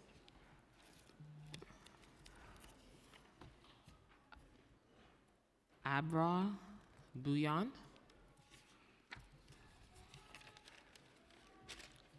Andrew Alonso Rodriguez.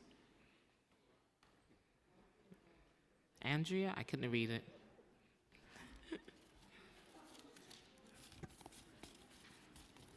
I did ask for grace on the names.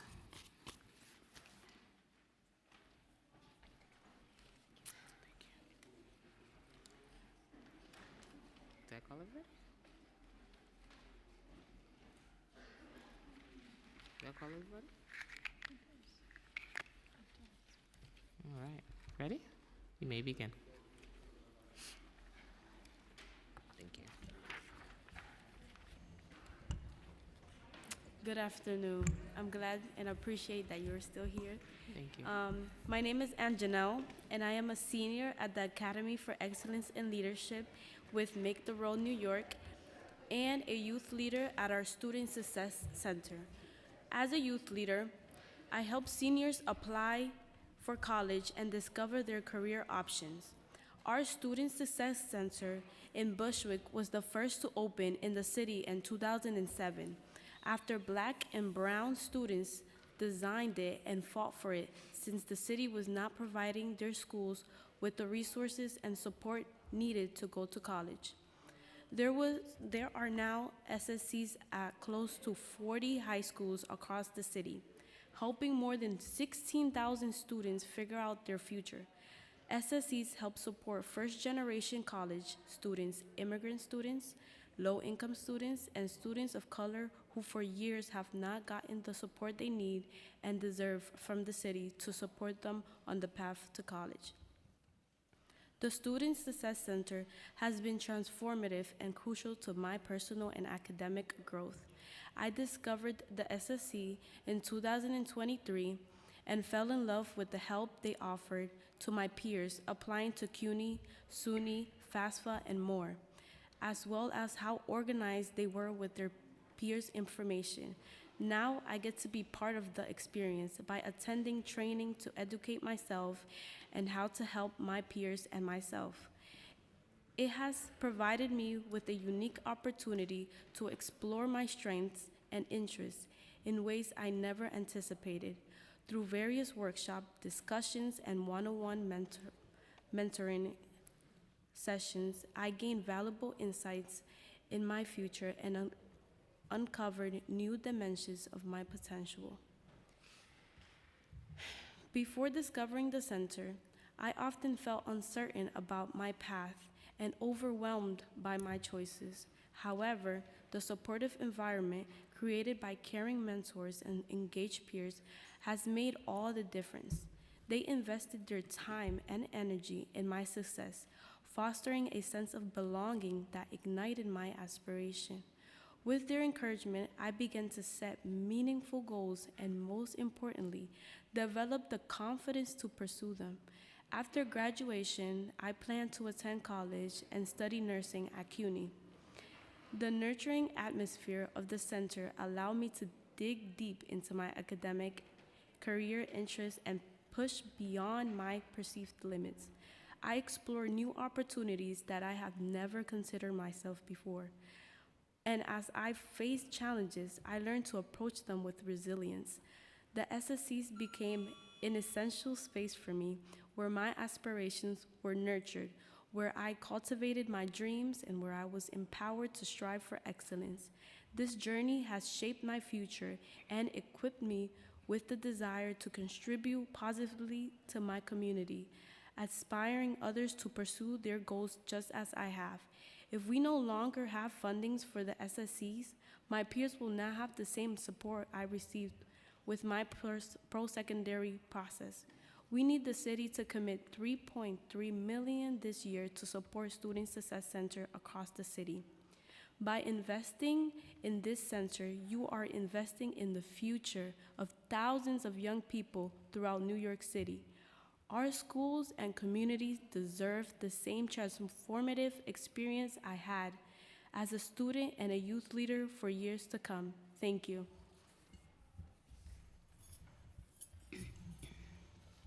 Good evening. I know it's been a long day, so thank you for still being here.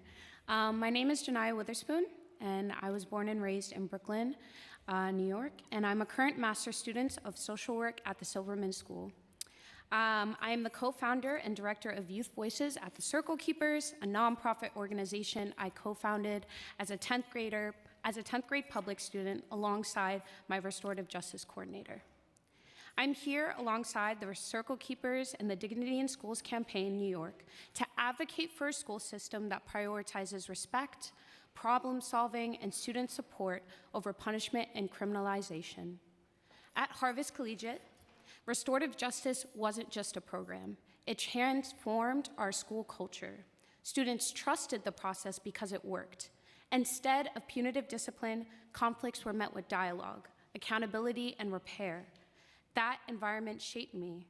Leading circles taught me how to hold space, navigate emotions, and support my peers, skills that now drive my work in social work and youth advocacy. When conflicts arose, meaningful dialogues were had. This created a system of trust, where students felt safe, valued, and heard. The culture of the school began to shift. Students took accountability for their actions, and instead of feeling alienated, they were given the opportunities to repair harm and strengthen their relationships with peers and educators. I've seen young people thrive, with given the tools to express themselves, resolve conflicts, and build community. This impact is undeniable. Restorative justice fosters a sense of belonging and empowers students to be active participants in shaping their school environments. This approach works, and it is past time for the city to invest in it at scale. Our elected officials have continuously underfunded public schools. This is especially severe for Black and brown students like me. At Harvest, we had broken bathrooms, no gym, and barely enough laptops to go around, yet we were considered well-resourced. Meanwhile, the city continues to fund school policing over student support. We demand $80 million to place restorative justice coordinators in 500 schools, and we also call for baseline funding for critical programs, including $12 million for restorative justice and $5 million for the mental health continuum. The city must start investing in healing, not harm. The time for action is now. Thank you.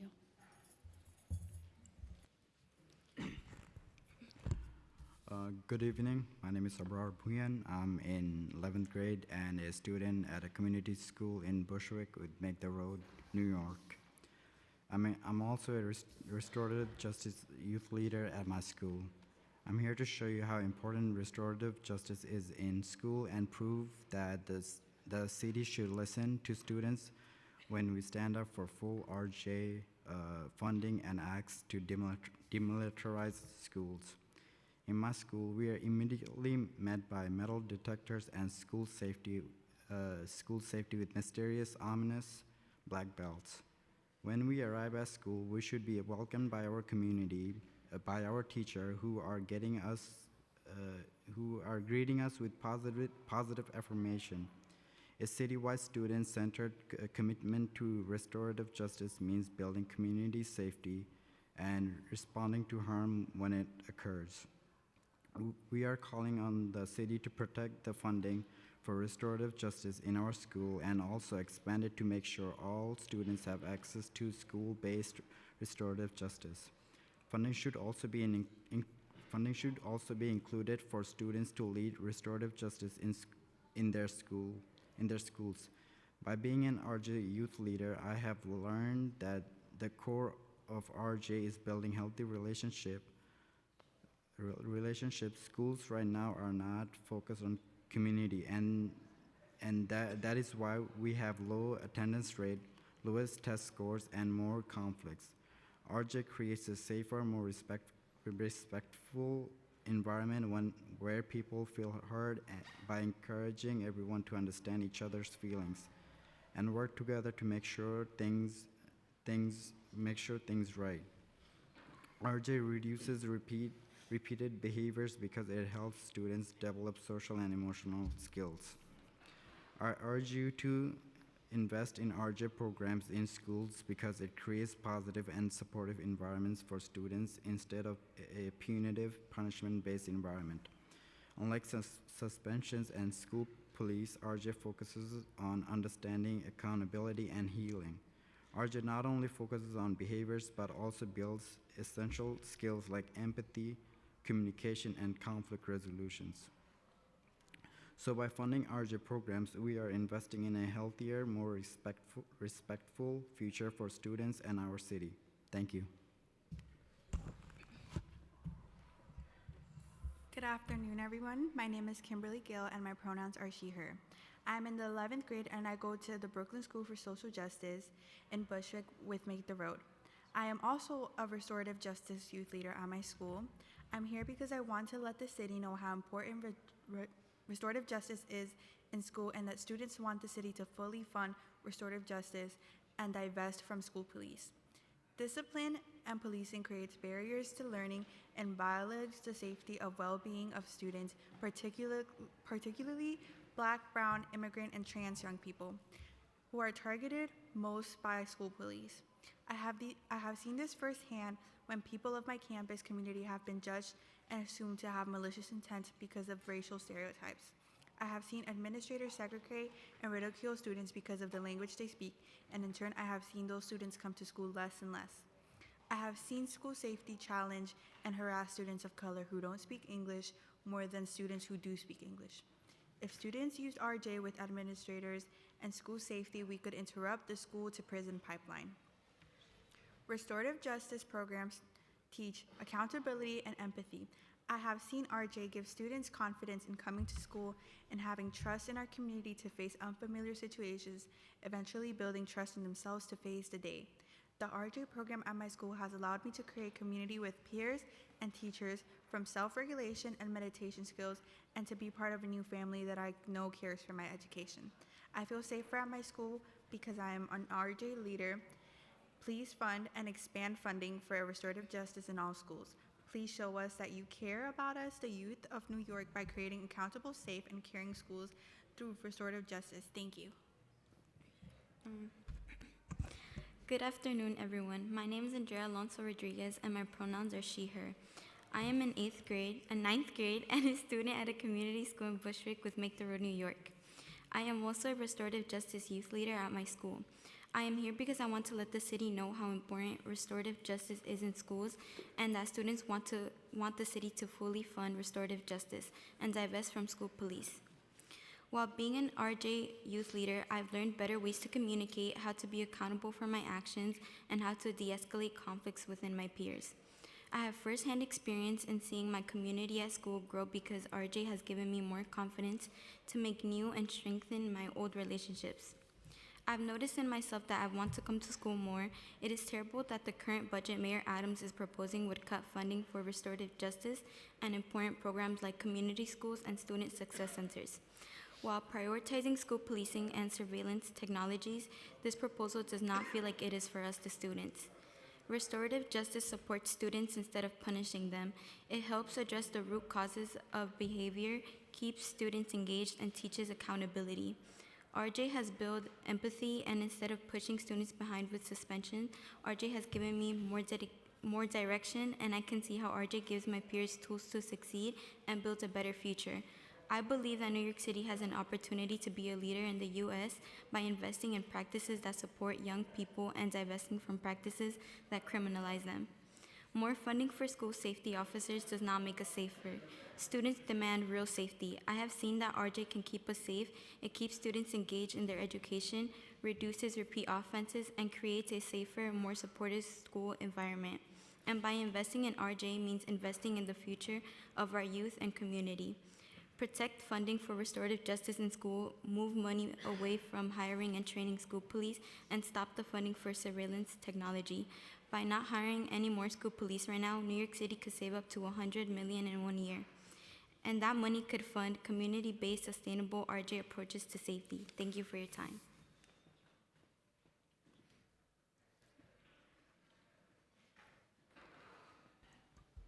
How many guidance counselors or college counselors you have at your student success centers?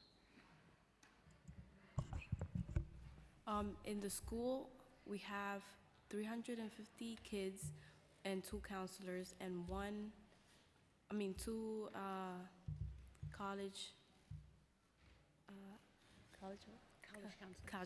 counselors. Okay. And how many counselors do you have at your schools?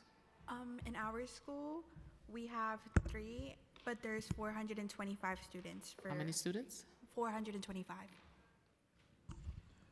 And in our school, there's over 400 students and 3 guidance counselors. Excuse me, I made a mistake. It was only 1 college counselors and 2 counselors in my school. Okay, thank you. And any restorative justice in any of your schools, or are you getting that outside of your school?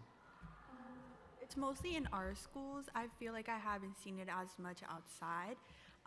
We're actually part of a program in which all 4 schools, but it's only 3 kids from each school. So there's 4 schools in our campus, and it's 3 from each. And there's only 1 person for that manages the whole group. Thank you. Thank you for your testimony.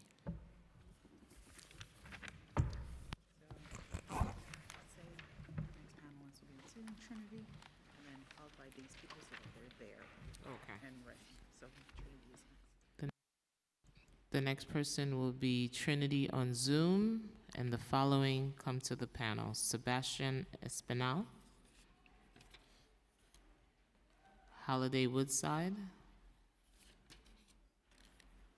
Jalen Frias, Ava Harris, and Darius Afante. If I butchered it, forgive me. Trinity, you may begin your testimony. You may begin. Hi, good evening. My name is Trinity and I'm in 8th grade. I'm here today because after-school programs are not just extra activities, they are necessary. They give students like me a place to feel safe, stay motivated, and discover what we are capable of. I'll be honest, when the last bell rings to end school, none of us ever want to go home at all. We are very excited that we are able to be with our friends, and having the expansion span of just school time, it's not really enough for us. So, and it's not because we don't love our families. It's just because we do want to be around our friends, we learn new things, and we have experience we wouldn't get anywhere else. Like when we're at home, we're digital with our friends. Sometimes friends can't come out to hang out because of parents. But after school programs do give us that experience where we can hang with our friends and learn new things from each other. For example, I've been involved in STEM, cosmetology, sports, leadership, art, and STEP through my after-school program. Each one has helped me grow in different ways. STEM showed me how creative science can be. Cosmetology taught me about self-care, love, confidence, and sports pushed me to be harder, work harder. Leadership made me speak up more. And art let me express myself when I couldn't verbally express myself. I can express myself in my artwork because I know I will have a connection with it. And STEM gave me a sense of teamwork and rhythm. When I'm in STEP, it's like I get to learn different cultures, different traditions of how people dance. And it's not just I step just to step. I step because you can actually feel the motivation, and you feel really important when you're in STEP. And it's not just about what we do in the building. We also get to experience things outside of school. We take fun trips that open our eyes to new opportunities. Like you can go on a trip and you just see something and then you want to explore it. And that's what you could do in after school when you're on trips. One of my proudest moments actually was when my after school program, back in December, I was nominated to play in a girls basketball the girls' football league at the MetLife Stadium. That was a very huge moment for me because I felt very underestimated at the time because I am a girl and I didn't think that I really had the confidence and courage to push myself. And I felt like I was just doing it for fun. But when I really got the chance to play at the MetLife Stadium and I stepped onto the field, it just changed everything. Seeing my Timer's expired. Thank you.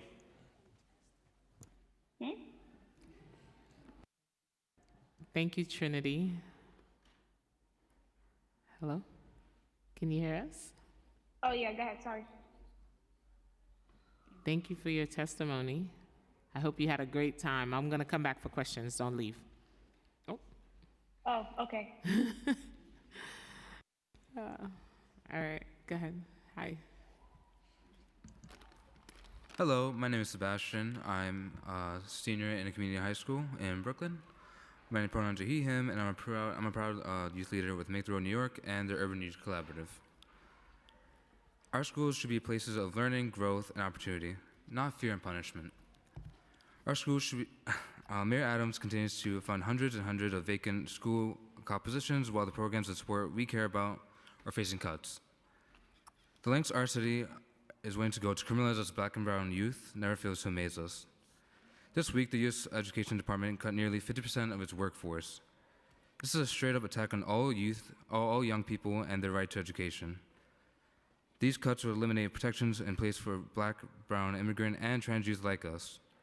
More than ever, we need our city to pass a budget that has our back and make sure we have what we need. That listens to us when we say school cops will make us safe. Millions of dollars are wasted on school policing, money that could be better spent on the resources we need, like funding for tutoring programs that could give every student a real opportunity to succeed.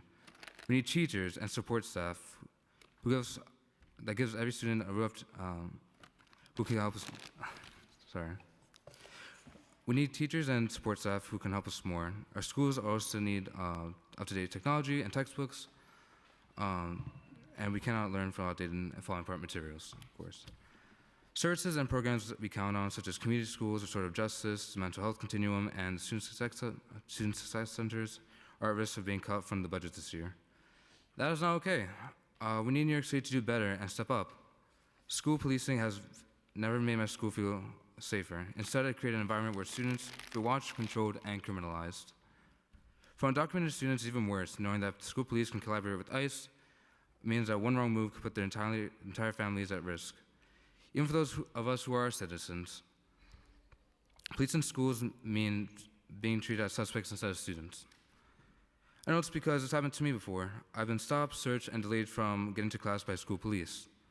I've been held back from AP courses, not because I wasn't capable, but because unnecessary policing wasted my time. How are we supposed to focus on our education when we're treated like criminals?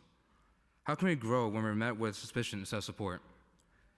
We don't need police in our schools. We need a secure hiring freeze on school cops, cut funding from the hundreds of vacant school cop positions, and then use that funding from both these investments to protect and expand to achieve the actual investments in our education and our future.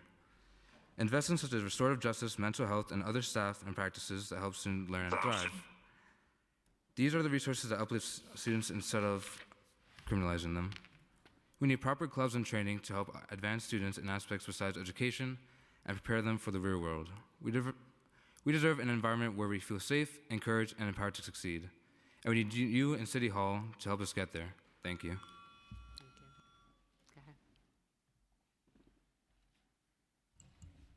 Hello, my name is Holiday and my pronouns are she, her. I'm a senior at the community school in Brooklyn and youth leader with Make the Road New York and the Urban Youth Collaborative. I'm here today because our mayor has failed us throughout his entire administration by investing in the wrong things. Mayor Adams and the federal government keep saying they will cooperate with law enforcement to deport immigrants that have committed crimes. This makes us worried about how schools can criminalize students by having school police respond to conflicts happening in schools using surveillance or harsh discipline policies instead of using proven alternatives like restorative justice and mental health support. Instead of truly supporting our students and listening to us, the mayor continues to criminalize us by cutting funding from vital resources. I've been searched multiple times while going through scanning. And for what? I followed every rule and did nothing wrong. but the system was designed to make me feel like I had. One time I was pulled aside by a school's cop and felt very nervous and embarrassed as I was the center of attention at that moment. School should be a safe environment for all students. The embarrassment I went through is something that no young person should go through. We deserve to be treated with respect and dignity. We don't need metal detectors, random searches, or school cops treating us like criminals. We need more restorative programs, school success centers for college and career planning, and job opportunities in schools to build skills. I've experienced it myself. Counseling and sports have kept me grounded and healthy in high school. When it comes to college, I'm on my own. Being a senior is tough, and applying for college is even harder.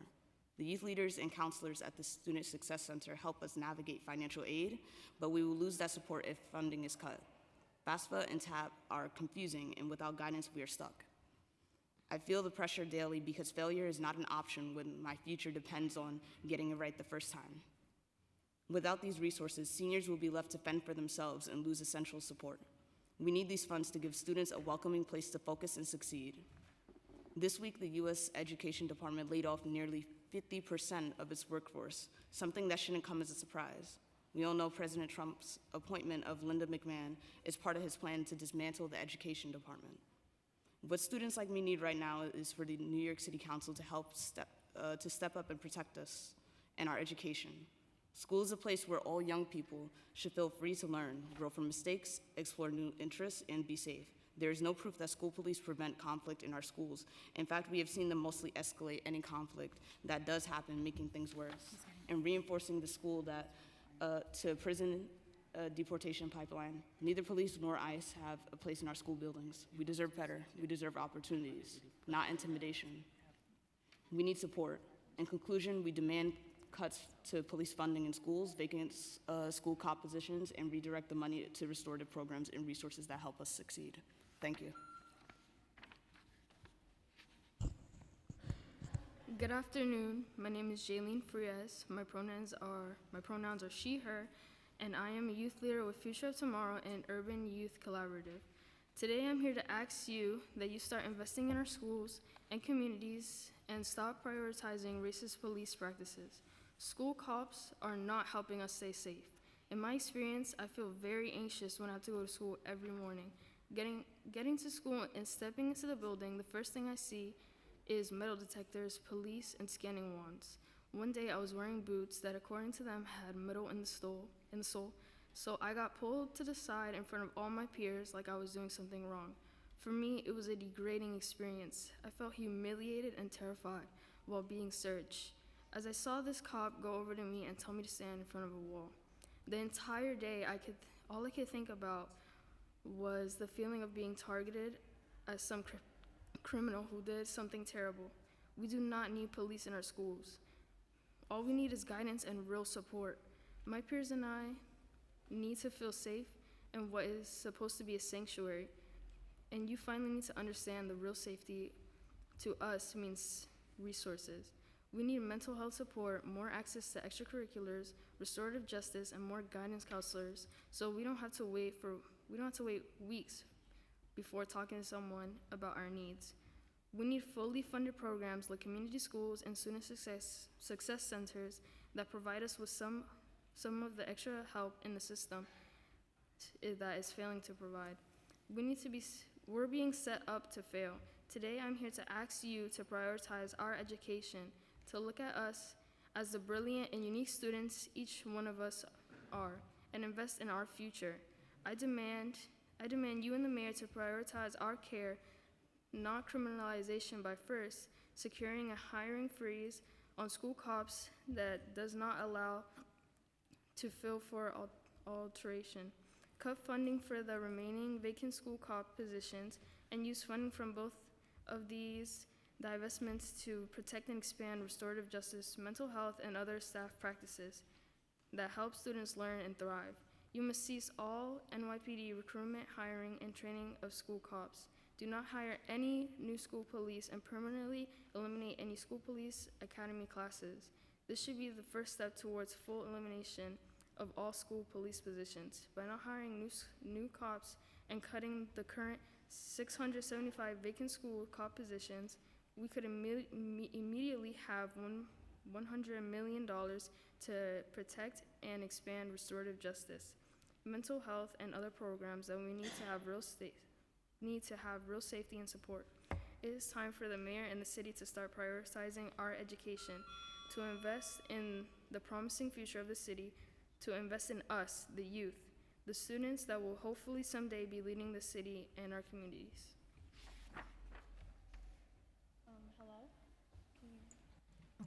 Hello? Okay. Good afternoon, elected officials, peers, and community members. Thank you for giving me the opportunity to speak today. My name is Darialis Infante, and I am raised in the Bronx, and I am a junior in high school, as well as a youth leader in Sisters and Brothers United and the Northwest Bronx Community Clergy Coalition and the Urban Youth Collaborative. I would like to start by sharing a story about my sister, who was a paraprofessional in my school. She was not just a para, but a mentor, a listener, and a person who was always there for students who needed her. She helped many students, including me. She would talk to us when things were difficult, help us through school problems, and be there for us emotionally when things at home or in our personal lives were rough. But despite all the wonderful things she did to assist students, she was laid off due to budget cuts. However, the budget cuts did not affect the police officers in the school. Those positions were retained.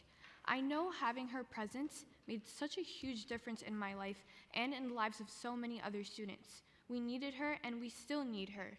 If we can afford police in schools, we should be able to afford more staff who actually work with students in a way that builds trust, community, and emotional resilience. My sister, like so many other para-educators, was a part of a team that made students feel safe, supported, and heard. But instead of more people like her, we got more police. This is not the kind of safety that helps us grow. And speaking of staff, my school only has one counselor per grade in addition to 2 college counselors. And with over 1,400 students, that creates an unmanageable workload. It is nearly impossible to get an appointment with a counselor, and when we finally do, it is last minute and unfocused. We need to talk about our problems, whether they are academic troubles, home troubles, or mental health crises. But how are we supposed to get the help that we need when the demand is this high and the resources are this low? The counselors are supposed to be there for the students, but the reality is we barely get to see them. The scheduling system at our school is always backed up because of the number of students who need the assistance. It is impossible to receive help for the specific problems we're experiencing when there's simply not enough time nor staff to help us. We do not need supervision nor surveillance. We need trust, counseling, and resources that will enable students to become healthy, solid, and well-rounded human beings. If you need money, I know where you can find $100 million. City Council has the responsibility to fight for a budget that will support young people like me and my peers. You can help support us by 1, securing a hiring freeze on school cops that does not allow to fill for attrition, and 2, cut funding for the remaining vacant school cop positions, and 3, utilize the funding from both of these divestments that equates to about $100 million to protect and expand restorative justice, mental health, and other staff practices that help students learn and thrive. Thank you so much.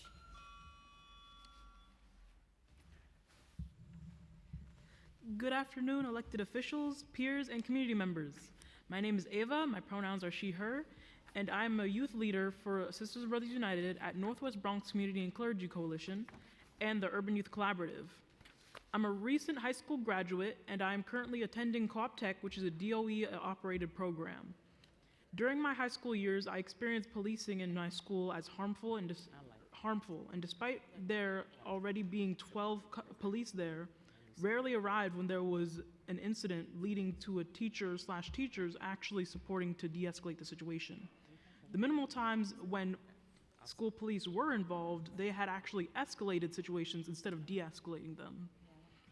One time when an officer was going through my bag, they pulled out a pin and started passing it around to their colleagues, making jokes about what the pin said. I felt embarrassed and unwelcomed. Imagine that being the first thing that happened to you as you came into school, being bullied by the principals across NYC, and the mayor call on to keep us safe. It is clear that more police in school would lessen violence, and oftentimes make students more uncomfortable, suffocated, and criminalized, invading and judging their privacy and private items. Police being there in general makes the line longer. Even now that I go to Quab Tech, they share a building with a DOE school that recently had metal detectors for 2 days, in which they usually have none.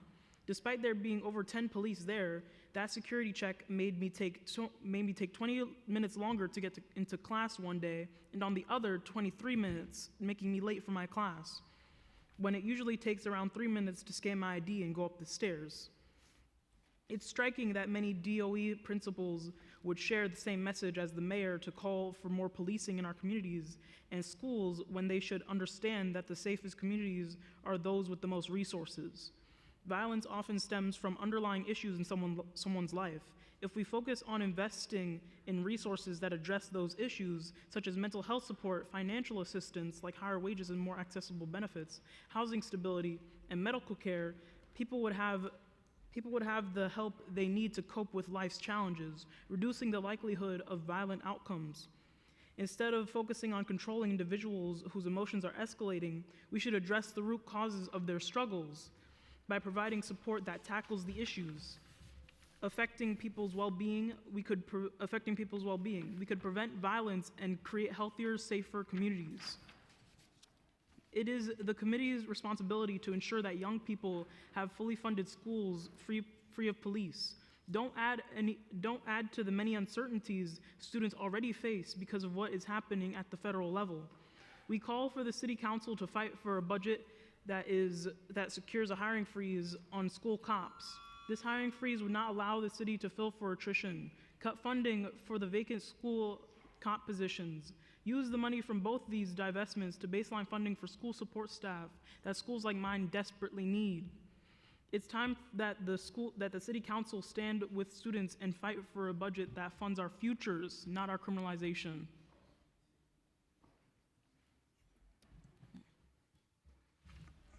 The future looks bright.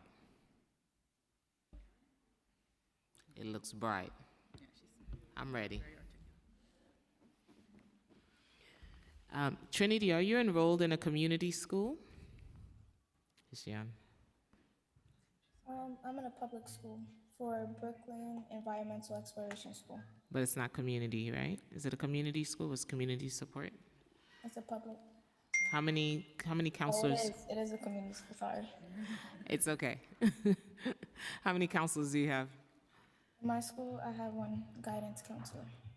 One? How many students? About 160. Thank you. How many counselors are at your schools? I guess I'll start off. There's 3 guidance counselors in my school with about 350 students that are there. Okay. Oh, yeah, I was going to say. Yeah. I have 2 or 3 counselors in my school.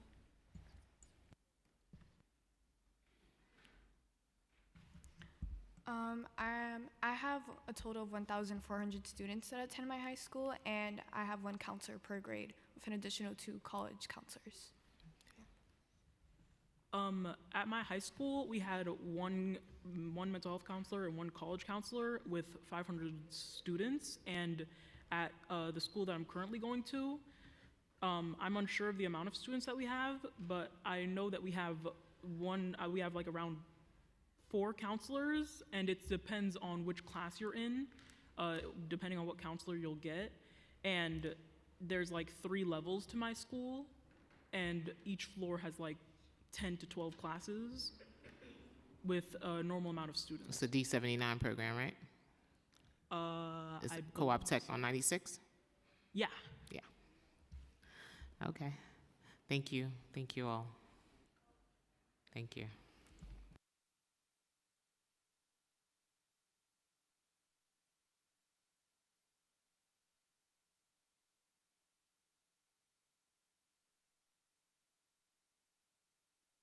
Esther Nunez. Okay. Holiday Woodside. Did I call that panel already? I did. I called all them? No. Joe Titus. Oh, okay. I think it was these people, sorry. Shouldn't have been there. Delirium Alban. Anderson Guzman. Did I say that right? Anderson?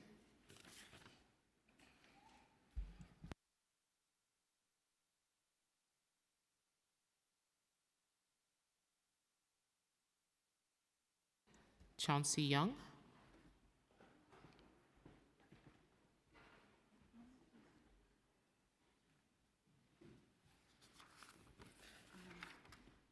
Say if there are any more students who wish to testify, Is there any students that wish to testify that have not testified? Oh, Oh, okay. Just say okay. I'll get them. I'll get them. no. Go ahead. Hello, my name is Esther. My pronouns are she, her, and I'm in 10th grade. I'm a youth leader with Make the Road New York and Urban Youth Collaborative. Thank you for giving me the opportunity to stand up for my community and talk about key problems and solutions.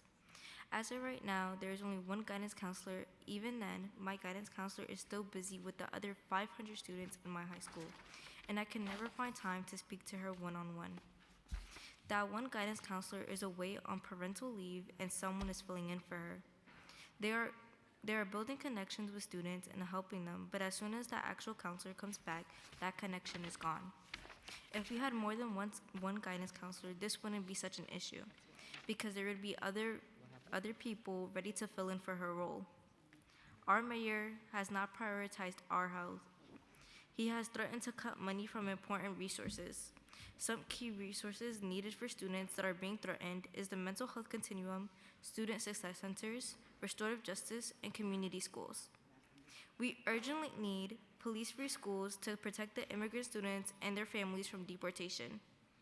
Just last week, there were confirmed reports of ICE trucks outside of one of the high schools in Port Richmond. Youth were uncomfortable and full of anxiety. This is how impacted young people are at the mere presence of their vehicles.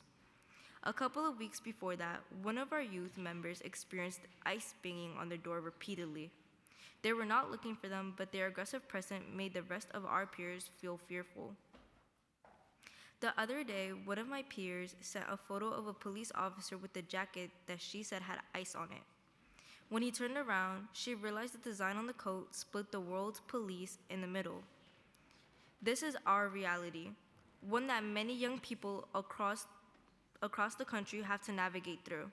If New York divested from all forms of policing and disciplinary practices, there wouldn't be such a high risk for immigrants to get deported. We need to redirect those funds into systems that create a safe and supportive environment for the students where they actually belong.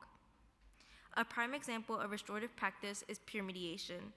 Peer mediation is a resource we are lucky to have in our school. I happen to be a part of this program and get to facilitate mediations. Before I became a facilitator, I was once part of a mediation as well. There was a conflict between me and a student about untrue rumors and miscommunication. A dean guided us to the mediation center where we got to hear each other's side of the story. This happened a year ago. I haven't had any problems with this student since. This is an important example to show peer mediation and restorative justice is helpful in schools and helps keep students from getting into fights. It hurts to see not enough schools in New York have this key resource. What the students really need is for elected officials to listen to all voices and remove police from school and invest and expand the staff and practices that truly keep us safe.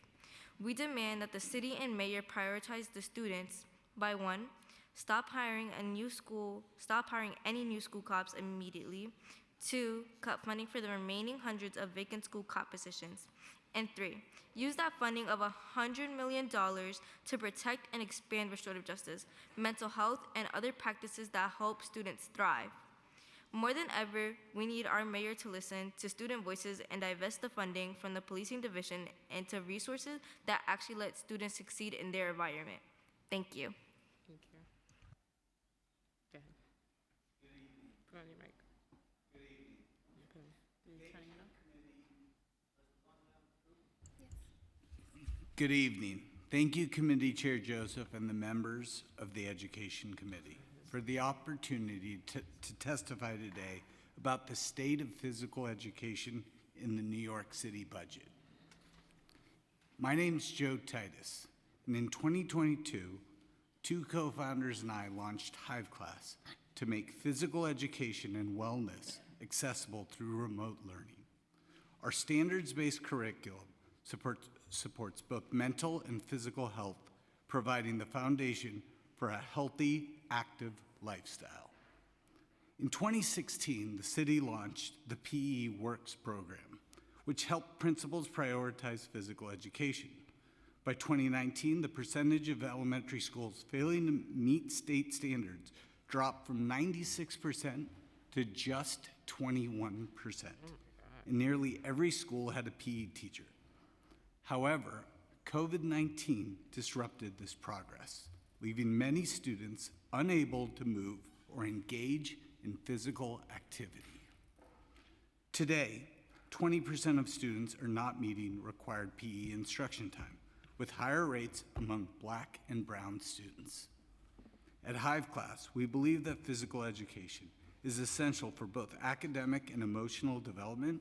Just as students learn math and reading, they also need to learn how to collaborate, resolve conflicts, and build relationships. Yet PE is the most skipped class in many schools. We believe this is partly because traditional PE classes struggle to address the complex needs of students, including bodily changes, social pressures, and academic stress. Physical education gaps disproportionately affect lower income students who often lack access to alternative activities.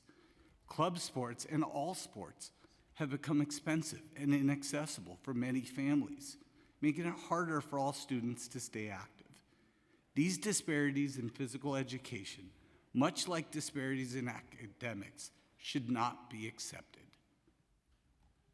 Hive Class is committed to closing the gaps, but we need the city's support. We urge the city to fund physical education programs so all New York City students, especially our most vulnerable, can have access to the tools they need for a healthy, active, and successful life.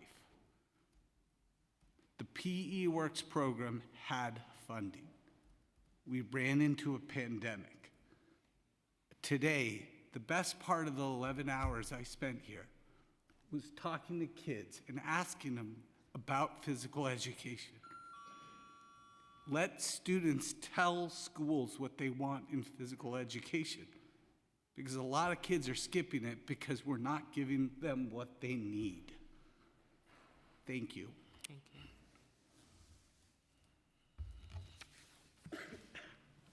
Good afternoon. My name is Aliem, and I'm a youth leader at Make the Road New York, and I am a senior at an international high school in Queens. I came here today to testify and urge the City Council and Mayor Adams to take immediate action to support and protect young people like me by investing more money in our schools and education, not as school cops. I came to this country about 2 years ago in search of more opportunity, safety, and better education. It was very scary to be alone with just my grandmother. With all these changes going on, my teachers helped me orient me to a new language and a better education. The one thing that I can just adjust is the amount of school policies always present. It makes us feel like we did something wrong. Every afternoon, the school cops go loud and aggressive, urging us to immediately leave the school property. I used to attend Regents Prep classes on Saturdays, and the school cops will push us to leave the building or stay outside the school, even in the winter days. The school cops truly don't help us in any way. They are not trying to support young people in mental health crisis, and they should not be the people the school depends on to help us, because their reaction to situations escalate everything. We need adults that are trained in restorative justice and mental health to support us. It's terrifying to be surrounded by school cops because I know any interaction is more likely for us to get pushed into the school deportation pipeline. Racism is the core of the United States system of police incarceration and immigration. Since arriving, I've seen Major Adams increase local and state police presence throughout the city. All of these enforcement systems use discrimination and violent tactics to criminalize Black, brown, Latin, and immigrant people. We are calling for the mayor and the city to prioritize or care no criminalization.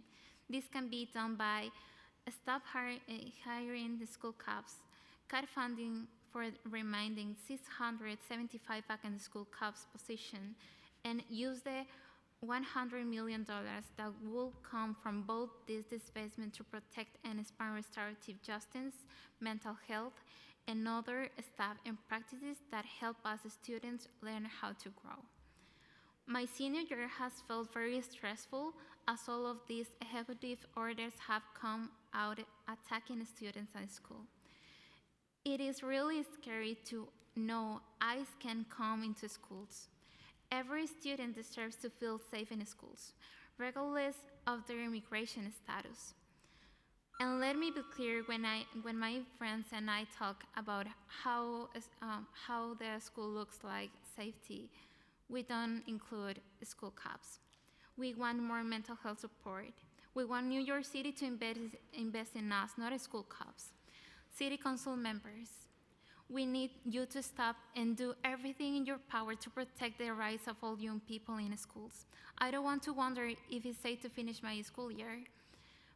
I want to continue planning for my college dreams and planning for my future career in psychology. Protect me, protect young people, protect all immigrants. Police and ICE are not welcome in our schools. Thank you for listening to me in your time.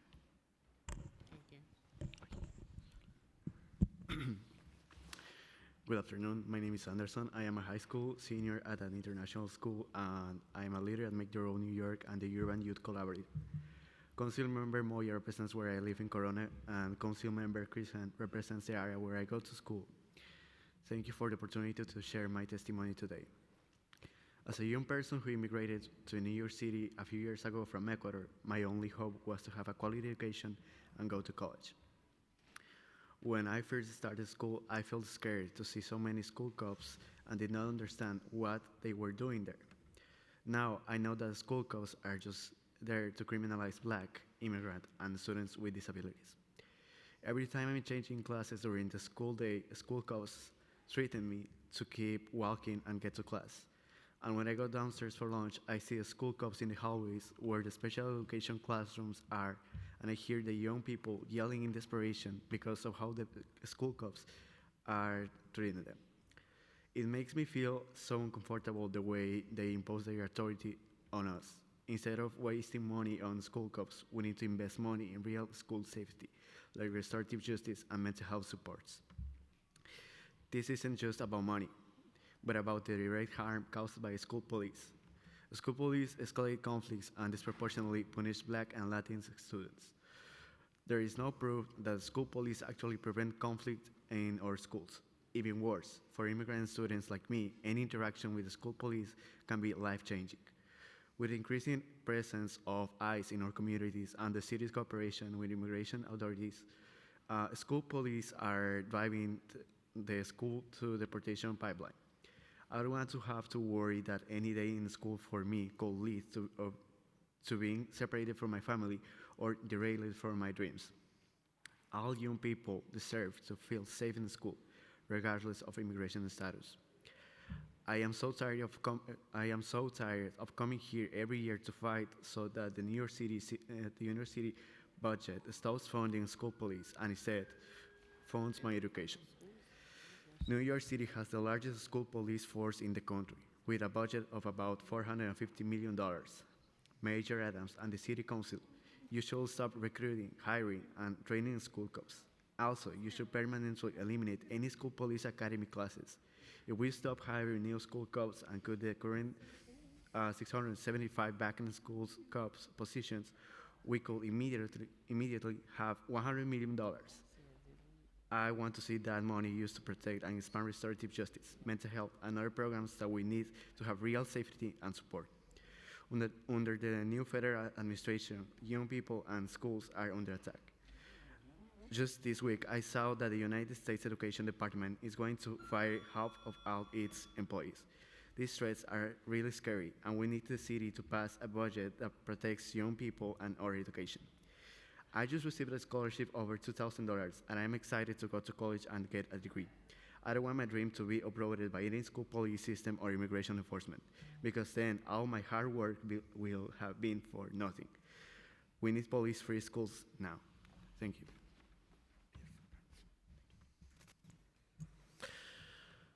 Good evening, Honorable Chair Joseph and New York City Council members. My name is Chauncey Young, and I'm a Bronx parent living in the Highbridge neighborhood of the Bronx and the director of the New Settlement Parent Action Committee. PAC is a member organization with the New York City Coalition for Educational Justice, the New York Dignity in Schools Coalition, the Healing Centered Schools Working Group, and the Coalition for Equitable Education Funding. For nearly 30 years, the Parent Action Committee has been led by Bronx parents who believe that every child deserves access to a quality education. For several years, we partnered with the DOE to develop the Parent Healing Ambassador Program. But since the DOE paused this program, we sought private funding and have worked for 12 schools in District 9 to further develop healing-centered schools as a model for both the city and for across the country.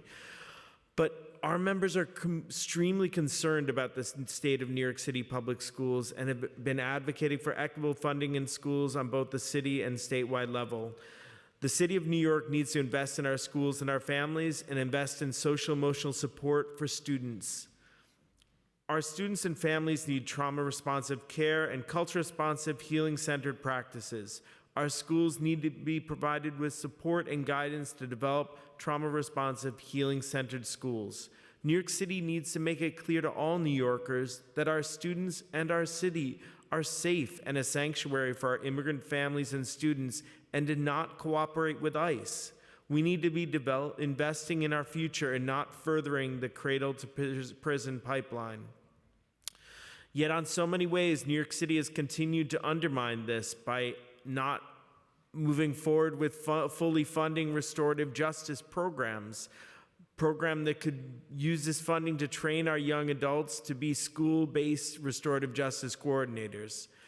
Mayor Adams has continued to cut this funding while continuing to decrease funding to Project Pivot, now at $20 million, though I believe City Council, the Public Advocate's Office, and the Comptroller's Office has continued to ask questions about how this funding is being spent. We would demand that New York City instead invest $80 million to fully refund restorative justice programs in 500 schools.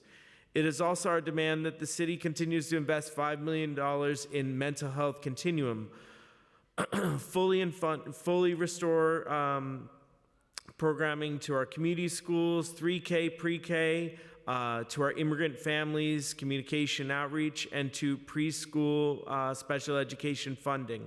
The city budget is a moral document. It shows our cities and our leaders' priorities, and we ask you to invest in a future for our children and for the future of New York City. Thank you. Thank you. You mentioned in one of the examples meditation. What other positive aspect of restorative justice have you seen in your school?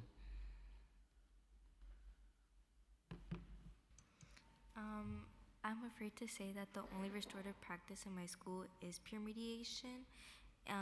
There are social workers, but it's not advertised enough in our school. I recently got to my school a year ago as a freshman, and I didn't know until this year in like December that there was a social worker, and that they're not even there every day. And most of my friends that I've asked and other people that I've asked, they aren't aware that they are social workers.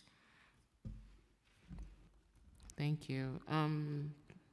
How is conflict resolved at your school if you do not have any restorative justice? Any of the two students? I'm sorry, I don't speak a lot of English, but That's okay. We don't have restorative justice. I know about the restorative justice because we have a subject called advisory, and then when I met someone that introduced me, Make the Road, and I went to the sessions, and than I know about the restorative justice.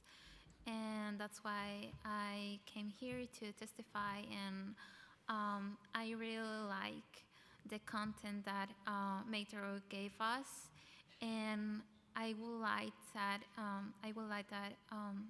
that kind of subject can be implemented in our schools. So basically, in our school, we don't have restorative justice, but basically, when any conflict happens in my school, doesn't matter what conflict it is, like a minor conflict or a big conflict, there's always the presence of police in every moment. Like in the stairs, if there's any conflict, minor conflict, there's the police also. If there is a bigger conflict, I don't know, it's not that bigger. Well, the police is there also. And so we don't really have that information or what to do in those cases. So the only thing that we have in our school, or the only thing that is the solution for everyone, is call the police, and that's the only solution that we have. So for that's why we are fighting for it and raising our voices to have more restorative justice and mental health support for our students in the schools. And how do we get more PE into our schools? We offer choice, we personalize it, and we give kids access to everything and anything that they want. And so if kids can have a personal experience with it, I think that will get them to want to go to class. And now, in the world we live in, where most schools in New York City are on a one-to-one basis, the kids who don't feel comfortable maybe changing can do remote work at home if you give them the instruction. By no means are we replacing teachers. What we're trying to do is support PE teachers. The student-teacher ratio is high in a physical education classroom. Yeah, that's why I asked. Okay, thank you so much.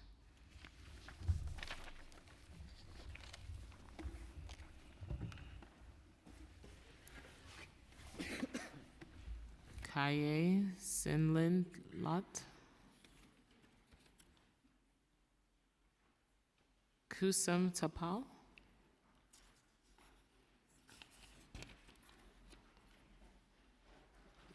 Brandon Lee. Aisha Tasman. I hope I'm saying it right. And Wizard Irshad.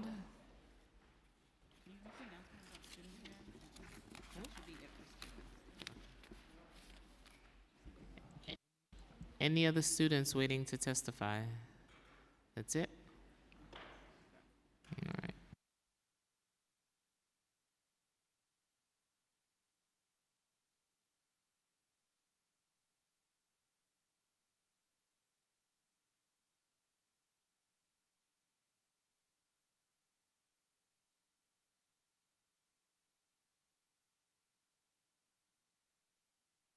Go ahead.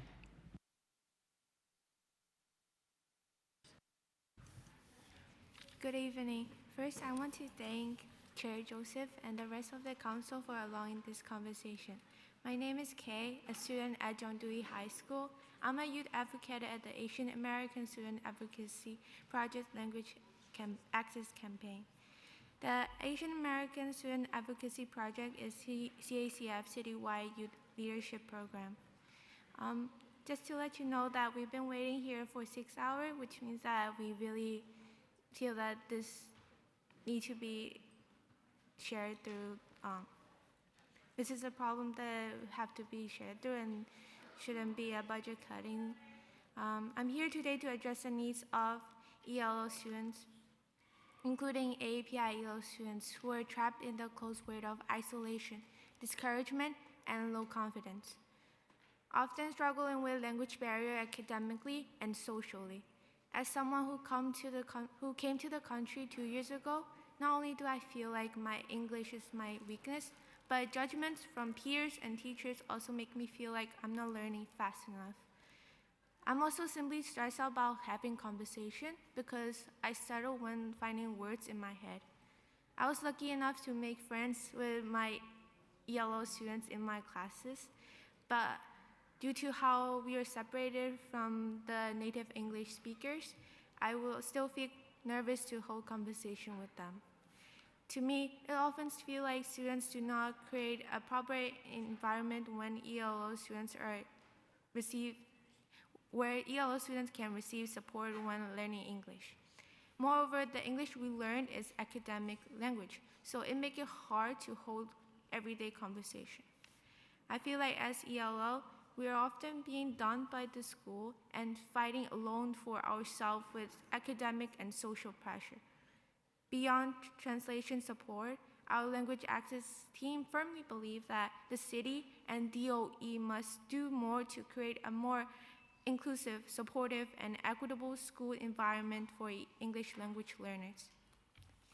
We found that many ELO students struggle with social integration because they lack space to practice English.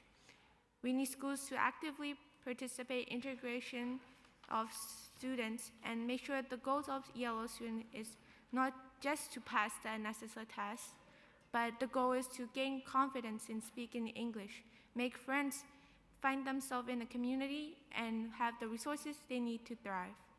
We want the school to be able to properly communicate with our families. My parents deserve to have information delivered properly to them. I shouldn't be expected to translate. However, this is often the case because our language is not a top-spoken language in New York City, which make me feel more isolated. We call on the city to create an equitable and inclusive environment to help ELO students to feel heard about their struggles by implementing special programs and that can fill in their language needs and provide engaging materials for an inclusive language learning experience. Thank you.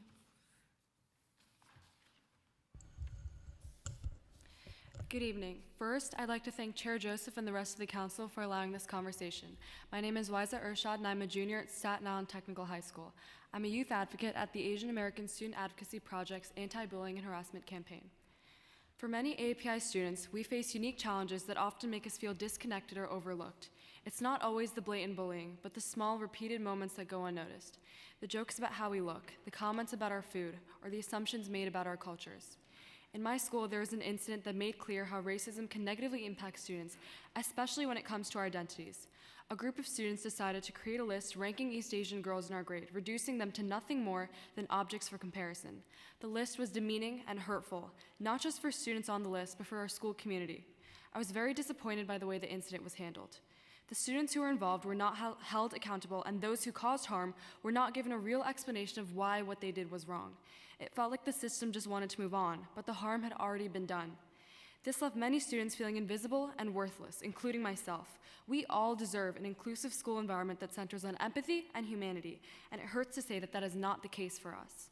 As API youth, we're often reduced to assumptions about our culture, our intelligence, or our behavior. As a result of the model minority myth, teachers have biases, believing API students are academically gifted, hardworking, and quiet. This completely ignores our individuality. We're constantly being asked whether we're terrorists or viruses by peers, comments that do nothing but cause more harm. All of these ignorances and misunderstandings come from a lack of understanding of each other. Chair Joseph, you mentioned earlier today that the council has funded Black Studies and now Latinx curriculum.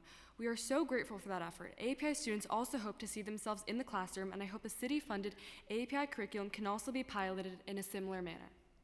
The Anti-Bullying and Harassment campaign team believes the solution to addressing bullying and harassment in schools is not punishment, but creating an environment of empathy that focuses on healing and repairing harm.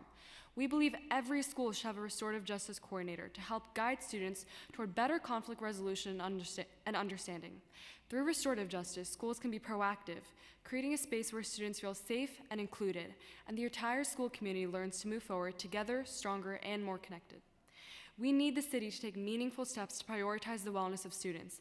That is why we believe every school should have a restorative justice coordinator, and the city must have a baseline funding for the program. We know that meaningful change takes time, so the funding for such initiatives must be sustainable and protected from cuts. We want to create a community where all students, regardless of race, ethnicity, or background, feel valued, safe, and understood. Thank you.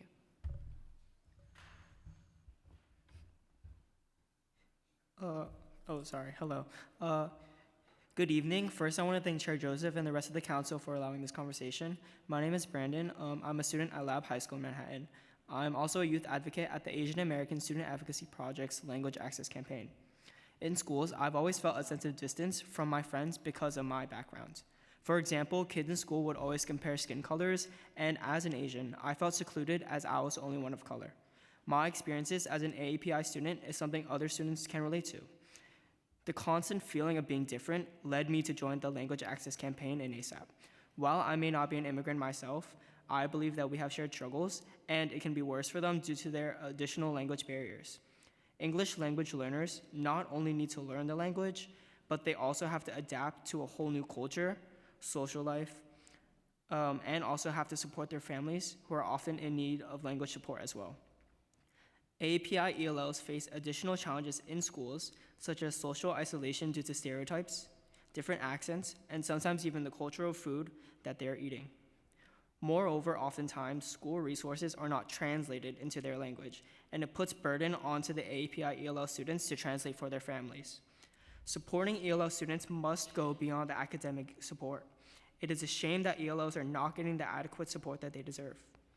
Language access isn't just providing a translation. This is why, in ASAP, we advocate for the creation of more culturally responsive and integrated spaces for AAPI ELL students in high schools across the city. Implementing these spaces require understanding their social and academic barriers. We also need schools to actively foster an environment where all students, including ELL students, feel genuinely welcomed and supported to be themselves and thrive. No one should be judged based on their speed at learning English. We believe that their identities as English language learners should not be ashamed, and that their ability to be multilingual must be cherished. All families should be receiving information and school materials regardless of the language that they speak. Navigating a new education system is challenging for both parents and ELL students, and it is on the school to ease that burden. The city must baseline the funding support for immigrant students and families, and what this means is that that they can also have different outreaches, such as using ethnic media and translating material into more languages. We also need data disaggregation to have a full understanding of the language needs of students. We believe that the city can do and must do more to support and protect our immigrant students and families through many different ways. They are part of the community, so the city must take action to make that happen. No one should feel excluded, isolated, or judged in our school system. We all deserve to be seen and valued. Thank you.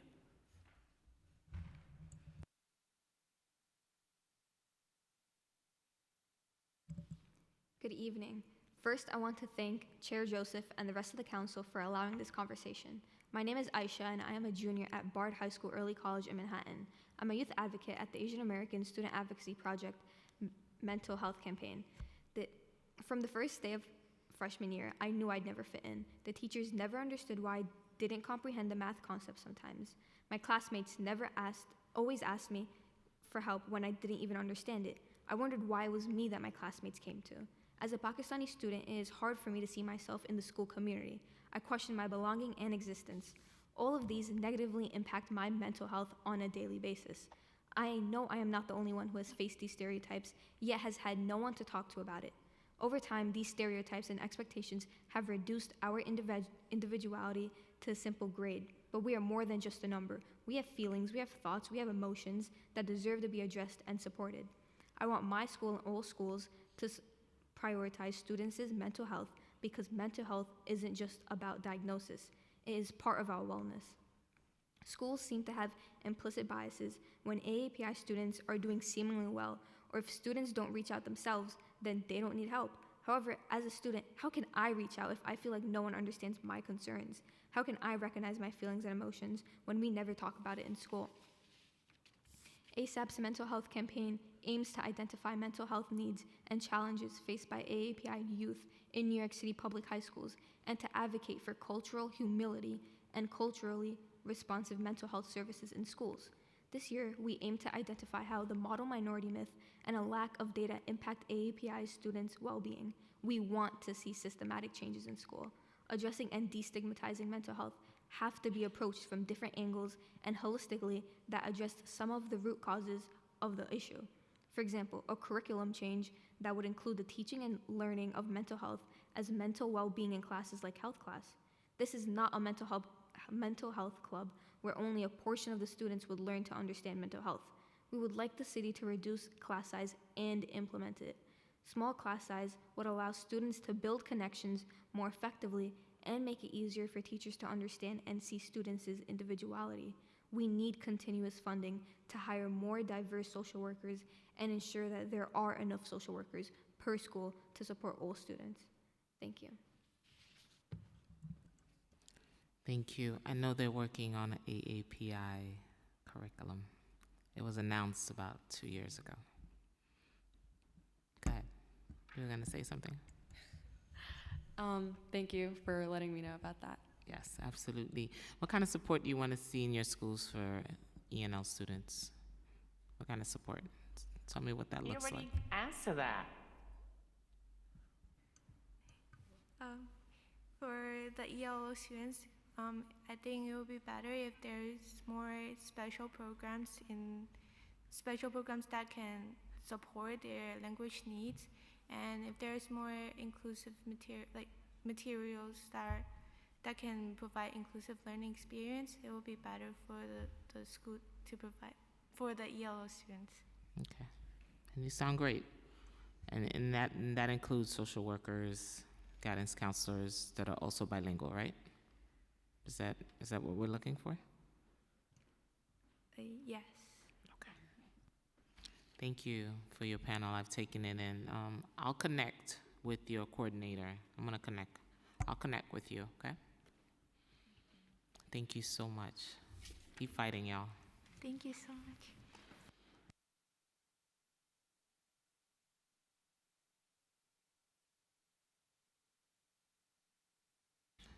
Sarah Jonas,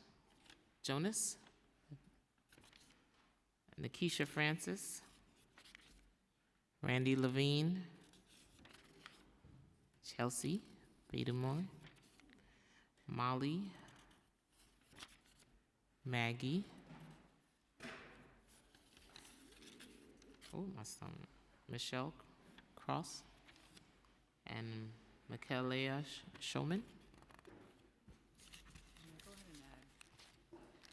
And Paulette Healy.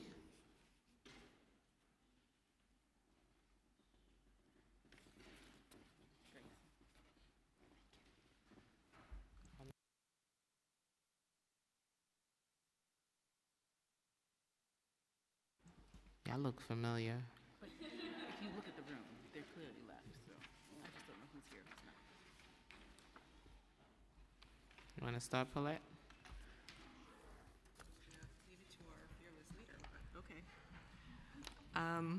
Thank you, Chair Joseph, for being a constant companion for our children and a true champion for New York City public school families. My name is Paulette Healy, and I'm raising 2 teenagers in public high school, both with IEPs, one in a D75 inclusion program. I had to laugh when school construction said that their inability to complete projects was because projects cost more than they anticipated. My son is learning financial literacy in his D75 program in order to know how to create a budget to live independently as an adult. Perhaps school construction needs a refresher on how to stay within budget, or maybe stop greasing palms for contractors who do subpar work in order to curry favor from the mayor and his cronies. But that's a different hearing. I do want to focus my testimony on Future Ready. The Career Readiness Initiative was funded $53 million aimed to equip students with real-life skills and prepare them for careers, including paid work-based learning experiences, mentorships, and access to college credit and industry credentials to 15,000 students in 135 schools. Guess how many of them were D75? None. 2. Not that the students didn't fit the criteria, or that there was a lack of willingness from other D75 programs to participate.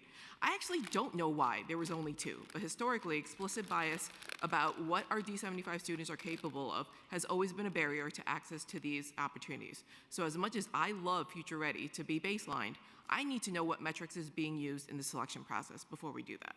What I will ask for today is investment in opportunities for our D75 students, transfer school students, and our alternative pathway students. My head is on a constant swivel watching for yet another transfer school to be on the chopping block for closure, or another D75 program being pushed out because a charter school wants to add a grade, or another ASD Nest program getting relocated because rich privileged parents want to expand their dual language program. All of these decisions made by the DOE is a constant reminder that students who cannot learn in a traditional classroom setting are not worth the investment. So our D75 para program, which is a successful program, generates an average of 85 paras yearly that go on to serve students in our public school system. This is a successful program that was piloted in D75 for D75 students who then go on to work with more students with disabilities. I propose a similar model to develop social workers, speech, occupational and physical therapists, restorative justice and travel training coordinators, and school bus drivers, because these are vacancies every year that are positions that are very difficult to fill. And if we take this direction, this will create a sustainable pathway for opportunities for our students with disabilities and provide them a better chance of independent living outside of the school system. Thank you.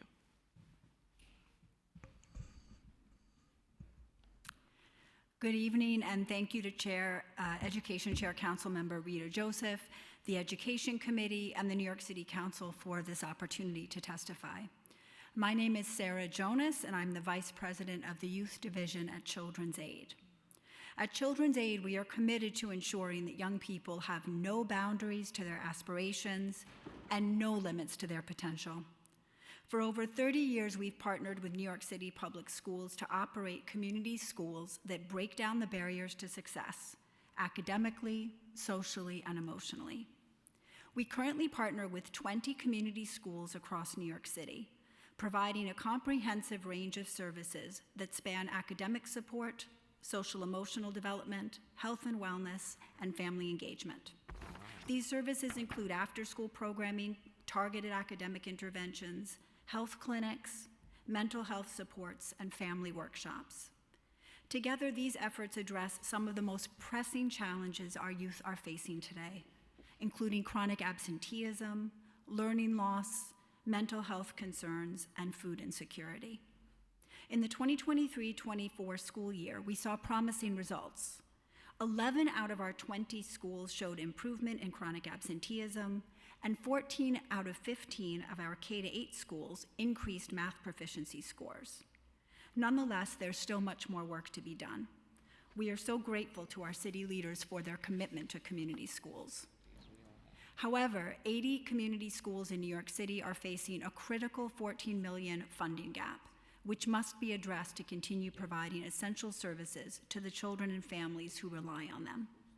This includes $9.16 million for approximately 70 campus model community schools and $5 million for 10 schools in the zip codes hardest hit by the pandemic. Children's Aid Charles Drew Campus, one of the campus model impacted schools, has provided essential services since 2014, including after-school beacon programming, ESL and GED classes for parents, a food pantry, and a school-based health clinic. We stand with the Coalition for Community School Excellence in urging the administration to restore and baseline this $14 million in funding. We also call on the city to address the delays in contract registration and timely payments to nonprofit providers. Additionally, we join the Coalition for Equitable Education Funding in advocating for baselining funding for essential education programs that are currently at risk due to one-year city dollars. Finally, we urge the city to take urgent action to address the challenges of school transportation for students in foster care. Reliable and timely transportation is essential for these students. It's a critical source of stability in their lives. Delays of weeks or months in assigning bus routes create unnecessary barriers to their education, and we call on city leaders to allocate the funding needed to ensure safe and consistent transportation. Thank you so much for your time and for your continued commitment to the children and families of New York City. Thank you, Chair Joseph, and all the folks who are rocking out with us, including the officers. We appreciate you. My name is Nikisha Francis, and I am the Policy and Advocacy Manager at Good Shepherd Services. I'm also on the steering committee of the Campaign for Children, the Coalition for Community Schools of Excellence, the Learning to Work Coalition, the Student Success Center Coalition, and the Coalition for Equitable Education Funding. Good Shepherd has 31 education programs that support over 7,500 students across Bronx, Brooklyn, and Manhattan. Our programs include Learning to Work, Student Success Centers, Young Adult Borrow Centers, and transfer schools and community schools. The mayor's FY26 preliminary budget extended funding for 2 of these programs, Learning to Work and Summer Programming, for another year, but did not include long-term funding for these programs, putting them at risk of cuts in 2026. We stand with the Coalition for Equitable Education Funding in calling for the city to baseline funding for essential education programs that are currently funded by one-year city dollars and are therefore at risk of significant funding cuts in July by the executive budget. I would like to focus my verbal testimony on highlighting Learning to Work, community schools, and student success centers. Learning to Work. In 2004, New York City conducted a study of students who were falling off track and found that we were losing almost 140,000 students every year. In response, New York City created the Learning to Work model to address the giant need, which embedded community school-based organizations in transfer schools and young adult borrow centers. While the mayor's FY26 preliminary budget extended funding for Learning to Work for another year, the Learning to Work CBOs are operating under contract extensions that do not consider the changing demographic of students we are supporting and the growing cost of operating programs. Community schools. In 2021, a change in the Office of Community Schools funding formula led to significant budget cuts in 52 New York City community schools contracts that account for 70 schools citywide. Over the past 3 years, the Coalition for Community Schools of Excellence have advocated annually for funding, resulting in temporary one-year allocations. This funding must now be baselined in the upcoming budget to ensure long-term support. DeWitt Clinton High School, one of the impacted schools, is set to lose over $400,000 in July if no action is taken. Restoring this $9.16 million funding is vital to continue these critical services and support the community. Student Success Centers. While the adopted budget included one-year funding for Student Success Centers, 4 Student Success Centers lost funding and had to cease services. Programs are concerned that they are not able to sustain services with the current funding sources and distribution plan and have been asking New York City Public Schools to RFP Student Success Centers to bring about more sustainable and reliable funding. We urge Mayor Adams to baseline these programs in FY26 executive budget so that students, families, educators, and providers will have the assurance that they can continue relying on these programs in future years and to make additional investments that are needed to support students with a focus on those who have the greatest needs. Thank you for the opportunity to testify. Thank you for the opportunity to speak with you. My name is Randy Levine. I'm the Policy Director of Advocates for Children of New York. We are concerned that a number of important education programs are funded only through the end of this year. If funding is not continued, hundreds of young children with autism and other disabilities could lose access to preschool special education programs in violation of their legal rights, at a time when more than 600 preschoolers with disabilities are still waiting for seats, and the city could lose thousands of 3K seats. The Immigrant Family Outreach Initiative could end at a time when changes to federal policy make it essential for schools to be able to communicate key information to families. Thousands of students at 50 high-needs schools could lose access to the mental health continuum while there is an ongoing youth mental health crisis. The majority of restorative justice programming could end, despite the importance of students learning to resolve conflicts and repair relationships instead of being excluded from school. We appreciate that you, Chair Joseph, and the City Council fought for each of these programs and more last year. We stand with the Coalition for Equitable Education Funding in calling on the city to baseline a number of important education programs this year. While it is important to ensure that these programs are continued and baselined, the city must also do more to address pressing needs that we see in our work with families. We recommend that the city add at least $70 million for preschool special education, evaluations, services, and staffing, at a time when 11,000 preschoolers with disabilities are waiting for at least one of their legally mandated services to begin, and 5,000 are receiving none of their mandated services at all. $17.5 million to expand access to small group support for students who need extra help learning to read. We should not have to take legal action to get private tutoring because our public schools are not equipped to provide effective reading interventions to students who need them. $3.75 million to provide behavioral support not currently funded through school-based mental health clinics, such as training for school staff, and $450 million to the 5-year capital plan to make more schools fully accessible so that students with physical disabilities are not turned away from school because they can't get in the building. More information about each of these priorities and others is in our written testimony. We look forward to working with you as the budget process moves forward. Thank you for the opportunity to speak with you and to all of you who are here this late in the evening. And I'd be happy to answer any questions you may have. Good evening, everyone. My name is Chelsea Badamore, and I am Director of Policy and Advocacy with the YMCA. First and foremost, a huge thank you to you, Chair Joseph, for your tireless advocacy and partnership in securing critical investment for our school communities. A huge thank you to our finance and committee staff, the sergeants, and all of the students that came straight from school and patiently waited to share their stories with us. I'm gonna sound like a broken record, but we're gonna break the record, it's fine. The YMCA of Greater New York is committed to empowering youth, improving health, and strengthening community. With 24 YMCA branches and more than 100 community sites across New York City, the Y is amongst the city's largest providers of human services, spanning from infancy to older adult, and an important anchor, convener, and catalyst for transformational change in our communities. We are a proud member of CEEF, CCSE, C4C, and we stand with everything that our colleagues said. So while the mayor's preliminary budget continued funding to support programs like Learning to Work and Summer Rising, this was only for 1 year, and we need the city to baseline these programs. Others, such as 3K, community schools, preschool special education classes, restorative justice, and more, will expire at the end of June if our city leaders do not act now.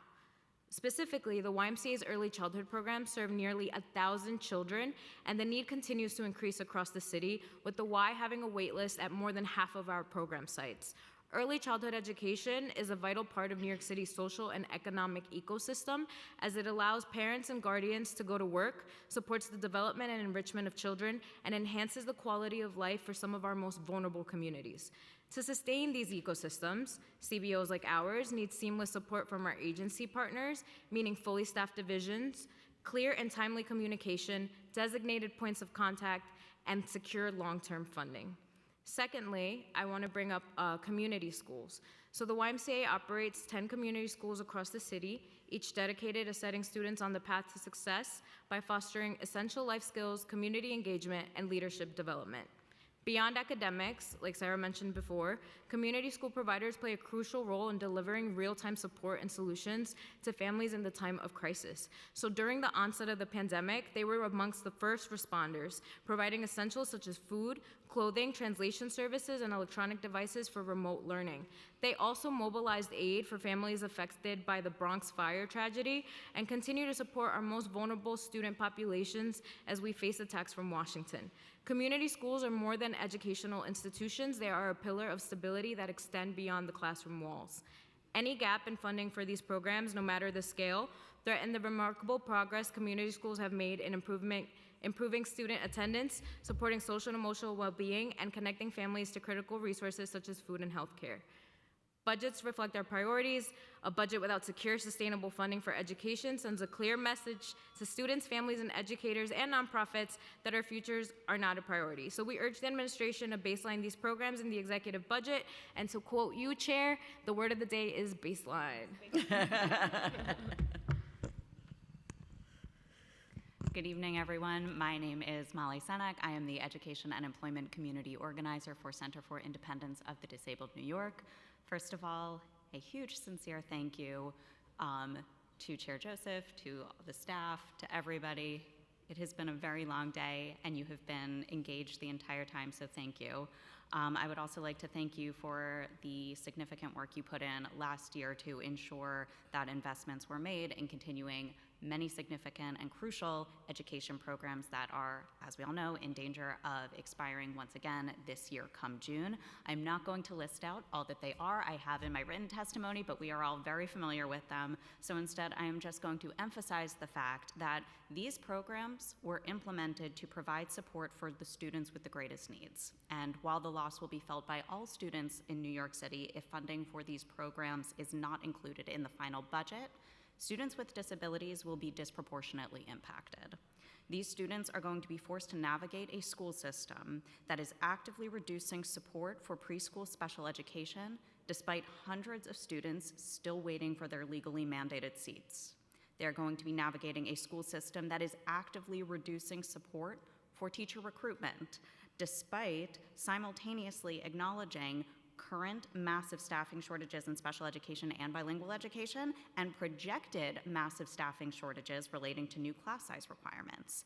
They are going to be navigating a school system that is actively reducing outreach capacity despite families consistently reporting being unaware of available resources, and a school system that is actively removing support for community schools, restorative justice, and mental health care at a time when, according to a 2024 comprehensive report by the New York City Department of Mental Health and Hygiene, 48% of New York City teenagers reported experiencing depressive symptoms in 2023, 24% reported wanting or needing mental health care within the last 12 months and not receiving it, and 9% reported attempting suicide.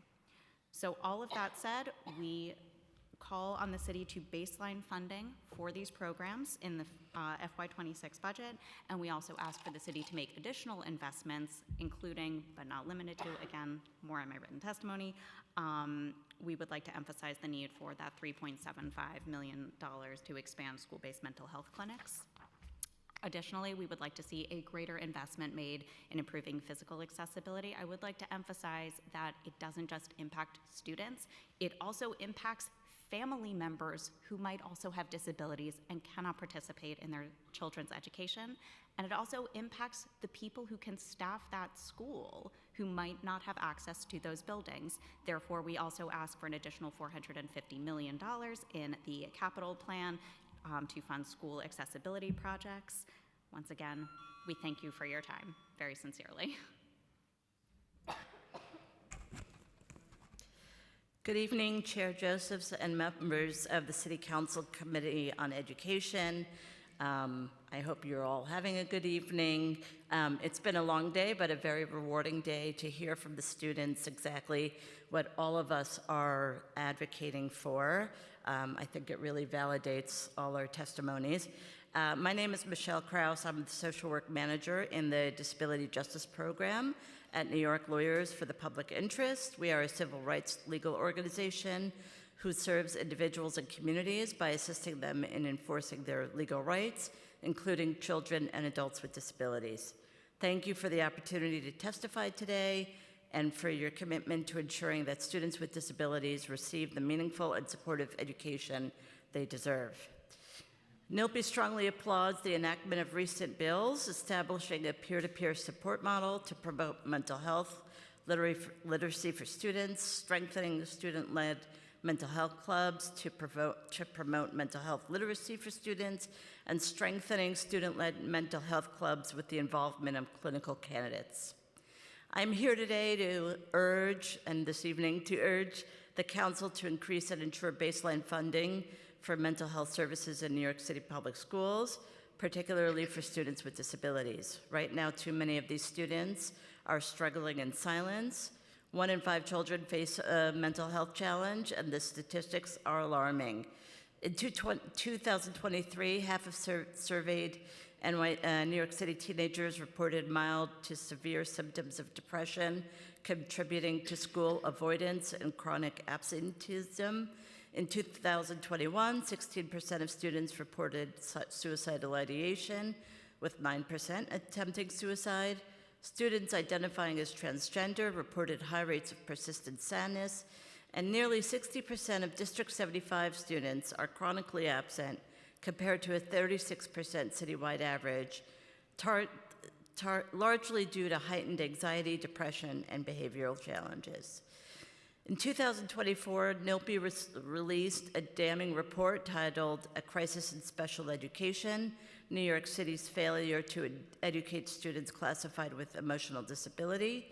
This report exposes the consistent failure of the New York City DOE to identify, classify, and adequately serve these students, condemning them to a future of academic struggle, social marginalization, and too often failure to graduate. Critically, our schools lack the resources to address these needs adequately. There's a chronic shortage of special education teachers and related service providers, including mental health professionals. The DOE has admitted that 1 in 5 students needing mental health support that do not receive them. The report underscores that the consequences of the DOE failures are clear. Students who do not receive mental health support services and related services are more likely to struggle academically, experience higher rates of disciplinary actions, and face long-term emotional distress. We cannot allow these gaps in care to persist. We are deeply concerned that the mayor's preliminary budget for 2026 DOE baseline funding for school-based does not include baseline funding for school-based mental health clinics, previously supported with a $3.6 million from the Mental Health Continuum, a $5 million partnership between New York City Health and Hospitals, the DOE, and the NYC Department of Health and Mental Hygiene. This program was a key component of the Adams administration mental health agenda. Without this funding, how will the DOE compensate for these lack of services and the students that need these vital services? The FY26 budget must therefore prioritize hiring more school-based mental health professionals, especially psychologists, social workers, counselors trained in disability services, expanding social-based therapy programs so students receive help before their struggles become crises, funding professional development to equip teachers and staff with tools to identify and support mental health needs. Investing in mental health is an investment in academic success, student well-being, and the future of our city. The students of New York City cannot wait any longer. I urge you to take bold action in this budget cycle to ensure that every child, especially those with disabilities, has access to the mental health support they need. Thank you so much. Thank you. We have a mental health roadmap led by Councilmember Lee, and we passed some bills around student peer meditation, around peer mental health, and the speaker also spoke about that in her City of the State. So we are in the same. Sarah, DOE earlier said they were getting contract payments to community schools on time. Have you seen any improvements in delays in these contract payments? I know that they've been working hard on it. We have seen some improvements, but we need more and faster. So I think it's sort of an ongoing issue that needs continued attention. But yes, we do see that there have been some improvements, which we appreciate. More is needed. And Nikisha spoke about changes you would like to see in the upcoming RFP for the Learning to Work that may address the problems you'd identify. Sorry, go ahead. Can you repeat the question, Chair? Can you speak to some changes you'd like to see in the upcoming RFP for Learning to Work that may address some of the problems you identified, or you would like to see them put out an RFP? We'd like to see them put out an RFP. Would it help solve some of the issues you're seeing on the ground as you're working with? Yes, for sure. It definitely would, because it would kind of streamline the process. So for sure, yes. Okay, thank you. I saw a hand go up. Yeah, Chair, I was going to say, so because of the City Council and your partnership for ECE, our contract payments have been processed. For community schools, they still owe us money, at least $100,000 for the last school year. Just wanted to put that on the record. Okay, We will be the debt collectors. Chelsea, DOE testified that 17 schools received the $14 million for community school. Your testimony said 80. What do you think New York City Public School is referring to? I don't know what 17 schools they're referring to, but the way my colleagues broke it down, so it's 70 for the 52 campus model schools, and that total is $9.16 million. We keep fighting for it year after year. And then it's 10 schools in the neighborhoods most impacted by COVID-19. Right. And that was your schools, the council, and now it's on the other side. So 80 schools. And they actually sent us that list, which I can share with you. Okay, that'll be great. Thank you so much. Thank you all for standing with me here tonight. What's next? Dr. Natalie Graves Peters, if I messed it up, Grace, please. Allison Marino. Tyra Van Rel. Oh no. Brianna Black. Megan Nordgren. Aaron Sanders. Deborah Freeman. Gregory Bender.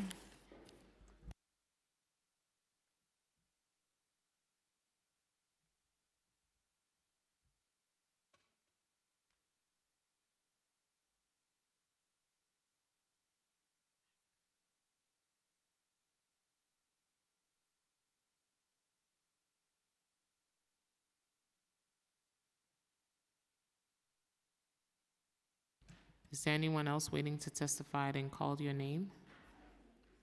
Oh, you have a...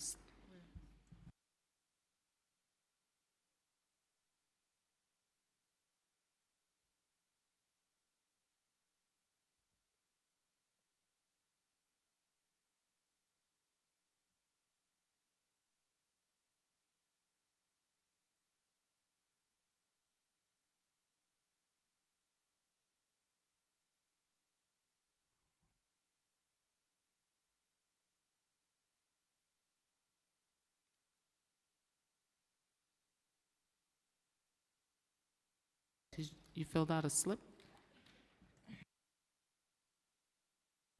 You may start, Deborah.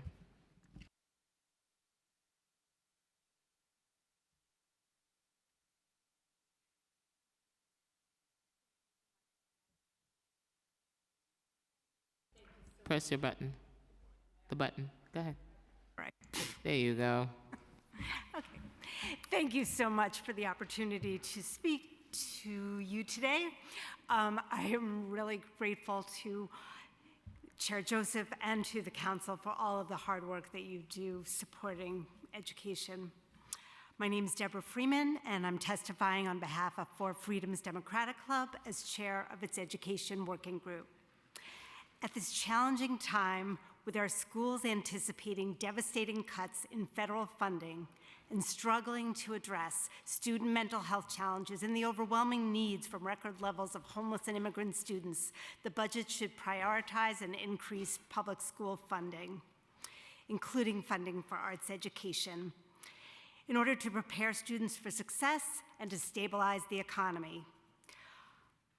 While we appreciate the investments that have been made to sustain many essential education programs funded with stimulus funding, we are really concerned that many essential programs funded for 1 year only will be totally cut if the city fails to extend funding in June. Unless the city takes action, programs at risk of cuts include arts programming that research shows expands student access to the arts, supports social emotional well-being, enhances academic achievement, and provides preparation for creative careers. 3K programs, and we know how many people are waiting for more of those programs. Community schools providing wraparound services, mental health care, and we've heard today how important that is to our students to help them during this mental health crisis. Immigrant communication, restorative justice programs, again, we've heard how important that is. Tutoring to provide necessary academic support. So we join the Coalition for Equitable Education Funding in asking the city to baseline funding for essential programs previously funded with federal funding so that students can continue to benefit and rely on these programs. We also ask the city to make additional investments that are needed to support students, including expanded access to arts education, ensuring that every school has at least one certified arts teacher. Sadly, though there's so much research showing how important the arts are to supporting social emotional development, school engagement, school attendance, academic achievement, yet there are 379 schools in the city that don't even have one arts teacher, not one. We're talking no teacher, not just visual arts, but we're talking music, theater, dance, things that students will remember for the rest of their lives, that will help them prepare for college, and they don't even have one. We also have the situation that has gone on for years that middle school students, the vast majority of them, are not meeting the standards for the arts. So I want to add that we also support additional funding for literacy support. We've heard how there are students who get to high school who still can't read. Clearly, we're not doing enough in literacy support. We need to do more. And mental health, we need to do more than just what we did last year. We need more school-based mental health clinics. The kids just don't have enough mental health support. And I need to add that we are deeply concerned that the proposed changes to foundation aid formula by the governor would result in New York City schools getting $350 million less than under the current formula. So we urge you to work with the governor and the state legislature to ensure that any changes to the foundation aid formula result in more money for New York City schools, not less.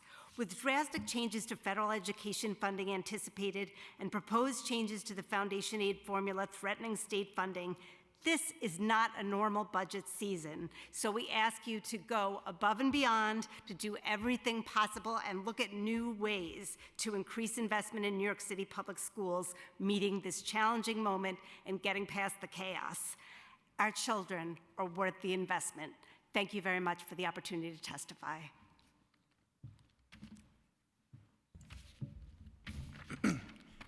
Good evening, everyone. My name is Aaron Sanders, and I'm the Deputy Director of Government and Community Relations at Grand Street Settlement. Thank you, Chair Joseph and members of the New York City Council Committee on Education for convening this important preliminary hearing around the education budget. Grand Street Settlement is a 109-year-old multi-service social service agency, and we serve over 18,000 New Yorkers through vital early childhood, youth, and older adult programs infused with impactful benefits assistance on the Lower East Side, Manhattan, and the Bronx. We're also a member of United Neighborhood Houses, a policy and social change organization representing neighborhood settlement houses that reach 800,000 New Yorkers across the state. Additionally, we're a member of the Daycare Council of New York, a membership organization dedicated to the expansion of quality child care and family services. Today, we're asking the city to strengthen and preserve early education programs for families by reversing $300 million in proposed cuts. Expenditure reductions to the city's early education programs would adversely impact children and families.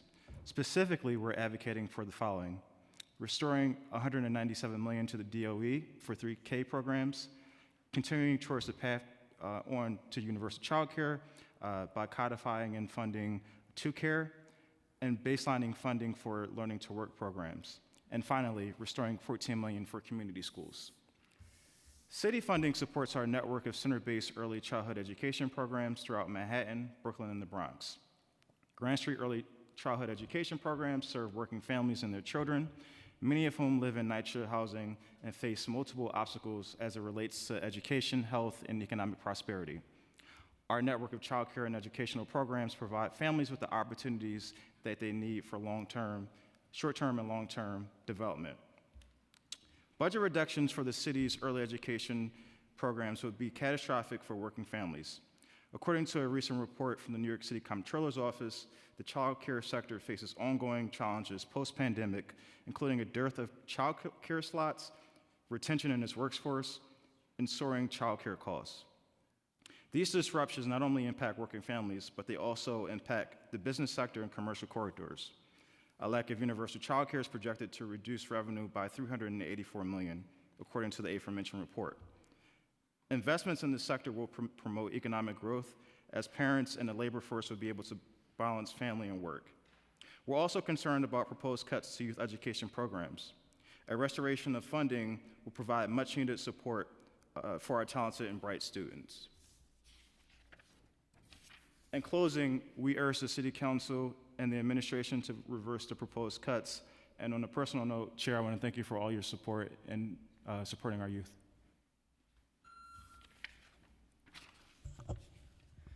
Thank you. And I think we can officially say good night instead of good evening. Oh my goodness. I'm so sorry.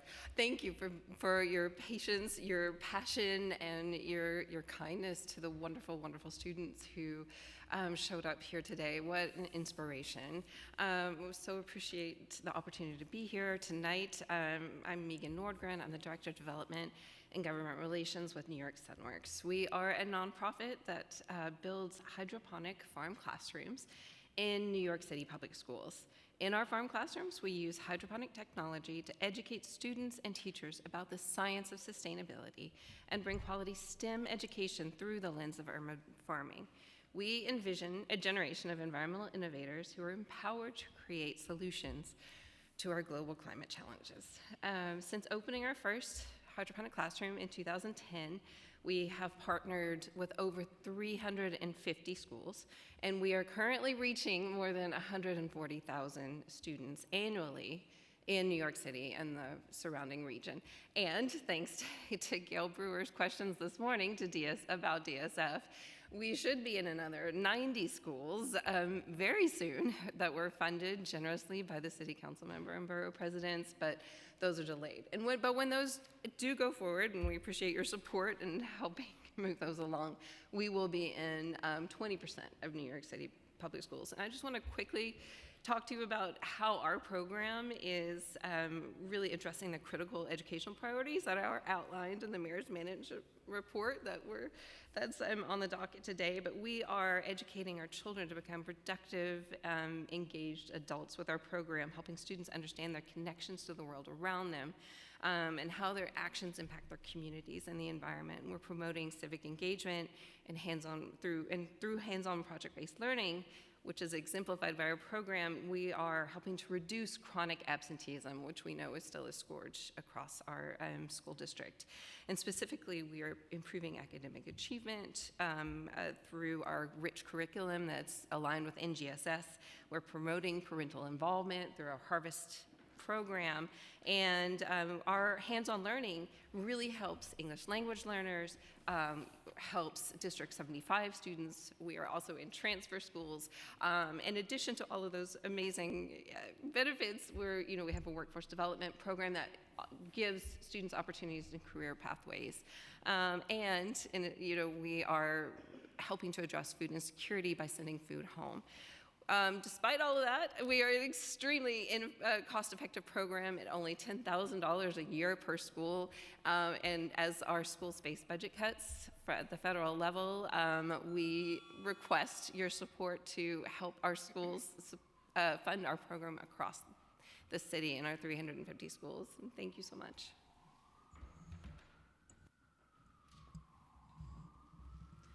Thank you so much, Councilmember Joseph, for holding this hearing and for sticking with all of us late into the evening tonight. I'm Allison Marino, the Director of Public Affairs at Edible Schoolyard NYC, and I also serve on the steering committee of the Food Ed Hub at the Tisch Food Center at Columbia University, and I'm also the board chair of Equity Advocates, which convenes the New York City Food Policy Alliance.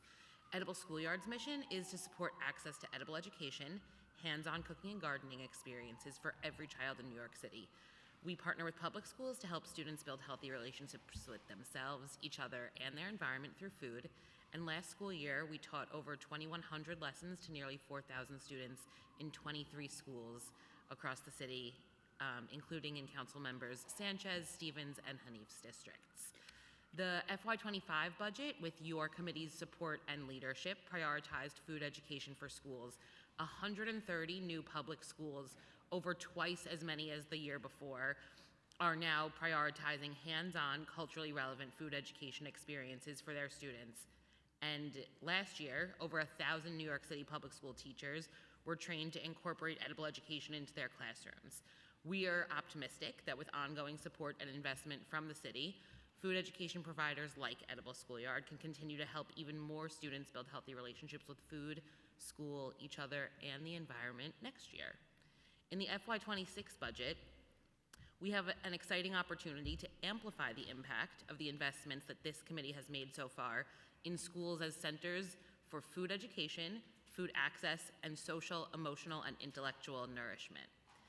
We urge the City Council to continue to prioritize food education in New York City public schools and strengthen support for food education and their partner organizations in this year's executive budget.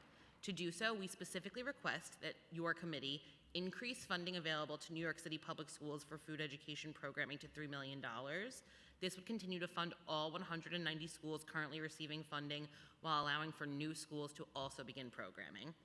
To establish a speakers initiative to facilitate targeted funding to support the capacity of organizations providing food and nutrition education to New York City public schools at $2.5 million.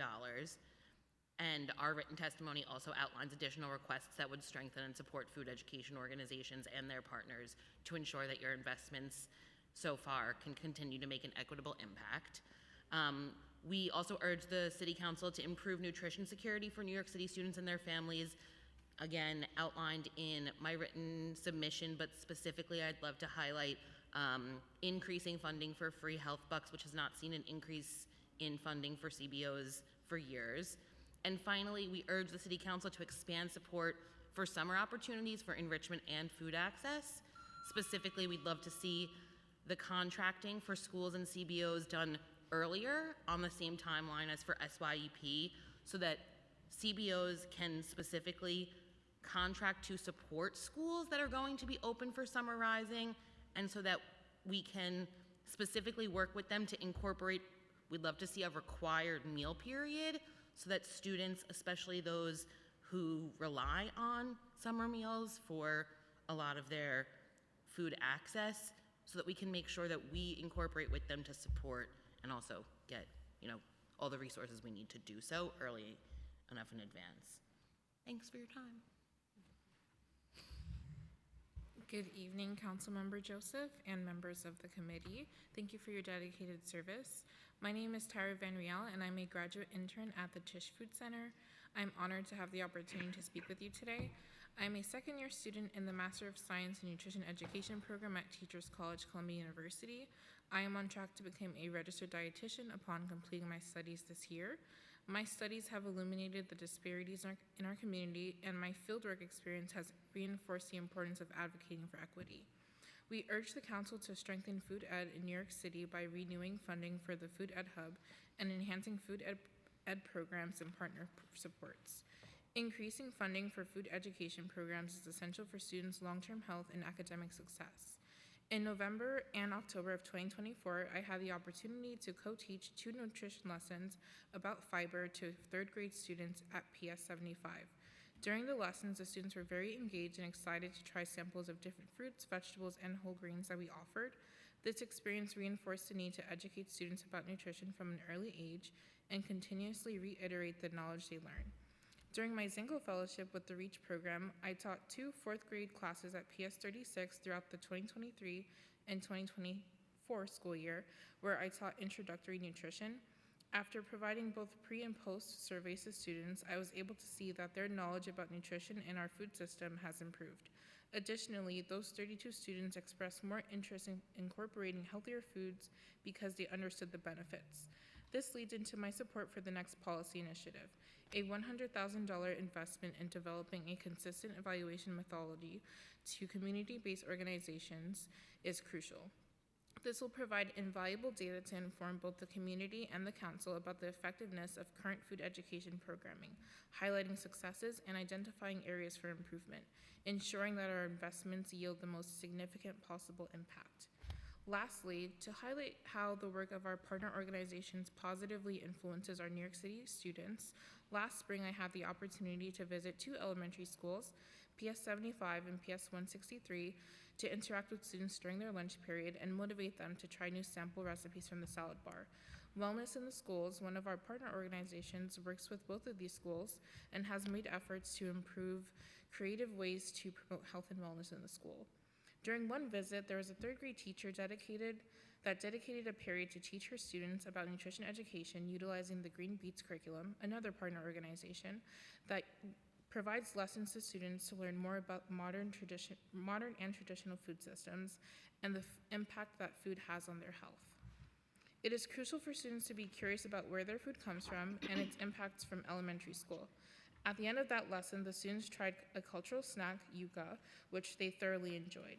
By prioritizing food education, we empower students with the knowledge and skills to make informed dietary choices. Thank you for your time.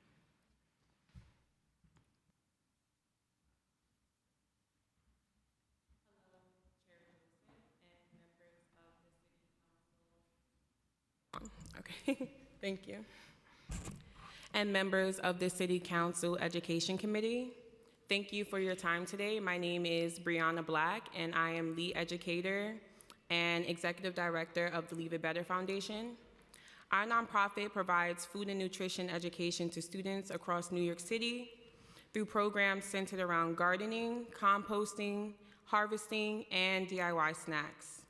I'm here not only as a representative of my nonprofit, but also as a voice for the students that we serve across the city.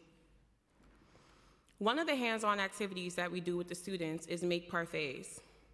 At the start of this activity, I asked each class at different schools across the Bronx about the food options available around them. Unsurprisingly, most responses include fast food restaurants and maybe a bodega that might sell a fresh salad. The lack of knowledge about food and food deserts and nutrition education is something that I've noticed repeatedly at the 3 schools where I work. Many of the students live in food deserts but don't even know it.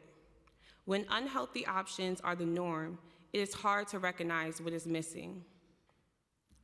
In communities like these, where access to affordable, healthy food is limited, these disparities only grow. Thanks to your funding and the support of the Tisch Center through the Food Education Hub at Columbia University, we've been able to provide essential food and nutrition programming to over 500 students across New York City. Nutrition is the foundation of education. Without it, our students cannot thrive. Academic success starts with proper nutrition. This is why we urge the City Council to renew funding of $250,000 for the Food Education Hub. This will enable vulnerable communities, including students from low-income and housing insecure households, to access to essential food and nutrition education. Allocate $100,000 for an intentional framework. This will help grow the coalition, allowing more organizations like ours to serve schools across New York City. Good nutrition is a foundation of a healthy life. By expanding our reach to more students, we lay the groundwork for healthier communities. As a proper nutrition education empowers individuals to make informed choices that benefit not only themselves, but everyone else around them. At Leave It Better, we believe that providing children with access to healthy foods and nutrition education is essential to their well-being. By supporting such programs, we ensure that we do not deprive our children the opportunity to make informed, healthy choices, empowering them to lead better lives and in turn leave the world better for others. Thank you for your time and consideration, and I appreciate you guys rocking with us for the whole night. Good evening.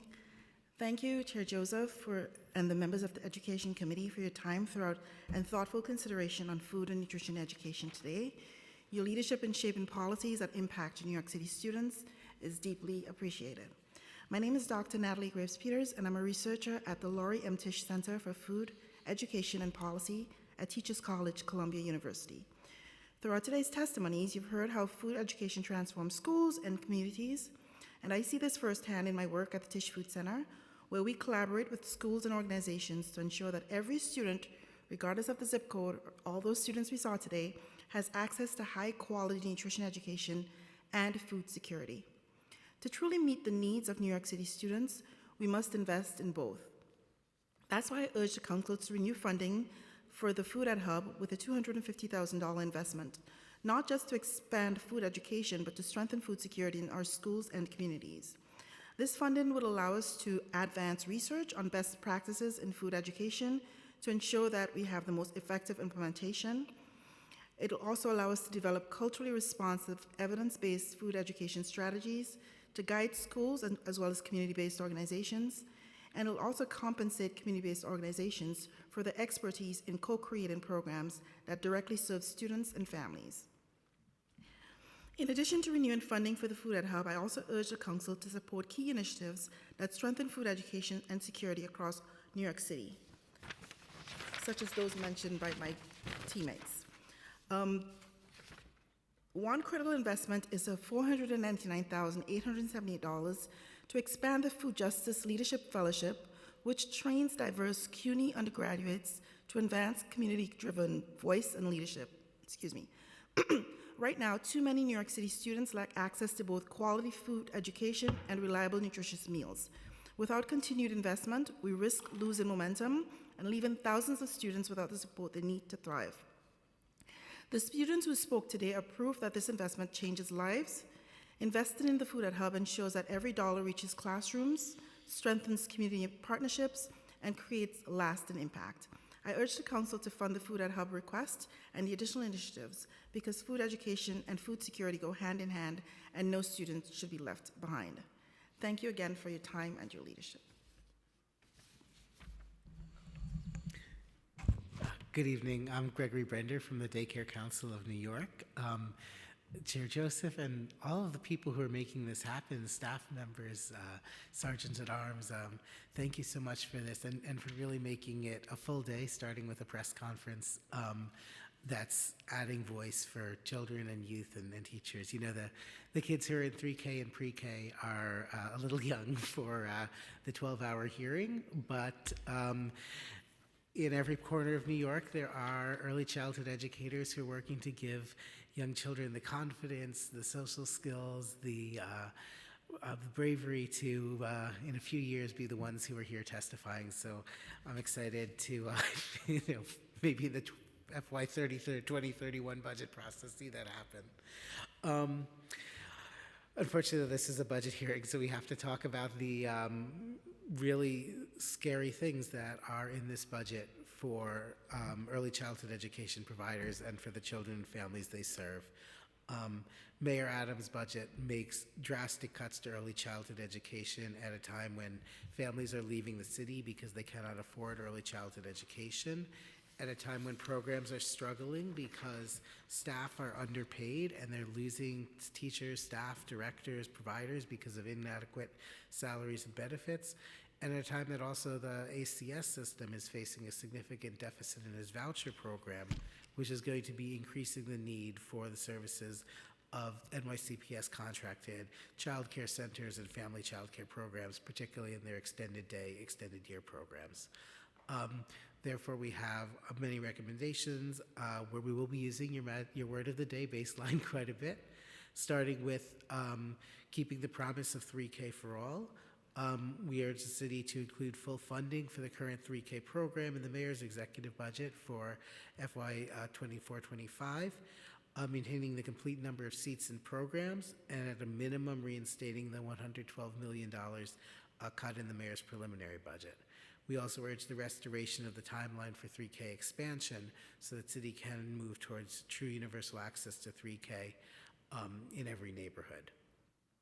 We urge the restoration and baselining of the School Day Plus program. This is an amazing council initiative that allows child care programs to respond to the changing demographic needs of their neighborhoods and provide a longer school day and longer year in programs that only have school day contracts that are on a 6-hour, 20-minute schedule and which we know are not working for many working families. We urge the restoration of the Promise NYC program, also a city council initiative that provides access to children who are otherwise denied due to discriminatory requirements. We urge the restoration and baselining of preschool special education programs. Finally, two other key areas where we know work needs to be done. One, we need to continue to invest in the early childhood education workforce. The Daycare Council is proud to have worked with our partners in organized labor to settle collective bargaining agreements. However, the biggest issue still facing early childhood education providers is the loss of staff, the difficulty finding staff, and that is due to the inadequate salaries. We urge the city to expedite the payment of collectively bargained salary increases to the early childhood education workforce and to identify new resources to increase the pay of the early childhood education workforce, teachers, directors, providers, staff at every level. We also urge the city to improve enrollment procedures, and we have several recommendations in our written testimony to support making it easier and reducing the red tape that families face when they are trying to enroll their children, particularly in community-based early childhood education programs. Thank you so much for having this hearing and for being such an important advocate for early childhood education, and we look forward to working together and hopefully to see changes in the mayor's executive budget. Go ahead. Yep. I have a copy as well.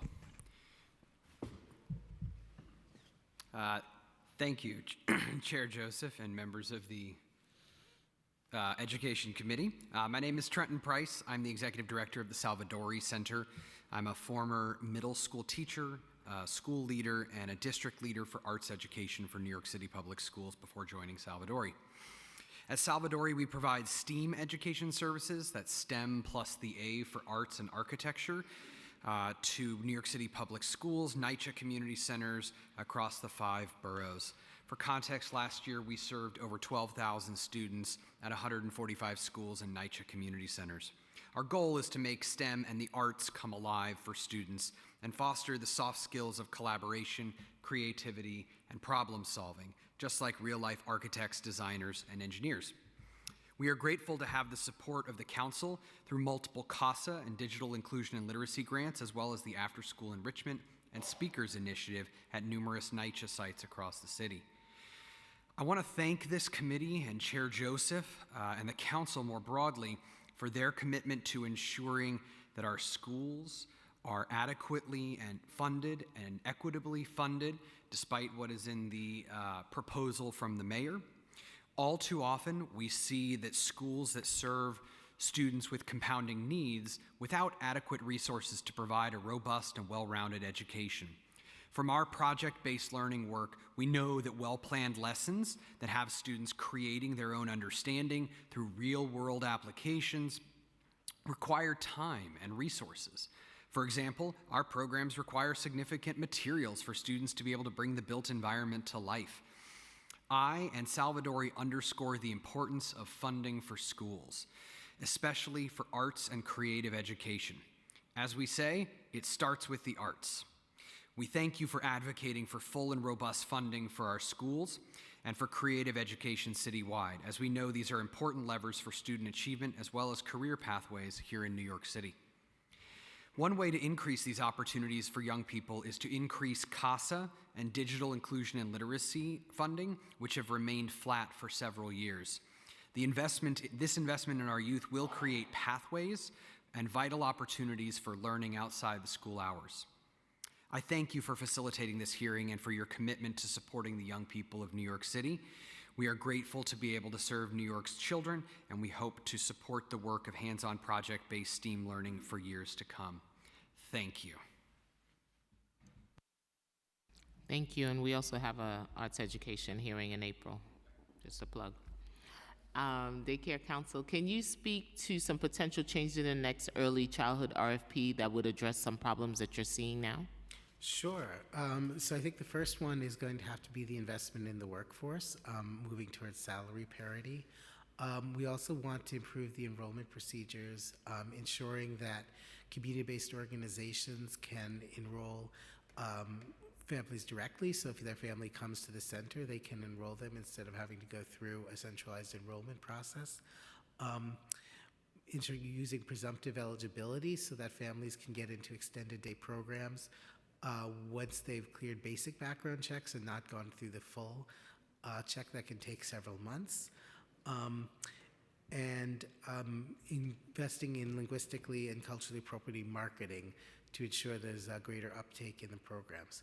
We also want to ensure that community-based providers have more flexibility to propose and make changes to their programs based on community need.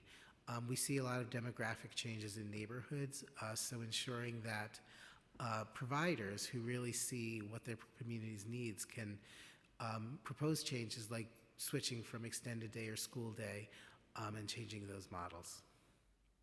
And of course, on-time payments, improving the payment procedures. One of the things that we've been talking about for a while is under the RFP, you're guaranteed 75% of the contract value, but the advance is only 25%, and so you have a lot of programs who are, if we've had crises where programs have missed payroll because of late payments, so ensuring a better system for on-time payments. Grant settlement. Thank you, Gregory. Thank you. New York City Public Schools testified earlier they work with the 5 ECE sites that were extended. Can you speak on how they work with you to ensure parents knew that your site was available next year?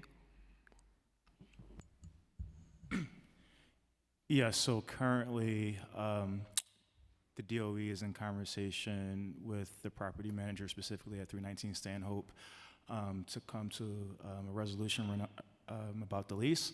And that's ongoing right now, to my knowledge, but I can follow up with some more details.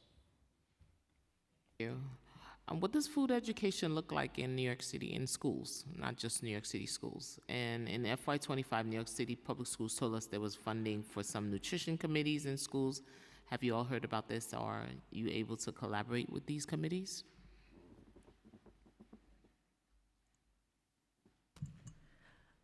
Yes, so we've been very fortunate in the last couple of years. The Mayor's Office has given us funding to, and community-based organizations to have nutrition education programming within schools.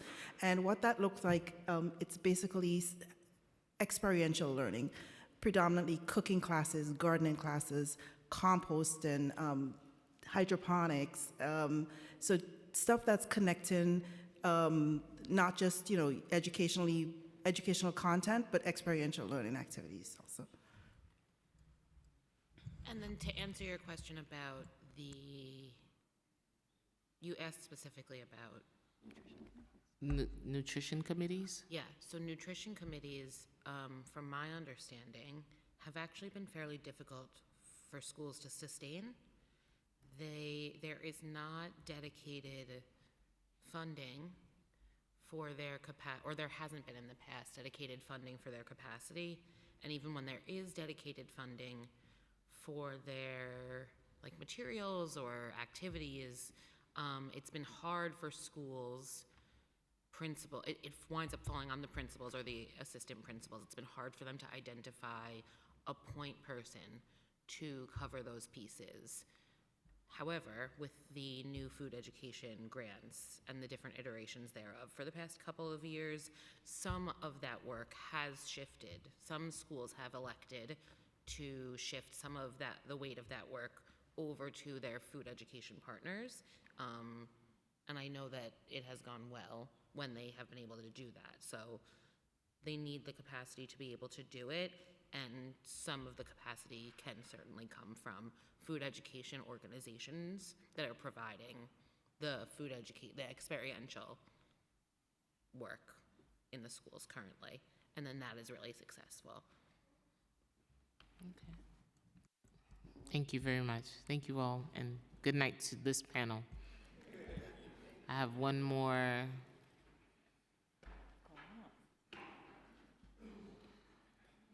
Christopher Leon Johnson.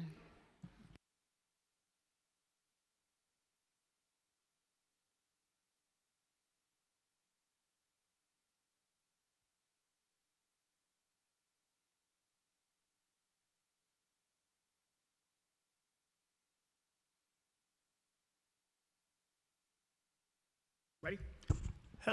Hello, Chair Joseph. My name is Christopher Leon Johnson. Thanks for staying out here for this, 12 hours?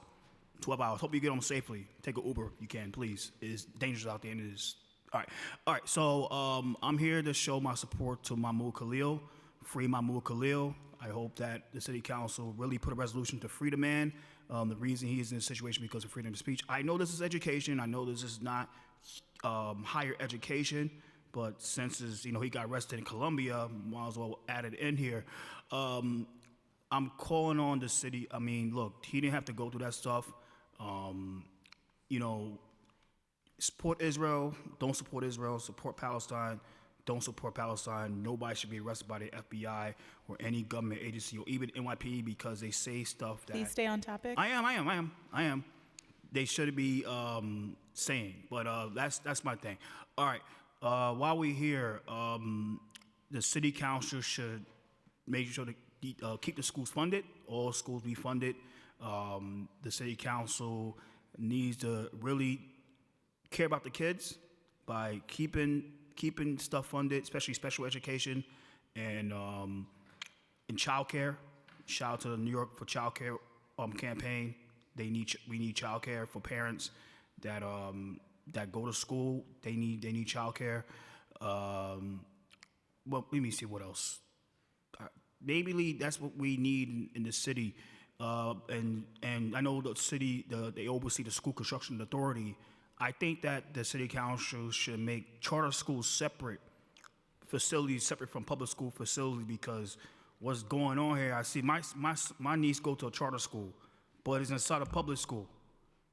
If the city council should allocate at least $5 billion into developing charter schools separately from the public school system, while at the same time when that happens, they should hand out security contracts to private security contractors. I think it's kind of like really funny when you put a charter school inside a public school, but then they be protected by school safety, and then it's kind of really complex and funny about that. But like I said, protect the kids, fund the kids. The education is first, like Mr. Eric Dinowitz said earlier over there, that education matters. Like that need to be funded more. I don't know why that the mayor's office doesn't prioritize education for the kids. If without education, these kids ain't gonna be see the future that they want to see. So I'm done. Free Mahmoud Khalil. Free Mahmoud Khalil. Free Mahmoud Khalil. Free Mahmoud Khalil. Free Mahmoud Khalil. Free Mahmoud Khalil. Free Mahmoud Khalil. Free Mahmoud Khalil. Free Mahmoud Khalil. Thank you.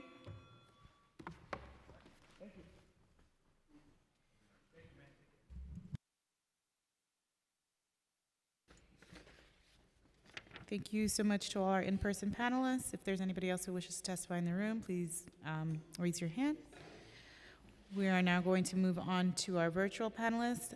For virtual panelists, once your name is called, a member of our staff will unmute you, and the Sergeant at Arms will set the timer and give you the go-ahead to begin. Please wait for the Sergeant to announce you you may begin before delivering your testimony. Our first panelist, Angela Alzhar, followed by Beth Reisman and Espa Ziguris. Angela? Starting time.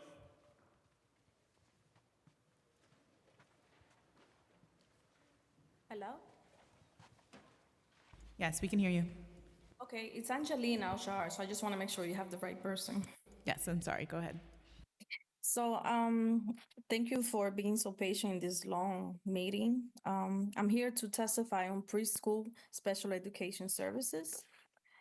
My name is Angelina Alshar. I live in Queens. I'm the parent of Anais. She's my 4-year-old daughter and she has autism.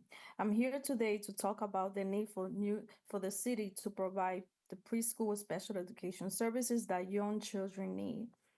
My daughter Anais is a preschool student who is nonverbal and was diagnosed with autism. In 2023, I had Anais evaluated for preschool special education program, and everyone agreed that she needed a small special education classroom where she will also receive speech, occupational, physical therapy, and SAYET services. However, the Department of Education never provided Anais with her mandated related services for the 2023 to 2024 school year. I contacted the DOE in the summer of 2024 to request that they provide the compensatory related services, but was informed that would not be possible. They also failed to provide me with any information on when those services will begin. It was very frustrating to see how the lack of supports and services negatively impacted my child. It took a full year before Anais was provided with the compensatory related services she was owed for the last school year. Additionally, I briefly experienced the same challenges with getting Anais mandated related services for this school year and had to send multiple emails to the DOE before those services were put in place. I'm still waiting for the DOE to provide additional supports for Anais for this school year. It is upsetting to know that there are many children like my child who spend months or even years waiting for preschool special education services. Children have a legal right to these services, and the city has an obligation to provide them. That is why I'm joining advocates in asking the city to add $70 million to the city budget for the preschool special education services and to continue the $55 million that was added for this year only for preschool special education classes. These funds are necessary to ensure that all preschoolers have the special education classrooms and services they need. Thank you so much for listening to my testimony, and I really admire the children that stood up throughout the day to testify, and the city council for really and genuinely listening to what the children had to say and everyone in this panel, in this discussion. Thank you, Angelina. Beth? Starting time. Hi, good evening. I'm here today to ask that you prioritize New York Edge's fiscal year 26 citywide funding request. We're seeking $1.2 million under the council's After School Enrichment Initiative and $250,000 under the council's Social and Emotional Supports for Students Initiative. Our council citywide funding has remained at $1 million for the past 15 years, despite the fact that we've tripled in size and have significantly increased the number of students served. New York Edge is the largest provider of school-based after-school and summer programming in New York City, serving 33,000 students in over 100 schools throughout the 5 boroughs. Our mission is to help bridge the opportunity gap faced by students in underinvested communities. Core components of our programming include STEM education, social emotional learning and leadership, visual and performing arts, sports, health and wellness, academics and college and career readiness, and summer programs. Mosaic by ACT has identified us as the largest after-school provider in the nation offering SEL supports. And I know we heard so much about that today. We are also one of the city's largest providers of college access programs. Council citywide funding has enabled us to enrich and expand our school year and summer programs, and has allowed us to develop and implement unique and engaging programs such as our award-winning student-led podcast, Formative, our book publishing program, and our Read Across New York Edge program. Along with our students and families, we are extremely grateful for the Council's 33 years of support. Together, we're guiding students so that they grow up happy, healthy, and empowered. Together, we are creating the next generation of active and productive community members and problem solvers. We were so proud to hear our student Trinity Williams speak about this earlier today. The time has come, however, where increased funding is vitally needed. Unlike contracts with DYCD and other agencies, council discretionary contracts are not and have never been eligible for COLA increases. This is making it increasingly difficult for New York Edge to attract and maintain quality staff and to continue to offer the wide array of programs that we're known for. We are now looking to you to meet the needs of the next generation of young people by supporting our FY26 funding request. Thank you, and thank you so much for the opportunity to testify this evening. Thank you. Next up, Espa Zagoras, followed by Michael Rance and Takaya Tinsley. Espa? Starting time.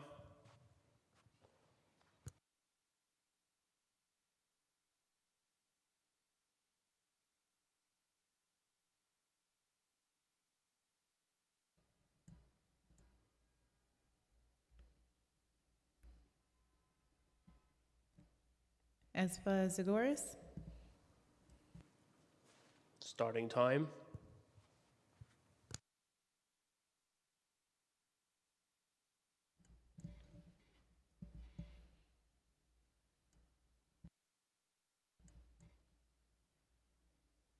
We can't hear you.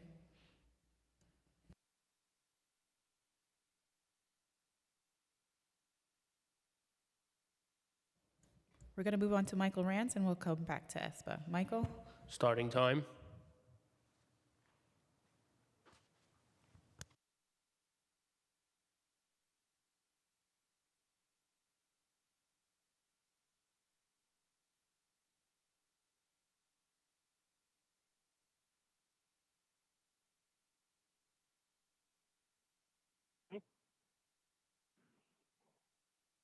Thank you so much, Chair Joseph and the entire members of the Education Committee for sticking it out and allowing me to testify tonight.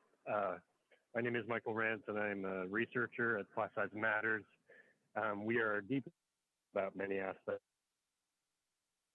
about tonight, especially relating to the lack of funding allocations to ensure that schools are going to be able to comply with the cap size class size caps that we're expecting by 2028. As we've already talked about, 50% of classes need to be complying with the caps next September, compared to the 40% that we have now. Yet we think that the process designed by the DOE to achieve this goal is entirely voluntary, meaning that the principals are essentially allowed to apply for class size funds with no actual funding allocated or disclosed or appropriated for reducing class sizes. And there's no clear goal in this plan of how many teachers are to be hired in the budget. And while the DOE had originally stated that an announcement would be made to which schools would be awarded class size reduction fundings by the end of February, as the last time we checked, we couldn't find that information. But perhaps more crucially, there's been little progress so far made to create sufficient space for overcrowded schools to be able to make the class size caps next year. The percentage of students enrolled in schools over 100% utilization rates have actually increased last year rather than decrease. And as we heard earlier, according to the DOE, there's upwards of 495 schools that do not have enough space to meet the class size caps. And of these 495 schools, they actually enroll nearly half of all K-12 public school students.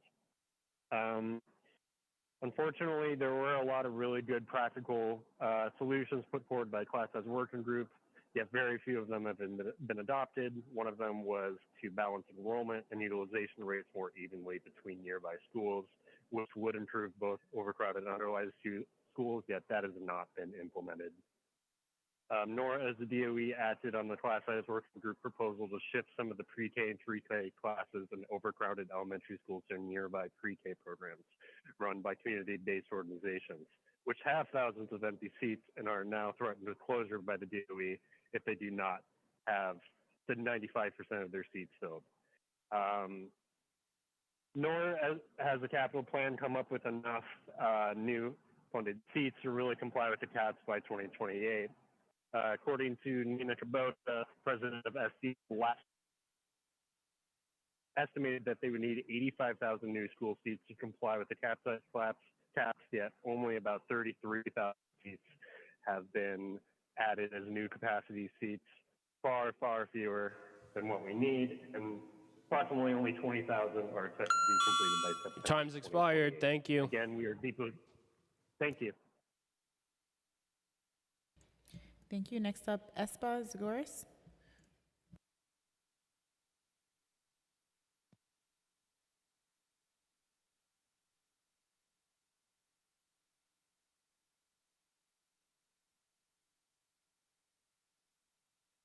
Hello? Can you hear me? Yes. This is Espa.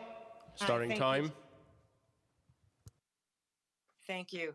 Good evening, Chair Joseph. I apologize for that mix-up. And good evening to other members of the City Council. Thank you so much for this opportunity to testify. I'm Espa Zagoras, Senior Vice President of Education at Birch Family Services, which is a not-for-profit agency supporting children, adolescents, and adults with autism and other developmental disabilities since 1975. Birch is a leading provider of special ed preschool services under contract with the New York City DOE, and we operate 8 New York State Education Department approved 4410 preschool programs and provide services to over 1,000 preschool students in the least restrictive settings. Our students are New York City public school students, and children are referred to us by the Committee on Preschool Special Education because the DOE has no suitable placement options. Our tuition rates are determined by the SED and DOE. And for years, Birch and similar providers have struggled to recruit and retain certified teachers, teacher assistants, and related service therapists because of the inadequate tuition reimbursement. The result was our inability to provide competitive salaries to our teachers. The challenge was exacerbated in 2019 when an agreement was reached by the city to raise the salaries of certified early childhood teachers at the DOE contracted CBOs. This agreement failed to include certified special education teachers of DOE contracted 4410 preschool special ed programs like ours. And this created a huge disparity between teachers that were included in the parity initiative with starting salaries for certified special ed teachers of $68,500 for 10 months. The mayor and the city council in 2022 invested $96 million to support preschool special education students and their families. The 4410 enhancement provided equity for 4410 vulnerable preschoolers that the New York City DOE could not serve. And they have received a longer school day from 5.5 hours to 6 hours and 20 minutes, the same as their neurotypical 3K and 4K counterparts. This has provided parents with additional childcare opportunities as well. We're asking that members of the City Council do the right thing for children with special needs and other families. You must ensure that fiscal year 26 budget invests in preschool special education, students, teachers, and staff at 4410 CBOs through the continuation of the 4410 contract enhancement as a baseline. That's the word, right? So that preschoolers with disabilities get a fair and appropriate public education to which they're entitled by law. Your time's expired. Thank you.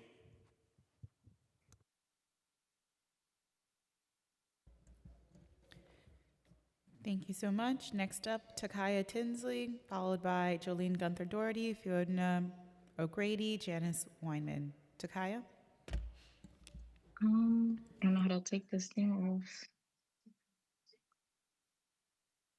Hello. My name is Takia Tinsley. I live in Manhattan with my two daughters. I am here today to talk about, I apologize. I'm here today to talk about the need for the city to provide the preschool special education classrooms and services that young children need. Thank you for the chance to speak with you and share my story. My youngest child is named True Blessing. She is a sweet 3-year-old who has cerebral palsy, a seizure disorder. I knew that because of her disabilities, True Blessing would need a lot of supports to learn. So I worked hard over the summer to make sure she would be ready. She would be ready to have a successful start to preschool. I contacted the Department of Education to have True Blessing evaluated and met with them to create a plan for her education.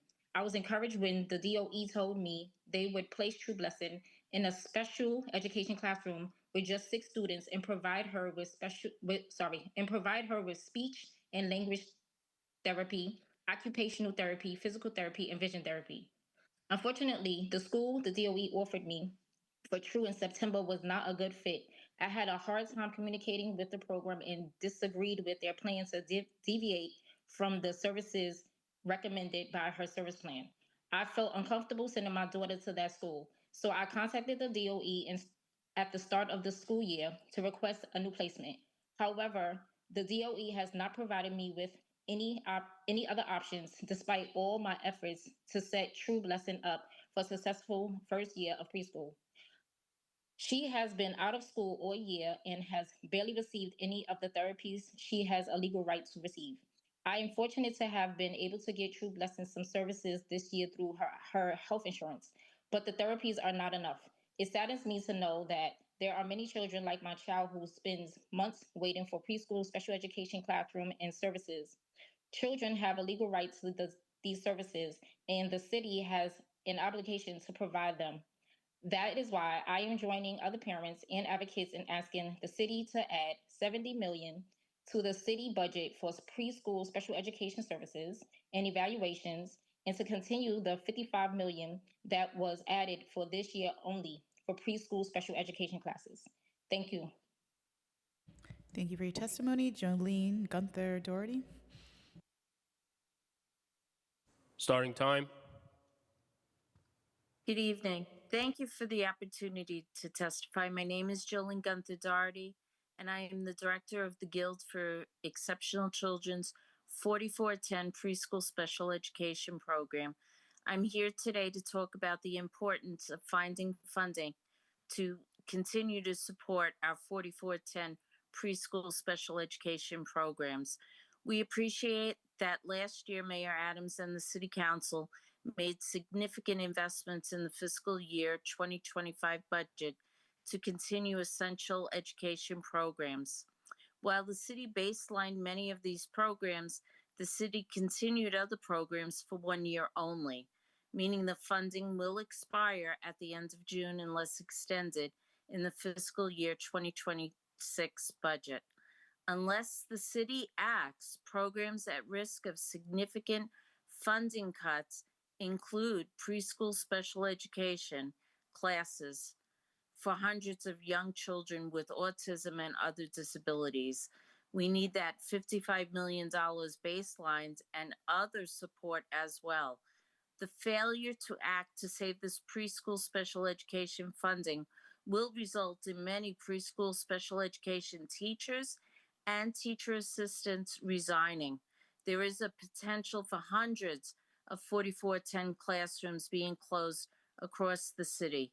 The impact on preschool students with disabilities and their families would be devastating, causing thousands of children, preschool children with disabilities who have a legal federal right to special education services to sit at home waiting for a seat once again.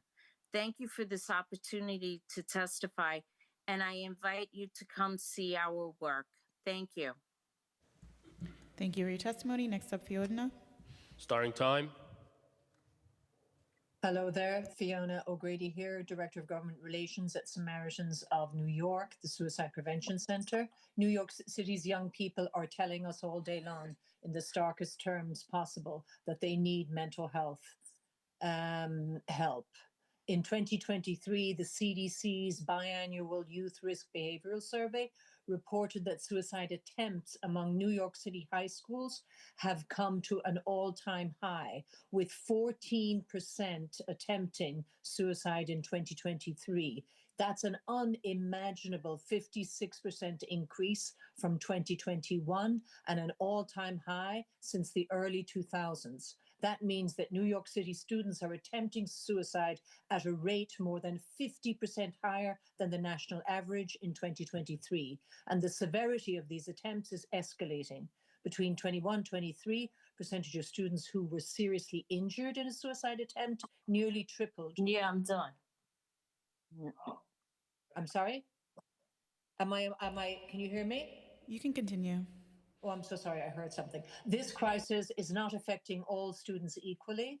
African American students in New York City attempted suicide at a rate of 23%. That is 1 in 5, more than double the national average for African American students nationwide. 17% of our African American students reported a suicide attempt that resulted in an injury serious enough to require medical attention. LGBTQ youth, the numbers have increased too. Among heterosexual students, about half of those who seriously consider suicide go on to attempt it. But for LGBTQ students, that drop-off does not exist. Nearly 36% of our LGBTQ students in New York City seriously considered suicide last year, and almost 30% were followed through with an attempt. We can no longer afford to say that suicide prevention is just a mental health issue. Suicide is a tragic result of a process in which a person's ability to cope breaks down, leading to intense struggle and crisis. These crises don't happen in isolation. They are shaped by identity, by loss, circumstance, housing stability, food security, social environment, systemic inequalities, factors that can push young people to the edge and rob them of hope. We cannot just prevent death. We must create the conditions that allow young people to feel life is worthy, something that DOE does on an annual basis with its myriad mental health programs. And we are here to support you and encourage you to continue investment in mental health. Samaritans appreciates the City Council's continued support of funding for social, emotional, mental health programs and professionals like SAPIS, students in temporary housing, guidance counselors, social workers, usually only. Your time's expired. Thank you. Thank you. Thank you so much. Next up, Brett Safer, followed by Eduardo Antonelli, Jeannie Schoen, and Brittany Kaiser. Brett. Starting time. Good evening. Thank you for having me. My name is Brett Zaffer, and I am a parent from the Bronx.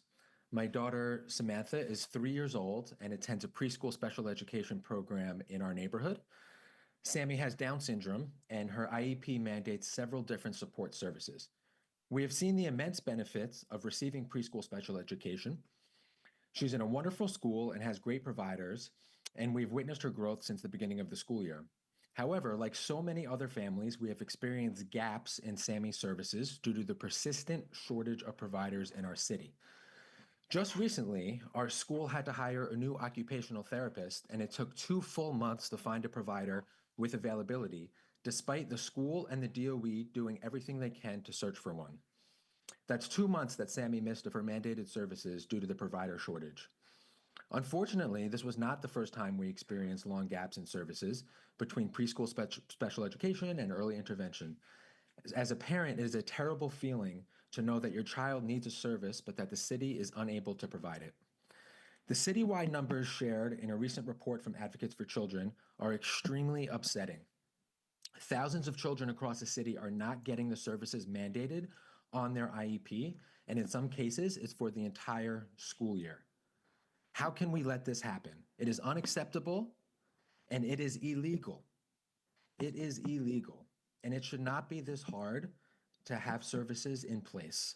So I echo the call of advocates for the council and the mayor to extend the $55 million that was granted this year for preschool special education, and to add another $70 million to the city budget for services and evaluations, as recommended by Advocates for Children.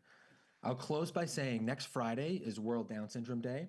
It is a day of inclusion and advocacy, and it is in that spirit that I am here to advocate for all children with disabilities to get the support services they are entitled to, and the council and mayor will continue to hear from us until that becomes a reality. Thank you for your time. Thank you so much. Next up, Eduardo Antonelli. Starting time. Good evening. Thank you, Chair Joseph and the members of the Education Committee for the opportunity to speak today about our priorities for the fiscal year 2026 budget. My name is Dr. Eduardo Antonetti, and I am the Senior Director of Advancement for Internationals Network.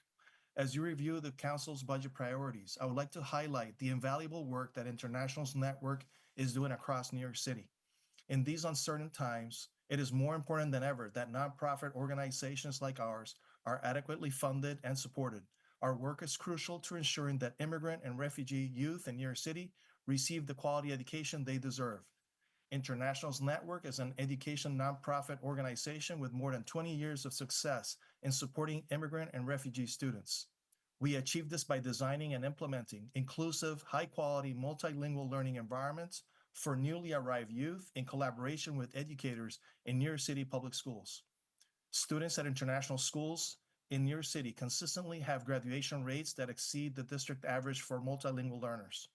Through our Project Soaring program, we are also working with new groups of schools in improving their approach to working with this vulnerable population, especially given the current political climate.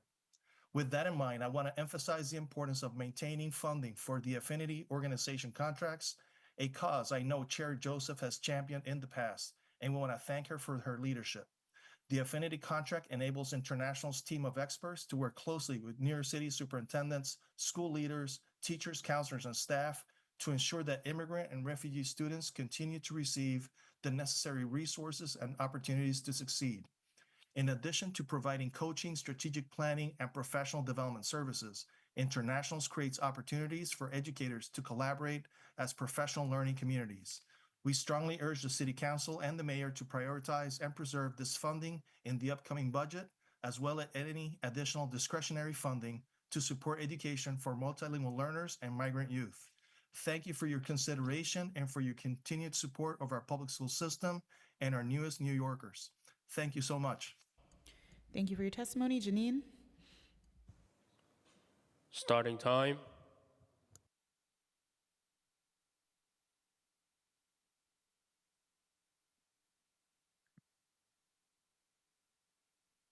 Hello, Chair Joseph and members of the City Council. Thank you for hearing my petition this evening. I'm Janine Schoen, a parent of a second grader at PS 321 in Park Slope, Brooklyn, a chair of our school's Family Arts Night, and a brand marketer who uses both my right and left brain in my job. I'm testifying before you today to protect the arts programs in our public schools. The American Academy of Pediatrics emphasizes that a well-rounded education is crucial for children's development and future successes, promoting cognitive, social, and emotional growth and preparing them for college and careers. Additionally, the New York State Education Department guidance from 2018 advocates that when part of a well-rounded education in schools, arts learning contributes to increased academic achievement and student success in college preparation for college, career, and life. My well-rounded education helped me develop skills in critical thinking, flex my creative muscle, and develop new ideas, essential in my pursuits at Cornell University, NYU Business School, and as a marketer, providing creative solutions to complex problems at Unilever, Avon, and Coty. I've been thrilled that my daughter's public school has fostered exceptional programming in the Common Core as well as arts and music. Unfortunately, much of the arts funding, as well as supplemental teacher salaries, has been subsidized by the PTA, in addition to the DOE budget. Art and music are not only a study of creativity, drawing, painting, sculpting, building, singing, playing, but also history, designing creations in the style of artists like Basquiat, Mondrian, Bisa Butler, and learning about music from composers like Beethoven, Bach, and Mozart. Math, learning geometry in perspective paintings, using mathematics in the color wheel to impact hue, saturation, and brightness, and learning fractions through sheet music. Poetry, writing songs and ballads, science, the physics of sound wave vibrations, and the engineering involved in making musical instruments. Teamwork, harmonizing music together and working collaboratively on art projects. And executive function, fine motor skills, organizational skills, and mindfulness. I've spoken to second graders who also note that music and art calms you down and helps you to be at your best, are inspired that it can help you to see the results of your work and identify the success at the end of the struggle, like some famous musicians have had a rough time, and can help you to achieve your dreams, like Nina Simone, who started out playing piano in church. Art helps our children appreciate creativity and cultural differences. It's an outlet for students who may struggle to express themselves and provides a different means to learn life skills necessary in any chosen profession. I urge you, for the good of all of our children, to continue to financially support Your the time's arts expired. Thank you. Thank you for your testimony. Next up, Brittany. Starting time. Good evening, Chair Joseph and Education Council members. My name is Kaiser. I am the community organizer for the Alliance for Quality Education. AQE organizes parents pushing for quality public education for all children, regardless of zip code. Chair Joseph, thank you for your ongoing advocacy and your genuine dedication to improving our schools. You and I are both former teachers, so we know that letting the youth lead is always the way to go. So I will begin by echoing some of the calls from young people today. Many young people spoke about the need for more social workers and counselors. The NASW and the SSWAA recommend a ratio of 1 social worker for every 250 students, or 1 to 50 for high-needs students. As of 2023, the DOE ratio was 1 to 465. I echo the call for $80 million directly to schools to hire restorative justice coordinators. And we need to hire more service providers and improve the system for maintaining services when providers are on leave. Quality education looks like early education programs, arts programming, community schools, restorative justice, and immigrant support. But as you've heard here today, these same programs are at risk of being cut. We urge the council to baseline programs at risk of being rolled back or eliminated. Acknowledging that the federal budget is not within the purview of this hearing, we can't deny that the current administration is instilling deep fear in our students and their families to the extent that they don't feel safe showing up to school. To counteract this, we call on the council to further invest in immigrant family communications and outreach, increasing funding for this multifaceted, accessible communication so that we can build trust and empower families. I've personally seen the tears of children who didn't have access to pre-K and struggled throughout their kindergarten year as a result, both in terms of socialization and learning. I've worked at schools where staff didn't have adequate training or resources to implement restorative justice practices, and so the root causes of kids' conflicts were never addressed or resolved. And I've worked with students whose immigrant families were completely disengaged, not because they weren't invested, but because DOE's communication, even if it was translated into their language, was just not reaching them. I have also seen how a funded, stocked art studio can have a transformative impact on students' sense of self and school engagement. I've seen students learn through play and fall in love with learning at just 3 years old. I've seen staff and families at a community school stop a deportation in its tracks. These programs matter, and it does real harm when we destabilize them. We want to emphasize the speaker's previous sentiment on rejecting the pattern of fighting for restorations in the budget instead of focusing on expanding things that we know work. Community schools, restorative justice, smaller class sizes. As one of the young people said earlier, funding for these essential programs needs to be stable and reliable. Baseline these programs. Thank you for your time, your attention, and your compassion. Thank you for your testimony. If the following panelists are on Zoom, please use the raise hand function to testify: Janice Weinman, Tanisha Grant, Ramon Perguro, and Ava Lehner. No hands. That concludes our virtual testimony.